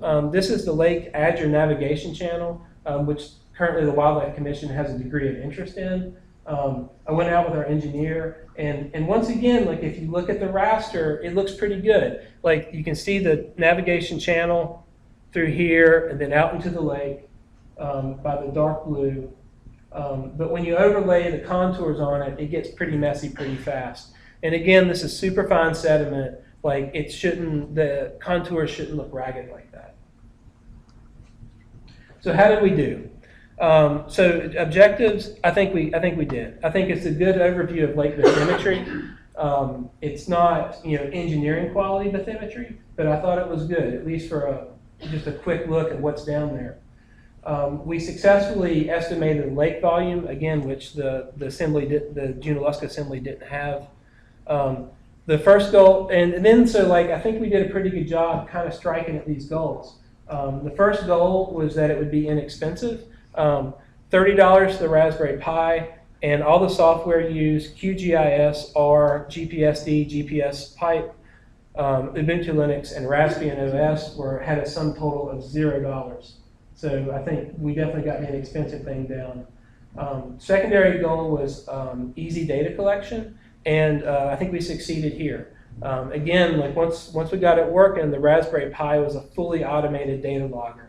So just like you don't need to know how to use Linux to run your Android phone, or even the fish finder in your boat, or your smart TV, no Linux knowledge was required. Like it was a fully automated product at that point.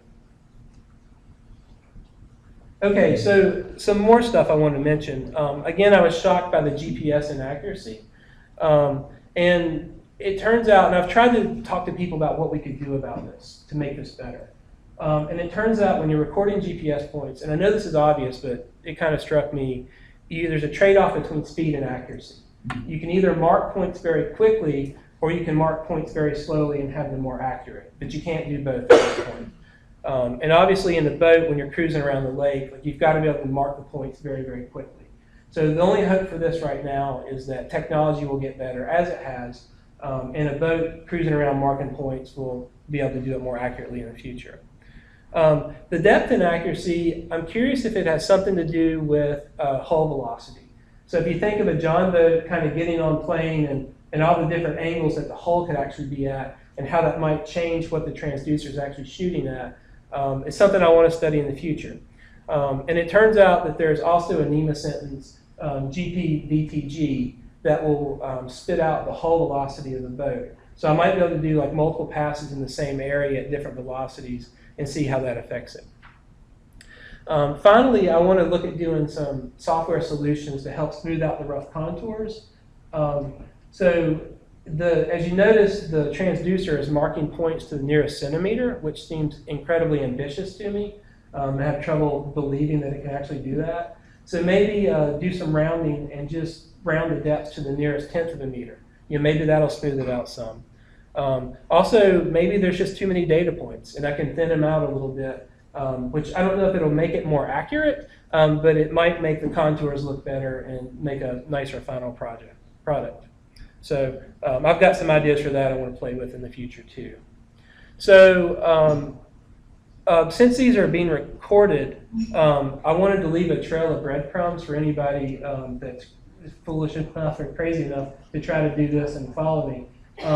I am completely indebted to complete strangers helping complete strangers on the internet. And without these hits on Google, I would have had a really, really tough time completing this project. So if Trail of Breadcrumbs doesn't remind you that it's lunchtime and you're hungry, here's a picture of a cake. So the last thing I want to say, of course, is to thank Sportfish Restoration for the funding that drives the agency and all the good research we do, and this project also.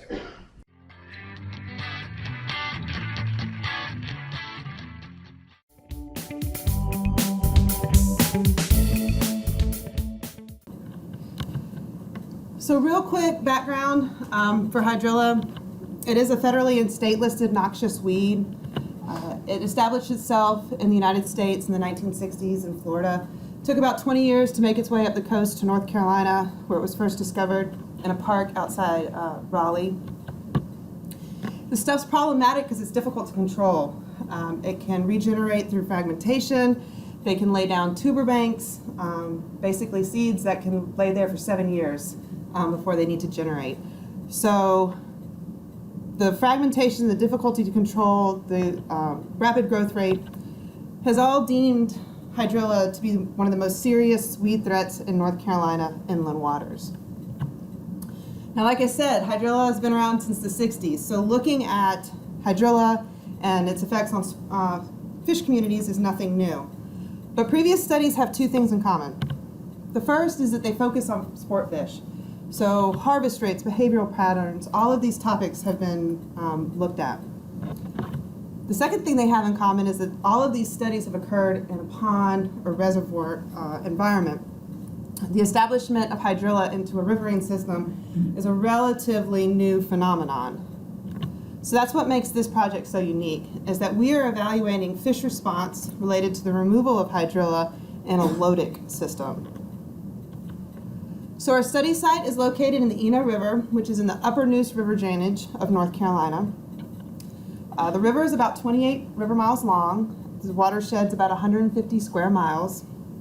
It does form the headwaters to the Neuse River Basin. Overall, the river is shallow and swift. There's lots of riffle run pool habitat, lots of rock outcroppings, some low-headed dams. It's home to the Roanoke bass, which for the North Carolina Wildlife Action Plan has been deemed a species of greatest concern. And it has a high recreational value. If it's nice outside and you go down to the Eno River, you're gonna see people utilizing the miles of trail along this river. You're gonna see people in the river fishing or canoeing, wading. According to my son, has an excellent source of throwing rocks. But unfortunately what it also has is an hydrilla infestation. So hydrilla was first documented in this watershed in the early 1990s in Lake Orange, located in the red square.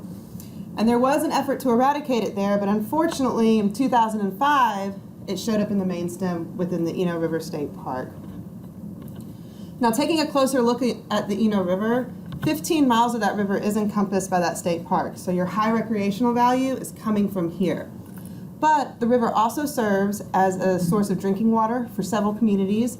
It flows into Falls Lake, which is a Corps-run lake.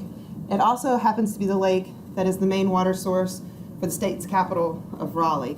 So there's a lot of agencies that were concerned about this infestation and how do we manage it. So there was a lot of unofficial chatter until 2013, when the Eno River Hydrilla Management Task Force was officially formed. Now this task force was an advisory board made of government officials from city, county, state. We had representatives from local academia. And what we proved with this advisory board is if you put this many government officials in one room, we can come up with a plan.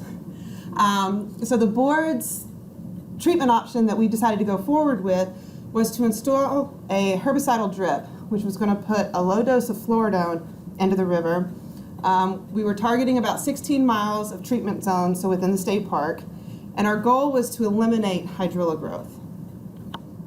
Now the decision to install this drip was the direct catalyst to start this project because we wanted to see how our fish communities and our crayfish communities were going to respond to the removal of this hydrilla. Because we didn't have a lot of good baseline data for prior to the hydrilla infestation, so we were kind of looking at it backwards. So once you remove it, what happens?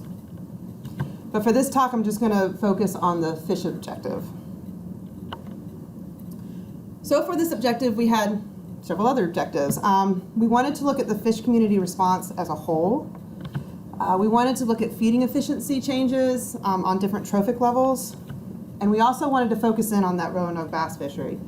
But today I'm just going to focus on that first and third objective. So as I said, that decision to put the drip in occurred in 2013, and we were on it.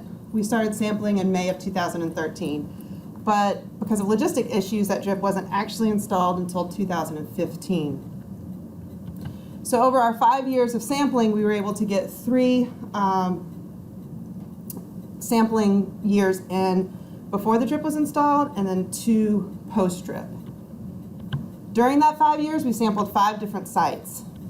And when we were coming up with our study design, we weren't quite sure where that drip was going to be installed. But we knew it was going to be somewhere within the state park boundaries. So we chose 3 sites within the state park to serve as treatment sites and then 2 upstream of the park to serve as control sites. Well, in 2015, they installed it just where I needed it to be installed for us to keep all 5 sites consistent over 5 years. And I do want to note that the herbicidal drip was effective. It has taken hydrilla in that red zone down to negligible amounts. So our sites were 300 to 350 meters long. They all consisted of that riffle run pool habitat. We collected fish using barge electrofishing in the spring of the year. All fish were documented, they were counted, lengths and weights were taken, and we actually took a little bit of age data for the Roanoke bass. Now before I get into the specifics, I want to give you an idea of what 5 years and 5 sites in the Eno River looks like. So for each site, we collected between 1,300 and 3,500 individuals, representing between 21 and 29 different species.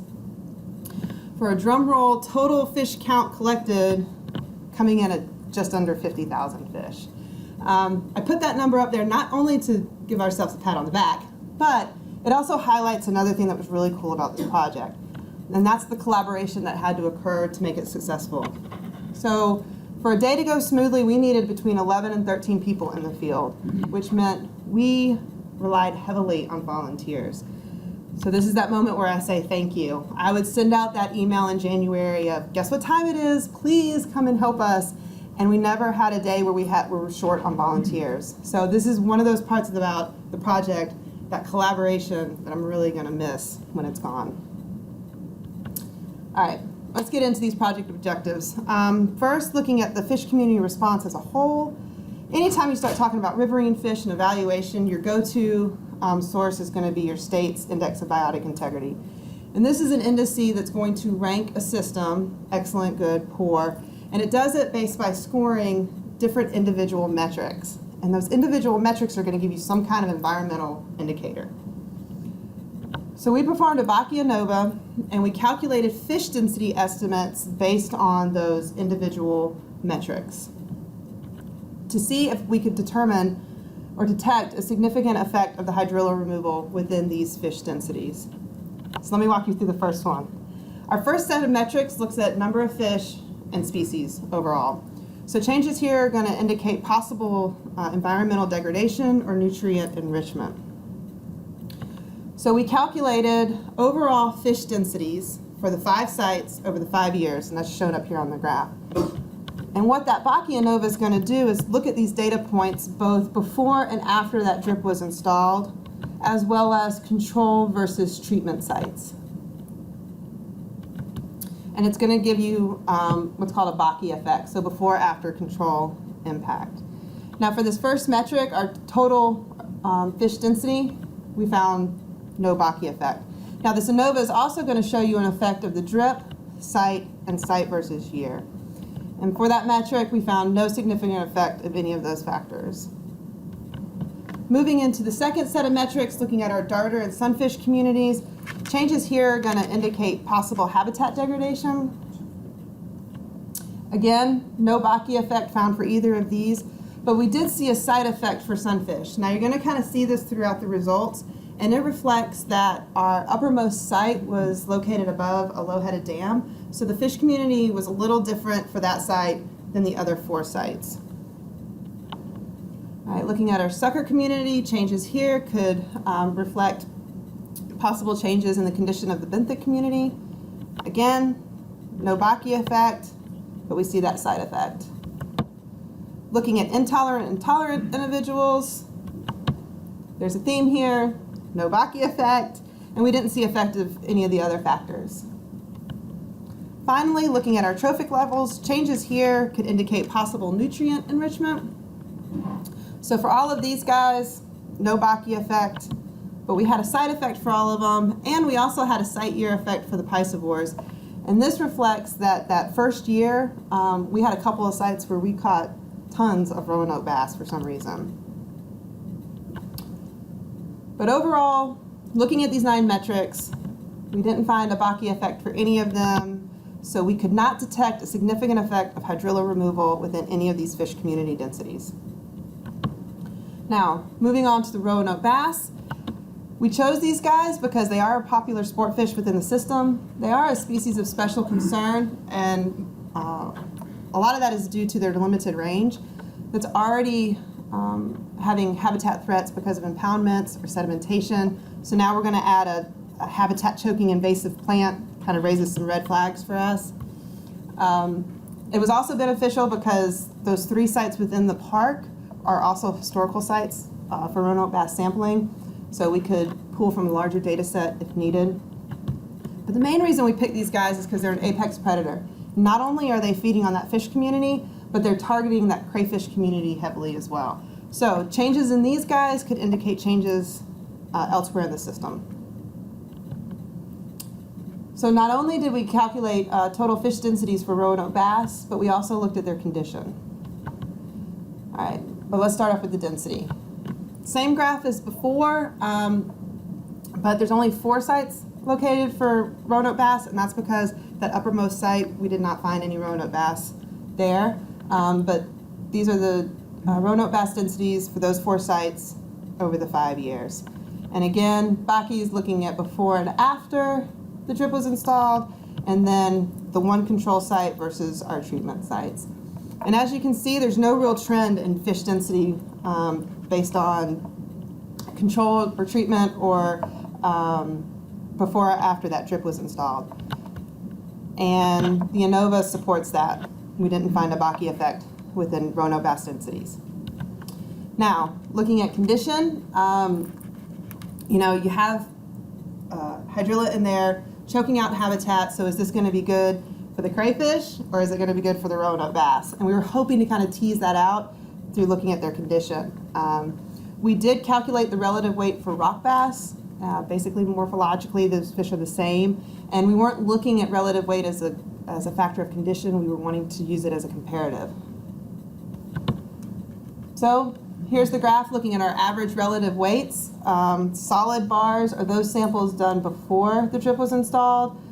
Line bars are post-drip, and then we have 70 West, which is our control site. And funny enough, the control site is the only one that showed some kind of trend where the fish relative weights went down after the drip was installed. But elsewhere, we didn't see any kind of trend. Ran the ANOVA, no Baki effect. So overall for Roanoke bass, when we looked at their density and their condition, we found no significant effect of hydrilla removal detected for either of these parameters. So overall, looking at the fish community, we found no effect of hydrilla removal on fish densities based on our North Carolina IBI metrics. Roanoke bass, same thing. No effect looking at density and condition. So overall, we could not detect an acute significant effect of hydrilla removal on fish communities within a lentic system. Now I stress acute. We only sampled 2 years post-drip installation, and I don't want the take-home message to be hydrilla doesn't affect fish communities in a riverine system. Because I think this study was a good starting point. However, I think there's lots of room for future studies. Again, we only looked at 2 years post-drip. Maybe we start seeing some effects 5 years, 10 years down the road. The Eno River was very abundant and very diverse, and so maybe looking at multiple systems that don't have that abundance and diversity, maybe you can start teasing out some of those differences. I think one of the cool things to start looking at, if you can figure out how to pit tag a darter, would be fish movement. Because in the Eno River, it's such, having hydrilla in such a dynamic system, we would be floating down and you would have habitat that is completely choked out with hydrilla. And you'd float down around the bend, exact same habitat, not an ounce of hydrilla. So are the fish just moving and avoiding the impact, and that's why we're not seeing an effect? So I think there's some really cool things that could be done in the future looking at these interactions. And with that, I'd like to acknowledge that this portion of the project was funded by Sport Fish Restoration. And as I said earlier, could not put all the names of the volunteers on one slide without using 5 font. So just thanks to everybody that helped.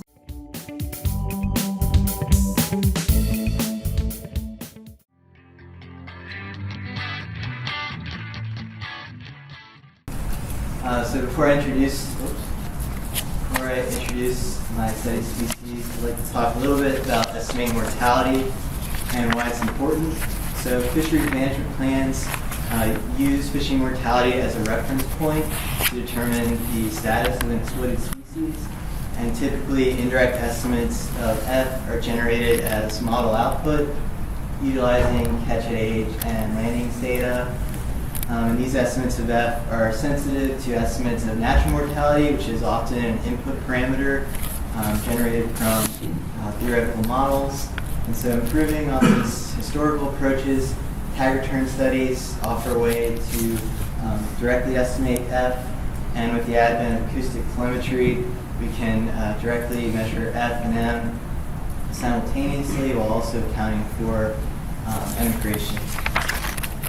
And so moving to southern flounder, they're the most valuable commercial finfish resource in the state of North Carolina.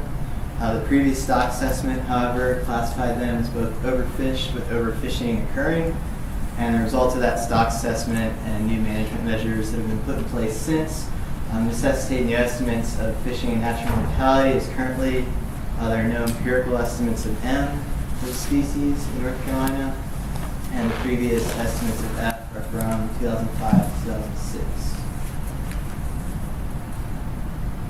So our objectives were to estimate seasonal and annual rates of natural mortality for southern flounder in a North Carolina estuary, to provide updated estimates of fishing mortality to be used to corroborate future stock assessments, and to examine spatial variability in natural and fishing mortality at both the state and the estuary scale. So to achieve these objectives, we employed a combined conventional tagging and telemetry approach. So with the conventional tagging study, we utilized a large number of fish released at a broad spatial scale across the state in order to directly measure F. And then the telemetry study took place on the estuary scale to allow us to look at natural mortality and also give us a higher resolution estimate of fishing mortality to compare to the statewide study.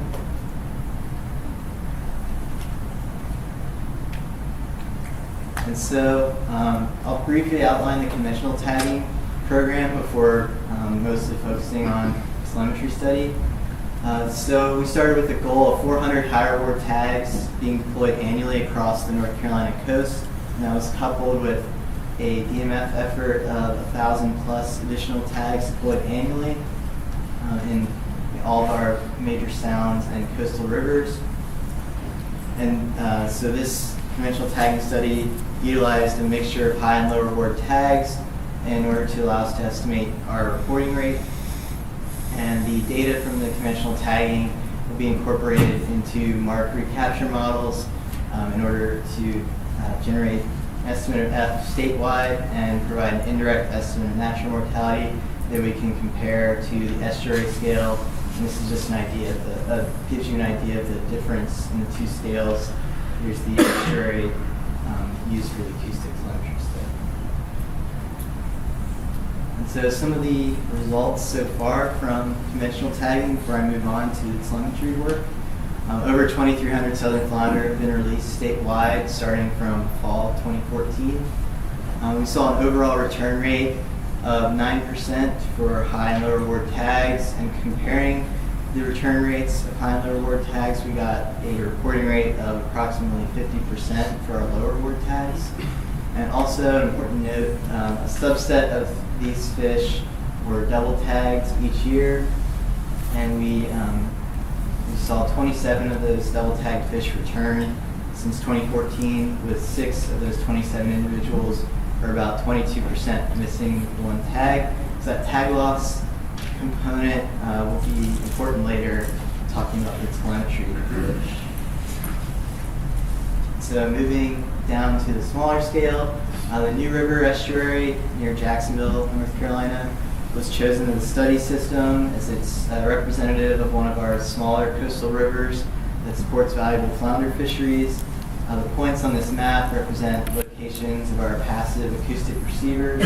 The ones highlighted in green form a system of acoustic gates at these natural pinch points. And then at the bottom of the estuary, we have our 3 exit corridors. We actually only observed fish using these 2 exit corridors, the New River Inlet and North ICW. And so here's just an image of what one of our setups look like underwater. The subsurface float keep the receiver oriented vertically.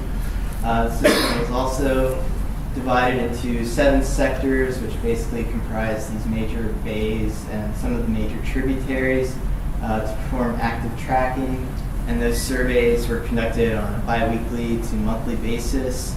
And we basically took a random stratified sample of listening stations laid out in a given sector and listened for 4 minutes at each station on a given day. And then approximately 3 times per year, we did a full river active tracking survey covering all these sections or major bays in the river, listening at all stations to give us full coverage of the system to identify any fish still at large at these times. And so from 2014 to 2016, 271 fish were implanted with acoustic transmitters in the New River. This gives you an idea of the size of the transmitters we were using. And all these fish were also given high reward $100 external cinch-up tags to allow us to assume 100% reporting of recaptures. This is just an example of our conventional tags. And so again, the telemetry fish, we had the goal of directly measuring F with higher resolution in the New River and getting a direct measurement of natural mortality with the telemetry tags. And so here I've just laid out the fates of our New River telemetry fish from 2014 to 2016, the 3 annual cohorts. And so these leftmost columns, these are just numbers of fish, represent the total number of fish at risk for each cohort. And all these fish made it out of a 30-day probationary period that we use to account for surgery effects. And everything to the right of that, all of these columns sum up to these values for fish at risk. So briefly, some of the general patterns we observe: fishing mortality. The level of fishing mortality is fairly consistent each year, kind of hovering around 30% of the total number of individuals tagged. Our natural mortality was low for all 3 years, which intuitively makes sense as these fish at this point in their life cycle are mature and are attempting to migrate offshore to spawn. So you'd expect natural mortality at this stage during their time in the estuary to be lower than at any other point as they've gotten big enough to migrate offshore. Immigration, I'll talk more about why it's split into 2 categories later. But our detected emigrants leaving the system were also, the numbers were fairly consistent across all 3 years. And then this alive in the system category, basically for 2014 and 2015, represents fish that were detected during their final month of transmitter battery life in the system.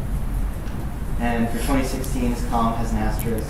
It's sort of a placeholder for now, as most of these fish have reached their end of their transmitter battery life. So it's not a terminal fate for those fish. And then the remaining unknown category, which I'll talk about in more detail later, basically represents fish that were detected alive at some point in the New River and then have periods of limited or no detections towards the end of their transmitter battery life. So they sort of fell into this category and didn't have a definite determined fate. So moving from this observational data, we developed a multi-state recapture model using the JAGS Bayesian framework in R. So basically, we created a capture history matrix of observed states utilizing the passive and active acoustic tracking data and recapture reports from fishermen. And we employed a monthly time step in this model, and again, only used fish that made it out of the 30-day probationary period. So conceptually, this diagram basically shows a final true state is estimated for each fish, and that's what's shown here at the bottom. And each state has an associated detection probability. So for this first trial version of the model, we assumed 100% detection of immigration, harvest, and natural mortality due to predation. An interesting note, we didn't actually have any observed natural deaths from a stationary transmitter where we came back month after month. These are all inferred predation events from high rates of movement through our receiver array. And finally, the unobserved fate category, which had a 0% detection probability, represents those fish from the previous graph that didn't have a final determined state. And so, moving from that conceptual model, I just wanted to present these estimates are preliminary, but some of the preliminary results from this first version of the model. And so the blue lines represent each of the 3 known instantaneous rates through time from July 2014 to November 2016. And overlaid on top of that are this gray histogram showing the numbers of fish encountering each of these terminal fates. So an important disclaimer here is that these model estimates aren't really directly comparable with this raw data.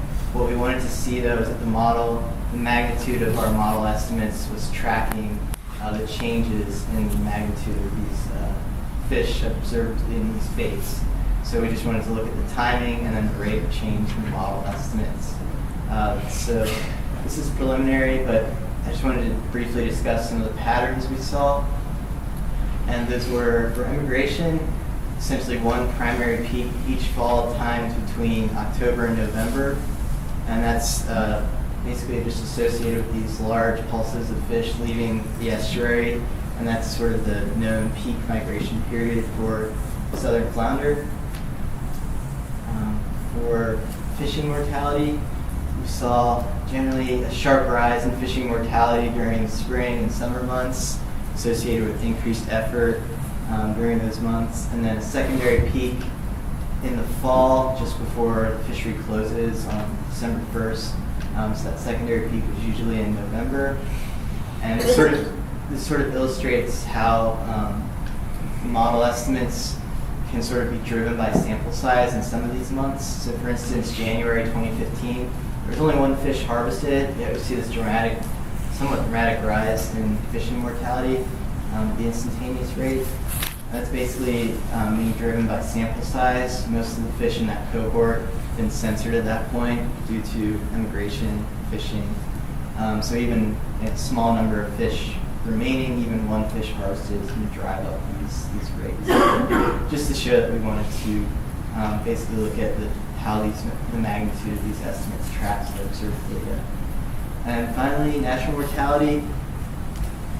Even though we had relatively few observed natural deaths, the model still did a fairly good job of capturing the timing of these events. And so moving on from here, what I didn't display were the estimates for the unknown fates category. And that's essentially because initially we called it unobserved natural mortality. So we were assuming all the fish that we didn't have a determined final state for were dying of natural causes. So we basically had two categories of M, and when you combine them both together, along with fishing mortality, we're getting really high estimates for total mortality in this initial version of the model. However, that wasn't really an accurate description of what's probably going on, as fish that fell into that final state in the model could potentially be experiencing any of the three previously discussed true states. And so I'll talk about these first two, which we're fairly confident we can quantify these possible unknown fates. So tag loss, as I mentioned earlier, we certainly saw evidence for that from the conventional tagging study. However, that's not yet incorporated into the model framework right now. And we believe that that explains some portion of our unknown fish, but we likely think that missed immigration is probably our main culprit here. So I'll discuss missed immigration in more detail. But the tag loss is basically still to come once we get some other factors in the model worked out. And so, additionally, non-reporting, even though we utilized a high reward conventional tag, we think we might still be having some limited non-reporting of harvest going on, either unintentionally where a fisherman simply misses our tag, or intentionally where our reward wasn't sufficient to modify the fisherman behavior, so they chose not to call it in. And finally, some portion of these unknown fish might truly be unobserved natural mortality, most likely from avian predation. And so I just wanted to go into a little more detail about how we tried to quantify missed immigrations. So basically what we did was identify common detection patterns from our observed immigrants in 2014 and 15 and develop these three criteria to potentially assign missed immigration as a fate, those being having final detection during fall migration period, near the river exit points and showing directed movement towards the exits. And what we decided to do with that information, as well as looking at detection patterns for our two exit corridors, we saw that in the New River Inlet, we saw much lower average numbers of detections for fish as they were leaving compared to the North ICW. So we decided to boost receiver coverage in the inlet. So this is basically these two red points represent the two receivers we had first 2 years, and we added 3 additional receivers. And what we ended up with for 2016 was a set of 17 fish exiting through this corridor. We looked at where they were detected, where they were missed, assuming that all of them made it past our final receiver, and got a detection probability for each individual receiver, and calculated a detection probability for this configuration of the array in 2016, and then 2014, 2015, and that turned out to be about 64% for the previous 2 years. And so that represents potentially missing about a third of emigrants leaving the 2 previous cohorts. So we hope to incorporate that information into a new formation of the model, which would allow for undetected emigration and also assign a detection probability for each of the exit pathways, and you can either end up being detected leaving or undetected in each of those pathways. And we'll still roll in the tag loss component at some point with this model. But to summarize the telemetry data to date, over 60% of our fish have known fates over the 3 annual cohorts so far. Our preliminary model predictions for the 3 known fate categories align closely with the observed timing and magnitude for those fates. And we'll continue monitoring the 2016 cohort with active and passive tracking through April, through spring 2017. And finally, one additional thing we did to look at natural mortality. We wanted to assess our ability to relocate transmitters during the winter months. So we deployed a set of acoustic transmitters at known locations in the river bottom this fall. And so with that, I'd like to thank my funding sources, as well as my committee and everyone in the SHARF lab for help with field work, as well as colleagues at UNC IMS and NC State CMAS and the TMF Burlington office. And with that,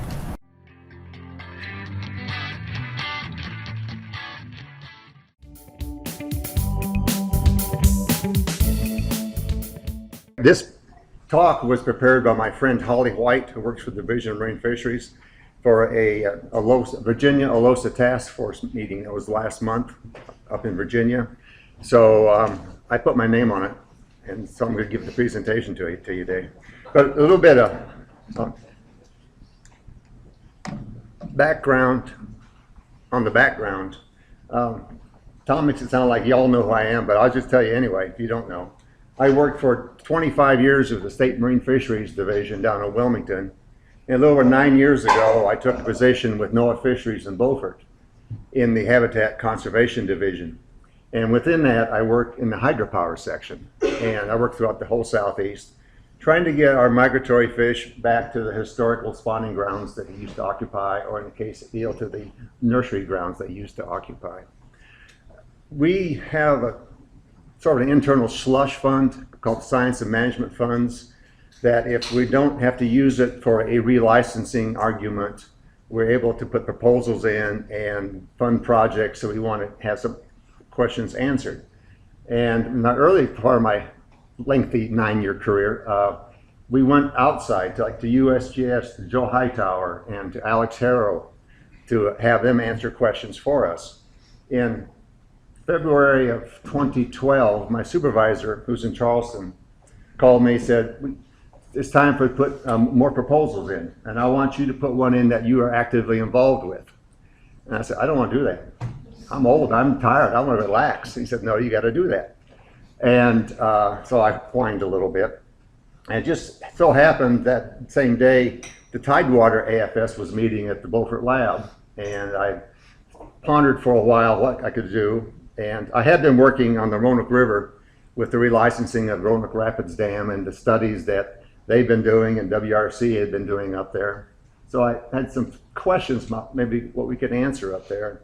I sought out Kevin Dockendorf at the meeting, and I said, Kevin, do we really know which river system the American shad prefers in Albemarle? Is it Chowan or is it the Roanoke? And he said, I don't know. I said, okay, that's my proposal. So let's see here, getting ahead of myself here. So I put in the proposal, it got funded. I then approached WRC for some, because I'm a one-person show. I don't have boats, I don't have personnel, so I went to Jeremy McCargo, the district biologist, and I knew at the time, and we were able to easily collect American shad up at the Roanoke Rapids area using boat shockers. So I thought it'd be a great idea to catch these things in Albemarle Sound. So I asked Jeremy, could you guys help me catch American shad in Albemarle Sound with your shock boats? And he just laughed at me. He said, no, it's not going to work, Fritz. So it's like, have you ever been there? How much water do you have there? So I said, oh crap. So then I called Mike Loeffler with the Marine Fisheries in the Elizabeth City office. I said, Mike, would you guys be interested in doing a study on movement of American shad in Albemarle Sound and using gill nets? And he said, yeah, we can do that, no problem. I said, no problem.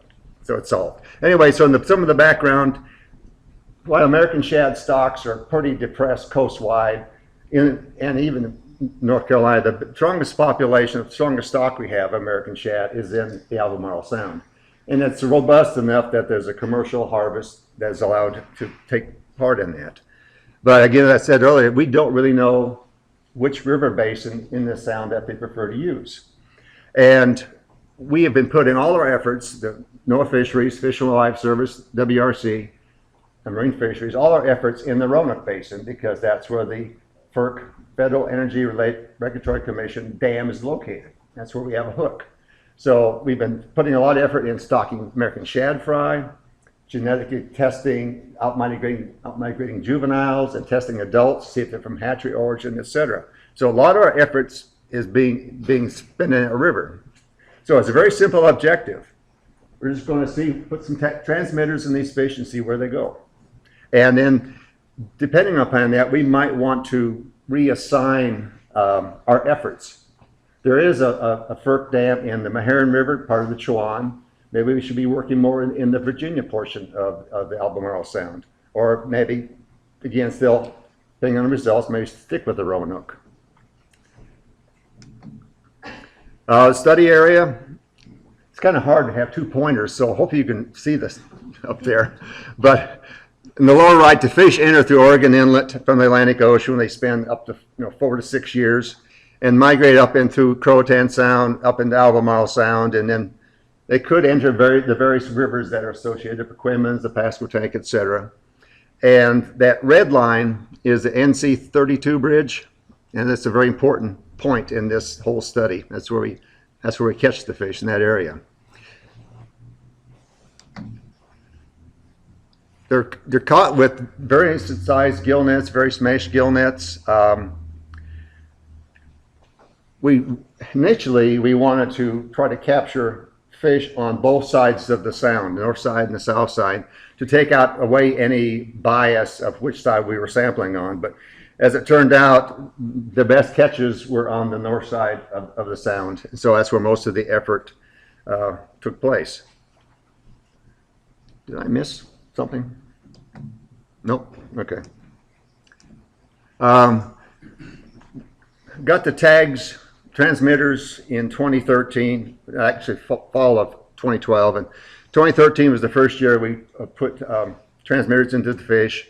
We had 2 years of transmitters available then. We had a gap in 2015 where we didn't have any funding. And then I got some additional monies for them to do 2016 and 2017. It's a very simple thing. You catch the fish, you take this transmitter, shove it down its throat.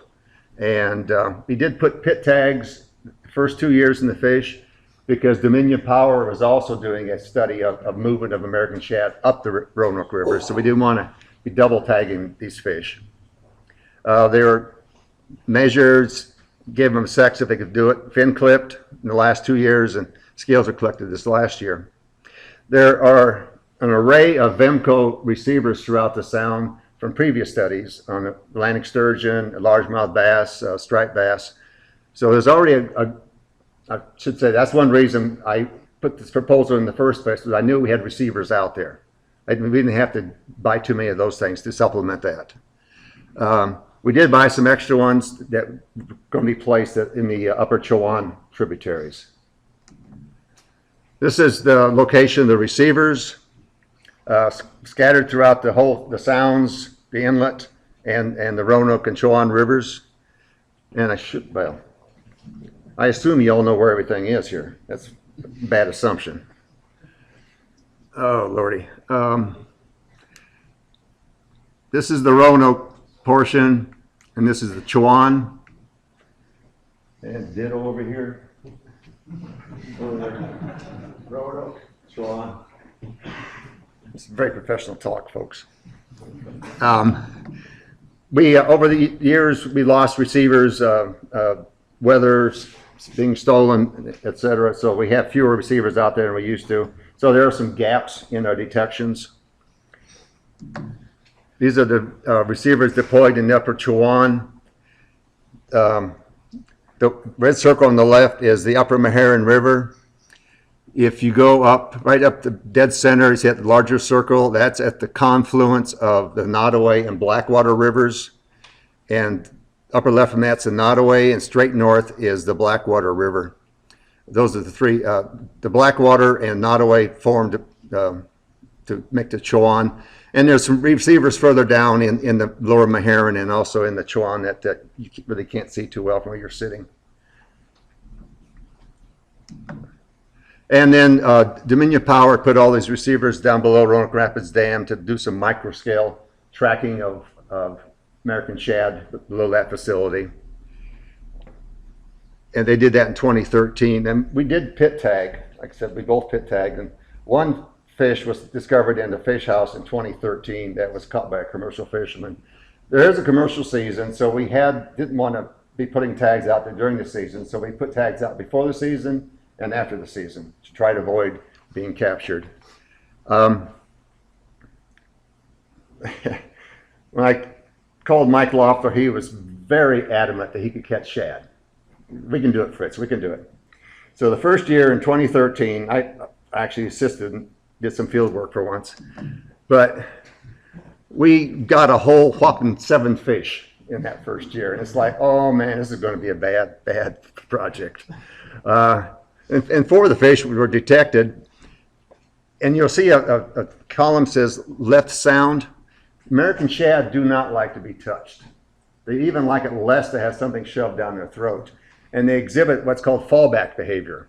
And many of these fish, once they were tagged at the 32 bridge, their next detection was at the Mans Harbor Bridge near Manteo as they're getting the heck out of Dodge, going back to the ocean. So we had 191 shad were tagged in the 4 years.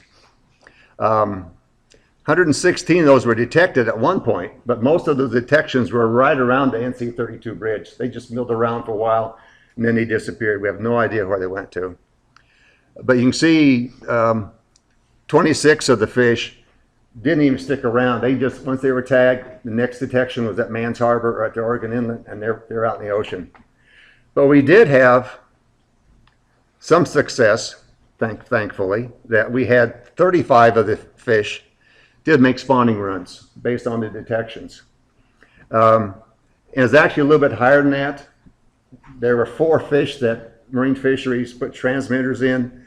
When we got the genetic results back, it turns out they were hickory shad, and they're rather embarrassed about that. But those 4 hickory shad did make spawning runs. 2 up the Roanoke and 2 up the Chowan, so that's pretty cool. And we had the results. You look at the spawning run. There were 7 fish in that first year. Only 1 made a spawning run. Only 10 out of 53 in the second year. That's low numbers, so we're kind of depressed. The 26 was even worse. Only 2 of the fish made any kind of effort to go upstream. But this last year, 2017, great results, great movements, and really great data came out of that. So that was very encouraging. And this is where the fish went. In 2013, there was 1 adult male, and I'll talk about him in the next slide, I think. He went up the upper Chowan. And then 2014, 8 fish went up the Chowan or the Meherrin, 2 up the Roanoke. And we had such great results in 2016. 1 fish up the upper Chowan, 1 fish up the Nottoway. And then this last year, again, good movements, but virtually all of them went up either the Chuan or it's one of the tributaries. So just looking at the numbers, you have only 3 fish went up the Roanoke, and all the rest, the 32, went up into the Chuan. So just based on this simple results, obviously the Chuan is the river of choice in this system. Holly put together some slides of some typical migration movements. This is the adult male in 2013. He's the only fish to date that has returned for a second year.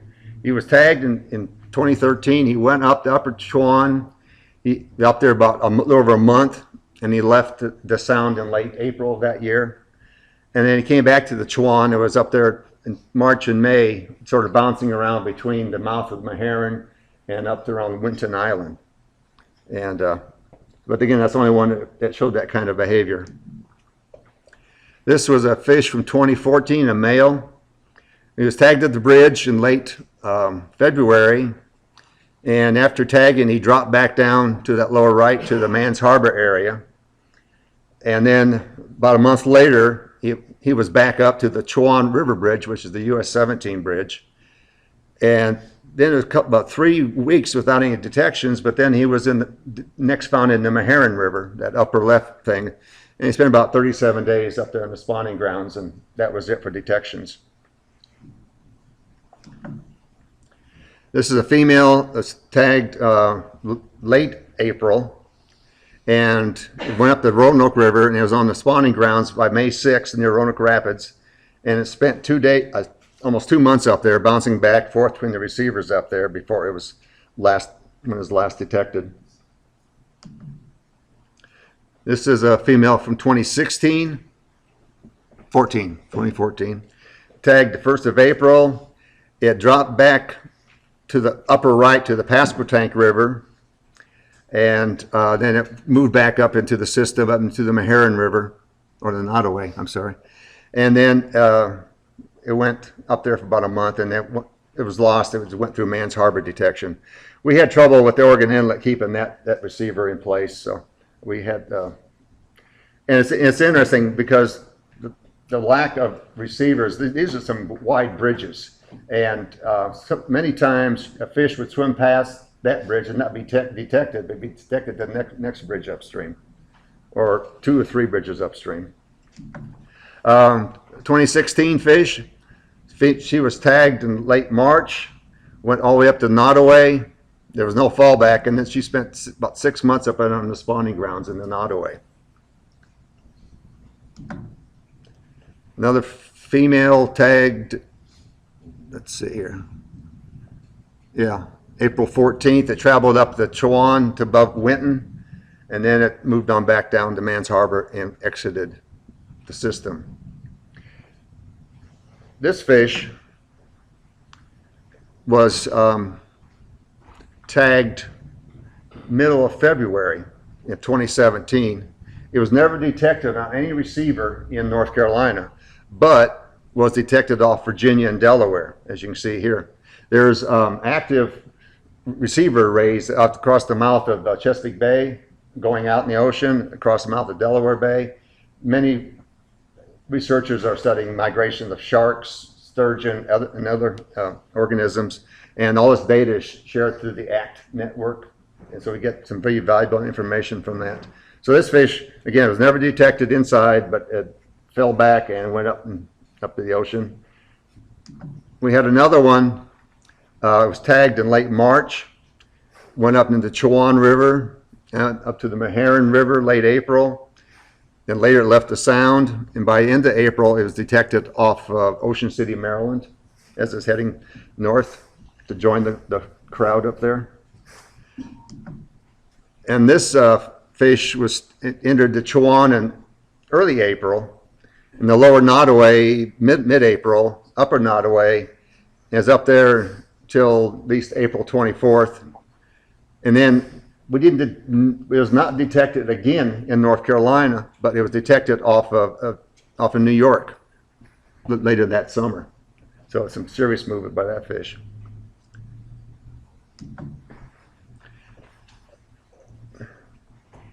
Well, Holly likes to use I use weasel words, but this study may be adequate. I think it's darn adequate to show where these fish are going. They're preferring the Chowan for whatever reasons. We don't really know. 18% made spawning runs. And this obviously points out how work up in Virginia is very important. Protection of the waters in Virginia is very important to this fish. Some research recommendations that came, the other thing is that the ocean detections plus the return of that first male, that there is good deal repeat spawners in this species in Albemarle Sound. And some research recommendations, this was discussed at the ALOSA task force meeting, and I believe it's going to be ongoing, are there genetic differences between the Chowan River shad and the Roanoke River shad, the populations? And we need to collaborate further with our Virginia brothers and sisters to monitor the shad that utilize the Chowan River up in their state. And even though it was an unfunded study for DMF, except I gave them transmitters and receivers, they're very excited about doing the work and they'd like to continue the work. I was able to get a little bit of money this past year to buy them 48 more transmitters to use in 2018. And hopefully we can keep coming up with some more money.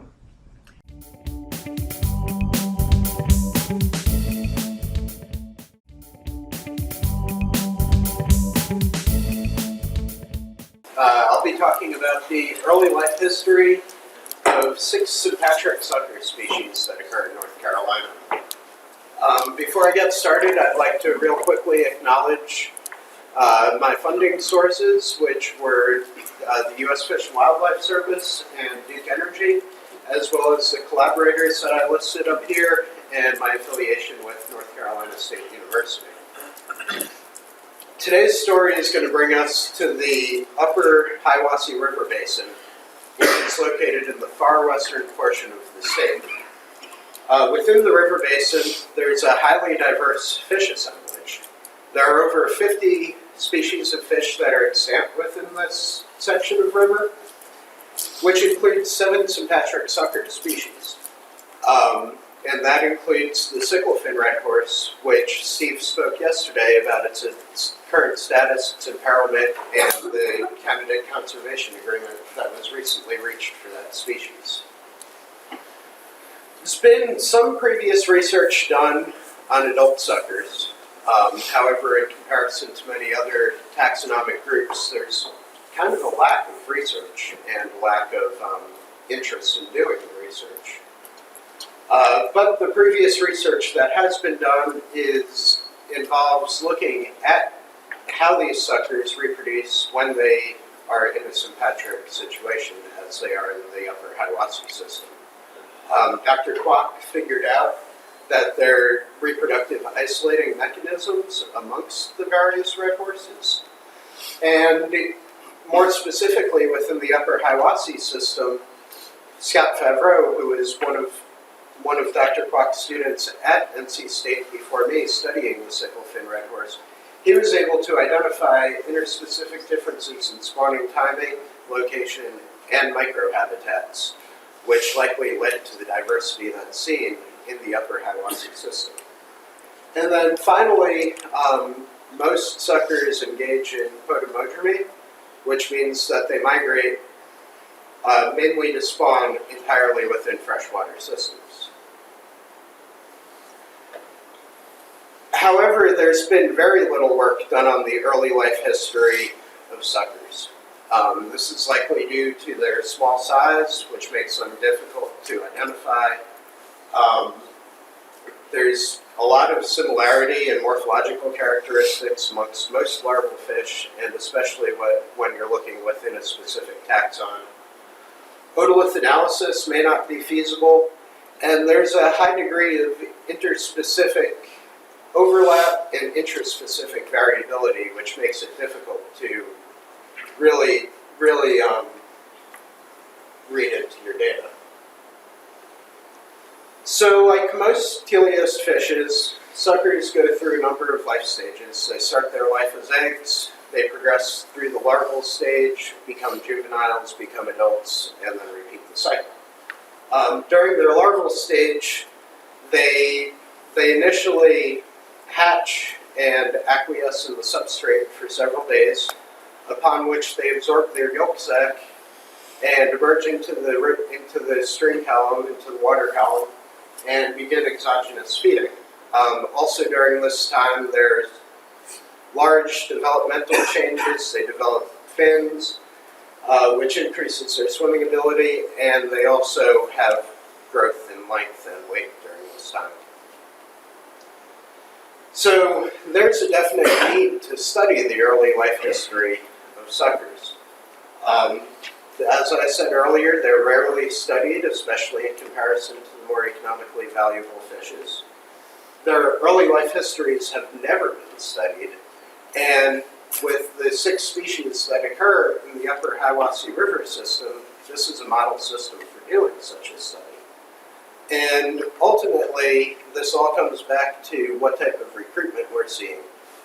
We've known for over 100 years now that the critical period occurs during the early life history, and that's when the fish are most vulnerable to population level issues. So the specific objectives of my research were to establish a phenology of emergence, to evaluate their growth as larvae and juveniles, to assess their ontogeny, and finally to compare these among the species. The fish that were used for this project were collected through standard sampling techniques, drift nets, dip nets, backpack electrofishing, and light traps. And the samples were collected over 3 years, 2013, 2014, and 2015. In 2013, my first year of field work, we experienced an unusually cold and wet spring. You can see here that the median monthly discharge was higher in 2013 for all 4 months of my sampling than it was during either of the other 2 years. Once we collected our fish, we returned them to the laboratory. We photographed them using a microscope under 8 times magnification. And throughout the procedure, we made sure that we weren't cross-contaminating fish, because in order to identify these, we knew that we were going to have to use a molecular DNA technique. Oops. What did I do? Okay. So we used MS222 to sedate the fish, and that had no effect on the integrity of the DNA. In order to better see the morphometric features that we were looking at, such as the fins and fin folds, we added a drop of ethanol to the slide before taking the photograph. And then finally, we used software to measure the fish. So, in order to assess the ontogeny of these fish, we assigned development index scores that were based on the average of the scores for yolk sac absorption, dorsal fin development, anal fin development, and pelvic fin development. So just as an example, this is what the dorsal fin looks like when it develops. If there was no evidence of the dorsal fin differentiating from the median fin fold, we assigned it a 0. If the dorsal fin had some rays starting to develop, we assigned it a 2. And then if the dorsal fin was fully developed, we assigned it a 5. We did this for each of the 4 features that I told you about earlier, and we averaged those scores to come up with a continuous score of development that had 20 separate classes that ranged from 0 to 5. And our index was highly comparable to one index that is commonly used, especially in literature that looks at the early life history of suckers. This, as you can see up here, fish under 2.5 index score were almost uniformly assigned to the metalarval stage. Fish over the 2.5 ontogeny index score were assigned to the metalarva stage, and those that were assigned to 5 were uniformly juveniles. So again, I told you that there's a high amount of interspecific overlap in meristics and morphometrics. The fish are not easily identifiable by just looking at them. So therefore, we had to identify them using DNA. We used a genetic barcoding technique.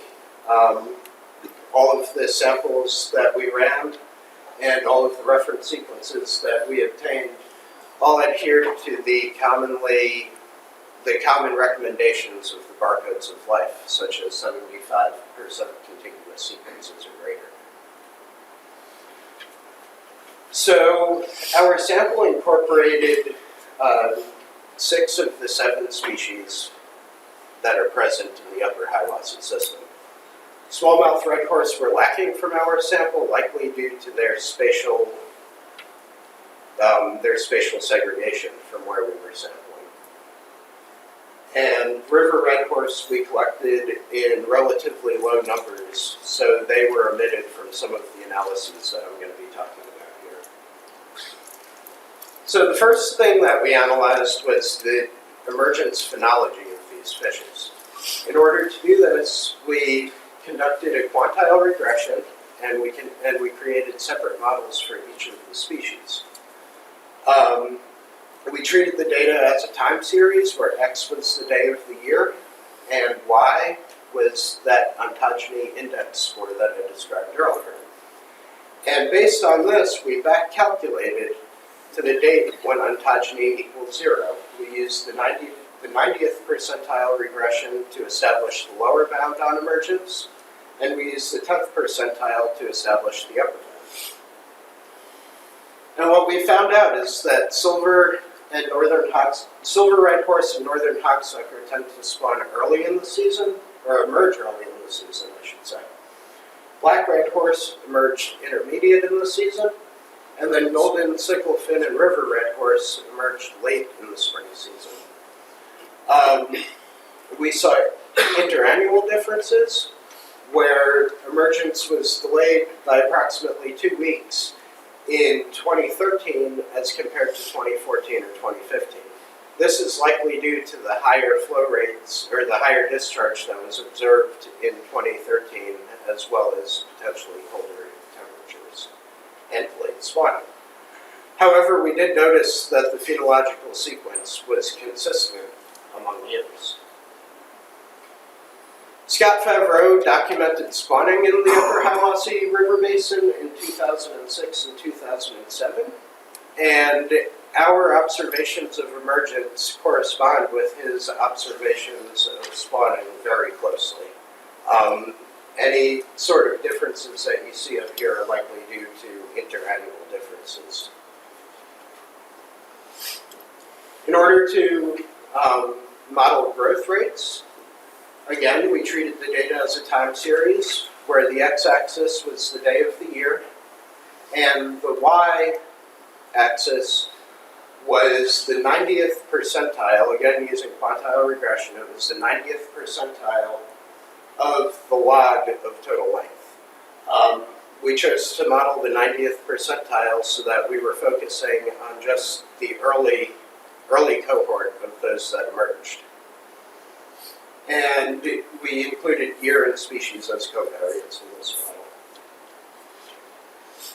What we found is that growth rate was similar among the various species. There was a high overlap in size ranges. And again, we noticed that fish were smaller in 2013. They emerged later in the season, so on similar dates, they were smaller. And finally, we found that the log transformation approximates growth during this time period fairly well. Another thing that I'd like you to notice from this graph is how golden red horse emerge at a smaller size than the other species, and black red horse tend to emerge at a larger size than the other species. And then we modeled ontogeny. And to do this, we modeled the relationship between the length of the fish and the ontogeny. The x variable was total length. The y variable was that index of ontogeny that I described earlier. And in order to assess interspecific differences, we included species as a classification variable.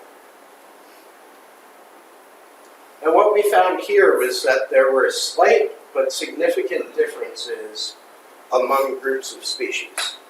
So the golden red horse and silver red horse tended to develop slightly faster according to their length. The northern hogsucker, black red horse, and based on our limited data, probably the river red horse, develop at a slightly slower rate. And the sickle fin red horse develops at an intermediate rate that is significantly different from either of the other two groups. Again, I'd like to point out that the golden red horse, according to this analysis, emerges at the smallest size, and the black red horse emerges as one of the largest. So just to summarize these three analyses, we looked at the timing of emergence, the size of emergence, their growth patterns, and their ontogeny. And what I want you to notice from this is that fish that emerge during roughly the same time period have some difference in either their ontogeny or their size at emergence.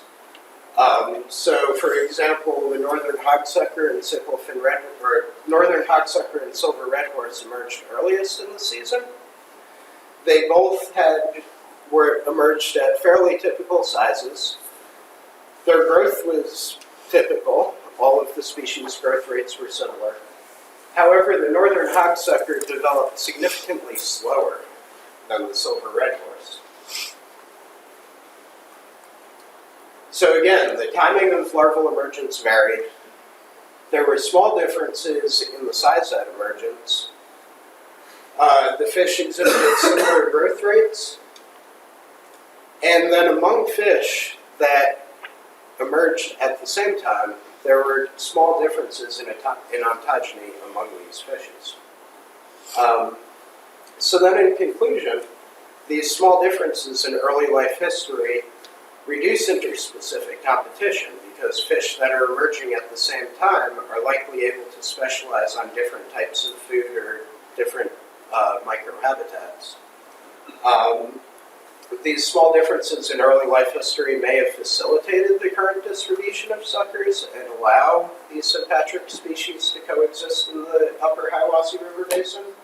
Or alternatively, they may represent local adaptations in divergent selection that arose from being in this sympatric relationship with the other species that are in the upper Hiwassee River.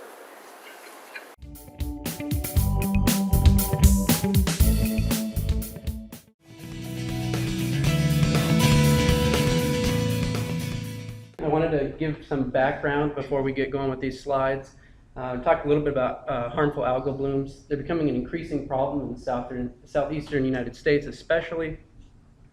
A lot of their contributing factors are associated to anthropogenic activity in the watershed level.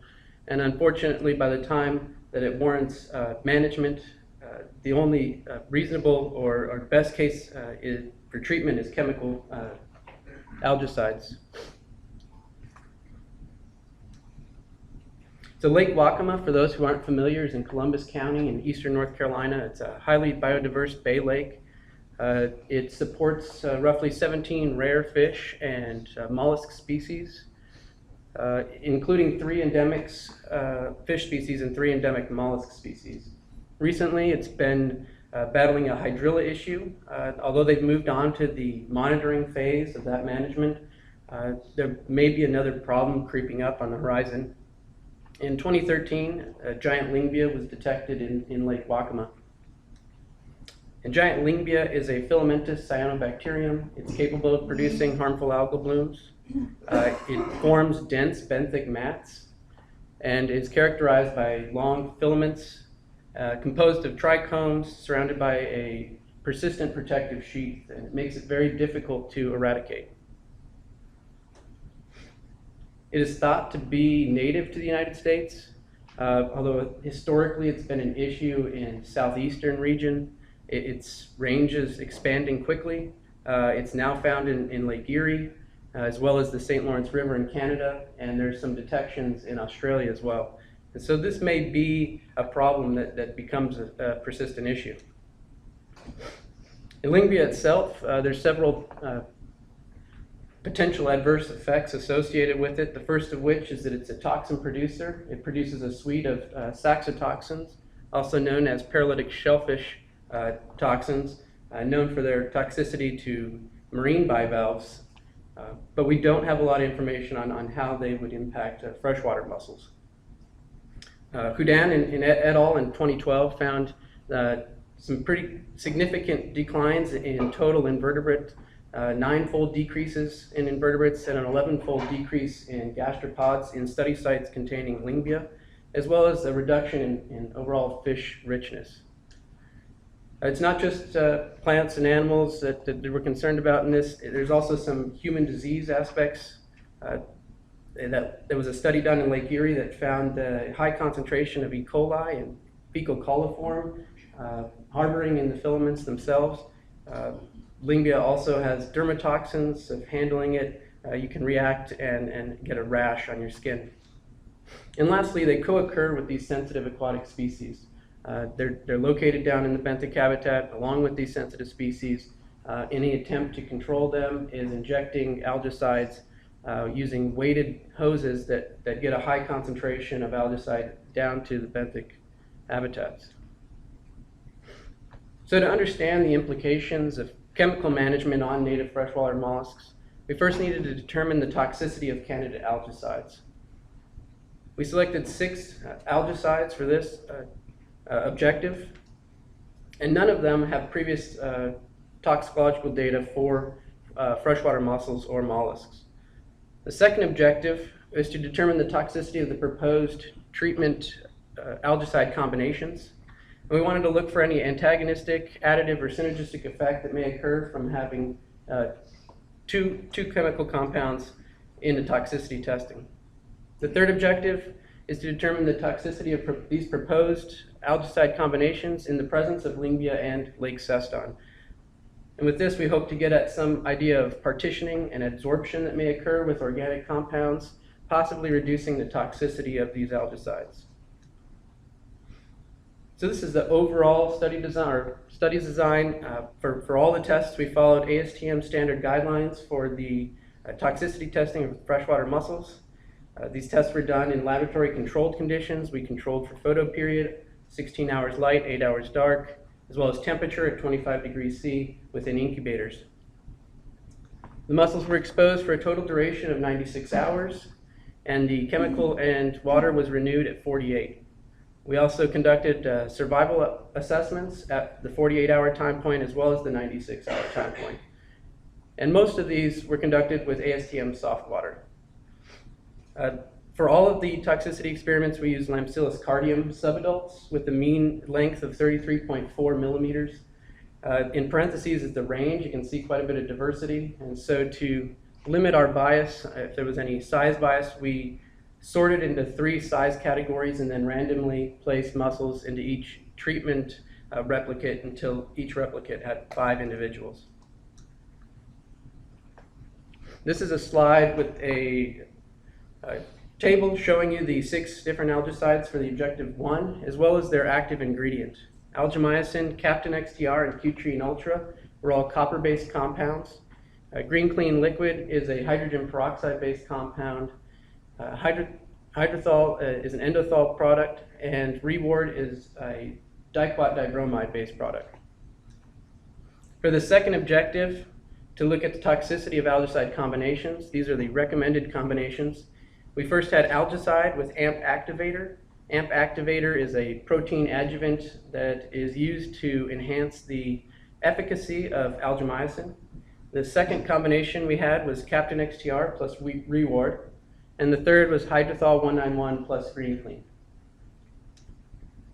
For our third objective, looking at those combinations in the presence of Lingbia and Ceston, we used those same combinations that we have for objective 2. except that we added Lingbia at a rate of 0.25 grams per liter, and we conducted concurrent tests in ASTM soft water and Lake Gaston water. And so for full disclosure, we had intended to use Lake Waccamaw Lingbia, but we went out on the survey with the WRC and were unable to detect it. And so we substituted Gaston Lingbia. So getting right at the results, these are the results for our single candidate algicide test from Objective 1, along with the maximum label rates. And all numbers here are presented in milligrams per liter of active ingredient. That middle column there is the median lethal concentration rate, median lethal concentration.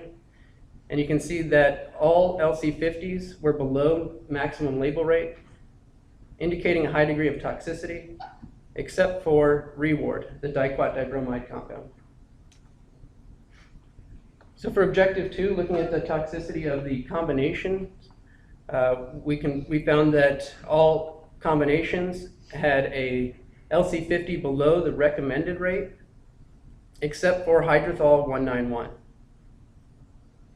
plus green clean.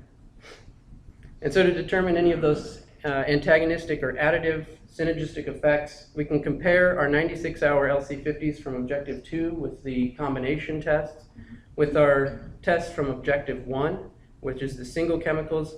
And by doing that, we can see that the toxicity for these are largely driven by the most toxic component in the single chemical tests. In this case, it's algimycin, captain, and hydrothol 191.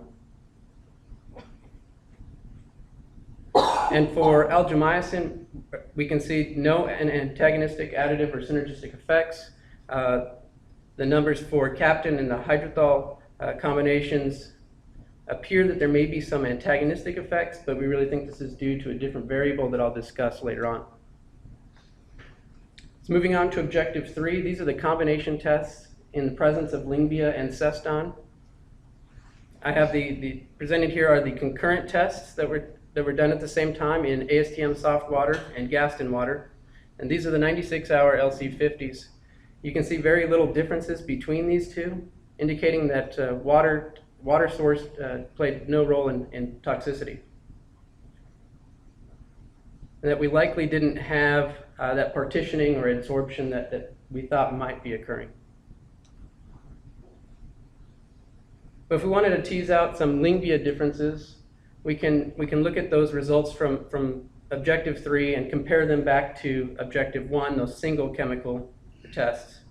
And we can see that there really aren't a lot of differences between these tests,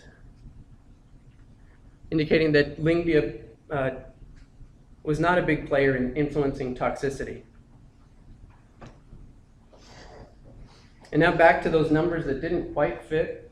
If we compare the Objective 3 results to those of Objective 2, which is the combination not in the presence of Lingbia or Ceston, we can see that with the Captain Reward results and the hydrothol 191 looked as if there may have been some antagonistic effect, but these were the last two tests that we completed in the year, and these mussels were about 33% larger on average than the test used previously. And so we think this may be more of a function of mussel size and tolerance as mussels are larger.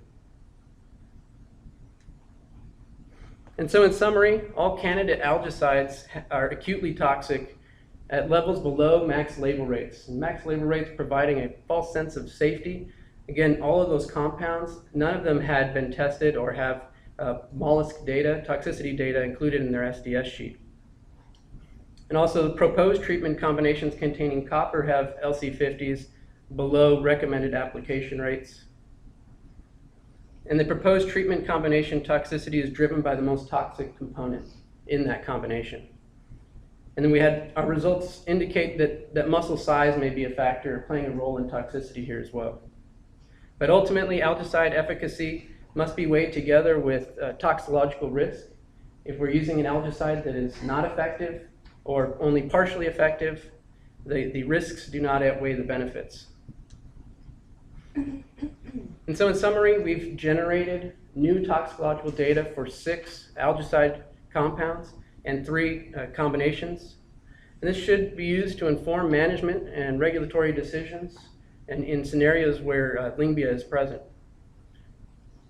Some more work could be done, especially in the field, looking at concentration exposure as well as exposure duration. We don't have a lot of information for that in the field. Within the lab, we're maintaining a constant exposure concentration. And so field conditions we know are going to be different with water movement and absorption and to sediments and other organics. And interestingly, when we calculated our results, the 48-hour LC50s for all combinations were below the recommended rates. And so, our 96-hour endpoint's realistic for this scenario. So I think there's a lot of room for work to be done with that and scaling up environmentally. But our results indicate that other eradication options should be at least evaluated. And that the primary strategy moving forward should be to limit the spread of Lingbia in these systems. And so I want to acknowledge the National Fish and Wildlife Foundation for funding this project, as well as all of those who participated in working on this and providing mussels and laboratory assistance. And I think I threw a lot of depressing data out there at you. And so just for levity, I thought I'd include a caricature my 3-year-old daughter did of myself, and you can tell me how good of a job you think she did.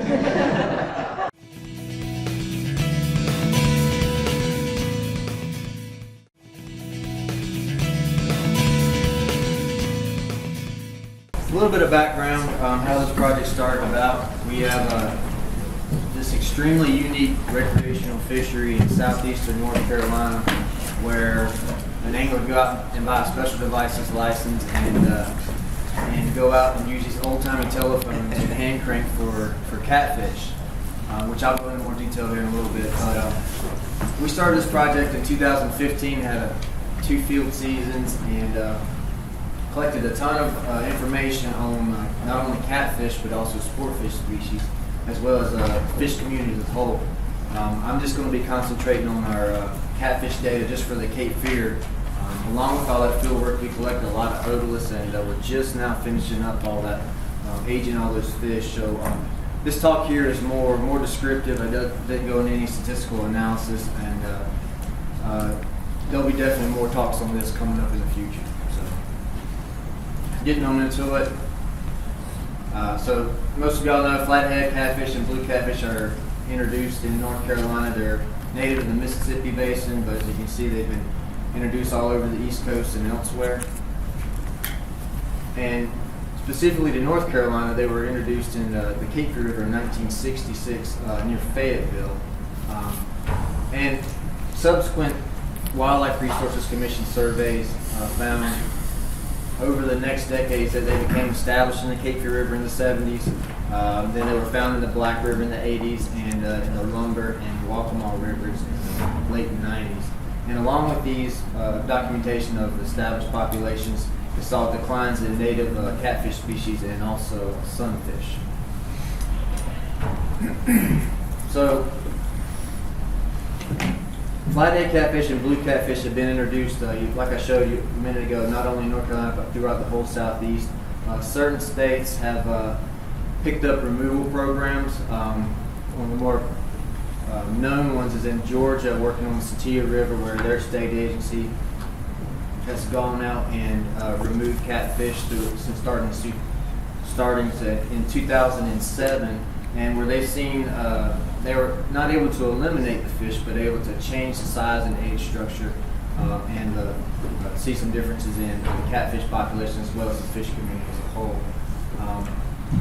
In Virginia, they deal more with blue catfish, trying to get them slow the expansion of that species. And one of the more novel techniques they've used in the last couple of years is they'll actually use let commercial fishermen go out and electrofish for them and round them up and sell them on the market. So just trying to find different ways to remove the fish. As for North Carolina, we started a long time ago, but it was never this big statewide effort. We starting out in southeastern North Carolina, along with as flathead catfish became introduced and established, and with declines in sunfish, anglers started to complain, and on a county by county basis, the legislature enacted or passed laws to where you could go out and utilize this technique here to catch catfish in order to hope to slow down the expansion and the establishment of this species. So how hand cranking works, some people call it telephoning. It uses old-timey telephone, and inside those you had, in order to get power and call out, there's a magneto inside and you had to crank it. So what people do is they take the magneto out and hook it up to where you're cranking it, and they take basically the positive and negative output there and attach longer wires to it to where they'll hang down at the bottom of the river. And so when you're starting to crank this, it produces an AC current, and it'll stun the catfish. And so then you just run around and you scoop them up. Some people have modified them to where you have these bicycle gears here to where it's you get a little bit more amperage coming out or volts coming out of it, and that's a little bit more comfortable. But it's a very, I should say, archaic. This when they had these phones back in the turn of the 19th century, the 20s and the 30s and the 40s. God knows who figured this out that you could go out there and shop, but some of the local legislators in some of the counties in southeastern North Carolina thought it would be a good way to try to remove and slow down the expansion of flathead and blue cats. And so, like I said, it's not all statewide law. It's just county by county.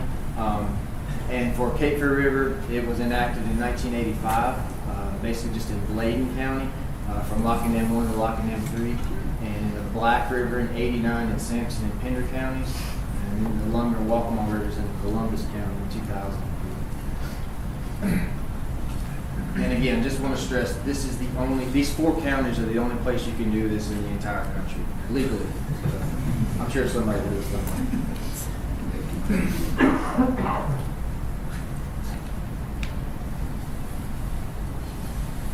Okay, and then kind of focusing in on the counties what I've been talking about here. You see in the orange here, this is where you can hand crank. So this is the Cape Fear River. So above and below Bladen County, you cannot hand crank. And then the Waccamaw River, basically from the lake down to the state line, you can hand crank portions of the Lumber and then portions of the Black. For North Carolina Wildlife Resources Commission, their regulations say that you cannot, when you're doing this, you can't exceed 300 volts. It has to be manually operated. Some folks talk about taking like a high-speed drill and hooking it on there and just spinning it and getting more volts out of it. You have to purchase a special devices license, and there's a season on it of July 1st to March 1st.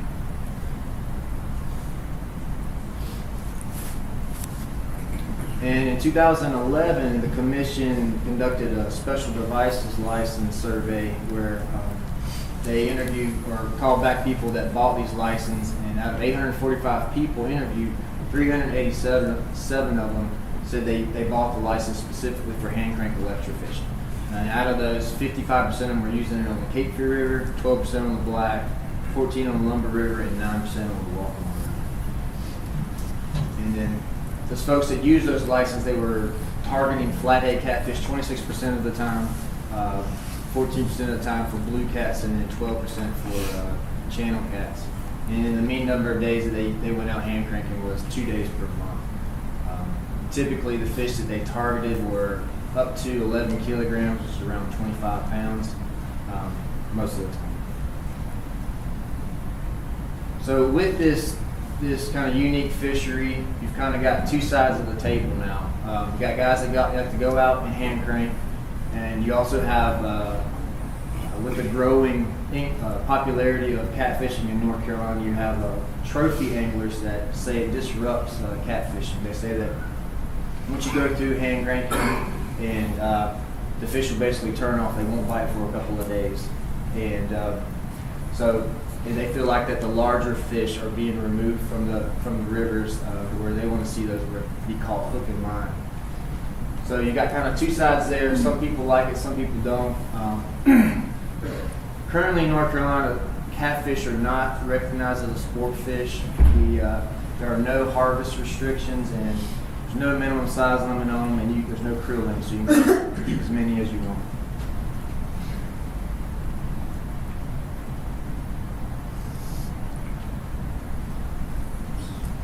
So with all that background, with this unique fishery, with the kind of the angler conflict that we've seen, our main objective was to just go out and determine the effects of recreational hand crank fishing on flathead and blue catfish. And what we did, we used boat electrofishing, so low frequency electrofishing. We had a shock boat and a chase boat. We broke up the river, so we had two reaches. We had hand crank electric fishing, the HCE, that abbreviation, the non, that'll come up a lot during this talk. 10 sites per reach. Each site was 1 kilometer long, and went around, collected all the catfish, got lengths and weights off of everything. And again, just for the Cape Fear, just this blue box, this is where you can hand crank. So we had 10 sites in here, and 5 up here, and 5 below.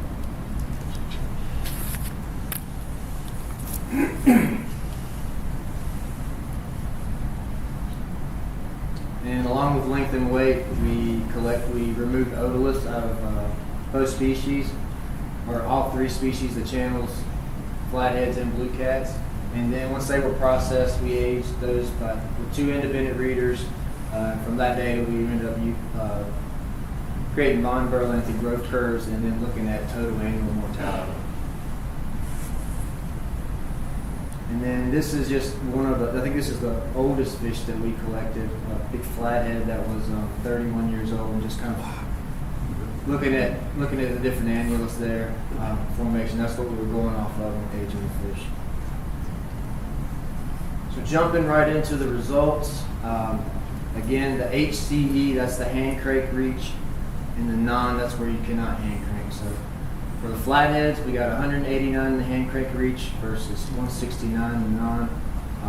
116 blue cats in the hand crank and reach, 126 in the non, and then 230 channel cats in the 98 in the non. We did not see any other native catfish, so no white catfish, no linear bullhead species during the surveys. So that totals up to 539 catfish caught in hand crank reach, and then 393 in the non. And looking at the relative abundance, so we see for flatheads, a 2-year mean, we saw slightly higher catch rates in the non-hand cranking reach. The opposite trend in blue catfish, where we saw higher catch rates in the hand cranking reach, and then somewhat similar for channel catfish for both of the reaches.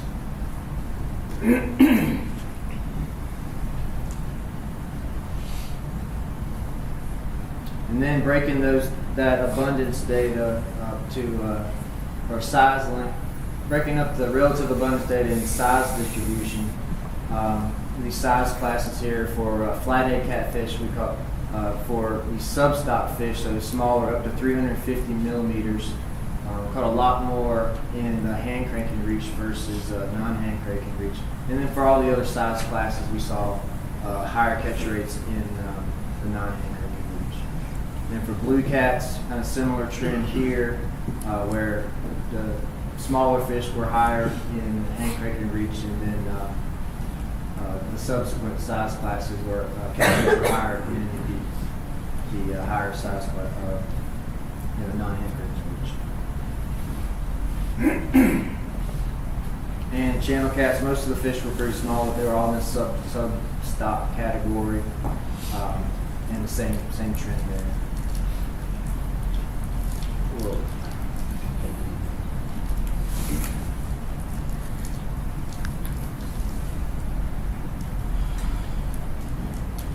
So moving into the size distribution, for flathead catfish, In the hand cranking reach, we saw fish up to 1,140 millimeters, a little bit smaller in the non-hand cranking reach at 1,062 millimeters. Although the mean length was higher in the non-hand cranking reach at 422 millimeters versus 342 at the hand cranking reach. So for blue cats, in the hand cranking reach, we saw fish up to 1,052 millimeters, a little bit smaller in the non-hand cranking reach at 742. And for although the mean length for the non-hand cranking reach was slightly higher again at 341 versus 309 millimeters. So the bulk of the fish though are kind of in this 200 to 500 millimeters. And then channel cats, almost all the fish were 100 to 200 millimeters. We did have, and the mean lengths were pretty similar at 140.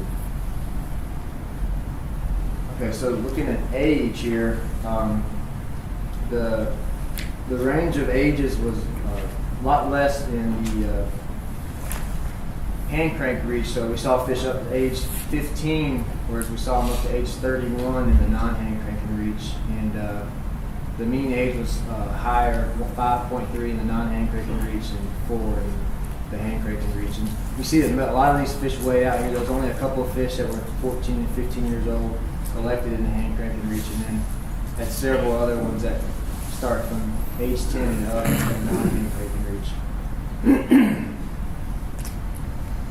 And then for blue cats, kind of the opposite trend there, where we saw older fish in the hand cranking reach versus non-hand cranking.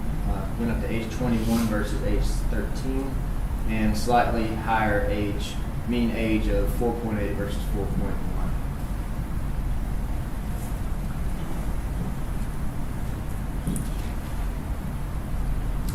And then for channel cats, almost all of them were this age 1 fish. Very few fish over that. We had one age 6. So the mean age there was pretty similar. All right, so with our age information, looking at our von Bertalanffy growth curves, slightly higher growth rates in the non-hand cranking, this green here, but I think with we had fish all the way up to age 31, so our length infinity was affected by that, whereas we didn't have those older age classes out here for the hand cranking reach. It had slightly slower growth rates, but higher potential. Then for blue cats, it was fairly similar, slightly higher growth rates in the non-hand cranking reach, but again, higher length infinity there for the hand cranking reach. And then just looking at total mortality for flatheads and blue cats. For flatheads, for both years, we saw lower mortality in the non-hand cranking reaches compared to hand crank. And then blue cats was more varied. The first year, non-hand cranking had higher mortality, and then the following year it had lower mortality, so it was a little bit more variable there. Okay, so I've done a bunch of slides at you there. Try to bullet down, summarize it here. Flathead catfish in the hand cranking reach, the age structure was truncated compared to the non-hand cranking reach. We saw higher mortality and higher abundance of lower fish, smaller fish. Excuse me. Growth was a little bit higher in the non-hand cranking reach, but it was for the most part similar. For blue cats in the hand cranking reach, we saw age and size structure was expanded when compared to the non-hand cranking reach. Growth was somewhat similar and mortality was mixed. And with the channel catfish, the abundance was somewhat similar and age and size structure was truncated. So with just real quick, we didn't do any statistical analysis on any of this stuff. It's all descriptive. There may be something there with flatheads we're just not seeing those older fish in the hand cranking reach compared to the non-hand cranking reach, which may be attributed to people taking larger fish out. But still, that's kind of to be determined. The blue cats had a little bit different story. They that we saw larger and older fish in the hand cranking reef, so that may be some kind of size selectivity there, or species selectivity. That people are out there sampling or targeting flathead catfish versus blue catfish. But again, we're just starting to scratch the surface looking at this data. We have a lot of plans in the future. We only talked about the Cape Fear, but we have the same information for the Black Lung and the Waccamaw rivers, looking at river-specific and regional impacts of hand crank electrofishing. We didn't talk at all about the sport fish data here. We have a lot of age and growth data collected at the same time for largemouth bass, red ear, red breast, and bluegill. And also we collected all the, basically on our high frequency sites, we collected everything. So we'll be able to look at any fish community effects there too. So just kind of a placeholder now. We'll be back again talking about it in a couple of meetings, and look forward to it. So with that, I just want to acknowledge all the Wildlife Resources Commission staff, all the folks from the Piedmont that came out, all the folks from the coastal region, all the folks from the Aquatic Wildlife Diversity Program. We had some really big groups out there, and it would not have been possible without that. We had Judy came out from the Natural Heritage Program. We had Cape Fear River Watch folks.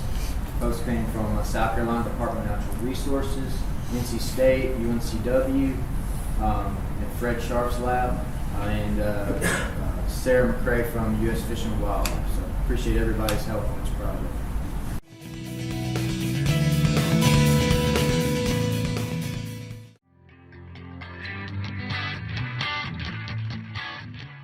I'm environmental analyst with Mecklenburg County, and you guys may know some of my colleagues. Ryan Spidell, the head of our fish program, and Tony Roos, the head of our biological assessment laboratory. A little bit about us. We are a joint organization between the city of Charlotte, Mecklenburg County, and all the towns within Mecklenburg County. My group in particular is the water quality group within county. We've got 30 staff, and that includes 20 field staff that are boots on the ground every day. Divided into 4 work groups. We're very much generalists in any sort of surface water quality issues in Mecklenburg County. We are dealing with compliance, pollution control, monitoring, and pollution prevention. A little bit about Mecklenburg County. 2/3 of it drains towards the Catawba River Basin. This is mainly the urbanized center. Includes downtown Charlotte, South End, all of the very urban portions of Mecklenburg County and Charlotte. The eastern third drains over to the Yadkin, very much less developed, although it's developing rapidly as Charlotte does grow. And one particular very urban portion of that would be the university area. That's in the Mallard Creek drainage basin. Keeping Watch is a program that UNC Charlotte has put on for about 4 years now. 2 years ago, they focused on Charlotte streams, Mecklenburg County streams. I encourage you to go to the website. It's very modern, very sleek, and a lot of history. Some of the history that Bryn was talking about, writing off Mecklenburg County streams as sewers, and where we've come since then. Our organization is doing a ton of monitoring. I just want to highlight some of the programs that we have. We're set up very much to mimic Division of Water Resources and some of their monitoring that they're doing. We do monthly grab sampling at over 36 locations across the county. Mainly we're looking at bacteria, metals, nutrients, sediment. We're also field certified to do oxygen, pH, conductivity, temperature. So we've got a long-term record of a lot of this laboratory data going back 10, 15, 20 years, and we will continue to do it going forth in the future. Our Streamwatch program is a very big program to look for illicit discharges and try to remedy some pollution that we see in our streams. We'll have boots on the ground every mile of stream within the city of Charlotte on a 5-year rotation, and then the phase 2 communities will be doing that on a 7-year rotation. And we've done this now for about 10, 15 years, and so we see all of the streams within Mecklenburg County at some point. While we can't be in the streams 24/7, we do have automated monitoring equipment deployed in over 30 locations across the county. All that data, real-time oxygen, temperature, turbidity, is on the web. This is our live data portal where you can access that data. We do some validation and bring in post-calibration checks and things like that, and we keep all that data internally. where most of us got our start and what's probably most interesting to you guys is all our biological monitoring, mainly at those same locations that we're doing our surface water grabs, and we've got this continuous monitoring. We're doing annual benthics, we're doing annual habitat assessment, and then we've got our fish surveys, and mainly this is all for the biotic indices to try to see where we might be in terms of listing is how we primarily use that data. A couple other projects we've got going on, we're looking at pollutant loads and how we can reduce those through structural control measures. We're looking at in-stream stormwater pollutant loads to classify areas of target across the county. And a huge program that we've got going on in the lakes. Obviously, Lake Norman and Mountain Island provide drinking water resources to Charlotte and Montgomery County, as well as Wiley to Gaston County and downstream communities in South Carolina. So we're partnering with Charlotte Water, the utility, to do monthly sampling at their water intakes, in addition to all the sampling we do across the lakes every other month. These are primary recreation sites, so we're taking bacteria and chlorophyll A samples every month during the summer. We are the organization that would do swimming advisories along the Mecklenburg County shoreline. We're doing work with the Ramsey Creek Beach, and so we'll shut that down if we have elevated bacteria in our samples. But I just want to bring home the point that we're very much generalists in the surface water realm. We spend about a third of our time doing illicit discharge detection and elimination. That's going out on service requests. That's using our surface water data to find pollution problems and correct them at the source. I broke out some of our monitoring, the physical chemical monitoring. You'll see biological monitoring with fish is less than 1% of what we do, but we definitely have a lot of fish squeezers on our staff. Doing some work, obviously with education and outreach is very important to us.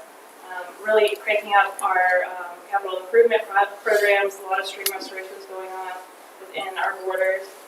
We're out there protecting buffers, just doing anything and everything you can think of within Mecklenburg County. I'm going to get on my soapbox here a little bit.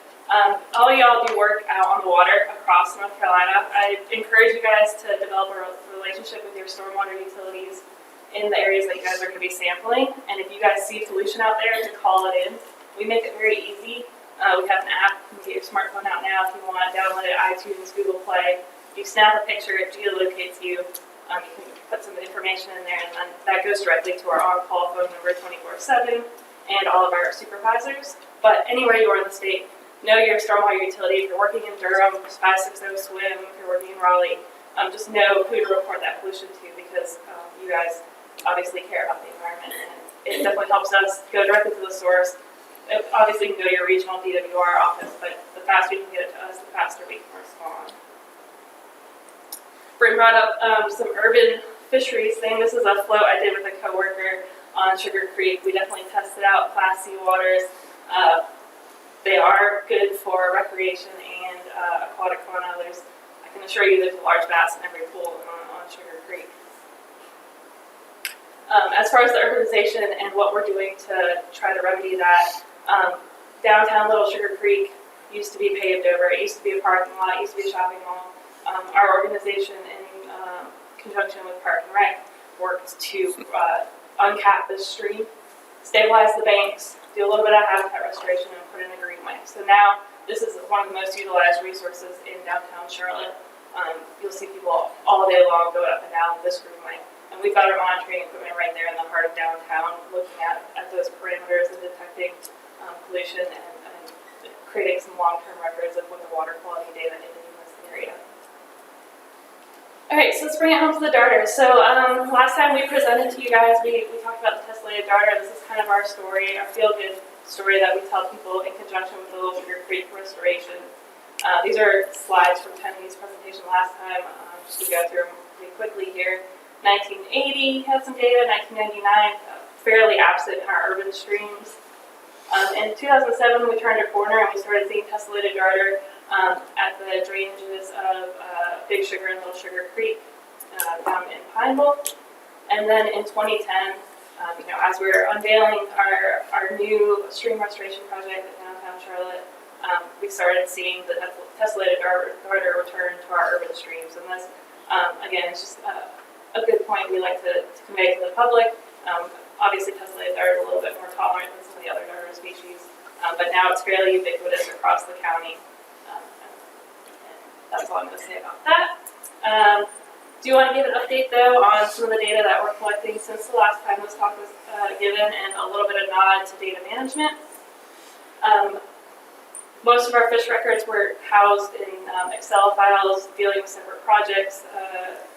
The last 2 years we've worked to bring in fish data to our centralized water quality database that hosts all of our laboratory data, all that automated monitoring, hosts our benthic, our habitat data. It's all in one place, so anybody in our organization can easily search for what they're looking for. It's very intuitive. Anybody can access this data within our organization at any time if they have questions. It also does some calculations and hosts some of the metadata that we're collecting now. So we don't have to do the IVI by hand. It's all automated through this interface, which is pretty nice. Another nod to data management. Very many of us have used the STORAD database and have had our issues with it. I'm just going to plug waterqualitydata.us. I think it's a lot easier interface to use than STORAD, but it acts as STORAD. And I can tell you that I have 2016 data, I think, of BRINs or DWR data, but I don't have surface water quality data. So just a nod to the fish community for getting that data out there so that other users can access it. All right, so let's get into the darters. I'm going to start off with the Piedmont darter. I broke these out into 3 time periods. The dark red background will be 1995 to 2004. That's as far back as the data I entered into our database. 05 through 2010, that's kind of where we latched off the last time this presentation was given, and then the 6 years since then. So we, in our collections, have not collected any Piedmont darters since 2007, but this is where I think that our data works complementary to the state data. So when I go into the state data, I can see that Piedmont darter is present right across the line in Cabarrus County, and there may be some pathways.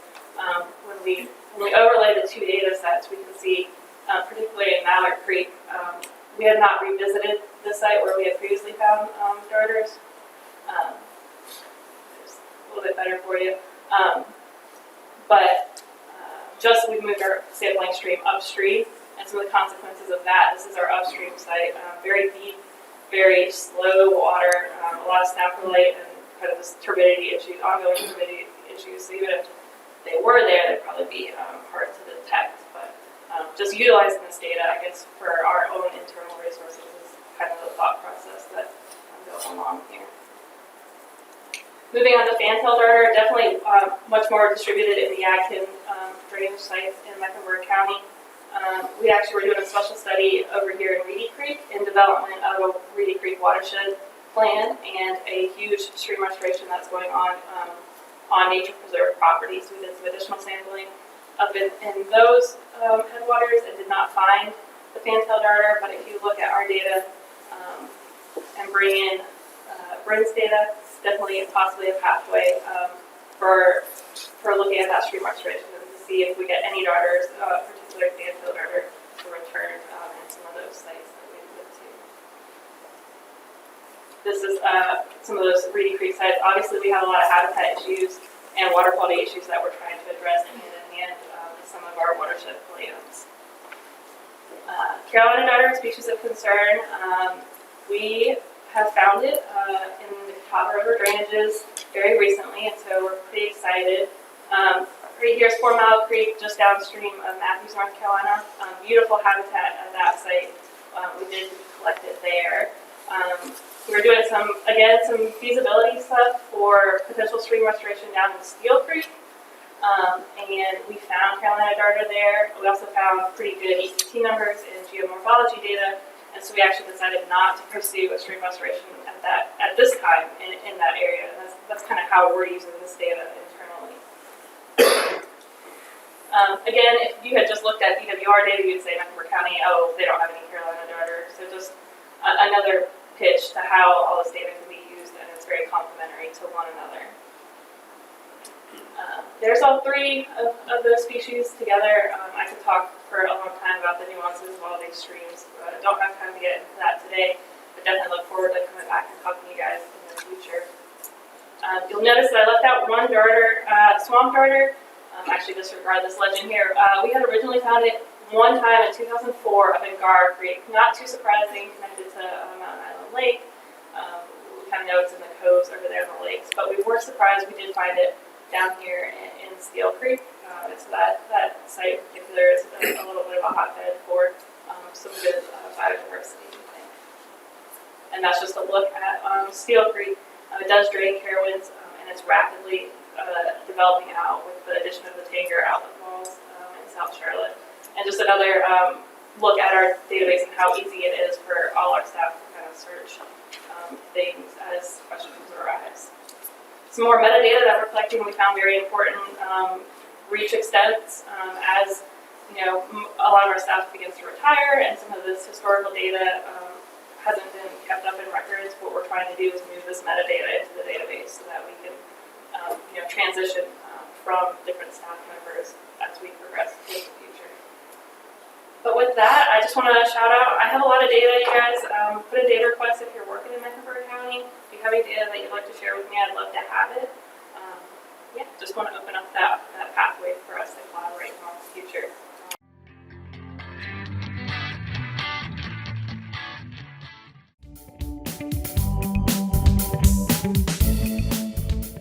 I just want to say I'm really happy to be up here talking about white bass again. I know a lot of you probably thought that you'd seen the end of it after I finished grad school, but here I am again.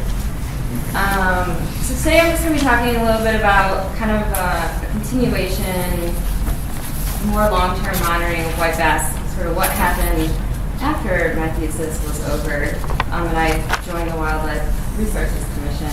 And also I want to talk a little bit about, I don't know if you guys have heard about the new regulation proposal for white bass. So I just want to touch on that a little bit. So I may be a little biased, but I think that the white bass fishery is an awesome one, and I have a lot of anglers that are always talking to me at the boat ramps. And this is a fishery that's really fun. It's a fish that's really fun to fish for, and especially in the springtime when they make this spawning run up the rivers, and you can find them in really high numbers. And I've heard they put up a really good fight. They can live up to 14 years, but they mature around ages 1 and 2. Usually females mature at age 2. And the issue with white bass is that they have really highly variable recruitment. And we don't really fully understand all the variables that go into fostering these successful spawning runs. So there really hasn't been a whole lot of studies out there, and the ones that are present, they've had a really hard time kind of correlating what creates successful spawning runs. And also there's very few long-term monitoring projects, not only in North Carolina, but across the country. There's several studies that have done it for a couple of years, but really no one's kind of tracked them for multiple years in a row. And there's been concerns from the commission and also anglers that these populations are declining. So that's where I came in with my thesis, and we did a telemetry study in estimated mortality, and we found that there was an annual mortality rate of 76% and a annual fishing mortality rate of 60%. And half of that mortality came during the springtime, specifically in April alone. So they're getting hit hard during this crucial time period in their life history. So we started monitoring them about a year before I came on with the commission, and we noticed that this population was exhibiting a lot of characteristics of an overexploited population. So it's a very short-lived population. We rarely see fish over 2 years old. They have excellent body condition. Depending on who you talk to, is a good thing. Anglers like the fat fish, but it's also could be an indication that there's not as many fish as there could be in the system. And they're experiencing really fast growth. We're getting fish of a preferred length before they're even sexually mature. So if you're out there and you catch a 12-inch fish, a lot of anglers might keep that fish, and they haven't even had a chance to spawn. And with the current regulation, there's nothing to protect fish to get to that spawning age at this current growth rate. So our question is, well, is this sustainable? Maybe it's okay to have this type of mortality if they're, having successful spawning runs every year. And if we're seeing these characteristics, is it because of fishing? Can we mitigate those fishing effects and see a measurable difference in the population? So the old regulation was you could catch 25 fish a day, and there was no minimum no minimum length limit. And the new proposed regulation is you can only keep 10 fish a day with 14 minimum length limits. And so our goal of this project is, like I said, to monitor any measurable changes in the population trends, both before and after the regulation change.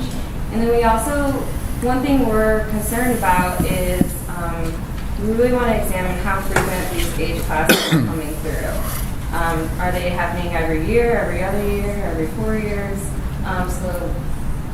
We're hoping to be able to relate it to various environmental factors to maybe kind of predict which years are going to be good years for the white bass fishery. So here's a map of Jordan Lake. We focus our sites mainly in the lower bowl. This is Highway 64 right here. We have, we're doing fall sampling. We have 6 to 8 annual sites that we do every year. And our goal is to get 100 fish. And we're just collecting classic fish data, and then we're also looking at several different environmental data, which I'm not going to be presenting today because it's a lightning talk.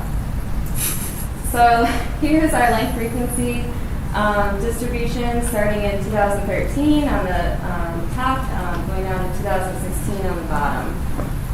We have our CPUV, which is not very high to begin with, but as we've been sampling them throughout the years, it's declined. CPUV is fish per net night. So one thing we noticed immediately is that every other year we're sort of witnessing this unimodal distribution. So here we have unimodal, and then we have binodal distribution, and we're back to unimodal. And what this translates to in age is about every other year we have a population that's dominated by extremely young fish that potentially aren't even sexually mature. Here we have 95% of the population is under 2 years old. And so, what that translates to at the current, where the population's at now, about every other year, a quarter of the population will be of harvestable size, which I'll talk about a little bit in the next slide. So we can kind of follow the strong year class. Here we had age 1, age 2, and then it basically disappears after age 2, and we're noticing that this is a trend. Like I said, they can live up to age 14, but we're only seeing them. Our oldest fish is age 5, and even in a short-lived population, I think you would still expect to see some noticeable fish that are age 3 and 4, but we're seeing a huge drop-off of age 2. So that's an issue because once females become sexually mature, they're not staying in the system long enough to be able to contribute for very many years. So we're basically relying on, say, 2014, this age class to have successful spawning runs. We need everything to go right in that year because we don't have age 3 and age 4 to kind of, buffer the system. So that could be potentially detrimental if we have a strange spring where, we're having a hot winter right now. Who knows if it's going to be good environmental conditions to have a good spawning year this year. And I think at this current, the current population really can't, I don't know that they're going to be as resilient to these years that have environmental anomalies. So our goal with this regulation is we want to slow this.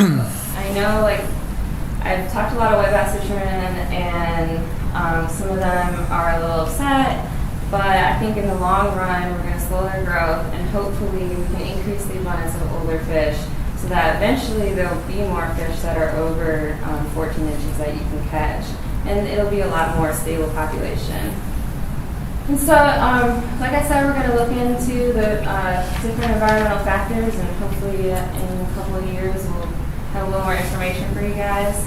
And if we don't find any type of change from the regulation change, there's some other things we can look into. We can do a creel survey, maybe look at competition with other species. Maybe it's something to do with the egg larval survival. So this is just kind of the first step in continuing my white bass journey in Warren Lake.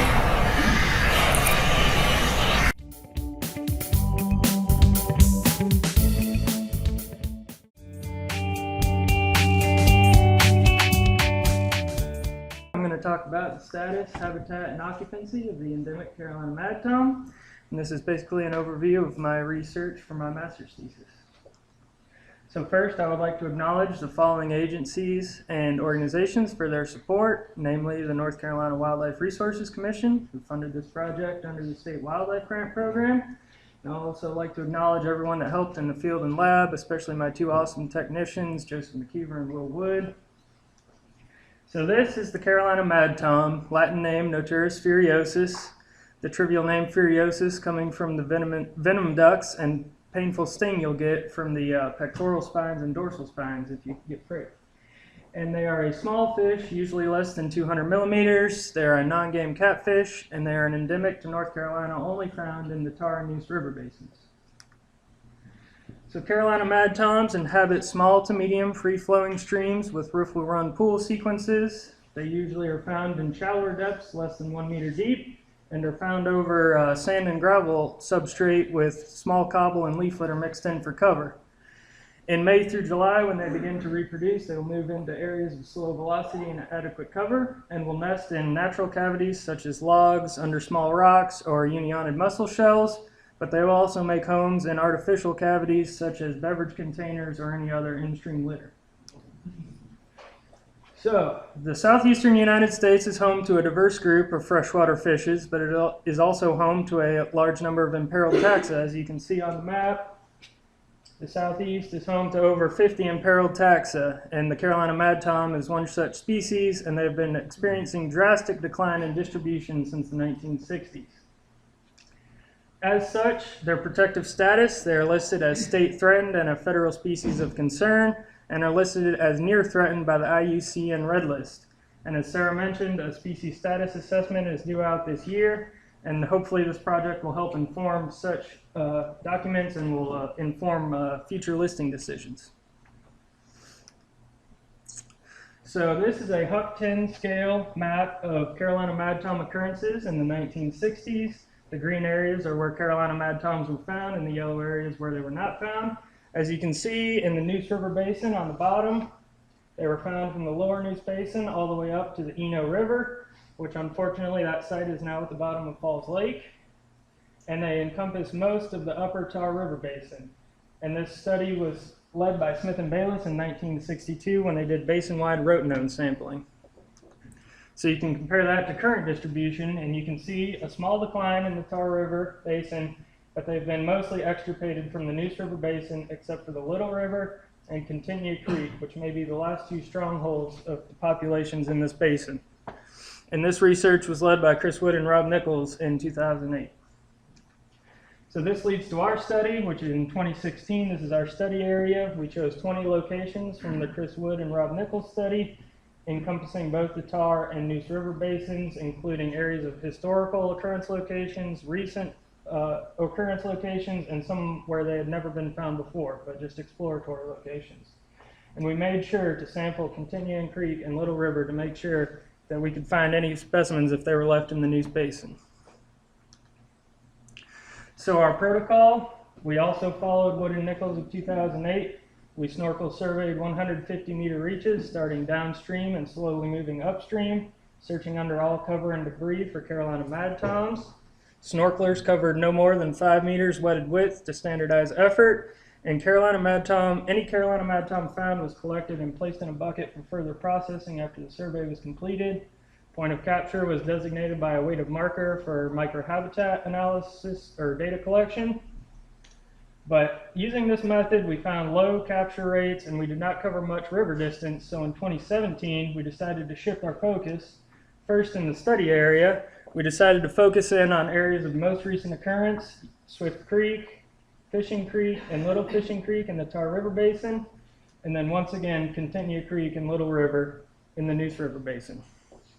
We also decided to change our scale to cover more river distance, as each red dot now represents a 4-kilometer reach instead of a 150-meter site.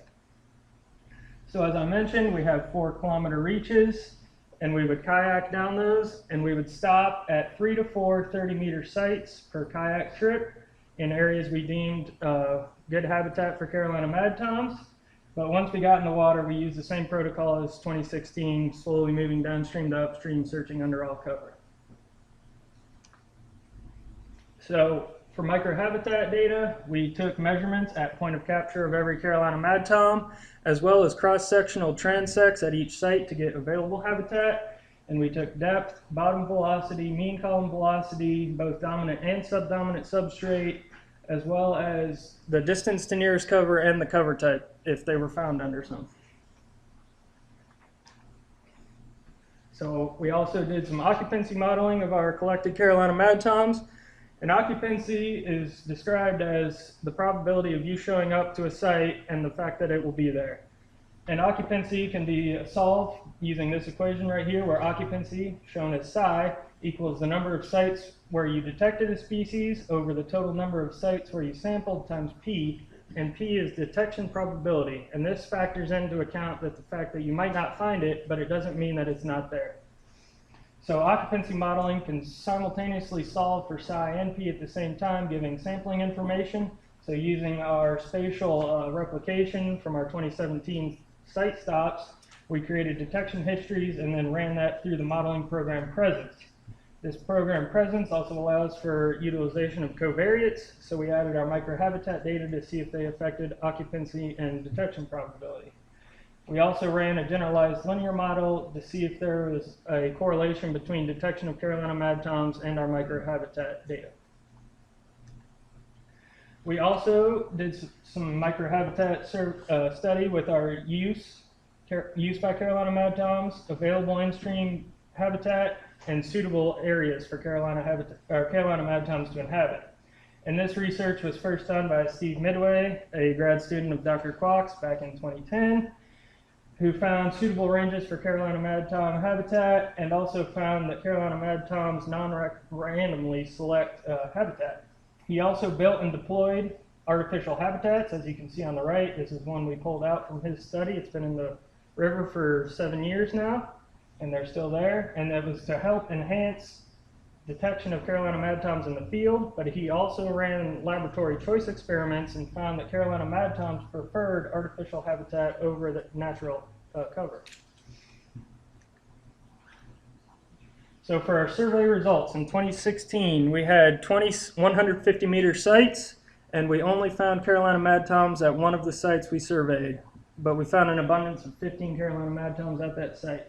In 2017, we had much greater success. We covered 16 4-kilometer reaches, encompassing 55 30-meter sites.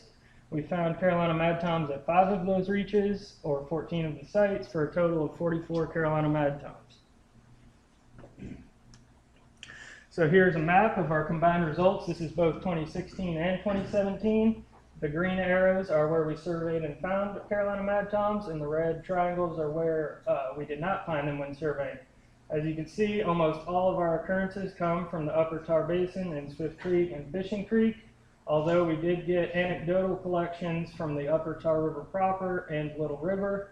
However, we did not find any Carolina mad toms at Continua Creek, which was an area of high abundance in 2007. So we also counted and observed many co-occurring species which may be influencing occupancy of Carolina mad toms. First, we have margin mad toms. We found a good number of those, and they are a native competitor that inhabit the same types of areas and would be a competitor for food sources and cover. In the same vein, we found a good number of channel catfish, which are a non-native competitor, which will also live in the same type of habitat and prey upon the same items. We found a small number of flathead catfish, which are a voracious non-native predator. And we also found a good number of Neuse River water dogs, which are a sensitive North Carolina endemic as well. And this shows that snorkeling may be a useful technique for sampling to find these organisms. So for our occupancy modeling results, after running through presence, we found two top models, which are shown here. And both of these models utilized the covariates we put in. The first model had velocity affecting detection, as shown by that. And the second model had depth affecting occupancy and velocity affecting detection. And using this model right here, we got the following probabilities. We got occupancy at 0.34, which means if you show up to a site, there's a 34% chance it's going to be occupied by Carolina mad toms. Our detection probability was 0.96, which means if you show up to a site and there is a Carolina mad tom there, you have a 96% chance of finding it. And our naive occupancy is 0.31, which means you're assuming 100% detection every time. So this shows that snorkeling is a pretty valid technique for sampling for these, because the lower the detection probability is, the further your naive occupancy and estimated occupancy would be apart. So for microhabitat results, this is a comparison between Midway et al. In 2010 and our study of Carolina mad tom habitat use. And you can see in depth, bottom velocity, mean column velocity, substrate, and cover type, they're both very similar over the 7-year range, which supports Midway's finding that Carolina mad toms non-randomly select their habitat. So this is use, availability, and suitability. If you look at the graph on the left, you will see use in blue and availability in orange. And on the x-axis, you can see this is for the depth variable. And on y-axis, you have the proportion of either use or available habitat. And we compared these distributions using a Kolmogorov-Smirnov test and found there was significant difference between the distributions. So that says that they do not just use what's available out there, they have a preference. And if you convert this, you will get suitability, because suitability is use divided by availability. And then we standardize that to 1, so the most suitable habitat range will be the bar that has the value of 1. Once again, so this is depth ranges on the x-axis and suitability on the y-axis. And the range that is most suitable is 0.2 to 0.29 meters deep, or 0.3 to 0.39 meters deep. So this is for some more of our microhabitat analysis. These are all suitability graphs. We have depth, mean column velocity, substrate, and cover type. So the most suitable depth, as I mentioned, was 0.3 to 0.39. Most suitable mean column velocity was 0.2 to 0.29, although 0.4 and 0.7 also had peaks. The most suitable substrate was cobble, and the most suitable cover type was artificial. So for artificial habitat, we also deployed some, and we deployed them at 3 sites where we knew Carolina mad toms were from our snorkeling, and 5 sites with recent occurrences in 2007. For a total of 8, we deployed them in a grid in a 150-meter scale, as shown. We placed them across the river, and we found them occupied at 2 out of the 3 sites where we knew they were there from our snorkeling events. And we collected 26 mad toms. So this shows it's a good supplementary sampling technique and can almost be as efficient as an intensive snorkel survey for detecting Carolina mad toms. So in summary, there's been a minor decline in the Tar River Basin from the lower Swift Creek, lower Fishing Creek, the Tar River proper, and Little Fishing Creek. There's been a major decline in the Neuse River Basin, everything except 2 specimens found in the Little River. We have not found anything else. Although suitable physical habitat does exist in the Neuse River Basin, we found that detection was high, but occupancy was low, validating snorkeling as a sampling technique for finding Carolina mad toms. And we found that artificial habitats are an efficient passive sampling technique for detecting Carolina mad toms. So conservation and management implications. We need to identify the drivers of decline, especially in the Neuse River Basin, whether it be poor water quality and habitat degradation or predation from non-native fishes. And we could also do population augmentation from areas of high abundance in the Tar River Basin to areas of lower abundance in the Tar River Basin or even the Neuse River Basin. And we could also do habitat enhancement using artificial habitats. They're a cheap and easy way just to add more in-stream cover for Carolina madtoms to use for reproduction and living.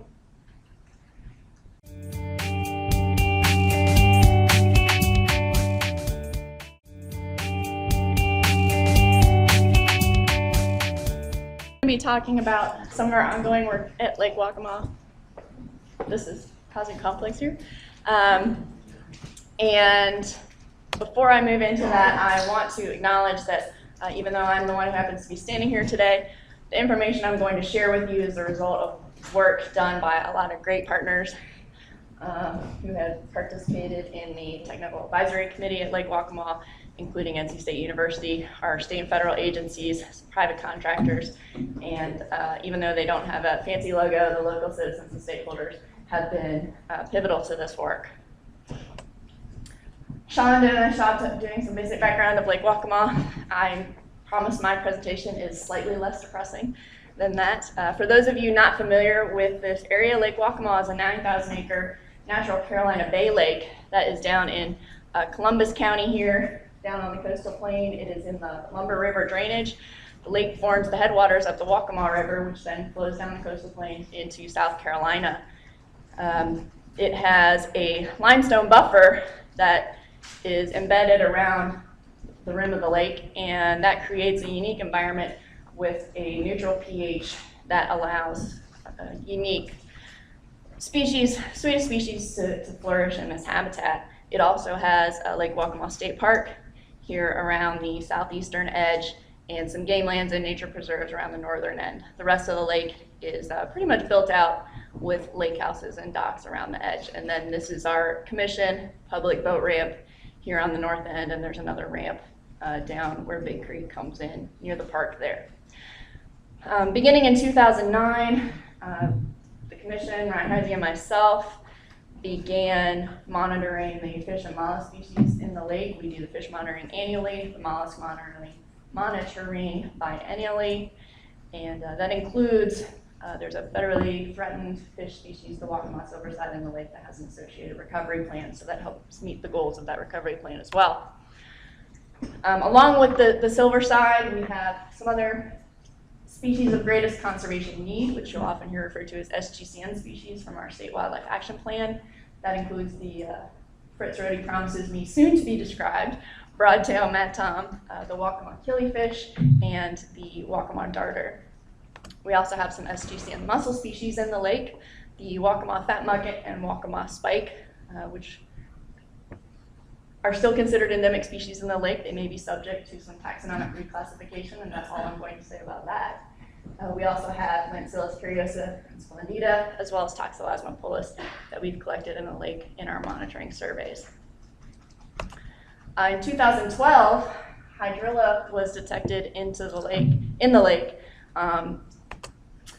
It was reported by some concerned citizens and verified by Dr. Rob Richardson's group at NC State late in 2012. They did a survey estimating about 608 acres of coverage in the lake, and I know you'll be shocked to discover that the commission boat ramp is kind of at the epicenter of that.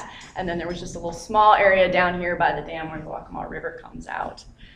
At that time, they projected that by 2017, last year, most of the lake, over 6,000 acres, could be choked out by hydrilla because this lake is clear and very shallow. It's only about 12 to 14 feet deep in some of these deeper areas. So that's why I thought now was a good time to share some of this information, since that was a projection for last year. And these figures were done by Dr. Richardson and come from the environmental assessment that was developed. A technical advisory committee was formed to address these issues that consisted of all those partners you saw on that first slide.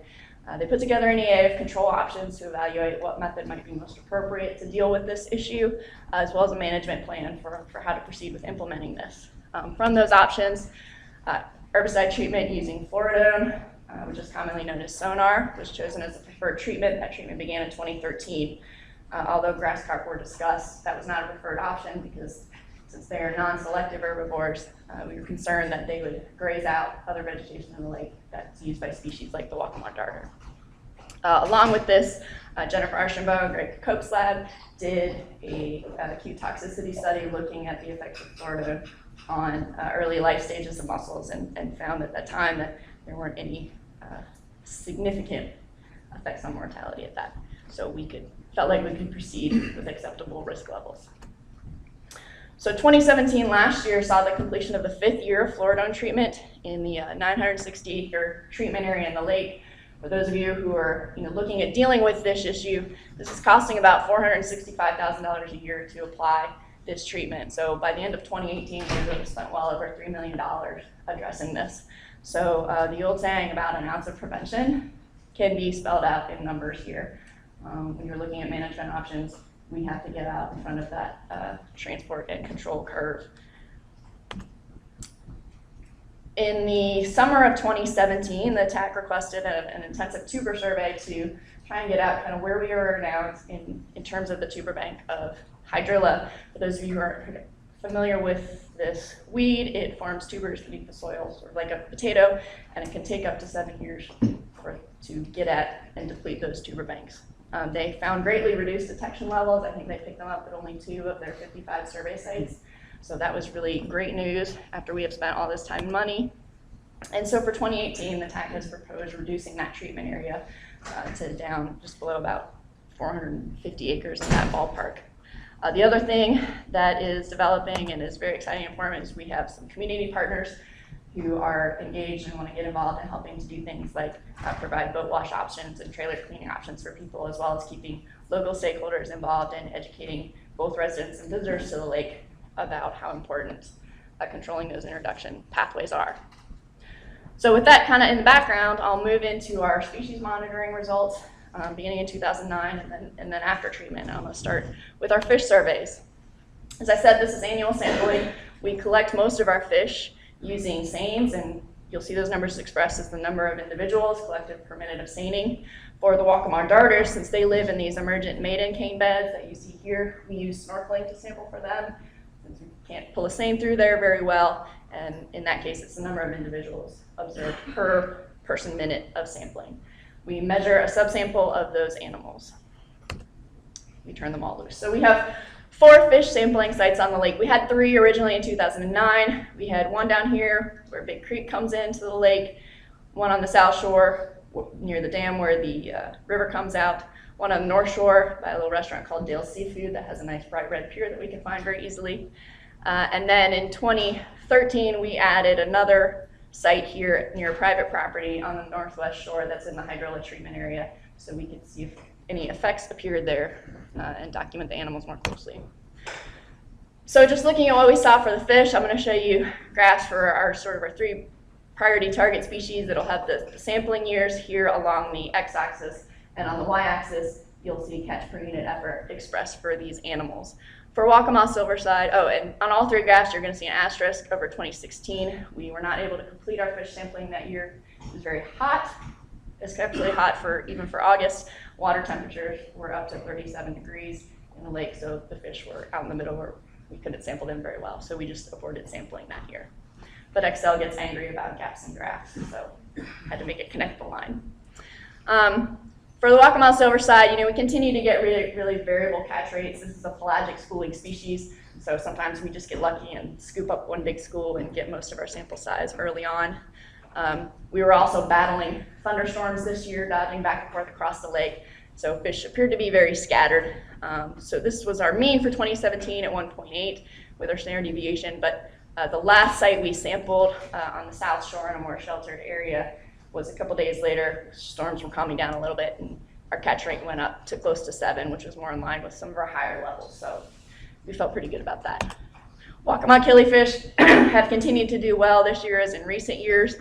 We also saw excellent abundance of smaller year classes, signs of good reproduction and recruitment for both of these species. For Waccamaw darter, And you'll notice for the killifish and the darter, if you look at the y-axis, these scales are a little bit smaller. We don't catch them quite as big abundance as the silver side, but still do pretty well. For the Waccamaw darter, they're a little bit harder to capture, and this line shows you the snorkeling data. These are both seen here. Numbers were pretty low this year compared to previous years, but I did throw the seining numbers up there for the Waccamaw darter as well, just to see if it had the same trend. And we actually caught more darters this year with, I can't use these things. Look at the end of the blue line. There we go. Than we have in some previous years, so still no huge cause for concern there, but we'll definitely keep an eye on these guys because catch rates are very low. Moving on to the mollusks.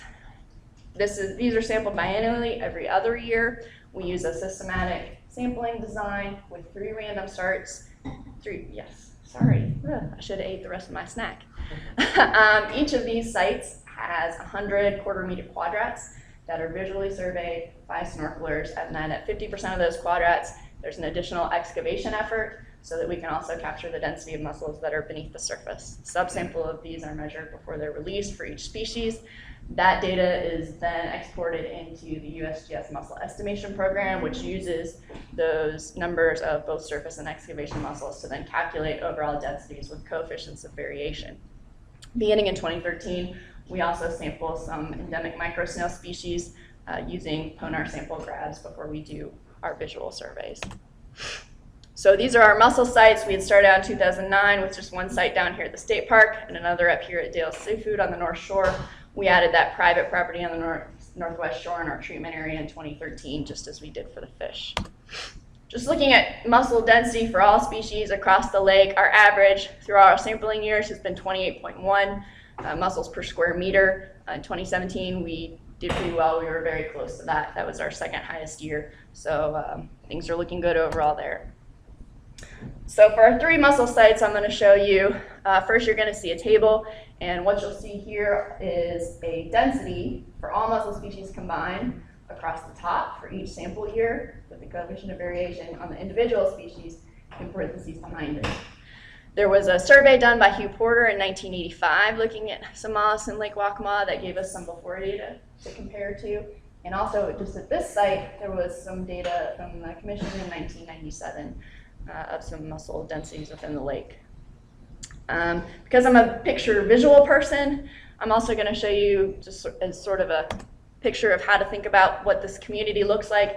So on these graphs, you've got our sample years across the bottom, and this is going to show you relative abundance for each species. 100% is the total mussel community detected, and the stacked colors represent each species and some that I lumped together. So you can see the community is dominated by Elliptia waccamaensis, over 70% even in 1985. And what I'm going to do so you can see the top portion a little bit better is I'm going to zoom in the y-axis. So it just shows you this top 30%. So on the rest of these charts, it's going to be 70 to 100. The orange represents the tidewater mucket, Leptidia acracia. Then I lumped the 3 lampsillas together for this gray part, and the tiny yellow bit that you can't see is the 1 or 2 lampses that we pick up at these sites. So what was interesting to me is that, in 1985 and even 1997, Leptidia made up a little bit larger proportion of the overall mussel community. But in 2017, we're seeing an increase in the lampsillas in that community. So it kind of gives you an idea of how this might be shifting over time. So Dales, moving up to the North Shore, which is outside the treatment area, we have really good densities up there. Just like the last site, they've stayed pretty stable over time overall. Again, this community is dominated by Elliptia waccamaensis. We don't have that 1997 data in here, but we do still have the 85 data at the beginning. So you can see there's been that same shift of a little bit fewer Leptidia, but it's been pretty consistent over the years that we've surveyed. Now this is the site within the treatment area. Only 3 data points, so it's a less interesting chart, but the proportions are pretty similar overall. We have a little bit smaller proportion of Leptidia. One thing we have seen is that after 2013, our overall mussel density has decreased by about half. We're not sure why that is. It's not necessarily due to the hydrilla treatment. Maybe this is an effect of the limbia toxins. it's a very big complex system. There have been bacterial issues as well. There could be something else going on, but definitely warrants investigation. Looking at our snail density, we have some kind of an opposite trend going on here. So this graph shows you what I've lumped together and called the macro snails. So these are the snails that we're collecting during visual surveys. I just shown that laser out at all of you. I'm sorry, I hope I didn't burn anyone's eyes out. So, you know, look at the y-axis. I can't even read my own numbers. Our densities are pretty low. It goes up. It only goes up to 5, but we've seen a pretty big decrease. And in 2017, actually, at the 2 sites here, which is the South Shore by the State Park and the North Shore by Dale Seafood, they were below detectable levels. We collected 0 snails in the visual surveys. We only collected a couple down by the park, which is like 0.01. However, looking at the data for the macro snails that we're collecting using these Ponar grabs, it's exactly the opposite, and they seem to be very happy. Either that or we've just gotten better at noticing snails that are smaller than the grains of sand in our little sieve. So that could be happening. But you know, they've started out at the M1 and M2 are the South Shore and the Dale Seafood site. They started out below about 200 individuals per square meter and have gone up down on by the state park over 600 individuals per square meter. There has been a slight decrease. Densities were lower anyway. This is M3. This is the treatment area site at that private property where the hydrilla herbicide is. Again, we don't know what are the drivers behind these phenomenon, and that is something that within the TAC we are discussing about investigating, see if we can figure that out and help them. So just in summary, the thing we're happiest about is what I'm just going to conservatively call a positive trend in hydrilla control. I don't want to say success yet because I jinx everything I come near, so I don't want to jinx it. But I think that's largely been in part due to the aggressive and rapid response after detection and the very proactive and involved broad stakeholder group with many areas of expertise we have in the area. Okay. Mussel and fish populations are persisting within the lake, but we did see that mussel density reduction in the treatment area as well as the macro density snail decline. Broadtail mad toms remain undetected in the lake, so we want to investigate things that are going on with those density declines. Challenges do remain for Lake Waccamaw, including the Langbia that you heard Sean talk about. Flathead catfish, we confirmed the presence of those in 2014. And of course, there's always the risk of transport and reestablishment of hydrilla within the lake.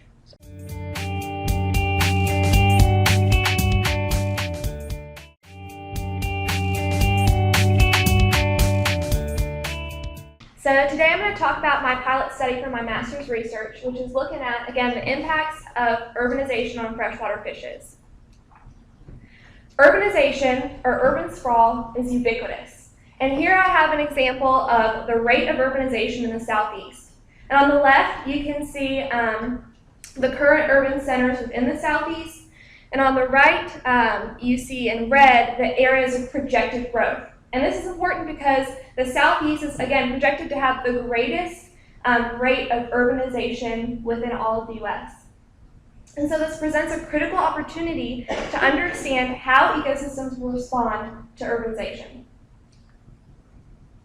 Previous research has identified a host of aquatic ecosystem responses to urbanization, collectively termed the urban stream syndrome. And again, here I have 2 pictures showing key differences between rural sites and urban sites. On the left, you see a rural site, and specifically note that there's healthy riparian area, high structural complexity within the stream, and no channelization, whereas on the right, we see things that we usually see in streams affected by urban stream syndrome. And there's a lack of riparian area. There's really no structural complexity within the stream, and the stream's heavily channelized.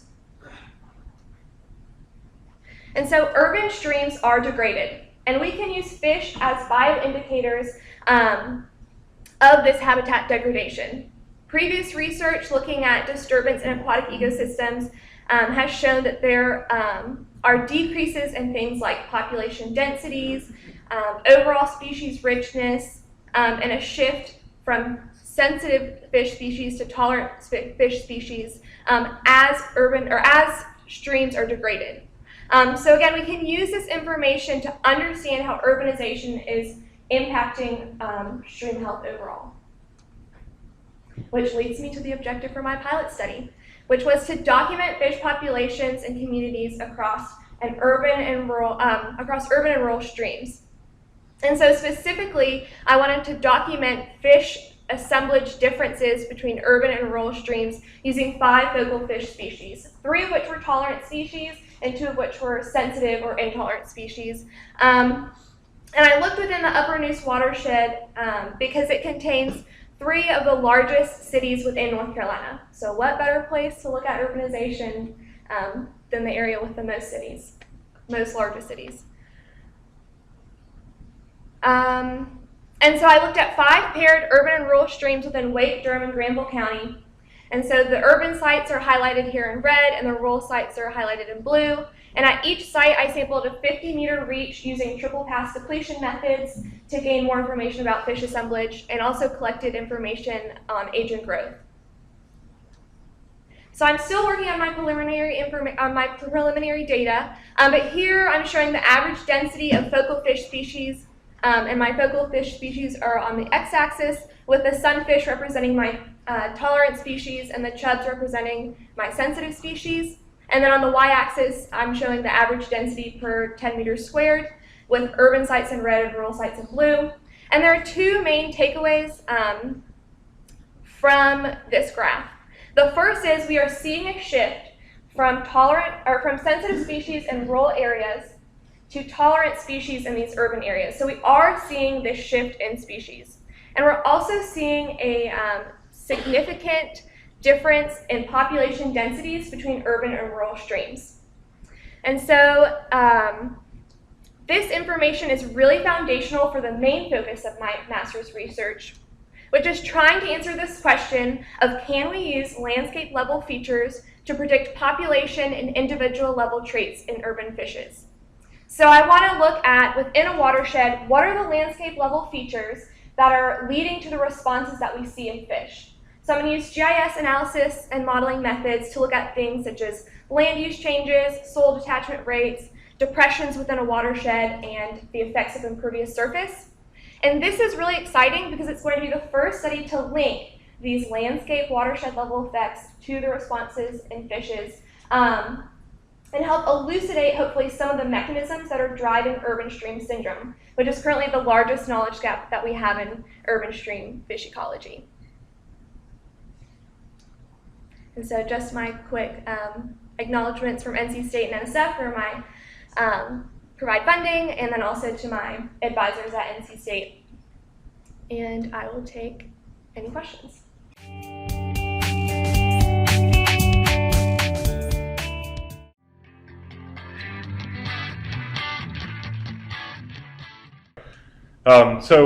Elithio is kind of the big, one of the big problems remaining in freshwater mussel taxonomy, and the problematic taxonomy is bleeding over into management and conservation. Currently, we're dealing with somewhere around 30 Elithio species. That number has fluctuated quite a bit. 19th century, we're talking about hundreds of species. That has been gradually whittled down. By the mid-70s, actually, we were down to about 13 species. That number has crept up. We're, again, right at about 30 species. But most of these species, they really haven't been subjected to modern taxonomic methods. So there's names out there that correspond to different shell morphologies, but we don't have a lot of genetic data for those species. Even things like life history and ecology have been very well studied. So it's kind of an important question in freshwater mussel systematics, and I would argue ecology and conservation. If you don't know what species you have, then you can't really conserve them very effectively. So how have we been trying to make sense of this problem? I've actually been working on this question for now 14 years, but we only recently were able to acquire significant funding to actually deal with this project. And it's not something that you can just answer piecemeal. I thought, well, hell, we'll just throw some mussels in a sequencer and we'll figure this out in a year or two, and that has not been the case. So we've been kind of tackling this piecemeal up until now. A number of studies have shown, for example, that Elliptio dilatata in our species found here in the western drainages of North Carolina is actually probably not an Elliptio. It was recently assigned to Uranaya. So that one's kind of been moved off. Michael Perkins showed that the spiny mussels actually seem to comprise two different genera, although only one of those was recognized in the recent Williams et al. Mussel taxonomy update. They chose not to honor Cantheria for the Altamaha spiny mussel, but that seems to be a pretty different animal too. And then we've got our lance elliptios that seem to be different based on a lot of different parameters, including life history. There's some preliminary genetic data, so we think those might be different. Are they elliptios? It's not really clear right now. And then kind of the unmanageable pieces, which are pretty much all of the elliptios. So just kind of give you a quick overview of where we are. As I mentioned, the lances, people have said that they're probably different as to whether or not they're actually elliptios. I can't really say at this point, but in 2009, Art Bogan and Morgan Raley and others showed that there are probably two groups of lances, Elliptio lanceolata, which is it fairly listed now? I think it is.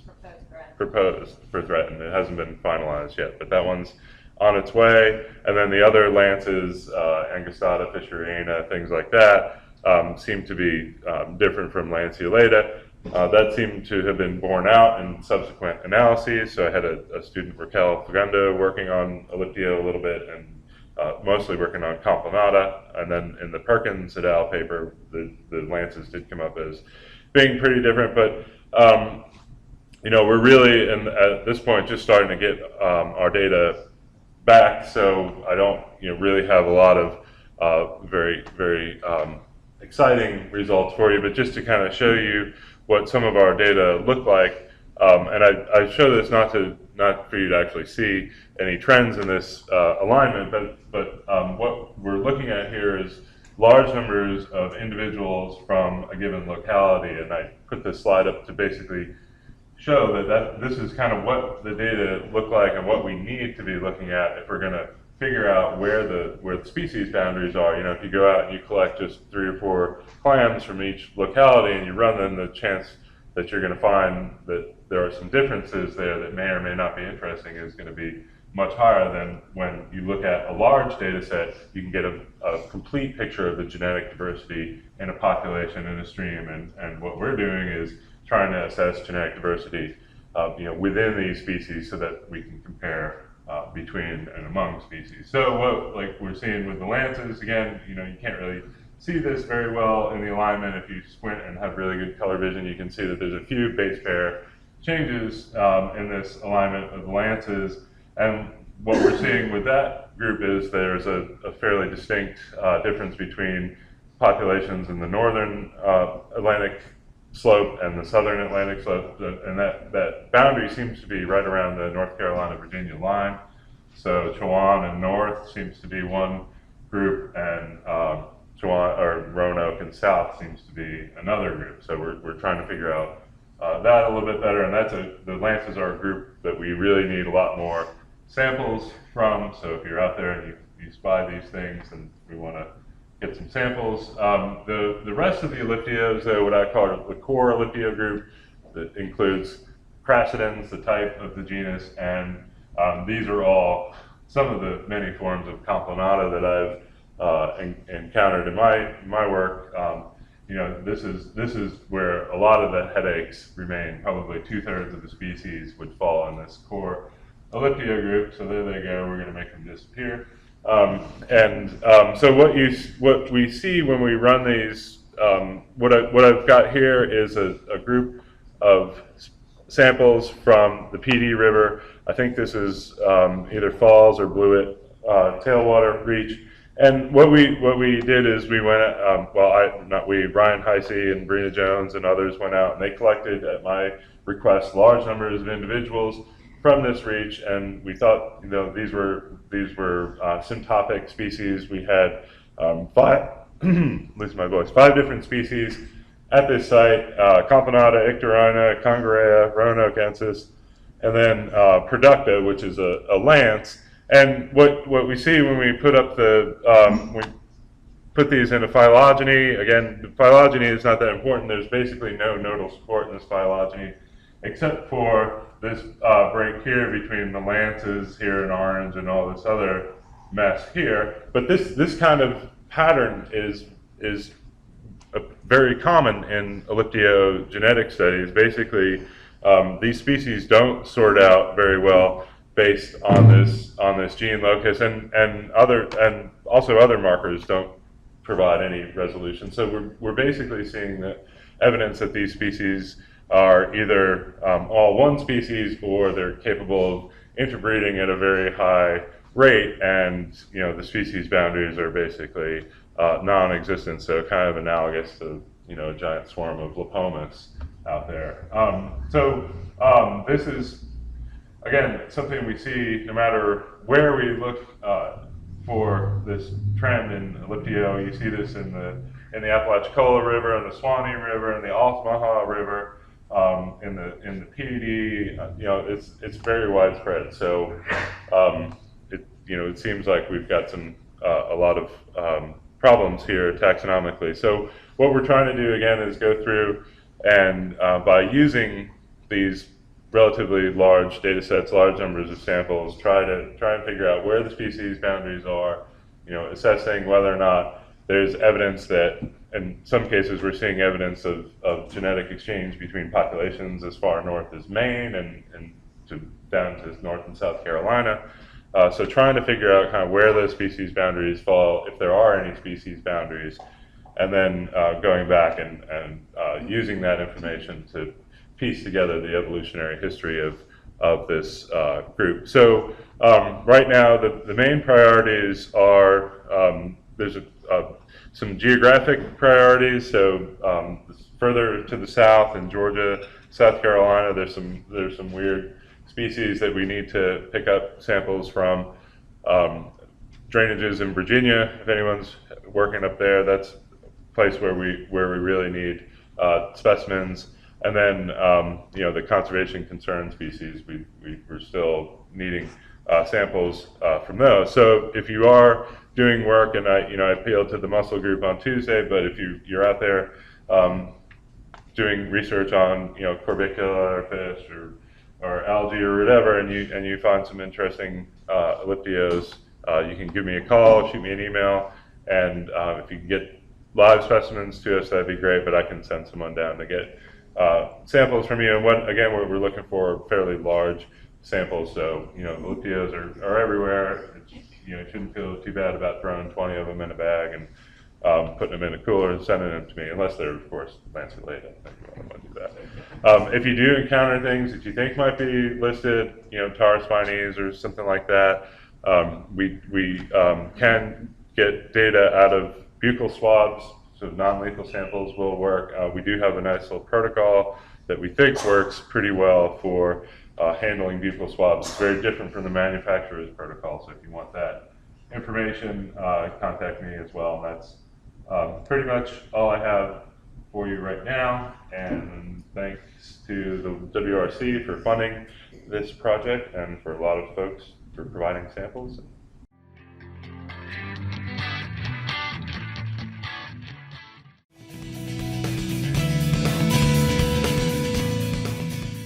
Thanks to Michael for taking care of my intro and methods for me, so I can get back to what the people want, facts and figures.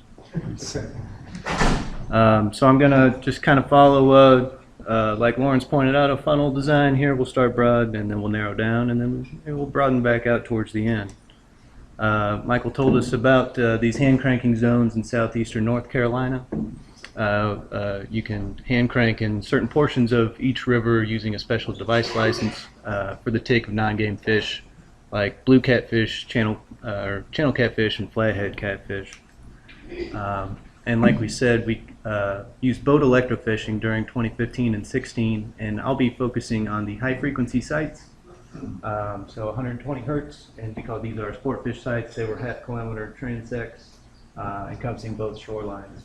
There were 5 of those per each strata, 5 in a hand crank zone and 5 outside of the hand crank zones for a total of 10 sites per river. I just want to show you kind of what we saw in each river. In the Black River, we sampled, and this isn't a total species count, this is what we saw, 35 species.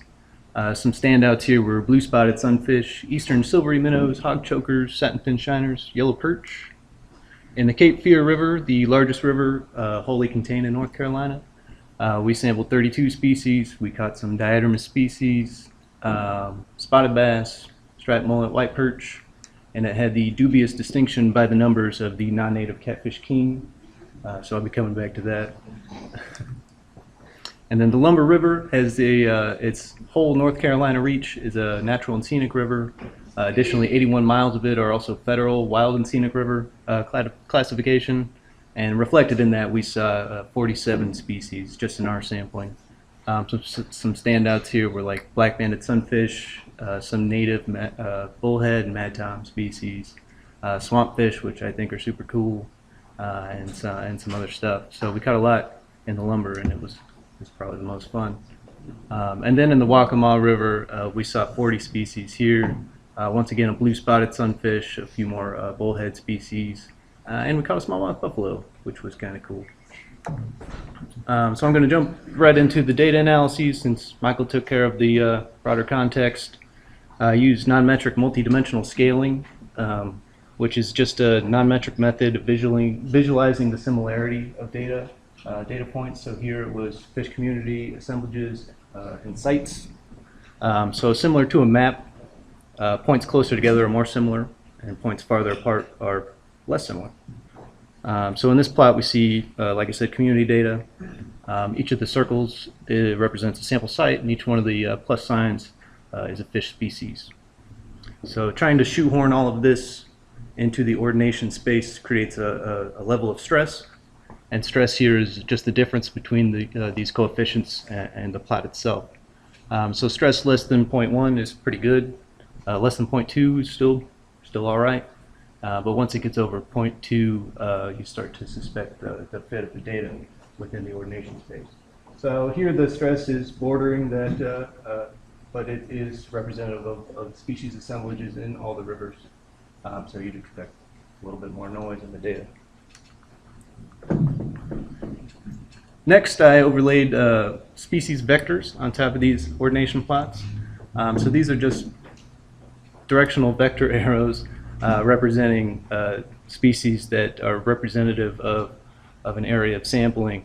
And the length of the arrow is proportional to the correlation between the variable and the ordination.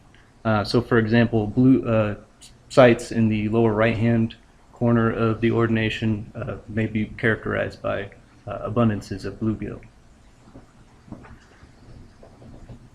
Oh, also the p-value for these arrows are set at 0.05, so to make the cut it has to be significant. And then finally I used a permutational multivariate analyses of variance to test for the effect of hand crank zones and catfish abundance, so I just kind of lumped catch per unit effort of non-native catfish species, channel flathead and blue catfish, and tested that against community assemblage data. Running into stuff up here. But we're going to hit the narrow point here, and it's going to narrow down even more, so just kind of coach us forward. This is the same plot I just showed you in the methods, except I got out my box of crayons and colored and drew some polygons around the rivers for ease of interpretation.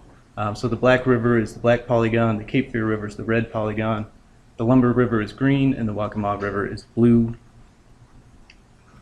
So we sampled a total of 62 species. Some common species among all the rivers were largemouth bass, bluegill, bowfin, gar, spotted sucker, and red breast sunfish, some of the usual suspects in those coastal rivers. So the Cape Fear you see is pretty distinct from the other rivers, and the Lumber kind of juts out in its uniqueness, but there's a lot of overlap right there in the middle ground with the Waccamaw and the Black River and parts of the Black. So to make this plot even more complicated, I've thrown on my vector arrows, but I gave pictures. I like pictures. So in the Cape Fear River, we see that separation kind of driven by American shad, striped mullet, those diadermis species, and bluegill, like I mentioned before. And the lumber separates out kind of with the American eel, spot-tailed shiner, and dusky shiner. And then in that middle ground is probably those big overlap of those common species that we saw.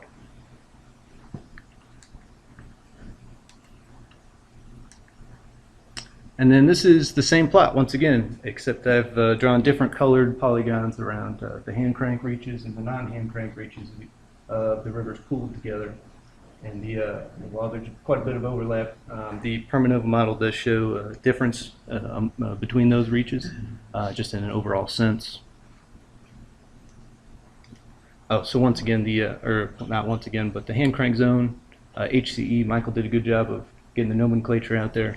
But that will be represented in orange moving forward, and the non-hand crank zones will be in purple. So just to bring those last few slides together, we saw distinct assemblages kind of in the Cape Fear, driven by diadermis species, and bluegill. These aren't bluegill, but that is a stellar bunkboard of red-breast sunfish. I had to share that. And we saw significance. I think that actually got blotted from my slide, but the rivers were significantly different with the Permanova model, as well as hand crank zones. So I started with all the rivers, and I'll be focusing on hand crank zones, non-hand crank zones moving forward here. So I'm going to divide those out and get a little finer tuned detail. I just want to put this all together in one space, and there's a lot of information, but we see the Black River, the Lumber River, and the Waccamaw River. We see pretty clear separations between the hand crank zones and the non-hand crank zones in the ordination space, and we see some overlap with the Cape Fear River. And this slide makes two things clear. This is too much information on one slide. Sorry about that, and I'll make that better, I promise. But it does show some of the differences in the complexity here. The Lumber River is a hot mess, and I don't have the patience in R to clean that up, I guess. I tried. But the Waccamaw is a little bit more simplistic in the species drivers that separate those two distinct hand crank and non-hand crank zones. So I'm going to start with the Black River with the black title. Once again, the hand crank zones are in orange and the non-hand crank zones are in purple. We saw a significant effect of that. You see the separation, so the Permanova model backs what we're seeing, the visualization technique up here. We didn't see a significant effect of catfish catch per unit effort, although we did see two non-native catfish species driving some of that separation. So our hand crank zones were characterized by flathead catfish, warmouth, channel catfish kind of rode the intergrade between the two sections. And then in the non-hand crank zone in the Black River, we saw things like American eel, dollar sunfish, and redbreast sunfish. Also, I want to point out too the vastly improved stress values here. Once we fine-tune things, it's down below 0.1. So the Cape Fear River, the catfish king, we don't see a single catfish in the ordination space, and it didn't have significant effects on species assemblages, nor was there a significant difference between hand crank zones in the Cape Fear River. So while we saw some general species drivers towards maybe the top end of the hand crank zone there, and kind of the fanning out towards the bottom with American shad and black crappie, we didn't see significant effects of catfish here. So this might suggest more of a homogeneous distribution of catfishes throughout the Cape Fear River. Moving on to the lumber in green. Once again, a bit of a mess up here. A lot of significant effects of fish on the ordination space, and there was a significant difference between the hand crank zones as backing up the separation we see. There wasn't any effect of catfish catch per unit effort in the Lumber River. However, we did see catfish kind of characterizing the hand crank zone along with long-nosed gar and bowfin, so some more tolerant species over there. In the non-hand crank zone, we see native bullhead, pickerel. We caught some whopper largemouth bass in the lumber, yellow perch, and pickerel. And then on to the Waccamaw River. Once again separated, although it's it's shaped a little bit differently than the other rivers where we saw separation. And we saw significant effects of both hand crank zones and catfish catch per unit effort here. So our hand crank zone was characterized by warmouth and golden shiner, and the separation, the non-native catfishes kind of rode that intergrade between those two zones. And I'll show that map again, but in the Waccamaw River, the hand crank zone is the upper reach and the non-hand crank zone is the lower reach.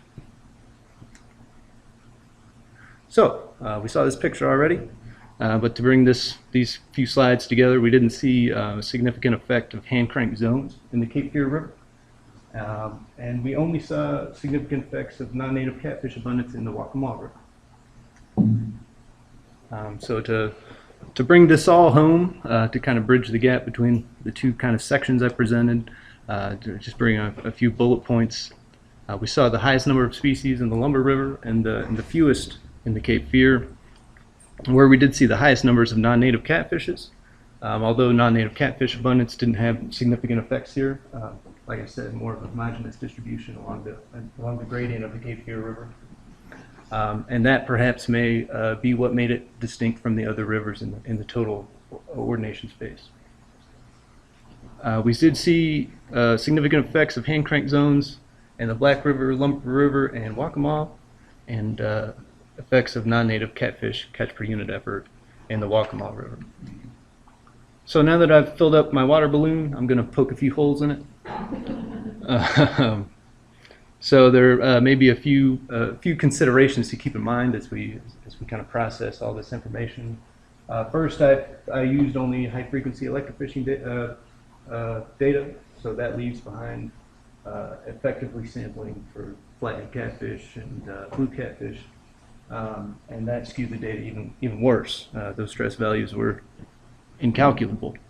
But from a community standpoint and a single gear standpoint, high frequency electrofishing is probably the best way to approach these differentiations. And then next, like Michael said, habitat suitability is probably a driving factor of community assemblage here too. For example, in the Cape Fear, the hand crank zone is in the middle of the river, bordered by two non-hand crank zones. In the Waccamaw River, it's the upper reach versus the lower reach.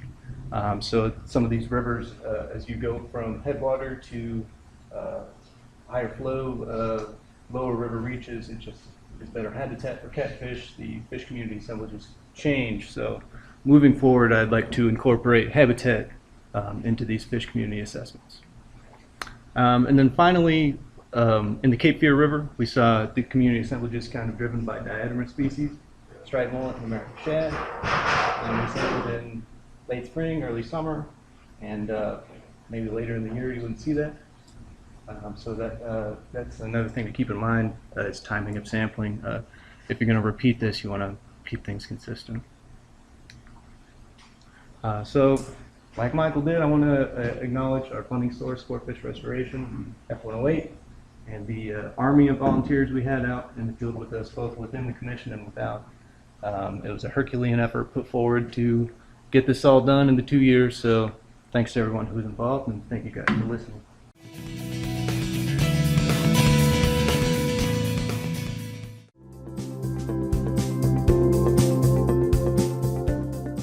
I'm actually going to give you a quick status update on the other rookie that we have in North Carolina, which is the brook floater mussel, in particular in its Piedmont part of its range here in North Carolina.